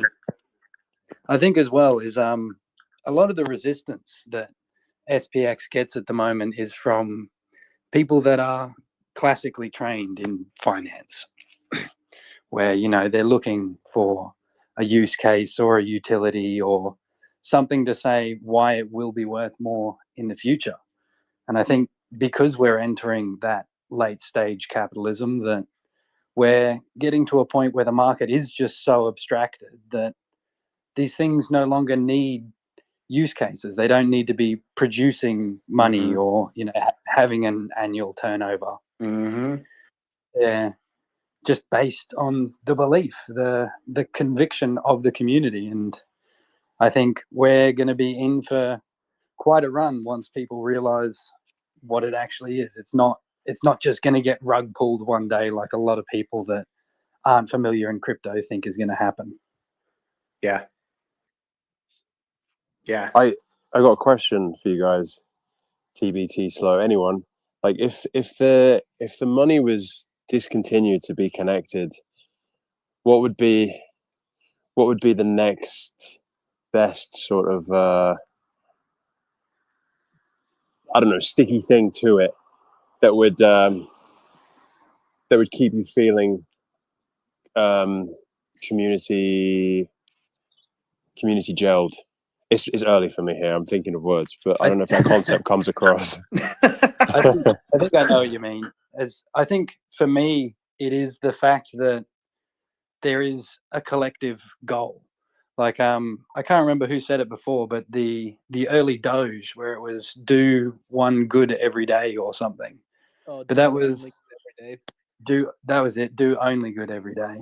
But I think that once Doge had that, it had the community behind. It doesn't necessarily matter what it is or what the slogan, whether it's stop trading and start believing, but just that the entire community can have a set of rules or just values that we all agree on, that we can agree to aim towards and agree to keep pushing. And I think that's where a lot of people say SPX is the next religion or similar, you know, it's spiritual like religion is. And I don't think it's quite in the same category as religion, but I think religion was the medieval way that everyone had that set of beliefs that they all agreed in, and everyone could say, hey, look, this is our list of values, these are the things we believe in, we're all going to just agree that this is the baseline. And I think as we've become a more secular society, we've lost that ability to just say, hey, look, this is the baseline, this is what we all agree on. And I think with SPX, we have that ability to say, look, we're saying no to TradFi. We're going to take something that traditionally should be seen as valueless and show you guys that it has innate value. And so I think the answer to your question is just to have a clear and collective motive and identity. I think it's not so much the money for me.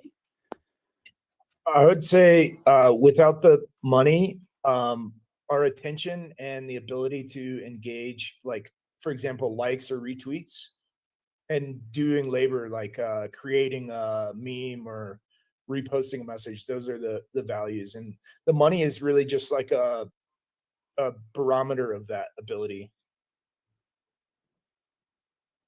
Yeah, it's Also the trust, like 100%. a trust is a Yeah. spectrum for me. Like I would, if somebody here was like, hey, can you borrow $100 or whatever, like there's a limit to how much I would give you, but it's a lot higher than everybody else. So it's really that trust. Right. Yeah. Can Yeah. exist without the money. Yeah. The money is just the gauge of that. Yeah. I think that really is touching on something a lot deeper than what people, I think, tend to think about. But like, if like, it's like midnight here and my brain is totally on totally on the fritz. But like if you zoom out, right? Like super, super far. You zoom out of like finance and you zoom out of like crypto and money and all that stuff, is like we are essentially a species living on a planet, and we've been killing each other for thousands of years over nothing, pretty much, in my opinion. And society's gotten to a point where I think, you know, collectively, like SPX, Bitcoin, cypherpunks are largely just saying like, hey, there's this system that's not working well for us anymore as like a species. Um, it's like oppressing a very large population or percentage of the population. And it just makes zero sense to do that anymore. We've reached a point, in my opinion, through, you know, industry, through engineering, all of these things, to the point where like resources are not really a problem anymore. Like we have enough, we could figure out a way collectively, the human race or whatever, to like there is enough food out there for everyone, there's enough housing out there for, there's enough land, all of this stuff, right? And it's like, how do we get to a point where we are like, if we're aiming for this utopia or whatever, where like everyone gets their little piece of land and gets to live their life and, you know, contribute to society and whatever. You know, a lot of that at the end of the day, it really comes down to this thing of trust. Exactly what you were saying. And it's like, how much do we all believe each other when we're saying that? You know, when we're saying stop trading and believe in something, it's like, do you believe that as much as I believe that? And we're like trying to figure out how much can we trust each other, you know? And I mean, largely that's like how Bitcoin got to where it is today. It's how most things in the world that we've accomplished as like a species has happened because we trusted each other and we just had each other's back. And again, it's like, how do you put a price on that? But yeah, definitely. I'm just ranting at this point now, but you guys are amazing. TBT, that was a very, very incredible answer. In my mind. Thank you. You guys are awesome. You're awesome, man. Yeah, Especially for being Thanks. here at midnight. that idea of trust is every time. Sometimes I wonder like what the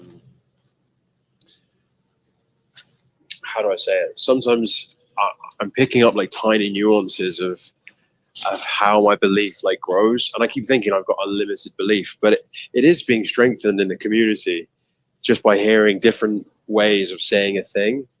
And what you just said there about trust, so the building that utopia, that is exactly it. That's exactly the feeling that we've got, right? And I've been thinking about like, how do we make decisions in the community? Because I think there's probably many people who can sort of see the course of where this is going from a traditional sort of business model, because it follows a lot of it naturally follows a lot of the same model, and could map onto it really well, and yet it's something entirely different. And so, for example, I can see like certain bits where I'm like, oh, this could probably use a bit of this, and this could use a bit of that. Mm-hmm. And I noticed that we don't seem to reach consensus through any sort of centralized decision on doing something. Uh-huh. I think only exclusively reach it through trust. Yeah. Just like you said, and that blew my mind what you just said, because that's exactly like Jeffrey Banks. along with others, I can't remember who the other main players were, but just kind of helping people to get that initial kick to Reddit. And that was just because, like, I love Jeffrey. Yeah, Jeffrey good. I do. Yeah, Jeffrey. Where Jeffrey go, I go. You know?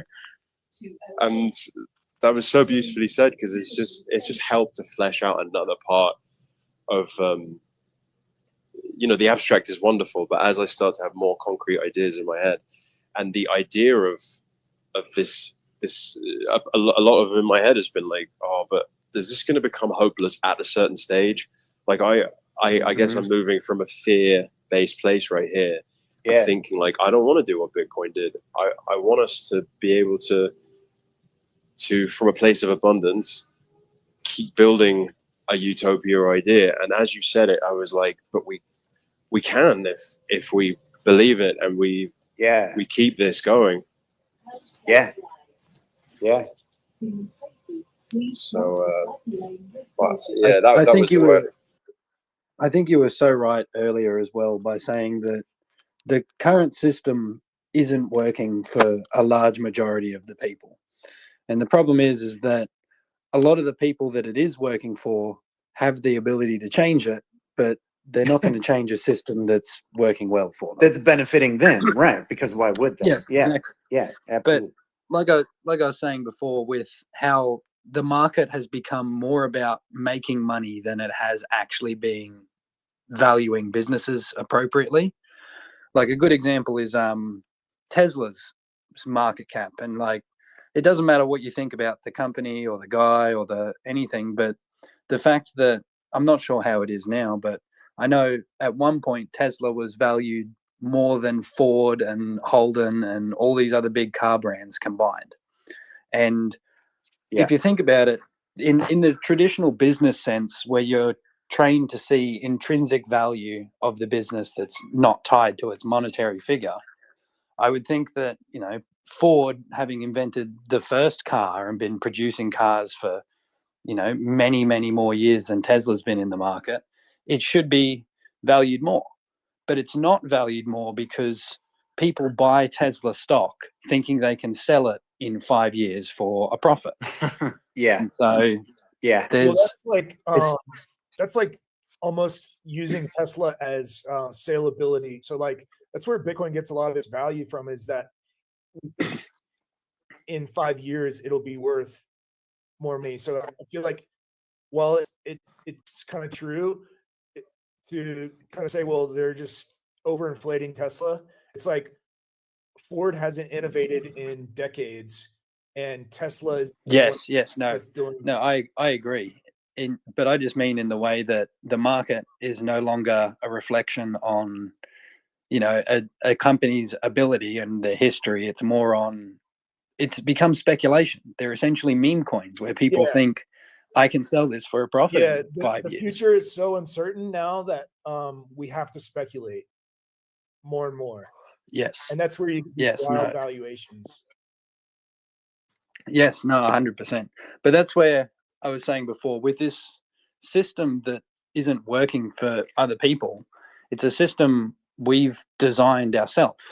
You know what I mean? We've kind of made the prison of our own making. But I think SPX is the first one to kind of step outside the matrix and just say, look, well, if we made it this way, why can't we make it another way? If this is what valuation is and this is the way that market's going, why can't we just make it the way that we want to do it? Yeah.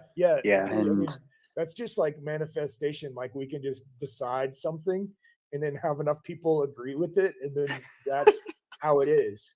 Also, like we're just in such an experimental time that like nobody has any idea what they're actually doing. You just have to be okay with that. Yes, no one knows what the future holds. And that's where a lot of people follow others that think they're just more confident than all the followers. They don't know what they're doing either. They just have convinced everybody else that they do. Yeah, 100%. To me, in a weird way, SPX is kind of like breaking the fourth wall, because it's almost like for me, it's sort of like this entity that's like, hey, this is the way the world's working, and no one's acknowledging it. And so we're just going to say the quiet part out loud and say how ridiculous the way that we're going about like valuating things in traditional finance and all of this other stuff, you know? And so we're just going to say the quiet part out loud, you know, and say there's no Yeah. chart. We're going to persist forever. Fuck you and your It's system, also, you know? also kind of reminds me of the art, like fine art, and how like people will like essentially art appraisals. You can basically say it's worth whatever you want it to be worth. Yeah. And then you just find somebody else that agrees with you. And then there's a book called The Panama Papers, and it goes into a lot of that. And one interesting part of that is they have these big cargo ships, and inside the ships are like big chests or whatever, like full of fine art. And people will buy each piece of art for like $1 million, and they'll sell it to somebody else. But the art doesn't actually move; it just stays in the crate. Yeah. And they sell it back and forth to each other. Yeah. Yeah. It's crazy. And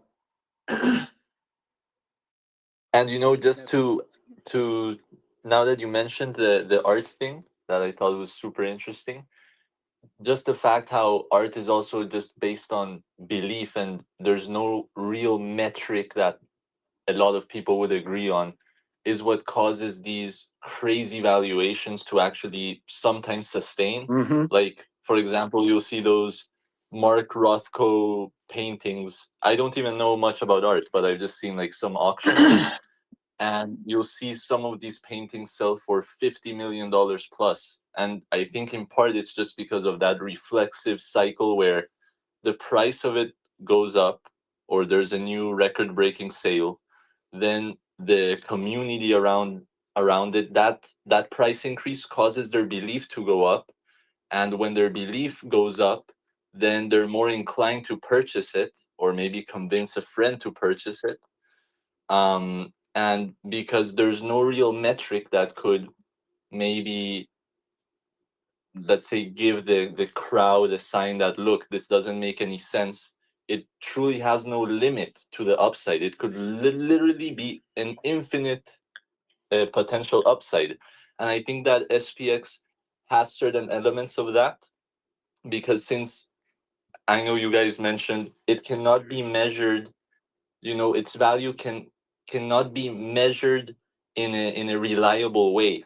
So truly its value has potentially infinite upside in a way. Yeah, this is also that's like pretty close to the description of Veblen goods, where like the higher the price is, the more people want to buy it, essentially. Whereas like typically it's like, oh, it's cheap, I'll buy that because it's cheap. Essentially like flexing and like Yeah. just the art world and all that kind of stuff. Yeah. I definitely think there's some kind of like psychological, I don't know what the right word is, like reflex to that, where it's like, if the price of something is really high, we tend to think that that means it is actually of more value, which is not the case at all. It that doesn't infer that at all in in reality. Like the whole fine art thing. Like I don't remember how it went or whatever, but like there's the banana duct taped to a wall, right? And it sold for like $50 million or some shit. Yeah, to Yeah, Justin so Tron. dumb as well. Yeah. And then he like ate it, and they're like, "Well, now you can just go buy another banana from the same shop, and here's a roll of duct tape." And you're like, "Yeah, you fucking." He didn't ate even like. Yeah, you don't even like buy anything. It's like he bought the rights to the I banana think and the what he duct tape bought on a wall. was, I think what he bought was the attention on the internet of combining. He basically acquired that like what's the word where you pair with something. He like LP'd attention with the banana duct tape thing. That's such a good way of saying that. Yeah. Yeah. I put him in a video eating the banana that was like, it was juxtaposed between how much people were like financially struggling and then the lunacy of him spending like just 5 million casually on a banana It's and then also eating it. Yeah, and then if you think about it, you can kind of do the same thing by making your own meme or just saying that you bought it, and then if you like convince enough people that you did buy it, you could almost like outweigh his attention if you Yeah. had a good enough army. Yeah. Yeah, but then he could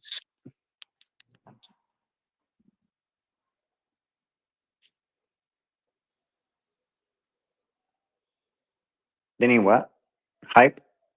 What'd you say? Dropping out hype. Yeah, I can't tell. I couldn't tell if I was dropping I out or was gonna not. say then he could sue you, but That's that would like be good for both people. it's like reassuringly expensive, right? That concept, and like, do you guys remember like what Banksy did? The like just coming in and making like odd things. I think like the commentary on stuff. Yeah. Often, as soon as you interrupt like a commentary, which is what we're doing, right? You guys are talking about, then the interruption of another commentary becomes valuable. And I remember him doing that loads. He was sticking his own stuff up in museums. And I don't know if any of you guys saw Exit Through the Gift Shop. And he would do Yeah, I that. saw it. It was good, right? Like he's just Yeah. making it happen. And then all of a sudden he blew up as an artist. I don't really know many artists, so that's why I've gone for that guy.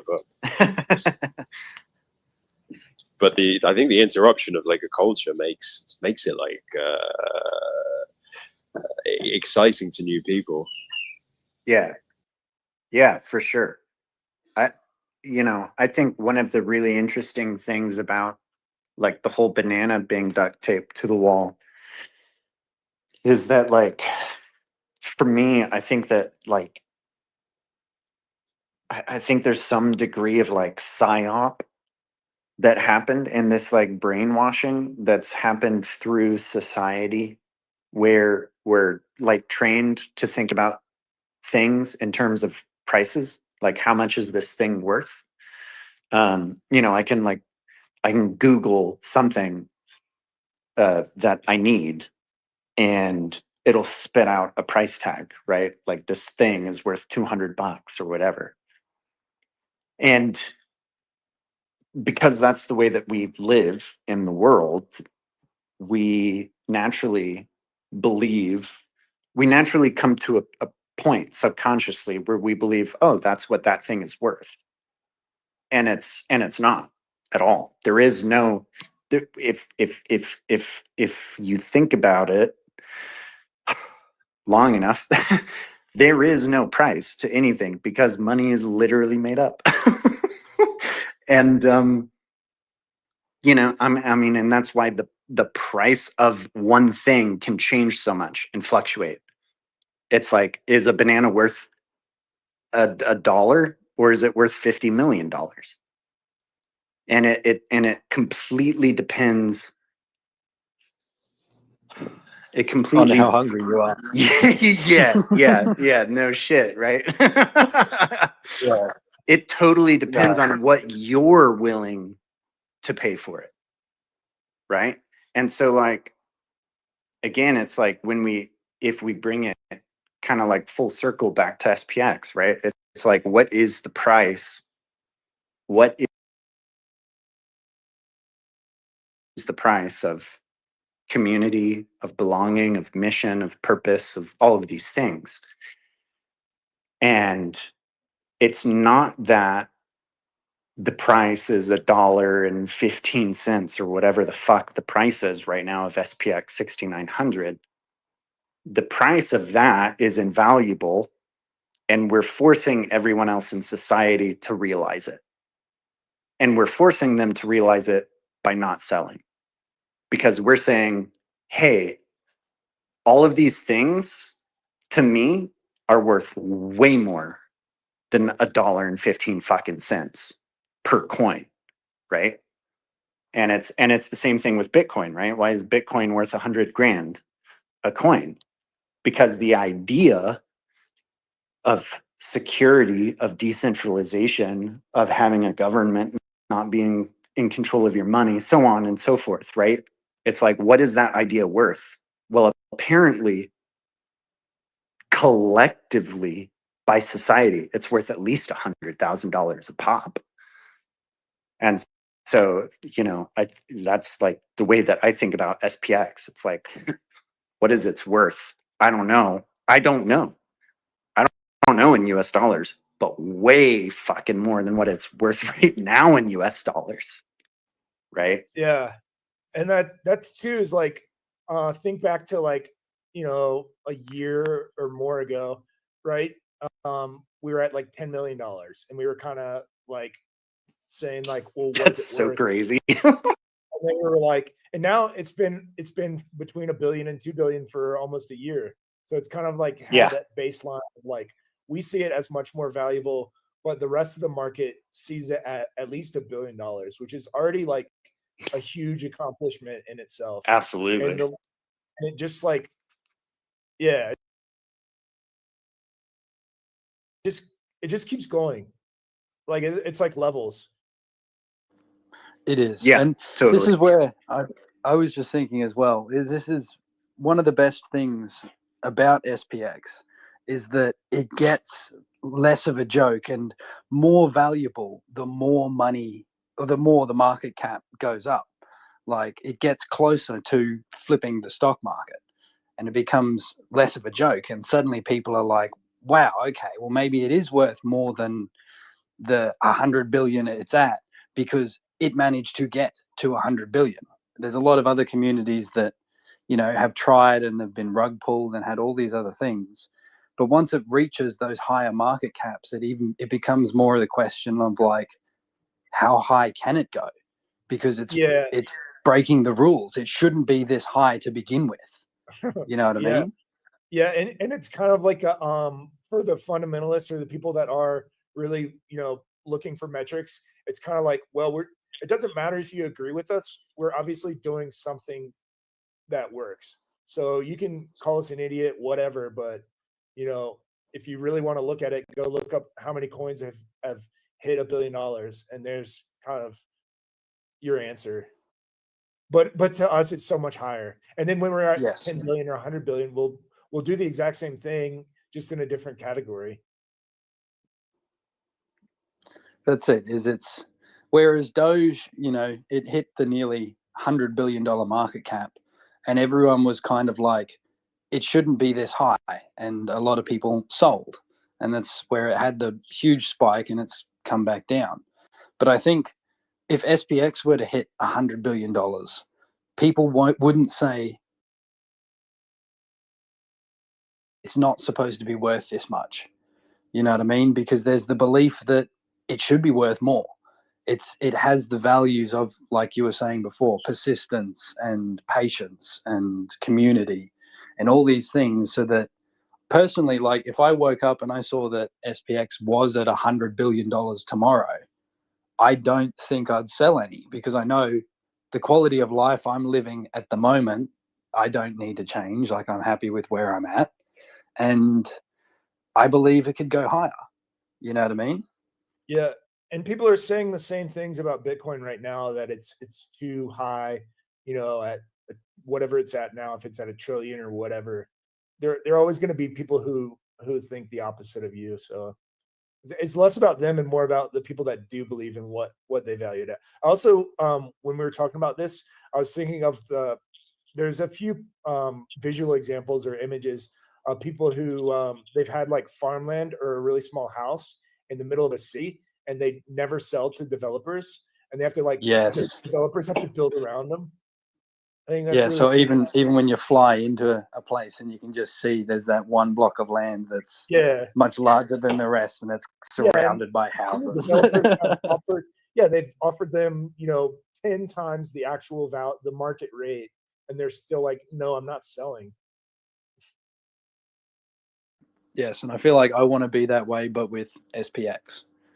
And I feel like a lot of people are going to be that way with SPX. And if everyone's got a big block of land, there isn't much land left for everyone to fight over. You know what I mean? And I also think that's something that's so beautiful about SPX, which is that the higher it goes,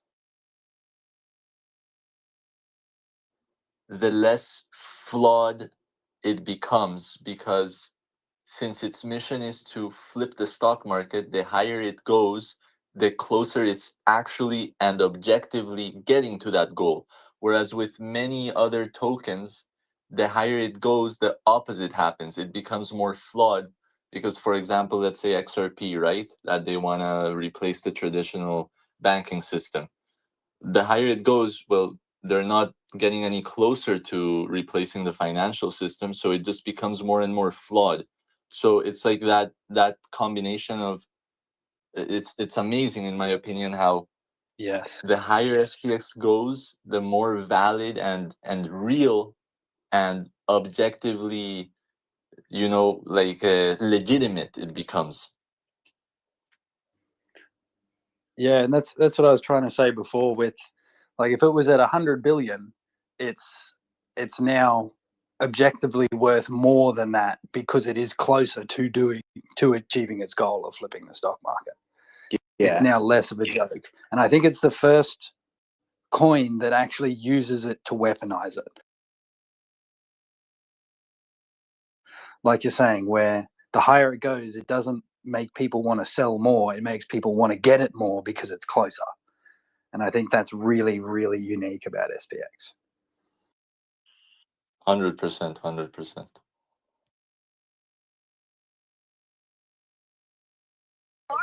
We're going to 69 trillion. There he is.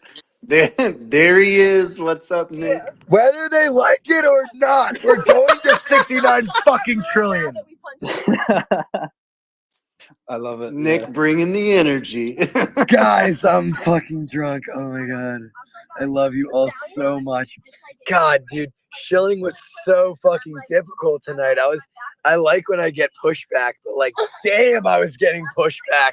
Like, I was getting back. Isn't Reddit the Wild West? It's a hell of a place over there.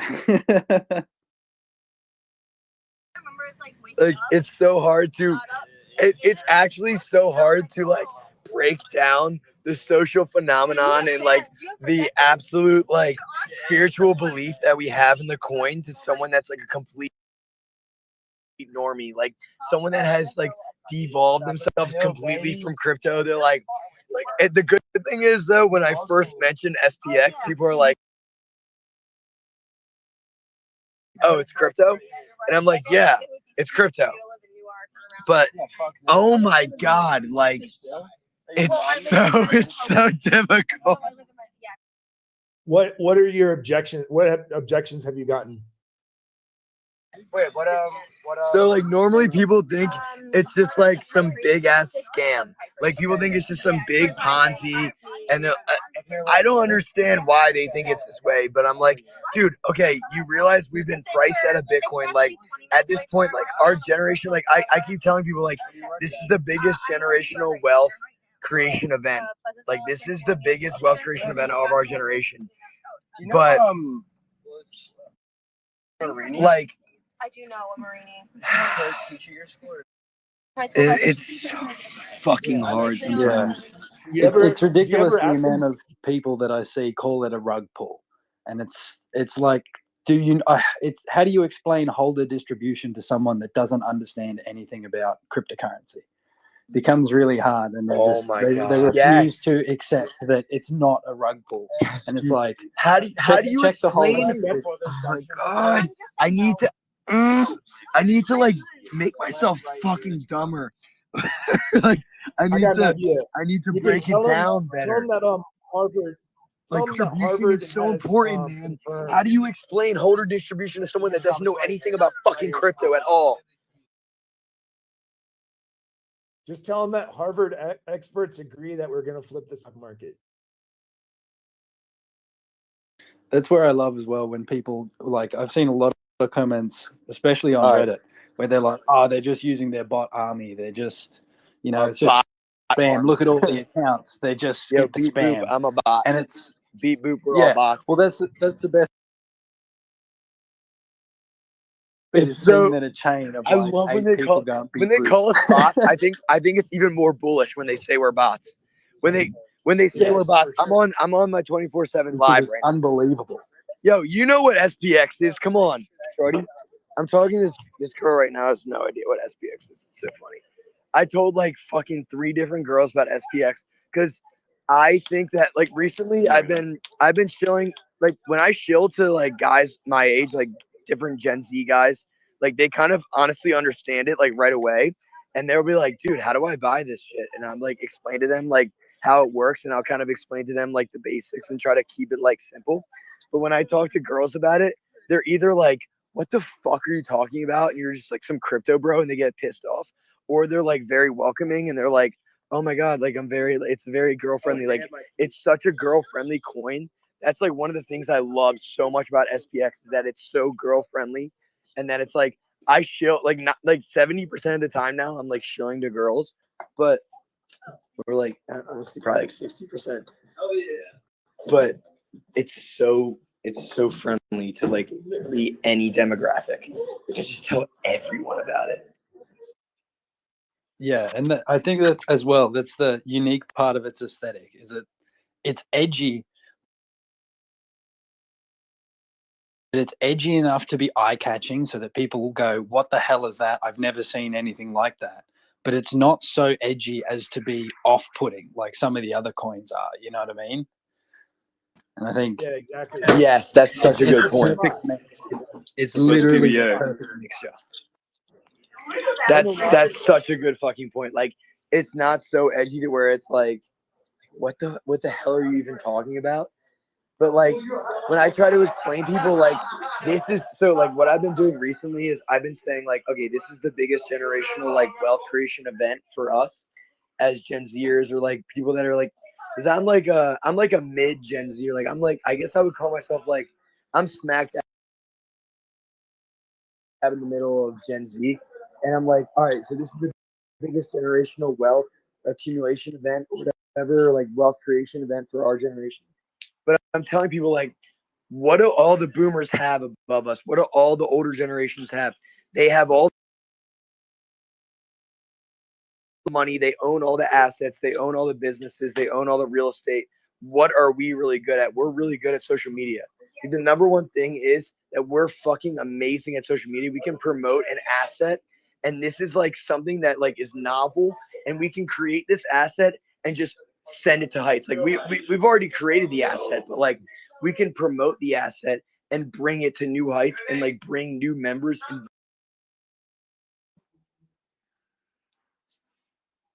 Hey, I don't want to interrupt anything.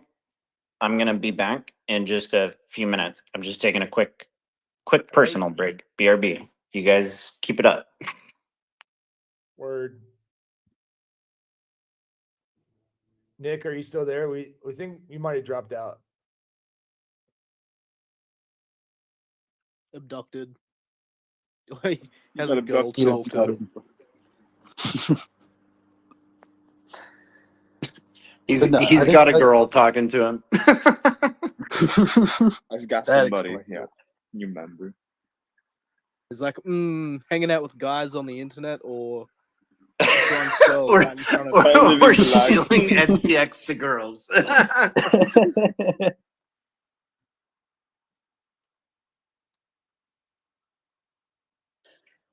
But no, I think he's right with what he was saying, and the fact that it's the biggest wealth creation event for our generation. Like you're saying, the boomers, they've got all the assets already. And so there's literally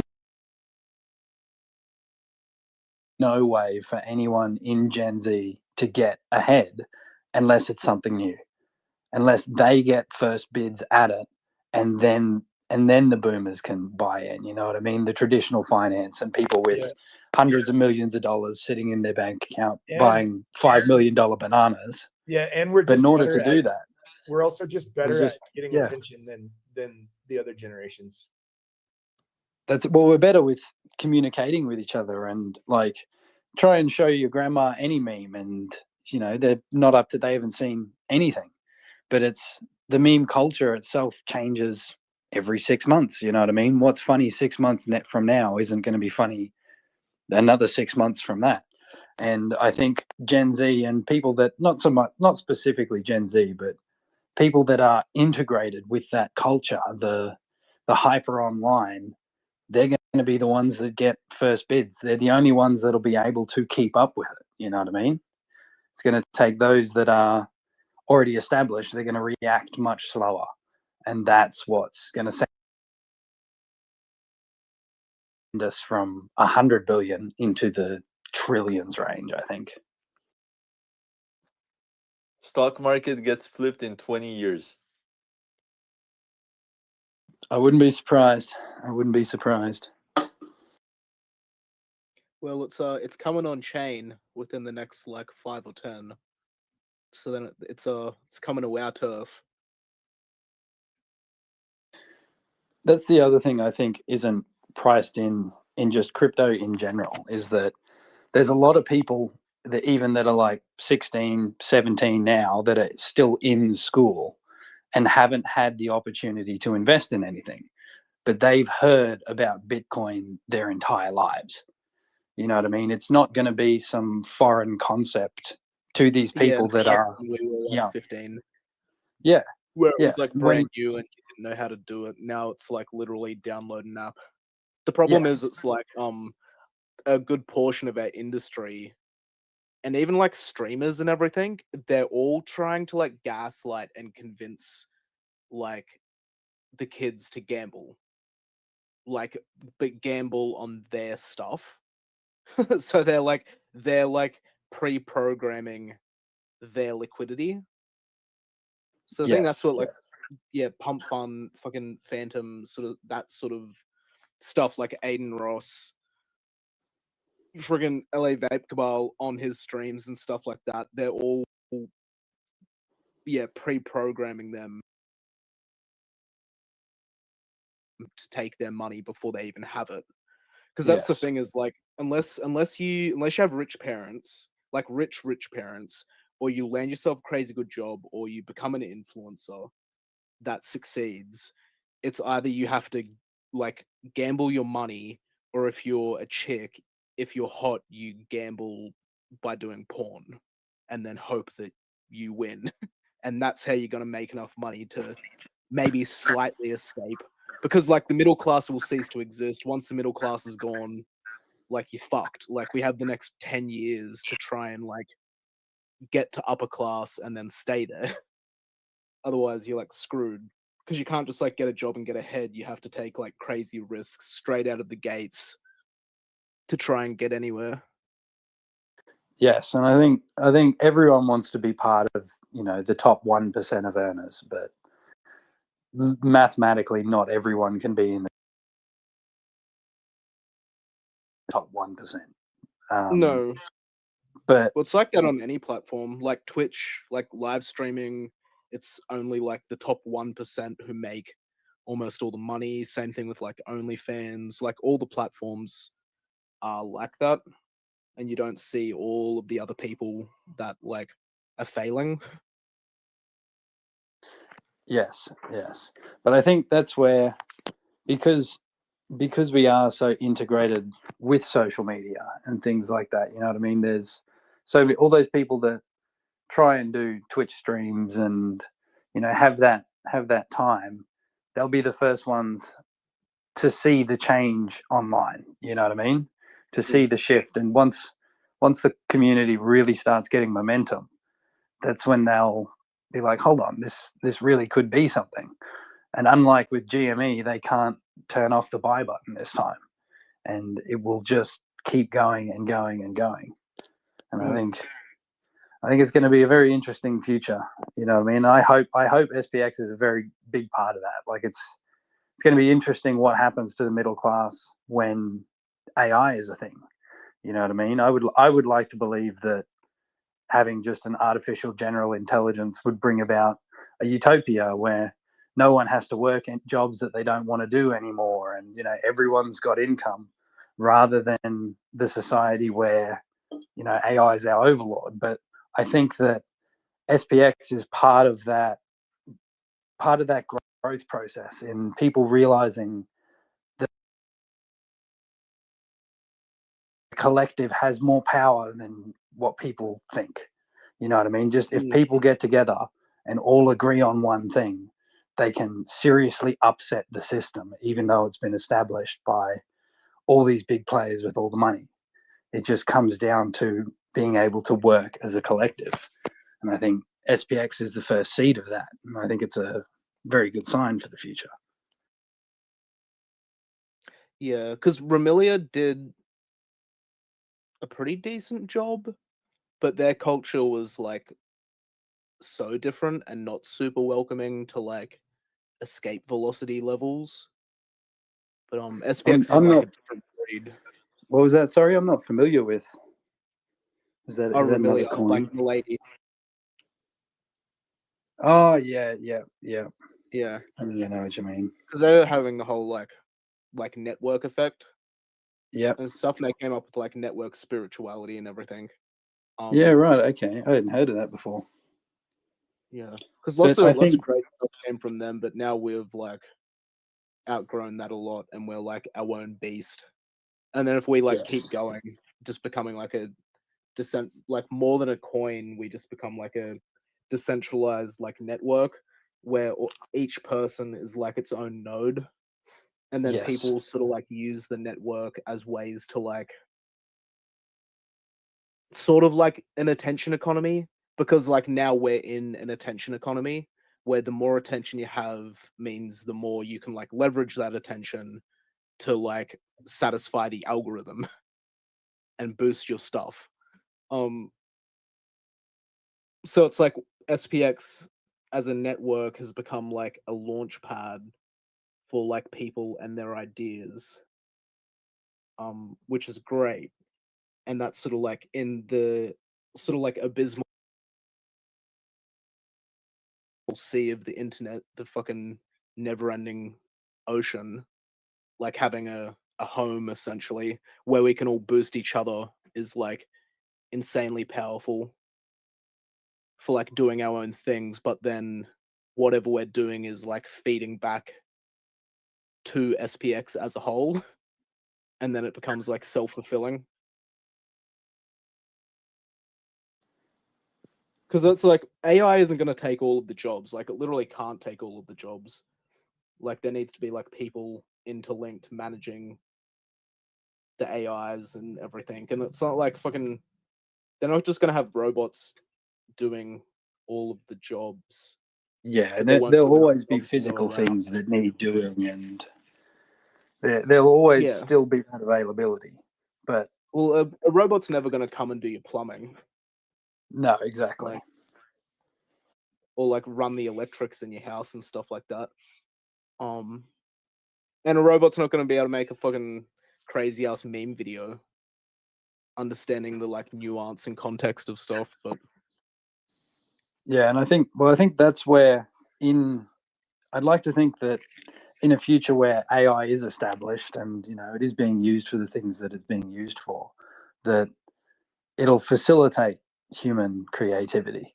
You know what I mean? It'll give the people the ability to make crazy meme videos and things like that, because you know they can do what they actually want to do rather than being forced into some job, because now what used to take 10 people is 3 guys and an AI. You know what I mean?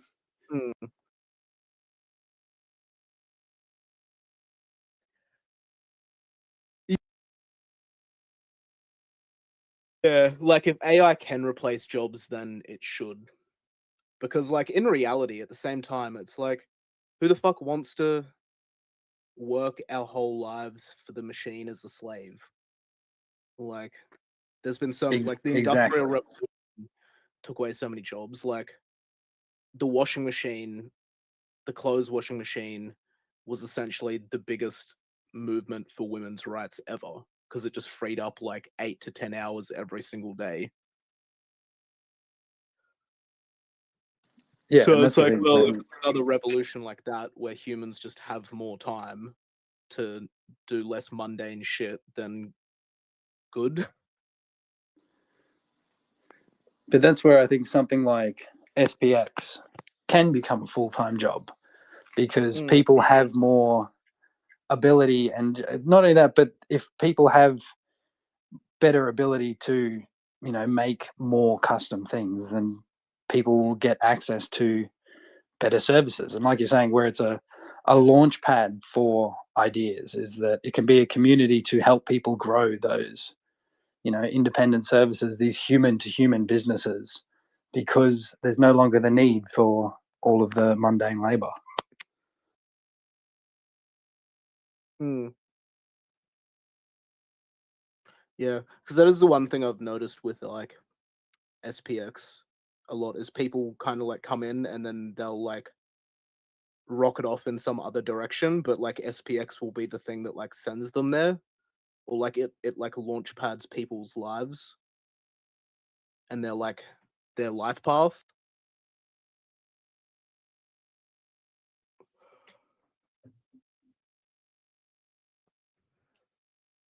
Oh. I fucking dropped off again. Fuck's sake. No, you're there.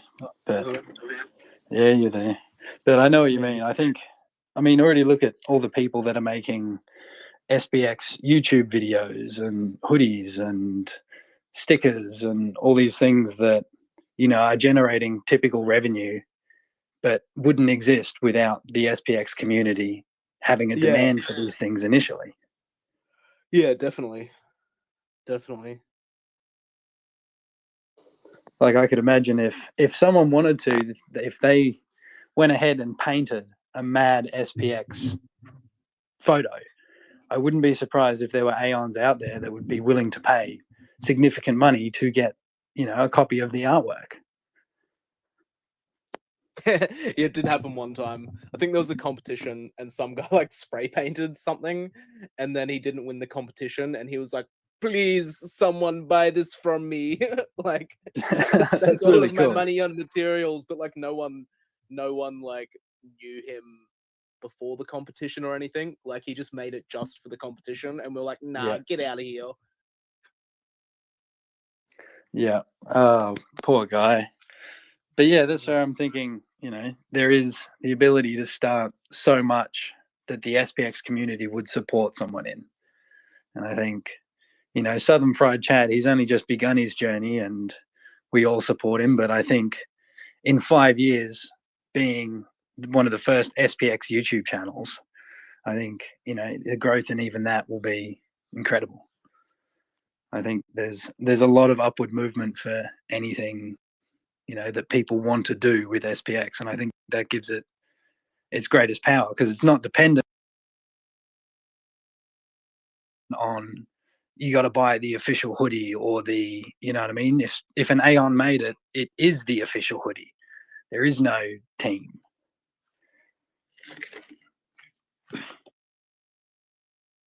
Yeah. Yeah, it's just gotta like work. It is cool, like with like ad revenue and stuff, because we do have so many people. So like utilizing that attention to essentially To game the farm ad system, I hadn't even revenue, thought yeah, of that. game the system to essentially take the free ad revenue money to then DCA it back into SPX. That's genius. That's actually really genius. And I 'Cause you have imagine like that's a only going to massive become. community. Yeah, but that's it. It's only going to become more and more effective. The more that's what I mean. It's a self-fulfilling prophecy almost. The higher it gets, the less there is, which drives the price higher, which drives more interest, which just keeps the cycle going forever and ever and ever until we hit 69 trillion. Until dollars are valued in SPX. Yeah, yeah, yeah. Well, I tell you what, it's probably a better hedge against inflation. Yeah, well, it's not going up 5% a year. Yeah, it is. It is getting better. It is getting better. But I mean, even regularly, you can kind of expect your dollars to inflate about 2% a year. That's what they typically forecast for anyway. But I think being a deflationary currency and there only being what 950 million SPX or something. I don't know the exact number. But 941 or something, 931. Dev burnt like 69 million. Yes, So yeah, that makes 6.9 sense. out of a But yeah, billion. that's what I mean. Is I think there's going to be a lot more people than once it hits maximum popularity, a lot more than 631 million or whatever it was people that want an SPX. When you think about it, there's 8 billion people in the world at the moment, and give it another 20 years, I wouldn't be surprised if we're sitting at 10 billion. You And just got to have nothing implode and persist for long enough over like multiple That's it. cycles, which is like the one of the games in crypto. It's sort of like just survive. If you have enough mind share, you just have to like survive and keep making stuff in a sense without like getting out competed, because there'll always be like new metas constantly. So you have to sort of like maintain relevancy and not blow up. Yeah, but I feel as well that's where SPX has the benefit because it becomes more relevant the higher it goes. You know what I mean? I mean, even if it goes down, it's still like, I don't know, in some ways when SPX goes down, it's funnier for me because it's like, oh look, they tried. Like yes. like at any level, if we go to like 200 billion and then just like go perma down for like 4.5 years, it's like funny because it's like, well, they gave it a good shot. Yeah. Then, Yeah, but I don't know. I feel like it'll also reach a point where for every Aeon that goes, all right, this is my point, I'm going to take profit, and they take profit, there'll be 2 or 3 people that it's growing so fast that there'll be more people joining SPX and going, well, I'm going to start DCAing than ever will go, all right, I'm going to take my profits now. And I think with that, it'll reach that critical mass that Murad keeps talking about, where people will just keep joining and buying more at the faster rate than anyone could ever leave. And I think with that DCA culture and that persist forever, I think there is going to be a lot of people that would happily persist, 10 years. Oh, easy. Especially if people have like interconnected lives with SPX. Like the merch business is going so well that it's your full-time job. But you're essentially just like SPX Yes. merch sort of thing. It's like you ain't quitting. Like, why would you quit? Yeah. And that's the thing, is it can just, I think it'll reach a point. I think it's already reached the point where it can sustain itself into the future. I think at this point it's to where it almost couldn't be killed. I don't think. My conviction in it is just that high that I don't see a future where it doesn't hit 100 billion. You know what I mean? No, I don't think so. I think we're pretty like out of the woods now. Like, even if the bear market has started and then we just go down and sideways for another like 2 years, like hypothetically from right now, I still think we'd be like pretty good to like keep. Yeah, I think if anything, it'd end up be better. Yes, it. I think it would definitely end up better, and I think that's when it does go down, it doesn't worry me. Like, because I was around originally when it hit the big $1.60, and then I saw it go all the way down to 30 cents, and not once in my head was I like, oh no, it's going to go to zero. Like where I've heard it mentioned earlier in the discussion, that Amazon video where it's the Amazon stock was falling, but all the internal metrics were rising. And it felt that way on X. It felt that way on Reddit. Like I watched Reddit go from absolutely nothing to now what it is today, where there's, you know, heaps of different posts. And I think we're at that point where we're growing fast enough and people will keep DCAing for long enough that when we do go down, it actually ends up making us so much stronger when we do go up, because all these people had time to really galvanize their resolve and say, you know what, I'm not going to sell even if it's going down. I'm just going to keep buying. So when it goes up, they're like, well, I don't want to sell now. You know what I mean? Because they've grown attached to their coins. Yeah, yeah. Booming prices are good because they bring a lot of people in, but a lot of those people are looking, oh, I'll buy it now and sell it tomorrow.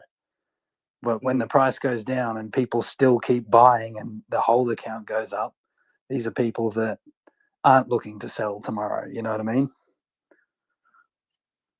Yeah, yeah. And the community that we have right now, it's actually really like high quality, and the stuff everyone's doing is like really good. And when price goes down, generally people end up working harder, and it gives like this weird like space to breathe, where like suddenly price doesn't matter because like you're not gonna sell. Like you've already decided you're not fucking selling. Like you didn't sell when it was higher, so why are you gonna sell if it's like 5-10 times lower? Yeah, exactly. You're just going to buy more. it's the only exactly. sensible It's thing. on sale. Yeah. And you have the like the like peace of mind to just like work, and you don't have all this like attention and all these new people coming in, and the new people that do come in can get it at a good price. Like I've noticed heaps of times when we dip, we like end up collecting like a few more important people, and you're like, if we didn't dip, would we have not gotten these like crucial aeons on board for like when like that helped us go higher sort of thing? Like I've noticed it every time we dip. You're like, thank God these people got an entry and now they're on board, because it would suck if they weren't. Yeah, yeah. And I think that's the best bit of the DCA culture, is that it doesn't tell you just buy when it's high. You know what I mean? If it might be the first time you're seeing SPX, rather than buying it in a lump sum, just set some aside to DCA, because you will end up benefiting from it generally. You know what I mean? Is then whatever price it is at, whether it's just had a pump or whether it's sitting below market value, it'll always hover around what its mean would be. You know what I mean? Like it'll go down and it'll go up. But if you DCA, you miss the down and up, and you just get the average price over that whole margin. And I think that's really unique about SPX. Truly, you buy at the price you deserve. You know what I mean? If you're aware of it now, and you know it's the first time you've ever heard of it, and you just started DCAing, you would still end up getting a reasonable value for the coin. You know what I mean? If it's at $10, then it's not to say that you shouldn't buy it. I would still be buying it at $10. It's just that, you know, if you didn't hear about it that early, and when it clicks with you, and when you realize, that's when you can, you know what I mean? Like that's the price you deserve, if you know what I mean. If you just DCA long enough, your persistence will be rewarded. Yeah, because even like $1 billion's like a high market cap, but like I would have killed to buy Doge at $1 billion. Like even like 10 billion and stuff. Like if you knew it was going to like 50, 60, 70 billion, people would have been like smashing Doge at like a 10 billion market cap. But then they'll turn around and say like, oh, SPX is too high at like 2 billion. Yes. And you're like, it's yeah, all, and then like, when it dips, they say hindsight. no, it's a rug pull. Yeah. It's over now. It's like, what do you really want? Do you want it high or low? Yeah. Crypto. That's why I don't know. I'm not really much of a trader.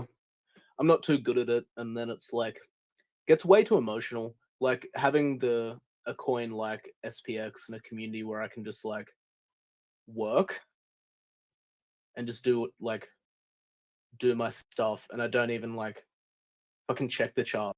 Like my uncle, my brother, my best mate, they all look at the chart way more than I ever do.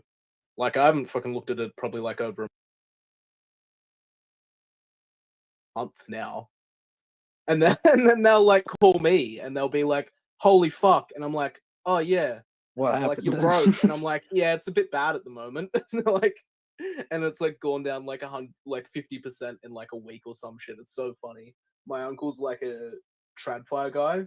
He's always done like stocks and stuff. So he'll just like watch, just being like dumbfounded, because he'd be like, "What do you mean you went up like 60% in like a month and a half, or like 3 weeks, and then down 40% the next week? Like, what the fuck is going on? Are you okay?" Yeah, yeah, and I'm it's like, a bit "Yeah, different I'm when fine." it's a bit different when you see a coin with a $2 million market cap pull those moves compared to a $1 billion market cap. Yeah, they're not the type of moves that you see in TradFi, and I think that's what's very unique about the crypto space.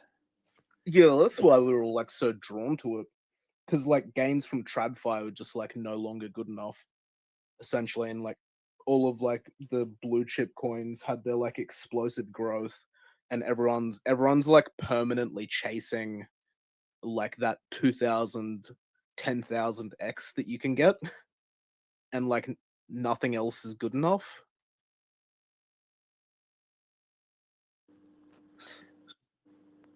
Yeah, no, I think that's what you're saying before. Like, it's almost like culture encourages us to gamble, and SPX is a hedge almost against it, where it's just like, don't just buy it and hold, believe. You know what I mean? Don't gamble, believe. And I think Yeah. it's one of the first to really do that.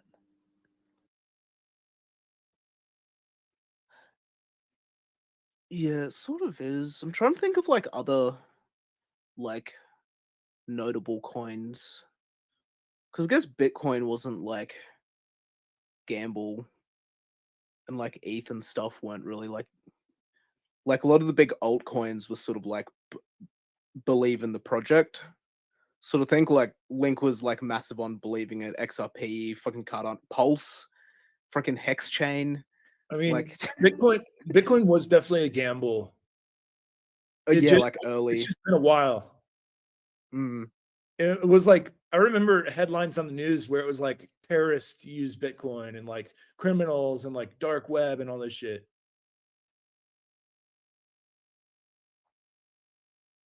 But yeah, and then like, an ETF comes out and they're like, "Oh, Wall Street has certified this as a legitimate investment and now it's okay."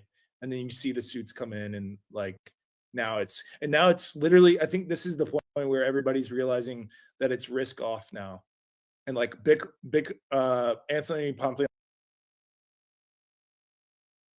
or maybe Jeff Park said it, like Bitcoin is the hurdle rate. Bitcoin is the new, like, if you're not outperforming Bitcoin, then you're just, you're just floating. Oh, like it's the new S&P. Yeah, exactly. It's the new thing it's the new like standard. It's like that's your 10% per year. Like you're just breaking even. Yeah. Because Bitcoin is the global unit of account. So like you're not valuing, once you really understand Bitcoin, you realize that you don't count in dollars anymore. You count in Bitcoin. So yeah, if you have one Bitcoin, all you're going to have is one Bitcoin. But if you're in SPX 6900 and you outperform Bitcoin, then you can get more Bitcoin.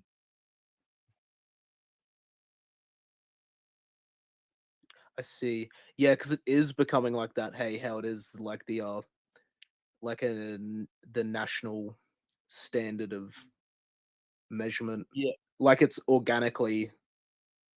Yeah, it's what everybody else will use as the conversion. There's a meme with Neo and Morpheus, and he's like, "So you mean to tell me one day I can sell my Bitcoin for millions?" And then Morpheus says, "No, Neon, when you're ready, you won't have to sell." Yeah, the classic meme is actually becoming reality. Because yeah, I Yeah. do think it is the the whole like conspiracy theory, like one world order and like a one world currency and everything. Yeah.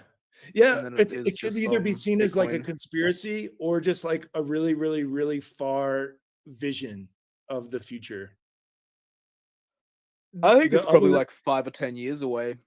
Once they're doing all like the stable coins and then everything will sort of just be based like you just said, it'll just be Bitcoin.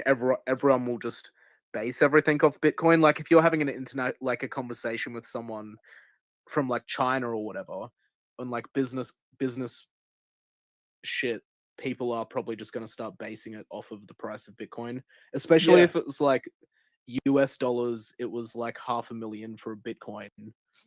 It's like Exactly. pretty easy to calculate, and then Yeah. Bitcoin isn't up like fluctuating so wildly, where it is just doing like 8%, 12% a year, and the whole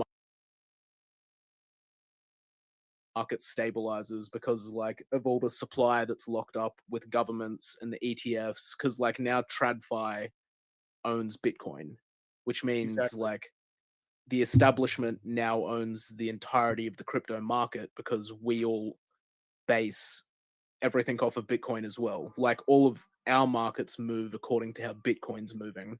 Yeah, exactly. And So it's it's sort like of like it's kind of like somebody who uses their local currency because they've never traveled versus somebody who's kind of can convert to dollars really quickly who has traveled. They're like, oh, okay, one Japanese yen is like $10 or whatever, 10 cents or whatever, versus somebody who just only counts in yen.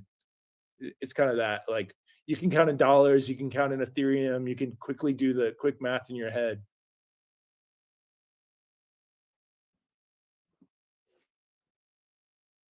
yeah, it's pretty crazy that we're all caught up in this space and time. Where we're like, oh fuck, the whole like it's not just like a simple financial system that we're like living in. It's like, no, we're actually doing the craziest transition humanity's ever seen onto Yeah, like for real. internet money.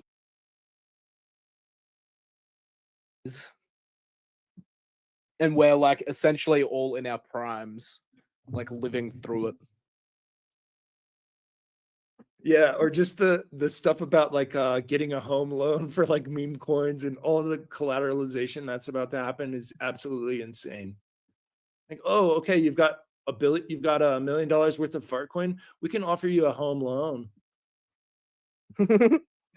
Yeah. Yeah. Oh, Fartcoin's like a T1 shitcoin. So yeah, that qualifies. Yeah, we take shit coins. We are actively seeking them out. Fucking like a pawn shop on the corner. We take Yeah. shitcoins. Yeah. And those are the companies that will probably survive versus the ones that are like, no, we're not going to do that. We only want US dollars. Yeah, a bunch of the banks in Australia are like slowly transitioning. It's so maddening because like crypto can be really hard here. Like I could not get money onto Binance, like full stop, after like our government like because of fraud, they I think made like Binance Australia close or some shit. But like I could not transfer money onto Binance. I had to like get onto an Australian exchange, which isn't its own exchange. It's just like a front for KuCoin. Like they just use Binance and KuCoin to do trades for you. And like leverage is illegal here.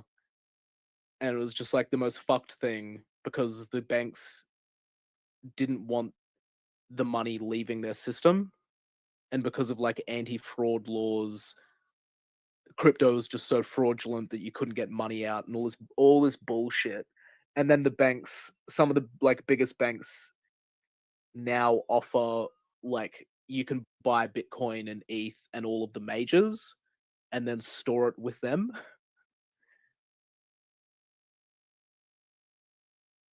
Like, so dumb. They like essentially made it so hard for us to like get out of the financial system and on chain, but then in turn like offer their own crypto products.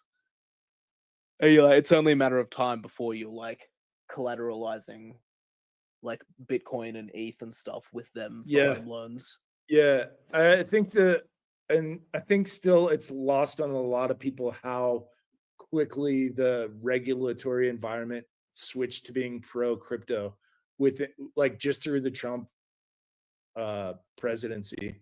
Like it really flipped really fast. Extremely fast. Yeah.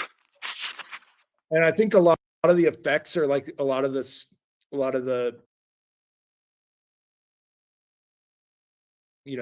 how their procedures for allowing it hasn't even fully kicked in yet. I think it will be like still a year from now before we see some really crazy stuff. I think you're 100% right. Especially, we know.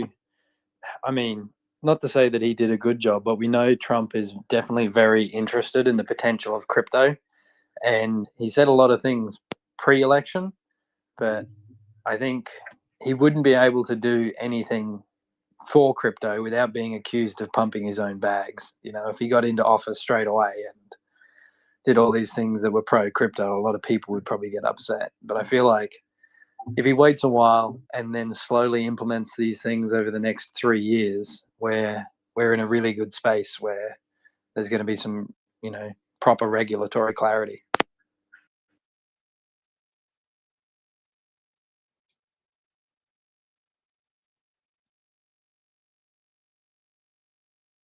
Yeah, for sure. I don't know enough. Like I have no clue about a lot of this stuff, but I just kind of see it happening, and I know it takes a while. Like when they first announced the Bitcoin ETF, it was like they denied it for like a year or 2 or even 3 or whatever. They finally released it later. So like even if Trump says like, okay, you could do whatever you want in crypto, it still takes like a year to pass all these different regulations and laws and stuff like that. So and then too, it's like the other countries kind of follow the US's lead, and they're like, all right, we'll relax our laws as well. But it still takes like so long to pass everything through the system. It is kind of understandable though. Like, yeah, I get it. It's frustrating getting so like chokeholded. Like in Australia by like the laws, but then also normal people are not cut out for this. Like they're fucking getting scammed on the most simple shit. And I'm like, yeah, you would exactly. get eaten alive in fucking like they need like babified products for them. Yeah, those are the people that buy BitConnect. Yeah. Yeah. Or they like click on a wrong link and then they're getting a phone call from an Indian pretending to be from Microsoft support, and then they go and bank transfer them like 30 grand. Yeah, like, and then they're not really cut out to hold their own keys. Right. Yeah, a few people. I don't know what the percentage will be, but like it would be interesting to see like once if let's say theoretically the world is 100% on chain, what percentage of people actually end up holding their own keys? 50%, maybe. I would say like 5%. Yeah, I was gonna say it's like I don't know. The more I think about it, yeah, it's like seems less likely that people would. A big thing is like there's so much marketing behind like the custodial services that like there's just not going to be an incentive for people. You make money if you can hold somebody else's crypto. Like there's going to be so many industries that are just based around that. So the messaging will constantly be like, you don't want to hold your own keys. It's not safe to. It's yeah. Well, yeah, literally just leave it with the bank. Yeah, or right. like chuck it in Pay, safe and stuff. yeah, pay a small fee. You know, and they'll hold your coins, and it'll be more secure, allegedly. Yeah, when it's just like literally sitting on a ledger exactly the same. But like Yeah. less safe, technically less safe because it's in a fucking another business's hands. Yeah, literally. Yeah. But it's all Yeah, about the only time would perception, be right? like house fires, right? Like you would put your cold storage in like a vault or something to prevent like if your house sets on fire or it gets flooded or something like that. Uh-huh. Yeah. But regardless, it's still essentially just chucked on cold storage somewhere, or maybe like what's the like beyond having like a Trezor or ledger where you make a wallet, like you just make like a raw dog wallet on a computer, right? Like a homebrew wallet. Like how did you make a wallet like originally back in like 2009 and shit like that? You could do like it's just a file on your computer with like the private key. You just copy and paste it. Yeah, and then you still end up needing to use a third party software to like actually access and transfer. I think with the old Bitcoin days is you used to. I mean, there were lots of different ones that did wallets, but the main thing I remember with it is you had to basically download the entire blockchain, and then once you had like the entire history, that's how you had knowledge of how much Bitcoin you actually had, and it worked on essentially just keeping an eye on the blockchain itself rather than MetaMask or something where you can just send it straight to it. Oh man, that's stressful. Imagine trying to like watch your portfolio like that, and you have to like keep updating the entire blockchain. Well, that was the thing is I remember like you could close your wallet for a month or something, and then when you come back, you had to download another 200 megabytes of the blockchain to update it. You know what I mean? So that you could see what how much you had in your wallet because it was essentially still tied to the blockchain. And I think that was one of the big things that stopped a lot of people from doing it, especially now because the blockchain's so large. If you want just a wallet on your computer that's, just a file that you have, then you essentially just need to download gigabytes and gigabytes of data about every transaction that's ever occurred.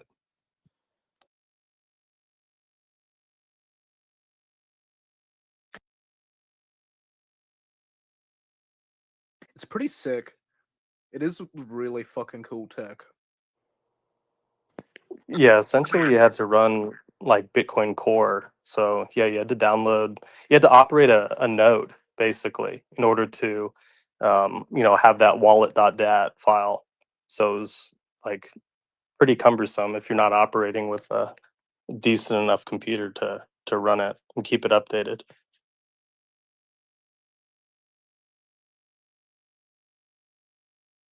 Because what are the companies, like the custodial companies, and they have like entire like air gapped buildings and stuff. They still just have people's like seed phrases stored on cold storage and safes. There's just no Wi-Fi.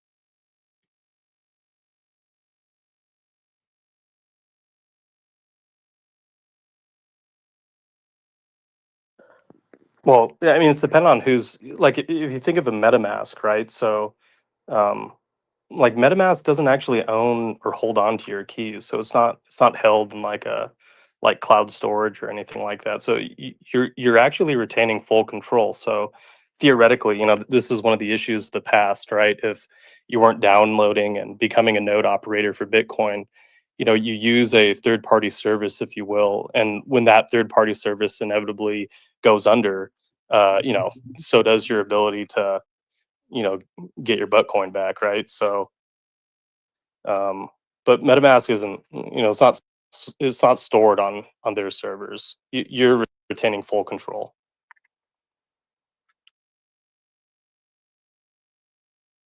So it's pretty much cold storage if you just had like a blank device just with MetaMask and you never like opened a browser. Yeah, I mean, yeah. I think people would consider it like lukewarm storage, basically. So it's, like attack vectors are relatively limited in terms of you not making the mistake, right? So if you were to just have it sit, never interact with the device where you have that password logged in or whatnot, the feasibility of someone bypassing that your seed phrase would be relatively limited. I mean, it's not impossible, but if you were to be able to figure that out, there's sizable bounties that people will pay you. So it maybe when quantum computing comes into effect, but not for a while. Yeah. Do you reckon quantum computing will like fuck everything up? You're kind of like the expert. Well, it's kind of dependent on what you mean by quantum computing, right? Or what the use case actively would be. But in some, people worry about quantum computing in terms of figuring out your Bitcoin wallet. It's like that's pretty low on the totem pole. It's like the nuclear launch codes would probably be a little bit higher up, right? So it's like, if I was able to come out with the tech to be able to break all levels of known encryption, I wouldn't be going after people's Bitcoin wallets. There's other infrastructure that I'd rather have the keys to, that would be of greater monetary like use, if you will. Actually didn't think of that. That's like a very fair point. Yeah, it's always funny, hearing people talk about, the woes of quantum computing being people are going to get access to your $100,000 wallet. It's like, there's you could change a lot of the world by having access or speedily access to all encrypted information, encrypted channels, right? So it's relatively scary, dependent on who gets their hands on it, I suppose. Yeah, because wouldn't the governments already have like pre-protected that though? Because like they would have had quantum computers like 10 or 15 years ago, and then they would have already like prepared for this. Like if you can technically buy a quantum computer now, then they would have like made some sort of quantum encryption and then backed up all the like protected the like nuclear launch codes and shit. So it's not like some terrorist organization could just be like, oh hey, we got our hands on a few quantum computers and now we're holding the US government for ransom.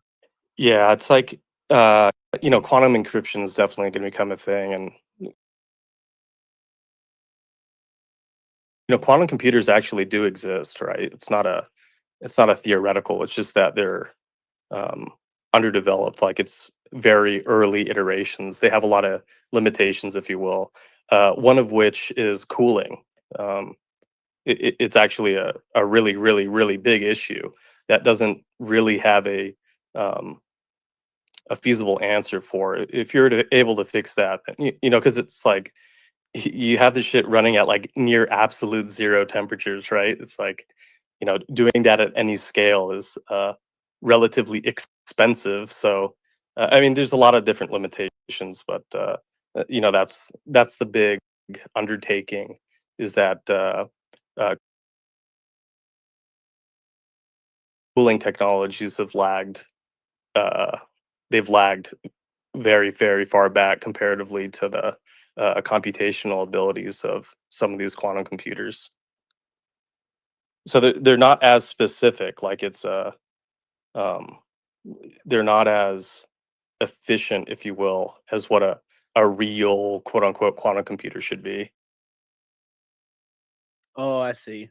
Like they haven't actually physically caught up to like what we're told they can do in theory. Well, yeah, you know, they haven't caught up to the sci-fi interpretation, but quantum computing is still definitely real. You know, it's just, you know, like I'm gonna rant because I like this stuff, but you know, one of the analogies to quantum computing or a quantum computer or quantum processing is, you know, you have a library and it's filled with a whole bunch of books, and I ask you to find a specific sentence. So, you know, the only way that you're going to be able to do it is go book by book, page by page, looking for that specific, you know, sentence. You'd probably want a whole bunch of your buddies, and that equates to CPUs, processing speed. So, you know, conventional computers, they have an abundance of CPUs that are working to look through every single page of every single book until they find that specific sentence to be able to relay that to you that it's in, you know, section D, row, whatever, right? Because that was the input of what you're actively looking for. You know, quantum mechanics, it through, I mean, it's super complicated, but you know, superposition and entanglement, what it allows it to do is that you run the quantum computer to where it feeds you, if you will. This is like a it basically feeds you the general area of where the information that you're trying to extract is, basically instantaneously. So it tells you it's in row D. So then you take your processing speed, you know, let's say U as the analogy, and instead of you going through the whole library, you're specifically looking in that section that the quantum computer told you it's thereabouts, right? So you can imagine as it becomes more, you know, instead of it telling you the whole row that you should look into, it may tell you the exact book, or it may tell you the exact book, the exact page, the exact, you know, from the top of page down 3.5 inches, you know, like more and more precise, right? So that information can be obtained much more quicker by the CPUs or you, as the analogy goes. Sorry for ranting. No, that I think it makes sense. So like the quantum computing sort of just like generalizes stuff, but you still end up needing like the normal CPU to do the actual legwork. But the like, if it was like your computer had like a quantum chip, the quantum chip would do like take the guesswork out of the situation. Yeah, it would just dramatically increase the efficiencies of your CPU because it would give you a general area to look. You know, it's like, you know, and to a degree, it's like this. You know, it's like your own brain operating as a quantum computer, if you will. You know, so you have this idea of the unconscious and conscious, where your unconscious is everything that is or is to be, could be known, you know, was known, and there's some feeding system that it moves it towards consciousness, right? So you get your epiphany, you get your, you know, pulling something out of your hat, right? It's the idea of inspiration. Where does it come from? Well, it's most likely coming from that quantum state, right? So it's the same idea. You know, we're actively doing it on a everyday basis, but you know, we're making these machines that are able to do it much quicker. Yeah, I see. So for like to get AGI, they probably just need like quantum chips, so the AI can like imagine stuff. Well, yeah, Jesus Christ. If you had AGI that would be able to operate in that quantum state and in this, you know, you know, it's like who knows what the fuck it would be actively doing or manifesting or creating. It's like a very, you know, philosophical content. It's like I don't know. Who That knows what the sounds fuck it like would do? sci-fi actualized or something. Yeah. It would be pretty crazy, man. I watched Blade Runner 2048 Mhm. a while ago. I've been like editing it into like my next video, and there's some like Oh, yeah. such cool concepts in that whole franchise, with how they have like the AIs and they have like the replicants, which are like AIs in clones and stuff, and then to like make the replicants actually operate as humans, like someone's making them childhood memories, so they actually have like a story to be like human about. Mm. And it's like, oh my god, it's like gaslighting robots into a human existence so they're not psychopaths. So like they understand emotions and empathy and all Yeah. of these like I Holy guess shit. human concepts. Like so they have like a sort of like fake soul.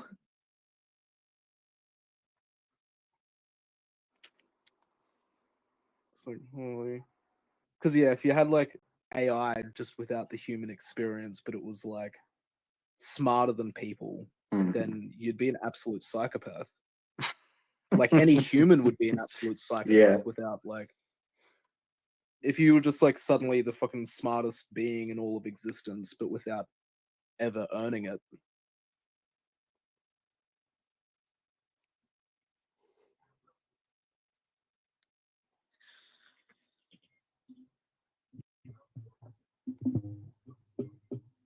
I'm like so stuck on this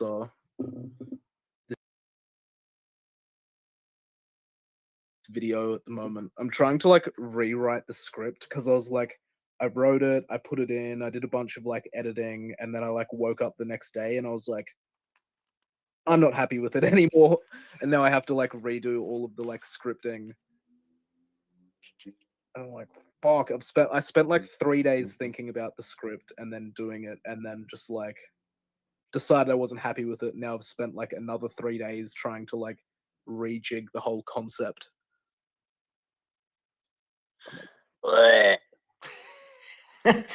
That stuff is really cool to me because I know absolutely nothing about it. Like the video editing. Yeah. I don't know anything about that. I don't know like how long it takes, how like labor intensive it is. I don't even know how you do it. Are you using, I don't know, some kind of like programs, I use assume, Adobe. to do it? Yeah, just like Adobe software. Most people use like CapCut, which is made by TikTok, like Okay. Tencent. Okay. And that's like the easiest one, and it's pretty good. But I use Adobe, and then people sort of like it sort of takes as much time as you're like willing to put into something, Sure. and how much I can learn and know and that. But sometimes I can do them in like 3 or 5 hours, and then other videos once I sort of like realize that I don't know, like the video deserves more than 5 hours. Then sometimes I'm getting like sucked into it and ends up taking like 20 or 50 or like 100 hours even. Jesus, really? That is crazy. Yeah. Wow. But probably already spent like 15 on this one, and I don't even like have it half done.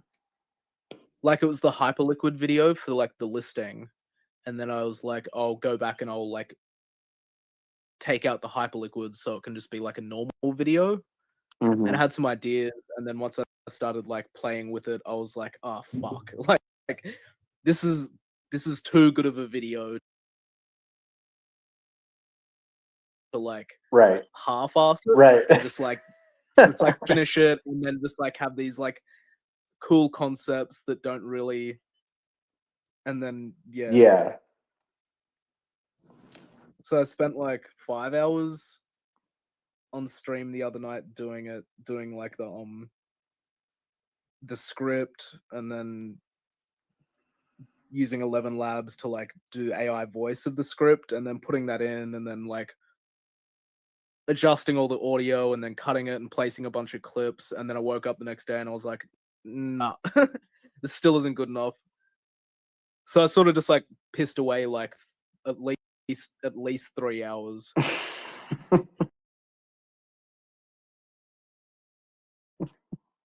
And then it's gonna take like another 3 to 5 to like redo that. So it's like, if you like know exactly what you're doing, you can like smash them out.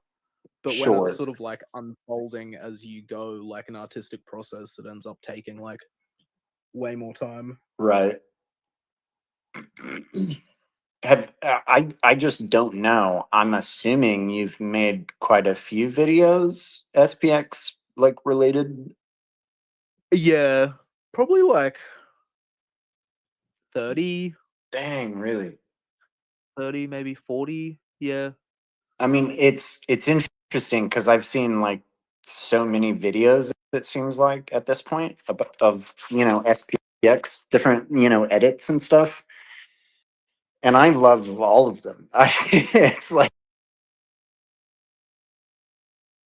one of the most interesting. It's just such a cool thing to me, I guess.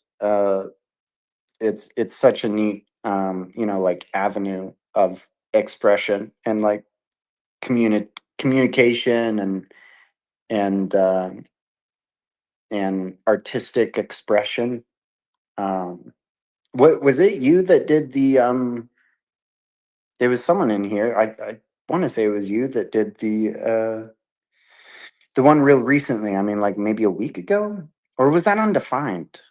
Was it Undefined that tossed that in there? Oh, the one with the, like the little kid's voice that is Yes. like, they're gonna drain you of all of your money and leave you standing in a bar. That one, yeah, that was Undefined. Yeah. Yeah. That Oh was my such a banger. god, I fucking love that one. I just saw someone raise their hand, I think. Smile, you dance. Was that you? I don't know if you were just waving. Hello.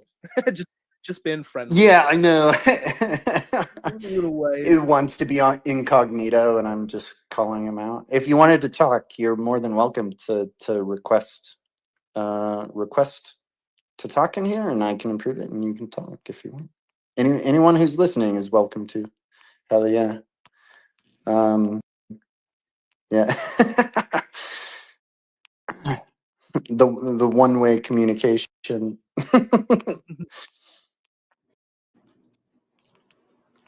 Yeah, no, that video was such a fucking banger. There it It's is. fucking so good. I love like Undy's like artistic mind sometimes, because that's the cool part with like making content. Hello, Smile. Hello. Yeah, no, I just want to say hi, so I don't have anything to say. What are you talking about? I just woke up. I love it. We're just at the moment we're just talking about SPX videos that hype and did you say Undy? Is Undy and Undefined the same person? The same person. Okay, Yeah. okay. Yeah, we're just talking about different SPX videos that people have made that are cool. Yeah, there is so many, so much SPX content. It's like insane how much is like. Yeah, talking about Yeah. Talking about that, I have my song coming out next week, and I just asked Tristan to do a video for it, and he's working on it. So hell yeah, maybe we will see another video next week. Hell yeah, that's awesome. Yeah. I don't know if Tristan is in here right now. I saw Tristan in here earlier. I don't think I've ever actually spoken with Tristan, but I know I've seen them around, here and there. Mm. There's Yeah, also he disappeared for like a few months though. Went on a holiday with his parents or something. okay. There's also just like so many Aeons too that like sometimes they start to bleed together, and and you're like, who was?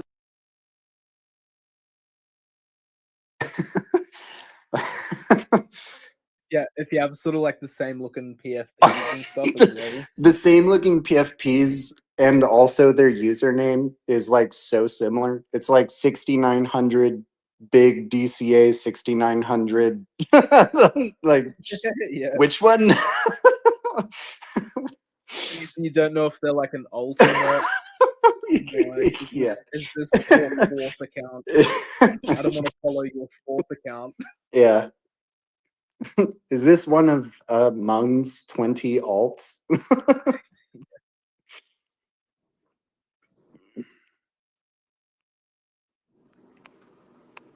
Yeah, it has been crazy keeping like track of everyone Mhm. over the years, because like we hit like escape velocity after Murad. Yeah. And, like, before that, you sort of like knew who everybody was and like where everything Sure was, and then after Murad, it was like suddenly there was all of these other pockets popping up, Right. and you're like, what do you mean we have like a French only Aeons chat? Yeah, like I didn't even know we What had do you mean French there's drama going Aeons. down in French chat?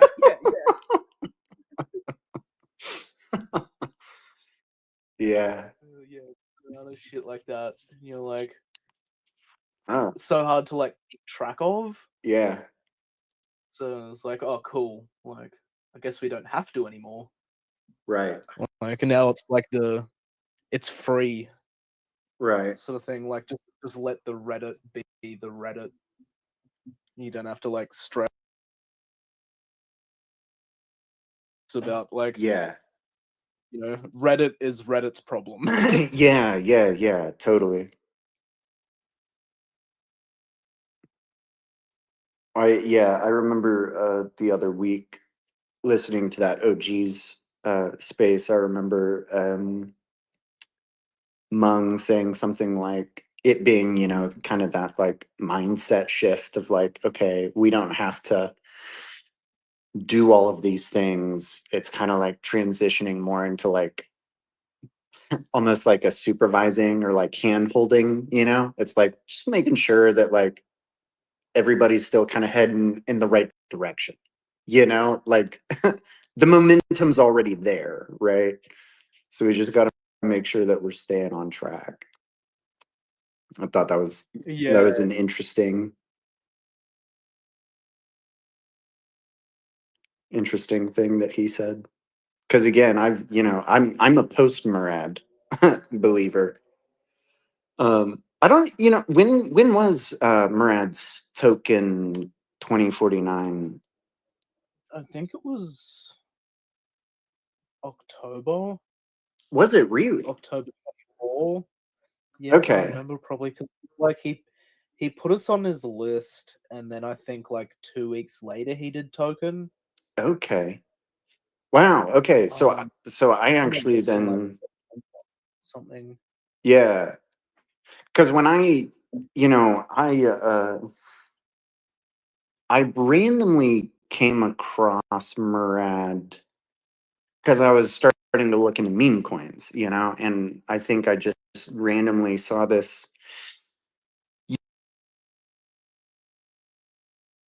YouTube video of him being, he was on someone else's show or whatever. And I remember him talking about his list or something like that. And that's what it was. It was the guy was like, what's your like top conviction coin or whatever? What do you think has like the highest, ceiling or whatever?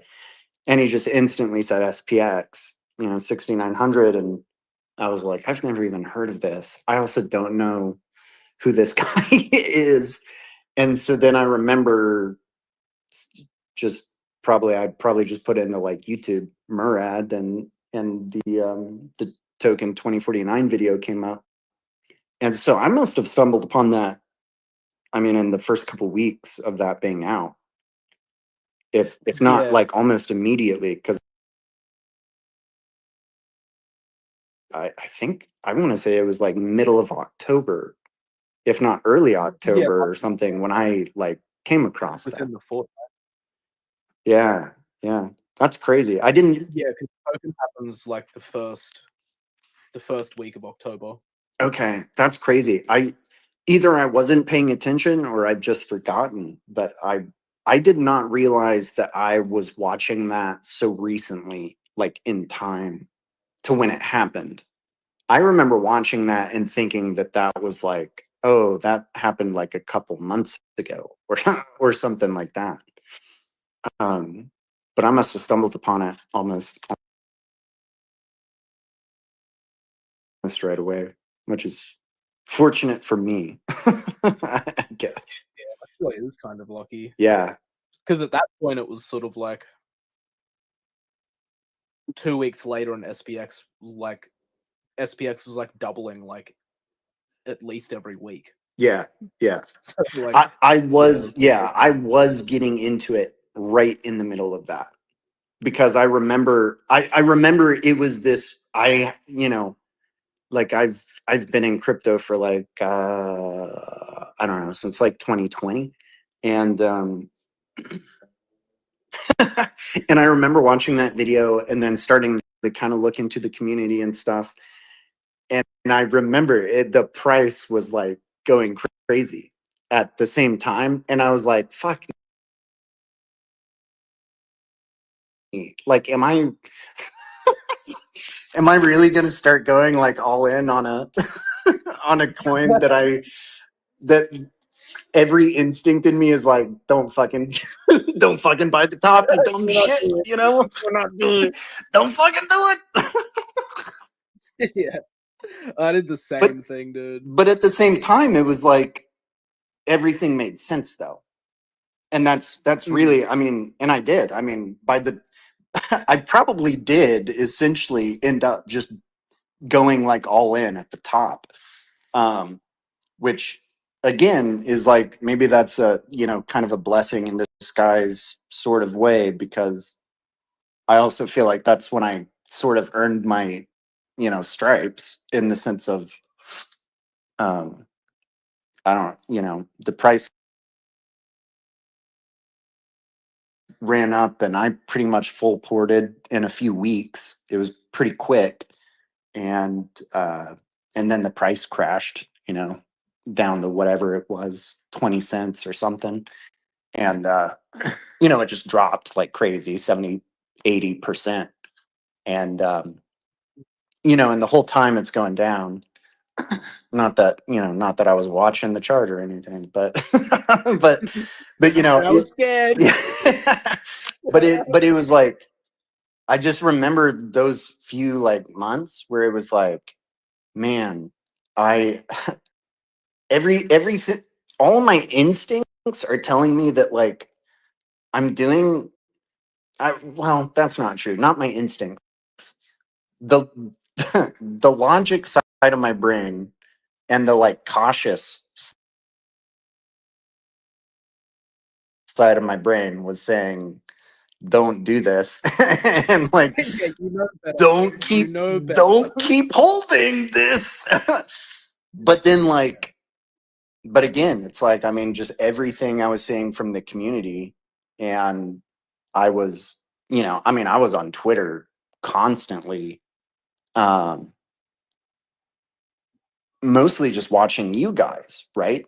Because it was like, God, I swear it was like every day I woke up and it was like, are these fuckers seriously like still holding? Like, are they really, is this real?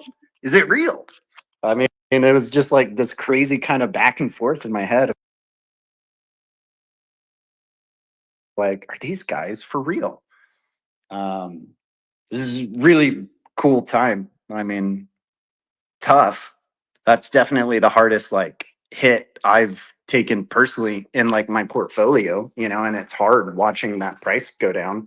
And you're like, man, fuck. I've worked 20 years for this, right? And I'm watching it evaporate in like real time. But but it's just, yeah, I mean, the community 100%, the belief 100%, the positivity 100%, just all the time. And I was like, I think these are my people. I think this is it. So fun times for sure. Yeah, I feel like buying the local top is a rite of passage. Yeah. Because it's like if you stick through it, then it kind of, like you said, it opens your eyes to actually be observing what's going on. And yeah, you know, SPX really does thrive when it goes down. It's an oddity. Yeah. Yeah, because also I wouldn't have been as involved in the community during that time watching if I didn't have a personal stake in it either. Like, Yeah, you get like emotionally invested. that, correct. Like financial. Correct. Yeah. Yeah. So congratulations. You're a community member. You're underwater now. I guess I gotta get to work. Yeah. Yeah, but you know, I have though, but and this is just my own personal opinion. My personal opinion is that if you can't hold on the way down, you're also not going to hold on the way up. Yep, exactly. 100%. And, you know, so it's like, so it does feel good. Like, I feel very confident now, having gone through that. Maybe just like in myself or something. I don't know. You find that like conviction, right? Where you're just like, fuck it. I'm not selling. Like, I'm in it. It doesn't matter how far this keeps crashing. I'm in it.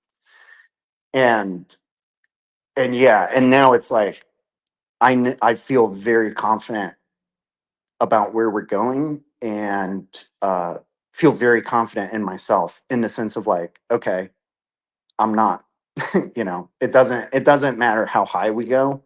I'm also not selling, you know, and until the job's done. So yeah, it's fun. It's a crazy time.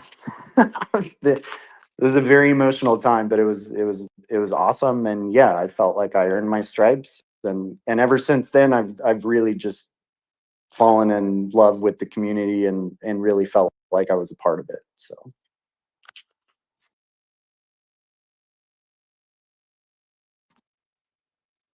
That's good. That's what we want to. That's what we want to put out there. Yeah, totally. Because I mean, now I get to, you know, be that for other people, which is cool. Yeah, it's kind of interesting because, you know, we basically have all experienced it, you know, and ever since the inception of SPX, it's been relatively a ripsaw, right? So we've had all these Armageddon events, but yet the contingent of people that have kept on keeping on, you know, invested, you know, be it DCAs or making videos that take 30 fucking hours, or, you know, making memes, or, you know, just shooting the shit with one another. It's like, you know, that knowledge and tutelage that they gain through recognizing shit goes down sometimes. And yeah, if you believe hard enough and invest that time and energy into it, then, you know, eventually you'll reap the rewards. And I mean, it's like it's proven. It's like there's a sizable contingent that, you know, we're buying at a fraction of a penny, right? You know, I apologize for price talk, but yeah, you know, apologies, there's a everyone. sizable contingent that you know, bought at a fraction, and you know, they haven't touched their bags. Yes. And that should, you know, that should, you know, talking about trust and things like that, it's like, Right. you know, people that made the, you know, the foundation, if you will, have actually seen those 10,000% plus, you know, insanity numbers. Yeah. And there's they're still devoting time and energy and DCAing with everybody else. Yeah.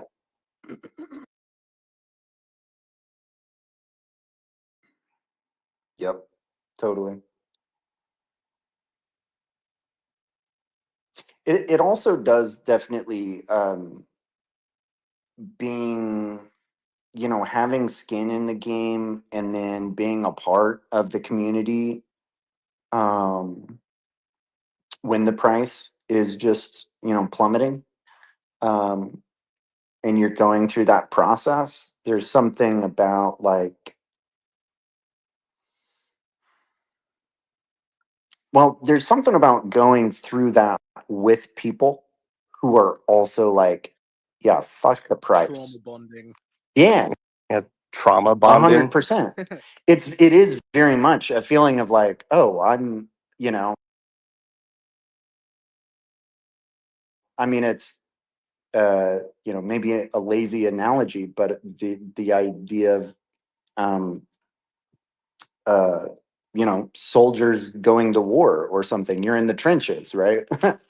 You're out there. You're deployed with your squad, and it's like the only people that you know you can trust are those people, and you just kind of form this bond as you go through that, and um,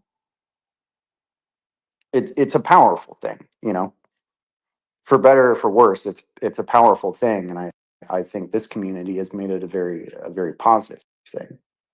I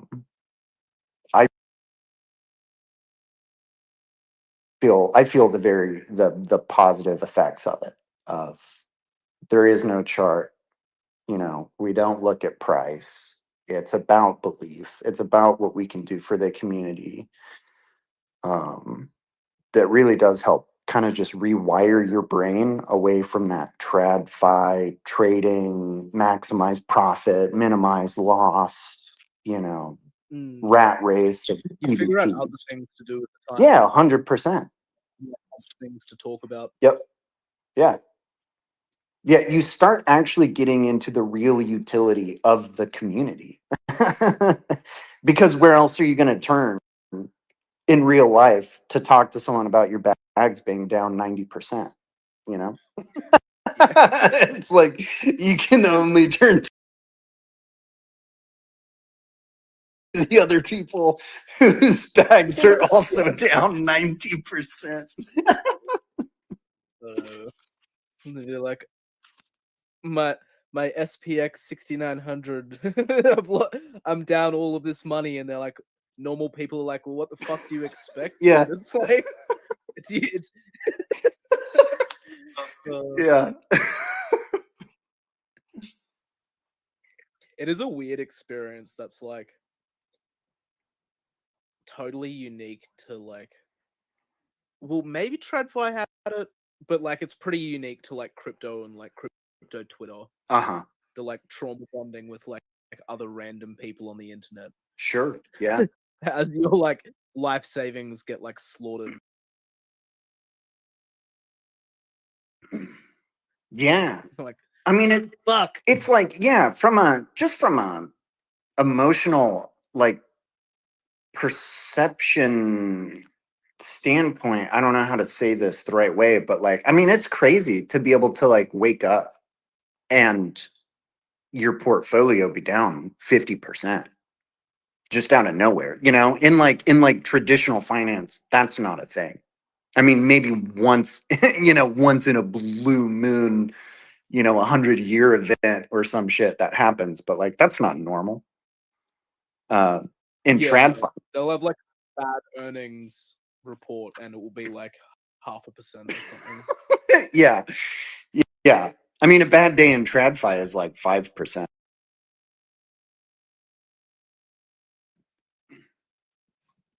And that's like 5% is like, that's 2 hours ago in crypto, you know? So yeah, I mean, it's interesting for sure. The stark differences. Yeah, that's why we're here. It, like, moves so much faster. Yeah. Yeah. certainly a roller coaster though, because it's like blown my parents away. Because for ages I was like, they're like, "You getting a job?" And I'm like, "Nah, I'm just doing SPX." You're like, no, I'm just Like, making videos of anime girls. yeah. Hoping people like send me a tip or something. Like I'm just like living off this crypto money. Yeah. And then it was like that for like a good like 8 months or something. And it was like, and then after Murad tweeted, put us on the list and shit, and I like called my dad and I was like, he's like, "Oh, what you been up to?" And I was like, "Yeah, I'm just like still doing the SPX thing." And he was like, "Is it going well?" And I was like, "Yes!" Oh my god! Like, holy fuck! It's happened! It's happened! And that was after like just fucking like 8 or 9 months of them being like, "You getting a job?" I'm fucking like living in my mum's like spare bedroom.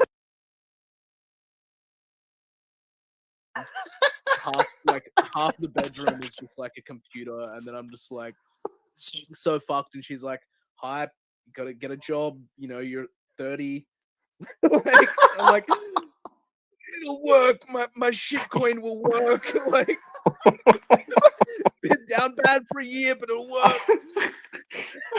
And then it did. It fucking just like the wildest turnaround. Next thing we're fucking doing like a billboard campaign in like South Korea, and I'm like making videos for the billboard campaign, and then I like show my dad the videos, and it's like the one time he's like properly said he's proud of me, and it's because I've made fucking like like fucking shitcoin videos. Like somehow I'm making shitcoin videos for like South Korean billboards. Like, it's like, That's what awesome. a fucking turnaround. That's In, like, awesome. the span of 3 months. Oh man. It's like, only in crypto. Yeah. That's basically, I mean, that's basically my current situation, because I quit my job a little over a month ago to just to do this, to just spend my time investing in the cognosphere. And yeah, I'm sure that most of my family is not quite sure what to what to make of that. Especially because I'm not sure what to make of it either. I don't know exactly how to contribute to this community, but I'm just kind of tossing myself in there.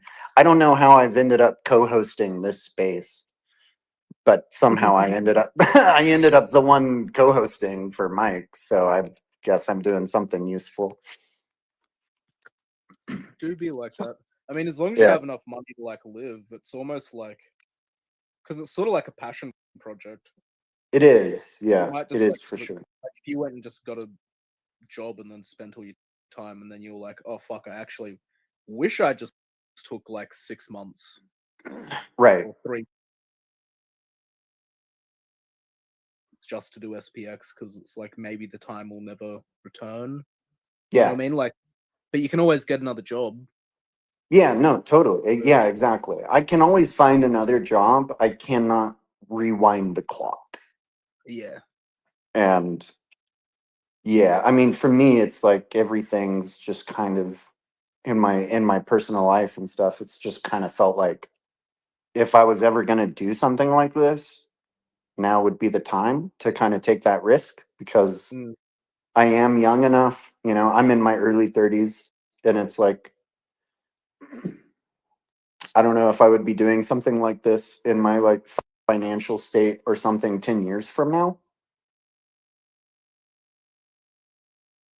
That feels a lot riskier.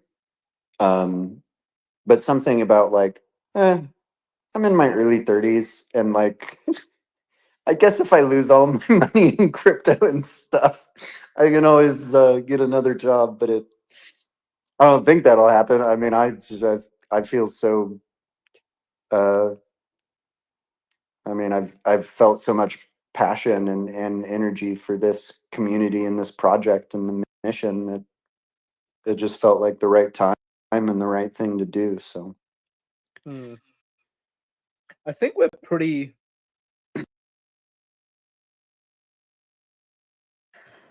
like safe in some ways. Where like we're out as long as like for some reason like unless the bull market goes for fucking like the bear, like we just enter a bear market and it goes for like fucking 6.5 years or something. Yeah, I right. think we're pretty safe to be like multi-cycle. Yeah. At least like become stronger during a bear market. Yeah, and totally. like continue upward and go Yep. again and be like stronger in the next bull market. Yeah, yeah. Well, so I'm like, because otherwise you would like if we never quite broke out with so much mind share in like just the industry, I'd be like, oh, are we actually gonna be able to like survive a bear market? Right. But yeah, Well, I'm not worried about like being able to persist for another 5 years. Yeah. Yeah, me either. Again, kind of going back to that whole like earning your stripes idea, right? Of going through that like downturn. If I hadn't have gone through that, I don't think I would have been able to quit my job 6 months later. Because having gone through that and been with the community and everything, I have so much confidence now that I'm like, whatever. I mean, if the price crashes tomorrow and we go down to 5 cents, like, so what? I'm still here. You guys are still here, and I know we'll keep doing our thing. Yeah, pretty much. It's like Yeah. why'd you throw the baby out with the bathwater? That's the right way to use the analogy, right? I think so. Yeah. I don't really know, but it sounds good to me. Yeah. So I was like, it sounds good. Yeah, it sounds good. It sounds good. So we'll roll with it. Yeah. Again, it's just again, just becoming really detached emotionally and like mentally from any kind of price action. It's like at this point, the way I feel is like, who cares? I really, I mean, I have my own ideas of how I think, the next 6 months to 12 months will play out or whatever. But like, honestly, it doesn't really matter to me, to be frank. Like, if the bull runs over and we go into a bear market, cool. I don't care. It doesn't change what I'm doing with my time and energy. And I don't think it's going to change the majority of people who are involved in this. I don't think it's going to change the way that they spend their time or energy either. So it's like, who cares? Again, it goes back to that trust. It's like, I trust you guys to keep persisting. And I know I'm going to, so it doesn't matter. It's way too good. Because like, if anyone leaves like properly, like just disappears, then they sort of like weren't strong enough hands anyway. Right. But at this point, I'm like, why the fuck would I like leave? Like the community is like, literally too good. Like, yeah, why the fuck would I leave? Something this good doesn't happen very often, if at all. Yeah. And then like, fuck, we've like, it's happened and we've cooked and we've made it and we've done all of this work. Why would you just like, abandon it? Like when it's like fucking so much fun. Like I'd only be mad because I'd have to fucking go get a job. Like, yeah, if right, we, like, right, yeah. we went into a bear market, I'd be like, fuck. I have to like yeah, god damn it. Here we go, McDonald's again. Yeah. No, I'd have to like literally put SPX on my resume for the past year. Which would be great if I was getting a job in the industry. Except Right. like not in the industry. If I had to go get like a normal fucking real world job, and they're like, "What have you been doing for the past year?" I'm Yeah. like, well, Please just ignore the blank 12 months of yeah. of time I spent promoting a meme coin. No, I'd literally put it on the resume. Yeah. It'd be like the fucking funniest like job edition if I was like going to like pack shelves or some shit at Woolworths, and they'd be like crypto boy. Crypto boy didn't sell the top of the bull market.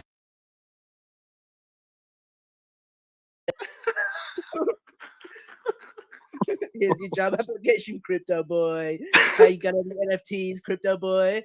Oh my god. Yeah. I dealt with that at my job. Just to the extent that it was. It's fun. I enjoy the trolling.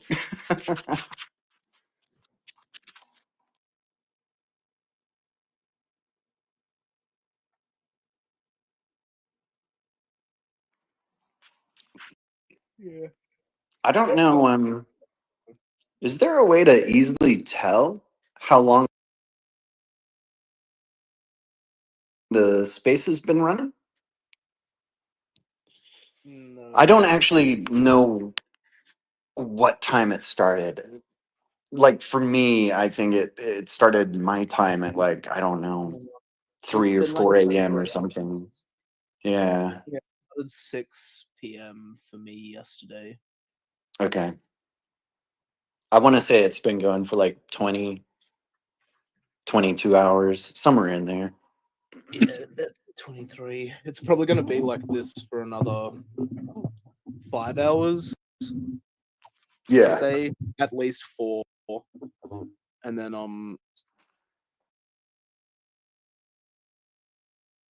some Europeans will wake up, and then the burgers will like start to wake up. For, Yeah. like 5 hours. Yeah, this was the time for sure that I was like, man, at some point Mike is gonna need to sleep. And I don't know exactly like what that time frame is, but I figured there would be a solid like 6 hour chunk of time where like someone would just need to be here. Yeah, because it's like 3 for you, isn't it? In the morning. Yeah, it's 2. It's 2 right now. About to be. Rough. Yeah, if you want to go to sleep, Hey, you might have to speak of the devil. Mike? You're supposed to be sleeping, sir? yeah, GME. I just listen to you in my dreams. GME. He heard us talking about him and he arose. I was dreaming and some voices came to my dream. Same thing that happened to me. Like how much hour we are alive? It's like 22 hours and 52 minutes. Wow, okay, awesome. And if I can sleep like 30 minutes more, Mike, it could be awesome. And I come back. go back to sleep. we got You might this, need bro. You might need to co-host me though, because if Slow wants to go to sleep, Thank you very much, I guys. have to co-host for the next like however many hours. What time is it? Your time, Hype? Oh, like 5 p.m. Oh, like totally normal time. Okay. Yeah. Uh, Well, it's actually my bedtime, but is it really? Essentially, because I'll like I'll like fluctuate between like American hours and like Australian hours. Oh, okay. Um, I'm sleeping like a bit more and I come back. It's okay. Yeah, that's totally fine, Mike. Of course. Thank you very much, Slowian. Yeah, one second, Joaquin. Bill. Thank you. 1 second. Hype, are you going to be around for a few hours? Yeah, well, I'll stay as long as I need. Do you mind co-hosting? Yeah. I can do it. I don't mind staying on. But if you're going to be around, it would be nice to go to sleep as well. Yeah, because if there's no co-host on, then like no one can be let up, and I'll like bug out and have to like leave and. Oh shit! Yeah, you have been having issues. Stage and shit. But yeah, but if you co-host me, I think I can just like if I bug out, I leave and can just come back up as well. Okay. I don't. Give Yeah. me the power. But if Mike just go back to sleep, he was like, "Ooh, Dude, I know he might be gone already. Mike, are you there? Yeah, I'm here. Are you able to make Hype a co-host? Not him. I don't want. No, I'm yes. fuck me, fuck you." Fuck me, fuck you. Yes, sure. I have to. Maybe you have to move from the co-host yourself. I don't know how it works. Yeah, I'm not sure either. I'm trying to figure out. I know it's on the computer. Fuck. Yeah, and I'm doing this on my searching phone. solutions that don't exist on my phone. Oh, okay. I can stop co-hosting. So let me try that first.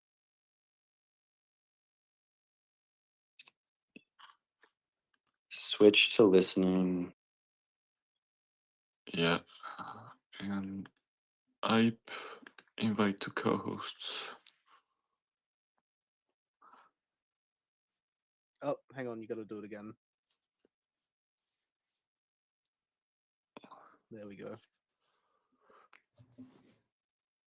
Oh, nice. Now I can mute everybody. No, the virus is in the house. No. Thank you very much, guys. You kings.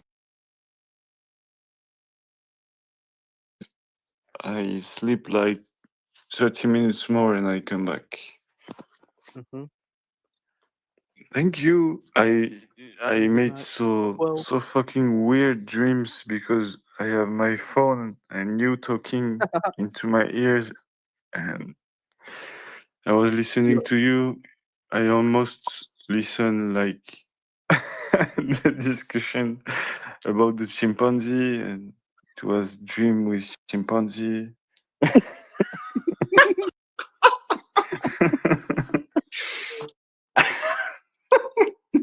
That's awesome.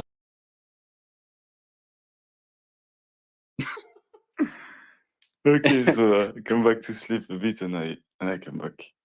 Thank you very much. Yeah, get some sleep. Love you, Mike. I love you. Thank you. Okay, well, Hype, if you've got this, I'm gonna go to sleep. Yeah. Okay. Alright. Thanks, bro. Appreciate it.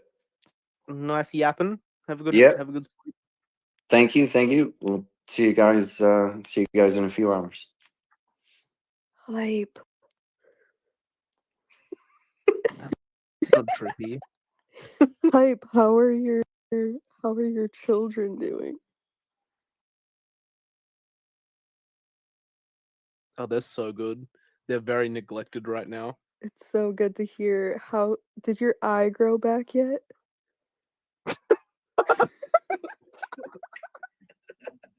No one's ever asked me if it's grown back. I've been wondering this all day. I've been thinking about this all day. No, it never got cut out. I still have my eye. It just doesn't work. Wait, is that real? Were you being for real? Yeah, Oh my goodness. How did that I know. happen? I know. I have so much trauma. I have so much trauma in my past. It's fine, we all do. I'm so curious to know, like, how though? I don't even know how it happened. It just like what 2018. It just like got infected one morning, and then like it was blind 5 days later. So it was sort of just like surprise. I thought you were just gooning. Mm. Gooned so hard I actually lost my eyesight. Maybe. Maybe. Good lord. What's up?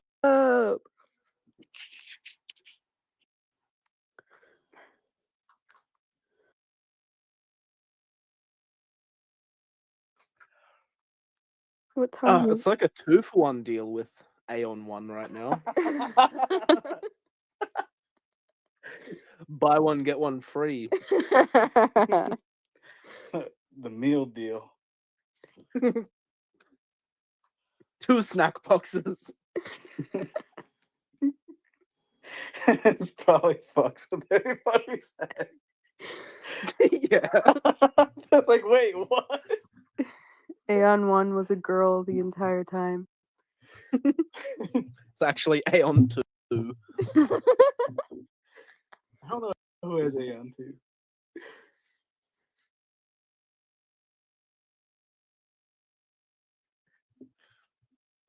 It does have Aeon 2. I'll have to look it up. What time is it where you're at, Hype? Bang on 5 p.m.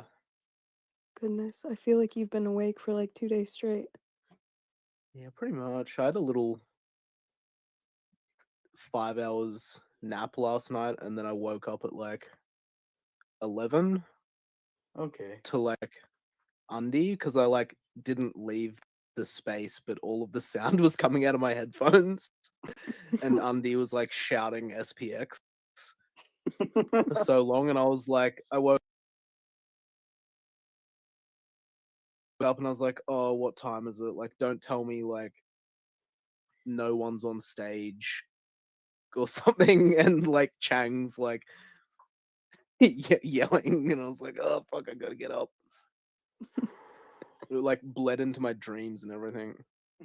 The sound effects are blowing off. Yeah.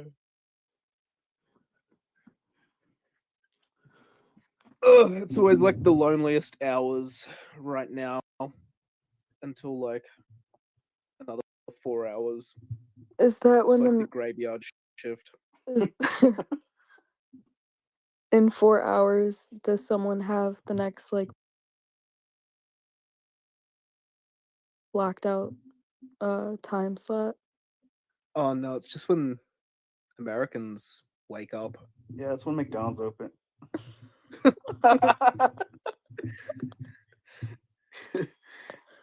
It probably opens earlier than that. It probably opens in like 3 hours. Kind of far. Yeah. Most of them are 24 hours. Yeah. Oh, the breakfast isn't though. That starts at like 6. I think. McDonald's breakfast. Where's Mom? Not happening. Oh, he's working a double. Everyone's sleeping. Shh.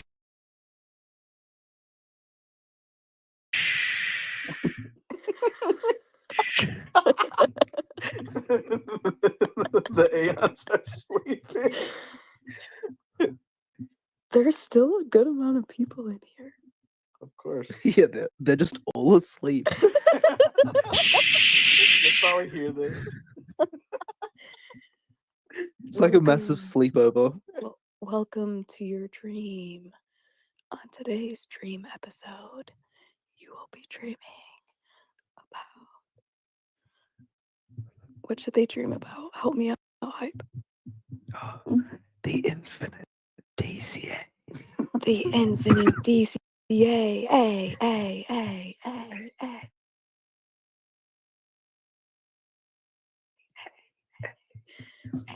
You have an eternal bank balance.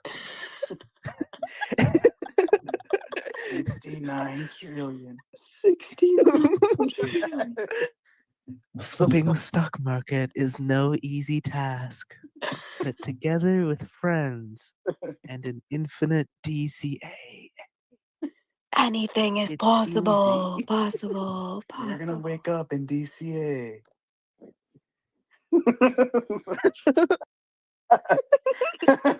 Like subliminally, like getting the SPX while they're sleeping. You need SPX. You can't live without SPX.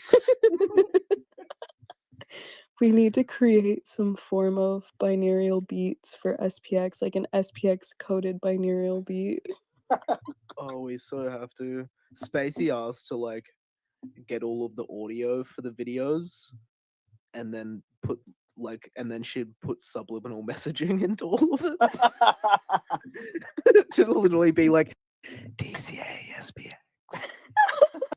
Oh, you want to buy SPX so bad, don't you?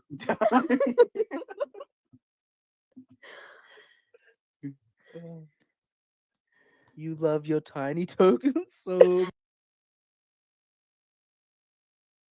much. But yeah, I bet we could. Like, I mean, we have enough sound people in SPX that we Yeah, could make I like could probably go in the brainwashing. studio and make some dumb shit that just play on loop. Be like, what is this? I'm underexposed. Why do I have the feeling I'm terribly underexposed? What is this sound? It's like dub step subliminals. For like 3 hours. Yeah, I just like changed it's like the LFO to be like faster and slower. I started editing videos after I sat on your stream for 5 hours and chatted with you. I literally that was was like, so good. all right, well, that was it. All the inspo you needed. It was motivation. AF. Oh man, I'm gutting that fucking video now. All of the audio work that you sat through, I'm like essentially deleting it and starting again. What? Yeah. Why? It's not good enough. I have like a better idea. Yeah, I feel you. That's why, I like dude, I'll have like so many projects going at once that just take forever to be completed because it's like once you leave it and come back to it, you're not in the same headspace anymore. So you're viewing it in a completely different light and you're like, nope, everything needs to be changed. And then it's over and over and over again. I know. Like sometimes you just need to like be stern with yourself and you're like, no, it's good enough. Yeah. Yeah. But That's not the artistic process, is it? No. It's like when you write stuff for yourself, you're it's like very hard to be completely happy with it. But then if you post it, people will be like, "Oh, this is great." And it does the job fine. It's just like usually like a mental thing. Like I don't know. Well, I feel like when feel you that a lot with music shit. I'll just like definitely. not put a song out, and then like the latest song I put out was like we wrote it like 2 years ago, and it's just been sitting on my computer. And then we're like, okay, we should just put this out because like people like I still like the song when we wrote it, but like we're like, why are we just sitting on this? Like everything's good for it. Like fuck it. When you start a creative project, you have like I feel like a main source of inspiration, and you get into that flow state during that first round of editing or doing whatever. And then once you leave, when you come back, you're not in that same like state, so you're continuing on from like a new state, and that can go on for a few rounds, but then eventually it's like it's over, and you have to just be done.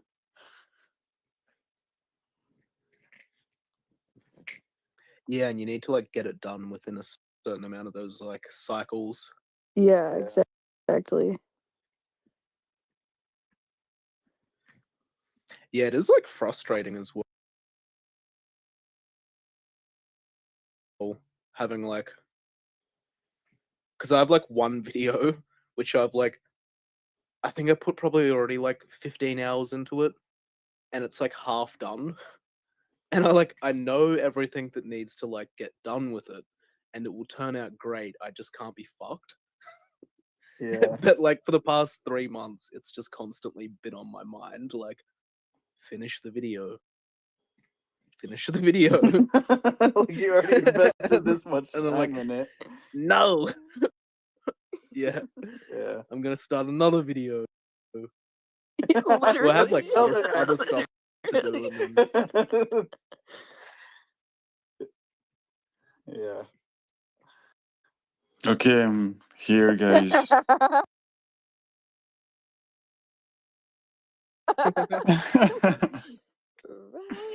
Quick question: do you have like a weird niggling urge to DCA SPX?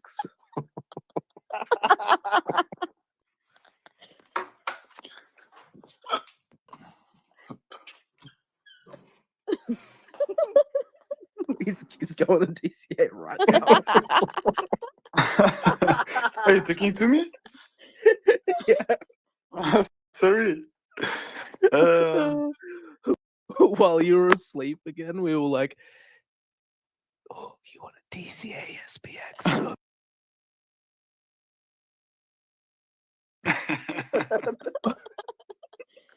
We were sending all of the subliminal messages. Yeah. I was like Cheers. in my.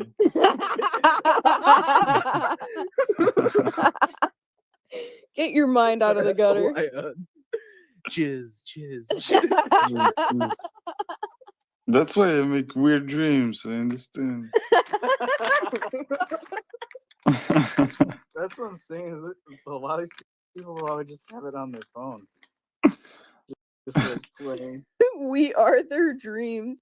All of these people right now, we are in their dreams.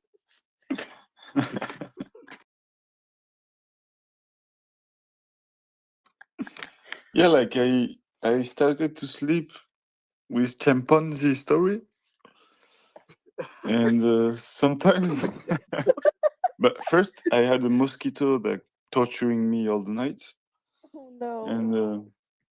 and after I hear some laugh from time to time, wake up, see everything is okay, come back to sleep. Like it's an obsession. You're a champ for this. Chimpanzee? Straight monkey mode.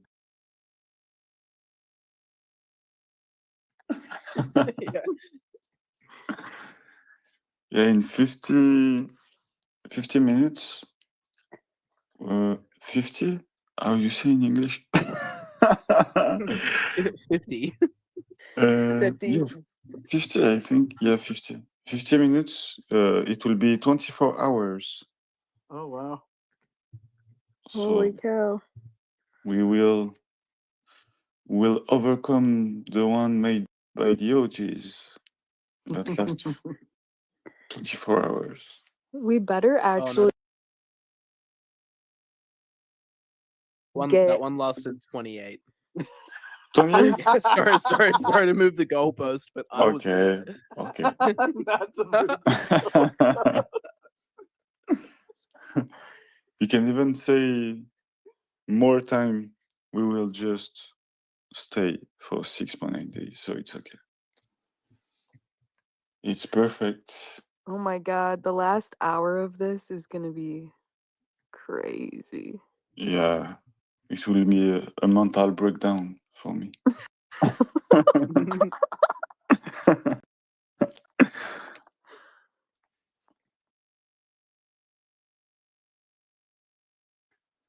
Yeah, a bit of coffee and what we have today. What we have today. What's the festival lineup for the day? It's like in 3 hours we will have Erlanki that is reading his book for 2 hours. I think probably I will go to You can go back to sleep shop then. Yeah. to shop something to eat because I'm like organized like shit. I think to I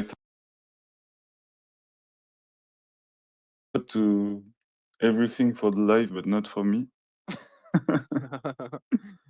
And after we'll have oh fuck. I have to organize the karaoke. I forgot. Isn't that at the very end? Yes, it's like we'll have like 3 hours after Erlanki. After the 3 hours, we have like 2 hours of philosophy, 1 hour and a half of UK spaces, and after that, it's the karaoke. How are you gonna do the karaoke? Like, how is that gonna work?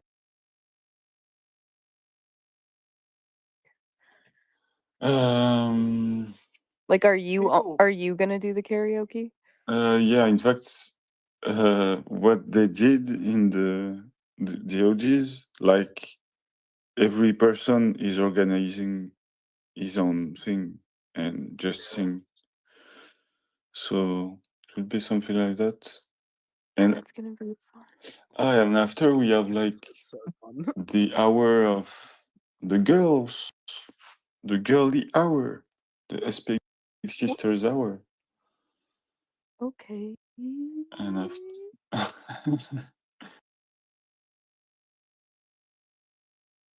okay.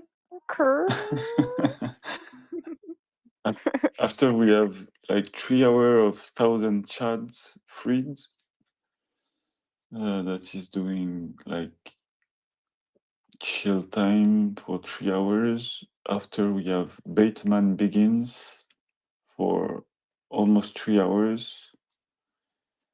And we'll be on Monday, but I think it will go really fast. I don't know why. The first day came pretty fast, in fact.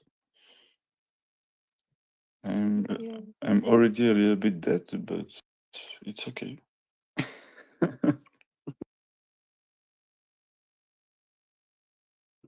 You just need to keep sleeping and drinking water. Yeah. Lesson of the day: drink a lot of water. Yeah, exactly. Eat tons of bananas. Yeah, apparently we need to eat like 10 pounds of bananas a day. Only fruits every day for Smile You Dance. Hey, he's here. He can talk. Yeah, I'm just listening. I'm working, listening, so it's hard Ah. to talk. But I'm here. How are you, bro? I'm good, and you? You slept well? Have a nice dream. Yes. Sleep like 5 hours, a little bit more, maybe. So yeah, it's okay. Okay, nice.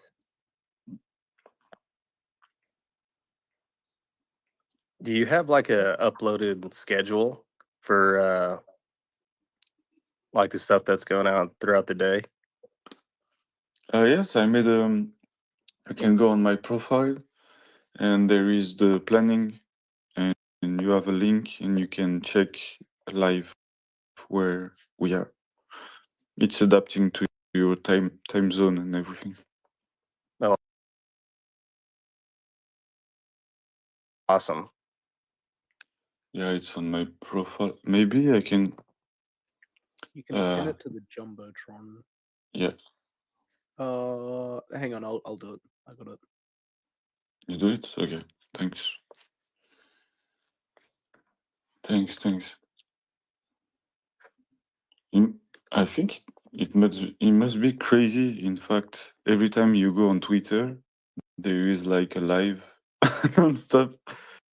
It has to be crazy for people. I mean, we were at the club and listening. I was like, "Yep, they're still on." Like I woke up this morning and like I live with friend in collocation, and like one of my friend was I wake up at 3 in the morning and he was listening the space since. So he listened to you. That's funny. Are you ready for aliens and AI?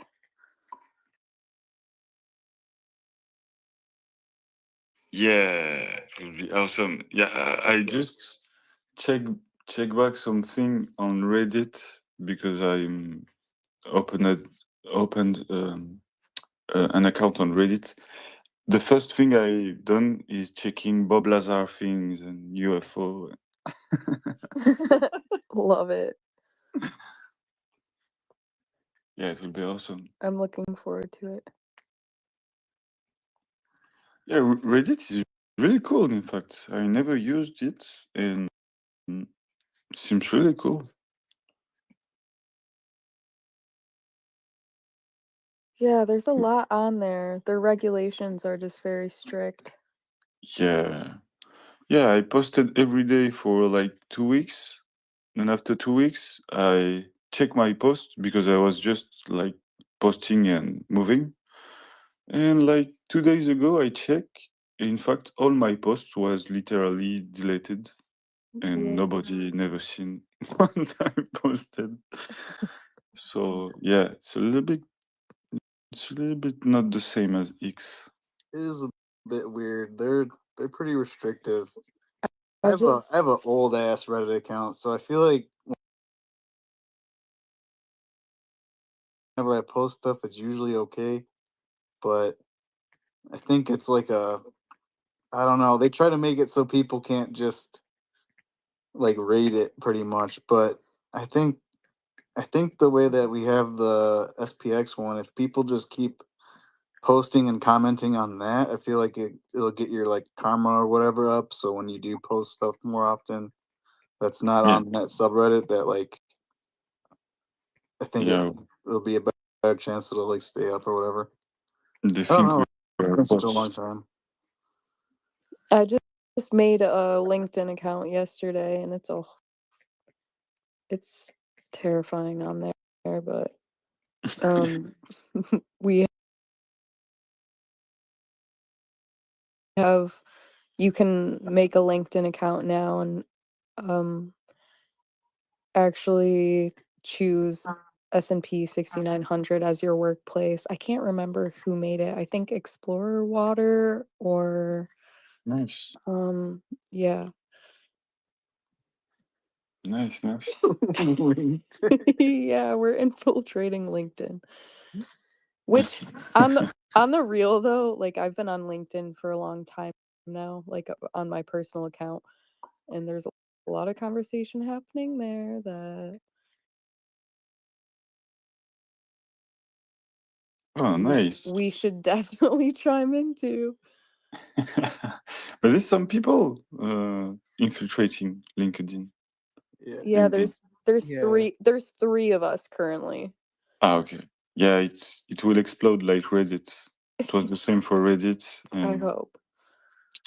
one by one, then all at once. Good morning, Aeon. Good morning. Good morning, Fredward. Next is MySpace. Then Tumblr? Question mark? Tumblr, like teenage emo girl posting about like how the economy's fucked and like I never thought that I would become a crypto girly, but here I am. Snapchat. Oh my god.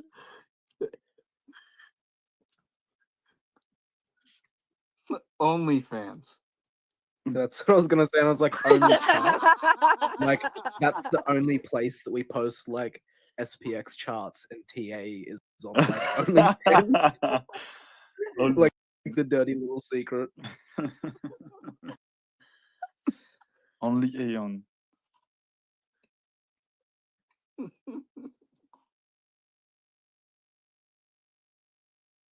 I mean, there are. You could show it to the girls on there. Well, I did well, I brought it up earlier, but I was like definitely tossing it up with Chang for a couple of weeks. I don't know if he was on board, but I was like, honestly, we could make AI OnlyFans girls. I just heard to, you like, talking about this. yeah.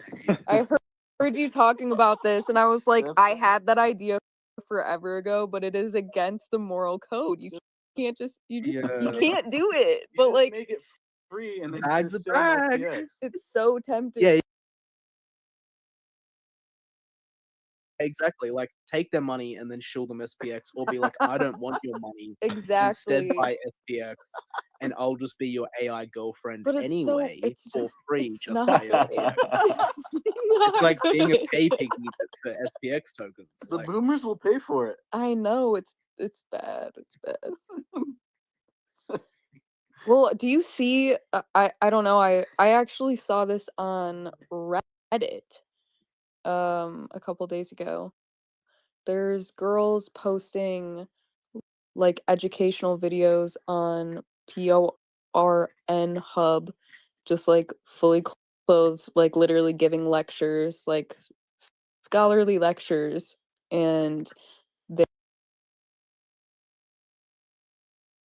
they're getting like millions of views while their YouTube accounts are getting like hundreds. yeah, because it's like the algo is so different that like as if you treat it like a normal platform, videos do like because they're so funny to be on to be on Cornhub. Should we infiltrate? Yeah. I gave the think they're idea to trying to go- freaking more light from HPOS. I was like, dude, you guys should like make tick a Bitcoin porn, but like the entire room is just like HPOS merch, because they have like bed sheets, pillowcases, shower curtains, like everything. You could make HPOS merch, and then it's like porn, but then they're like, oh my god, like I'm gonna bust all over my Harry Potter Obama Sonic 10 eating bed sheet. Like, but then it's like the male actor's just like got the Sonic head on, and he's like, gotta go fast, gotta go fast. Like, and it would be like the most like on brand advertising for them. Yeah. Oh my I god. feel like they would do it. Do it, but I've been looking for new crypto events for us to go to around Detroit, and I found that there's Bitcoin meetups every single Wednesday right by our house. So we might have to go. We might have to go shill. What do they even do? I don't know. They go to the brewery and just have like meetups. I don't know. I don't know what. So they're just kicking it. Like they're not doing like anything interesting. They're just Yeah, no, they're just hanging out. So like we could just go wear like merch from head to toe and just sit at the table across from them and just stare at them until they like approach our table. It's like death. You take the closest table and just talking loud about SPX. Exactly. So obnoxiously, like Bring Just like bring all the business cards and leave them at the table. bring a speaker. Bring a JBL and start playing the SPX music.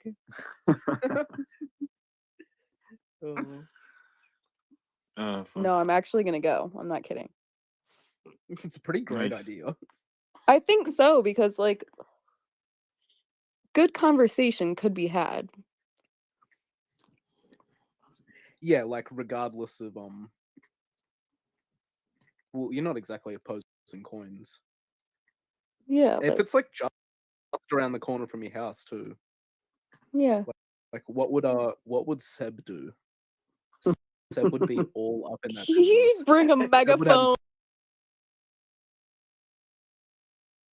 megaphone out. Yeah, Nick would be yelling. his sandwich board that he can wear.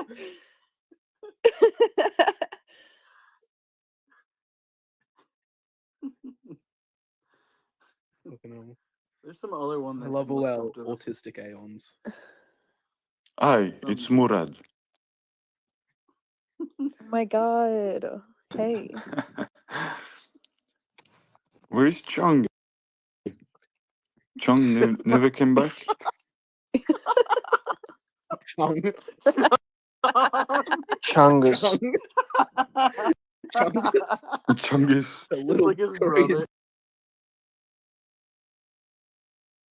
Chungus.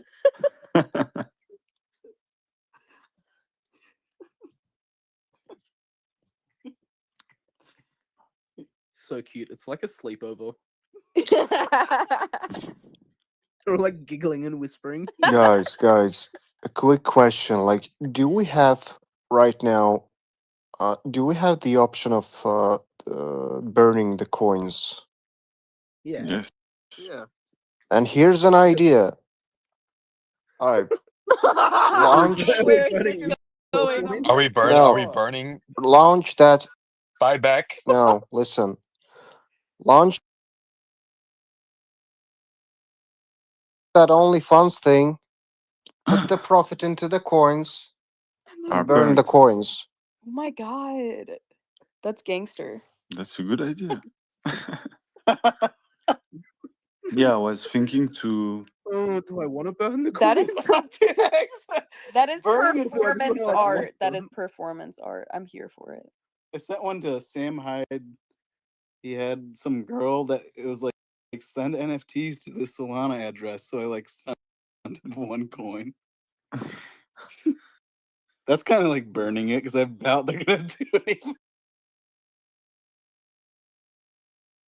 with it.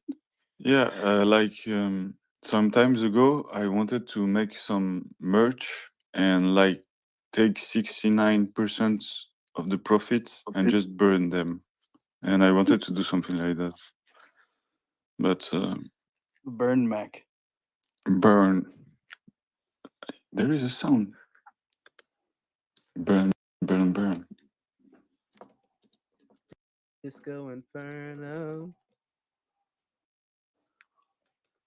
What the fuck is that? I tried to get a VTuber to like come do the karaoke, and she like plays the kazoo as well. Let's go. Let's Fucking go. funny. I first like joined her stream and she could like actually sing, and then like halfway through the song she just like breaks out the kazoo, and then I was like, what the fuck? And then when she just went back to like talking normally, she had the biggest fucking dork voice. Oh. And I was like, it was like so the opposite of like her singing voice. And I was like, oh, this is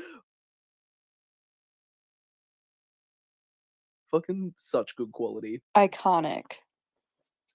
So iconic. Yeah. Yeah. I did simp a little bit though for another disgusting.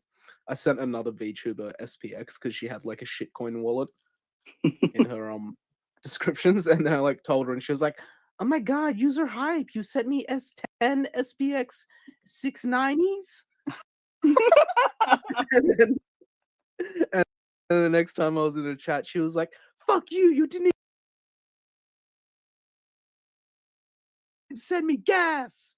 Like, what am I supposed to do with this?" Hold it. Yeah, and I was like, so then I sent her like another 10 Oh my god. with a little bit of gas, and I was like, okay, no more, no more. This I is am like already too too single to be sending a fucking dumb VTuber my SPX tokens. Asking where the gas is. Yeah.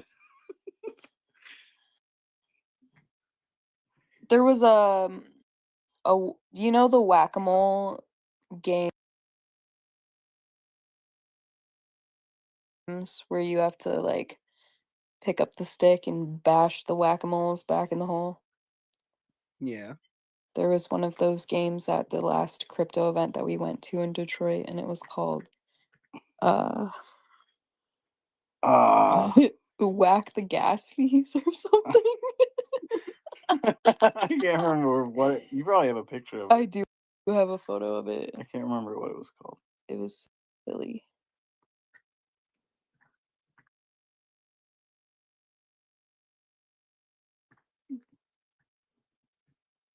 The gas. What, like Ethereum logos would like pop up or something? Smack them with ammo. I'm trying to think of what was actually on them.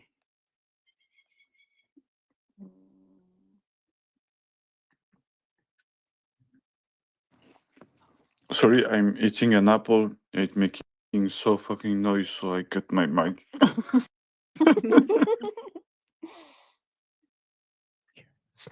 To Apple ASMR.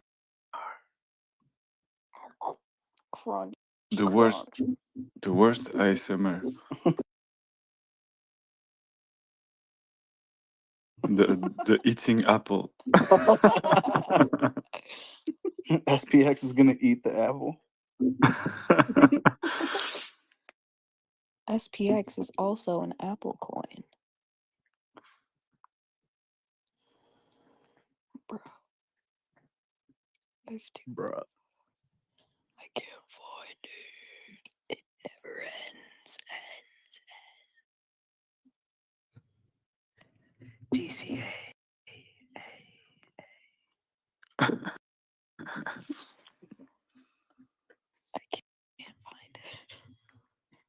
It has to be where you had all the other videos. SPX6900.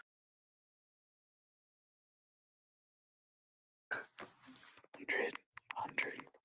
Cheers. Yeah. I made crazy dreams. Monkey. And fucking hell.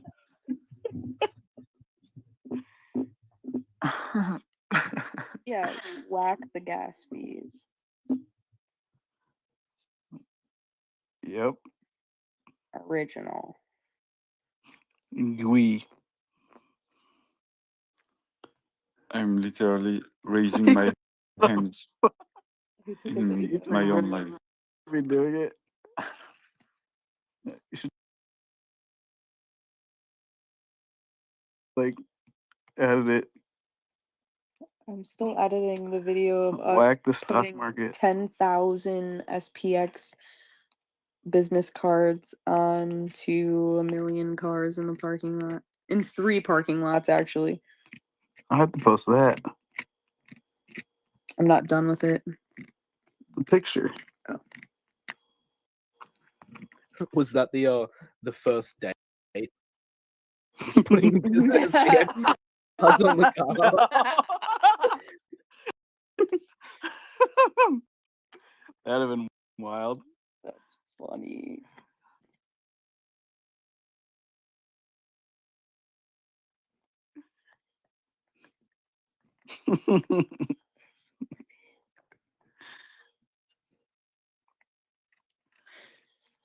I think every 24 hours, I will shout SPX as a crazy guy.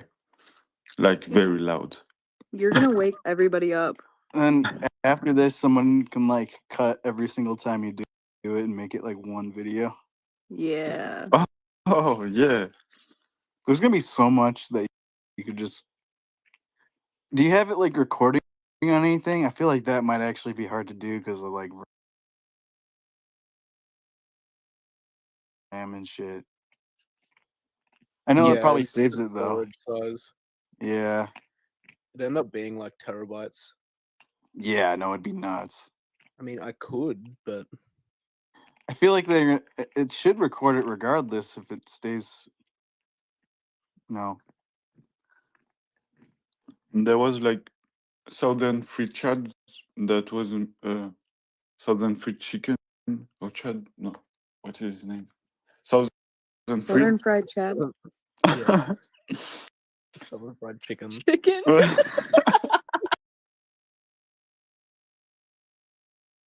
No, because every time I search for his podcast on YouTube, it's making me this with the chicken. Eat chicken. Oh man, he was So like, you "Get can me." search for KFC. KFC Aeon. Colonel Sanders. I don't remember what I wanted.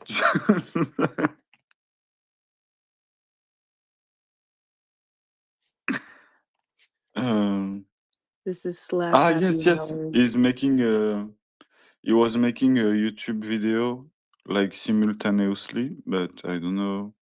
He's not here, so maybe he cut it out. And we'll Oh, it should probably. still be running. He's doing like live streaming the whole thing. Okay, Oh nice. wow. Yeah, the other week he was like lined me up to get on his like podcast, and I like totally forgot the time. No. Like it was meant to be like 8 a.m. or some shit for me, and I just like slept in, totally forgot, woke up, and then I was like, something happened in the Telegram, and I was like, oh my god, what a great way to wake up. No. Like, instantly like was in the TG like, bro, question marks, and I was like, oh fuck. And I had like messages from him everywhere being like, are you still coming? Are you still gonna be here? Where are you? And I was No. Oh. no, I just gotta remember for another 3 days time. Oh, Southern. Yeah, I actually gone to the podcast like 2 months ago, something like that. It was really cool. Cool discussion.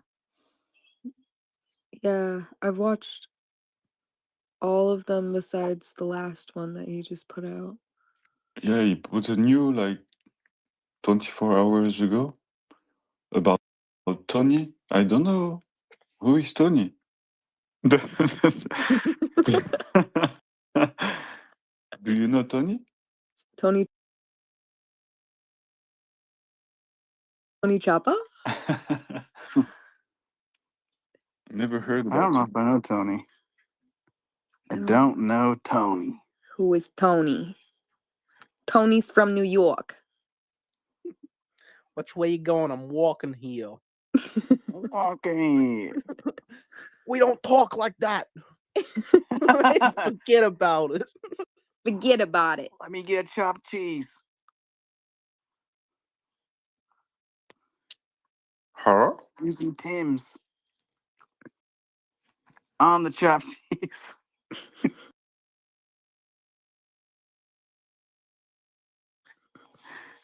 We should make grilled cheese. I was thinking about it as soon as we got back. it. So Ann1 has been perfecting the grilled cheese, and let me tell you, best grilled cheese I've ever had in my life. We have to have a cookbook, an Aeon cookbook. Just all grilled cheese recipes. The Aeon grilled cheese. That'd be nuts. Sprinkle 1 tablespoon of garlic salt. No, on the real though, he puts different jams on them. and bacon, and he not only grills like the flat side of the bread, but also like the sides of the bread, if you know what I'm saying. Damn. Nice. You're really breaking everything out for Aeon Go Liger. I eat grilled cheese every fucking day. Yeah, do you cook the grilled cheese like that for yourself? I do every day. Damn. I'm on that grilled cheese diet right now. Low and slow heat, baby.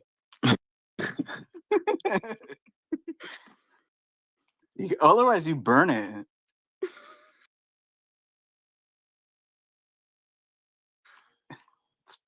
There's an art to grilled cheese. You wouldn't think there is. Oh, but there is. Do you cook everything on the sandwich toaster, and then you put it on the bread? So you like you cook the bacon, and then you get all the bacon grease on the toaster. On the grilled cheese. Yeah. I'll cook it. I haven't. You know what? If I'm being real with you, I've always gotten like Costco has like this like pre-cooked bacon type thing, and I'll throw it in there. We live in America. The president.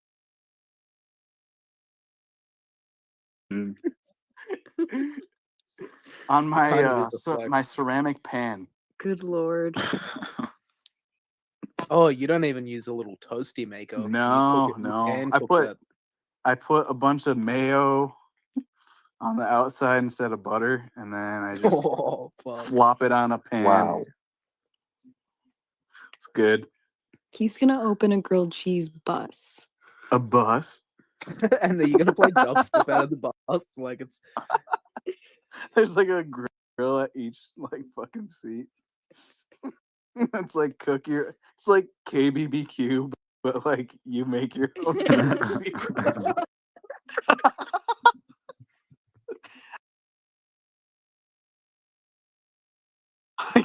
We have 40 different types of cheese. That's actually He's gonna do it. I don't know about on a fucking bus. That'd be nuts. I think a restaurant that might be I mean, fuck, dude. Gouda have like 30 different types of cheese. The cheese bar. Different toppings. Yeah, the cheese bar. When we flip the stock market, it might have to get listed on it. Sure, on 1600. That'd be crazy. Grilled cheese dreams. Nice. grilled cheese dreams. Damn. What he say? I can get in touch with the ladies on Pornhub. There are too many women on there. I haven't not come across. You have to. It's a plan, guys. Lazy. Just burn the We just profit. need to get all of the Aeon IRL girls to make videos to post on there. That would totally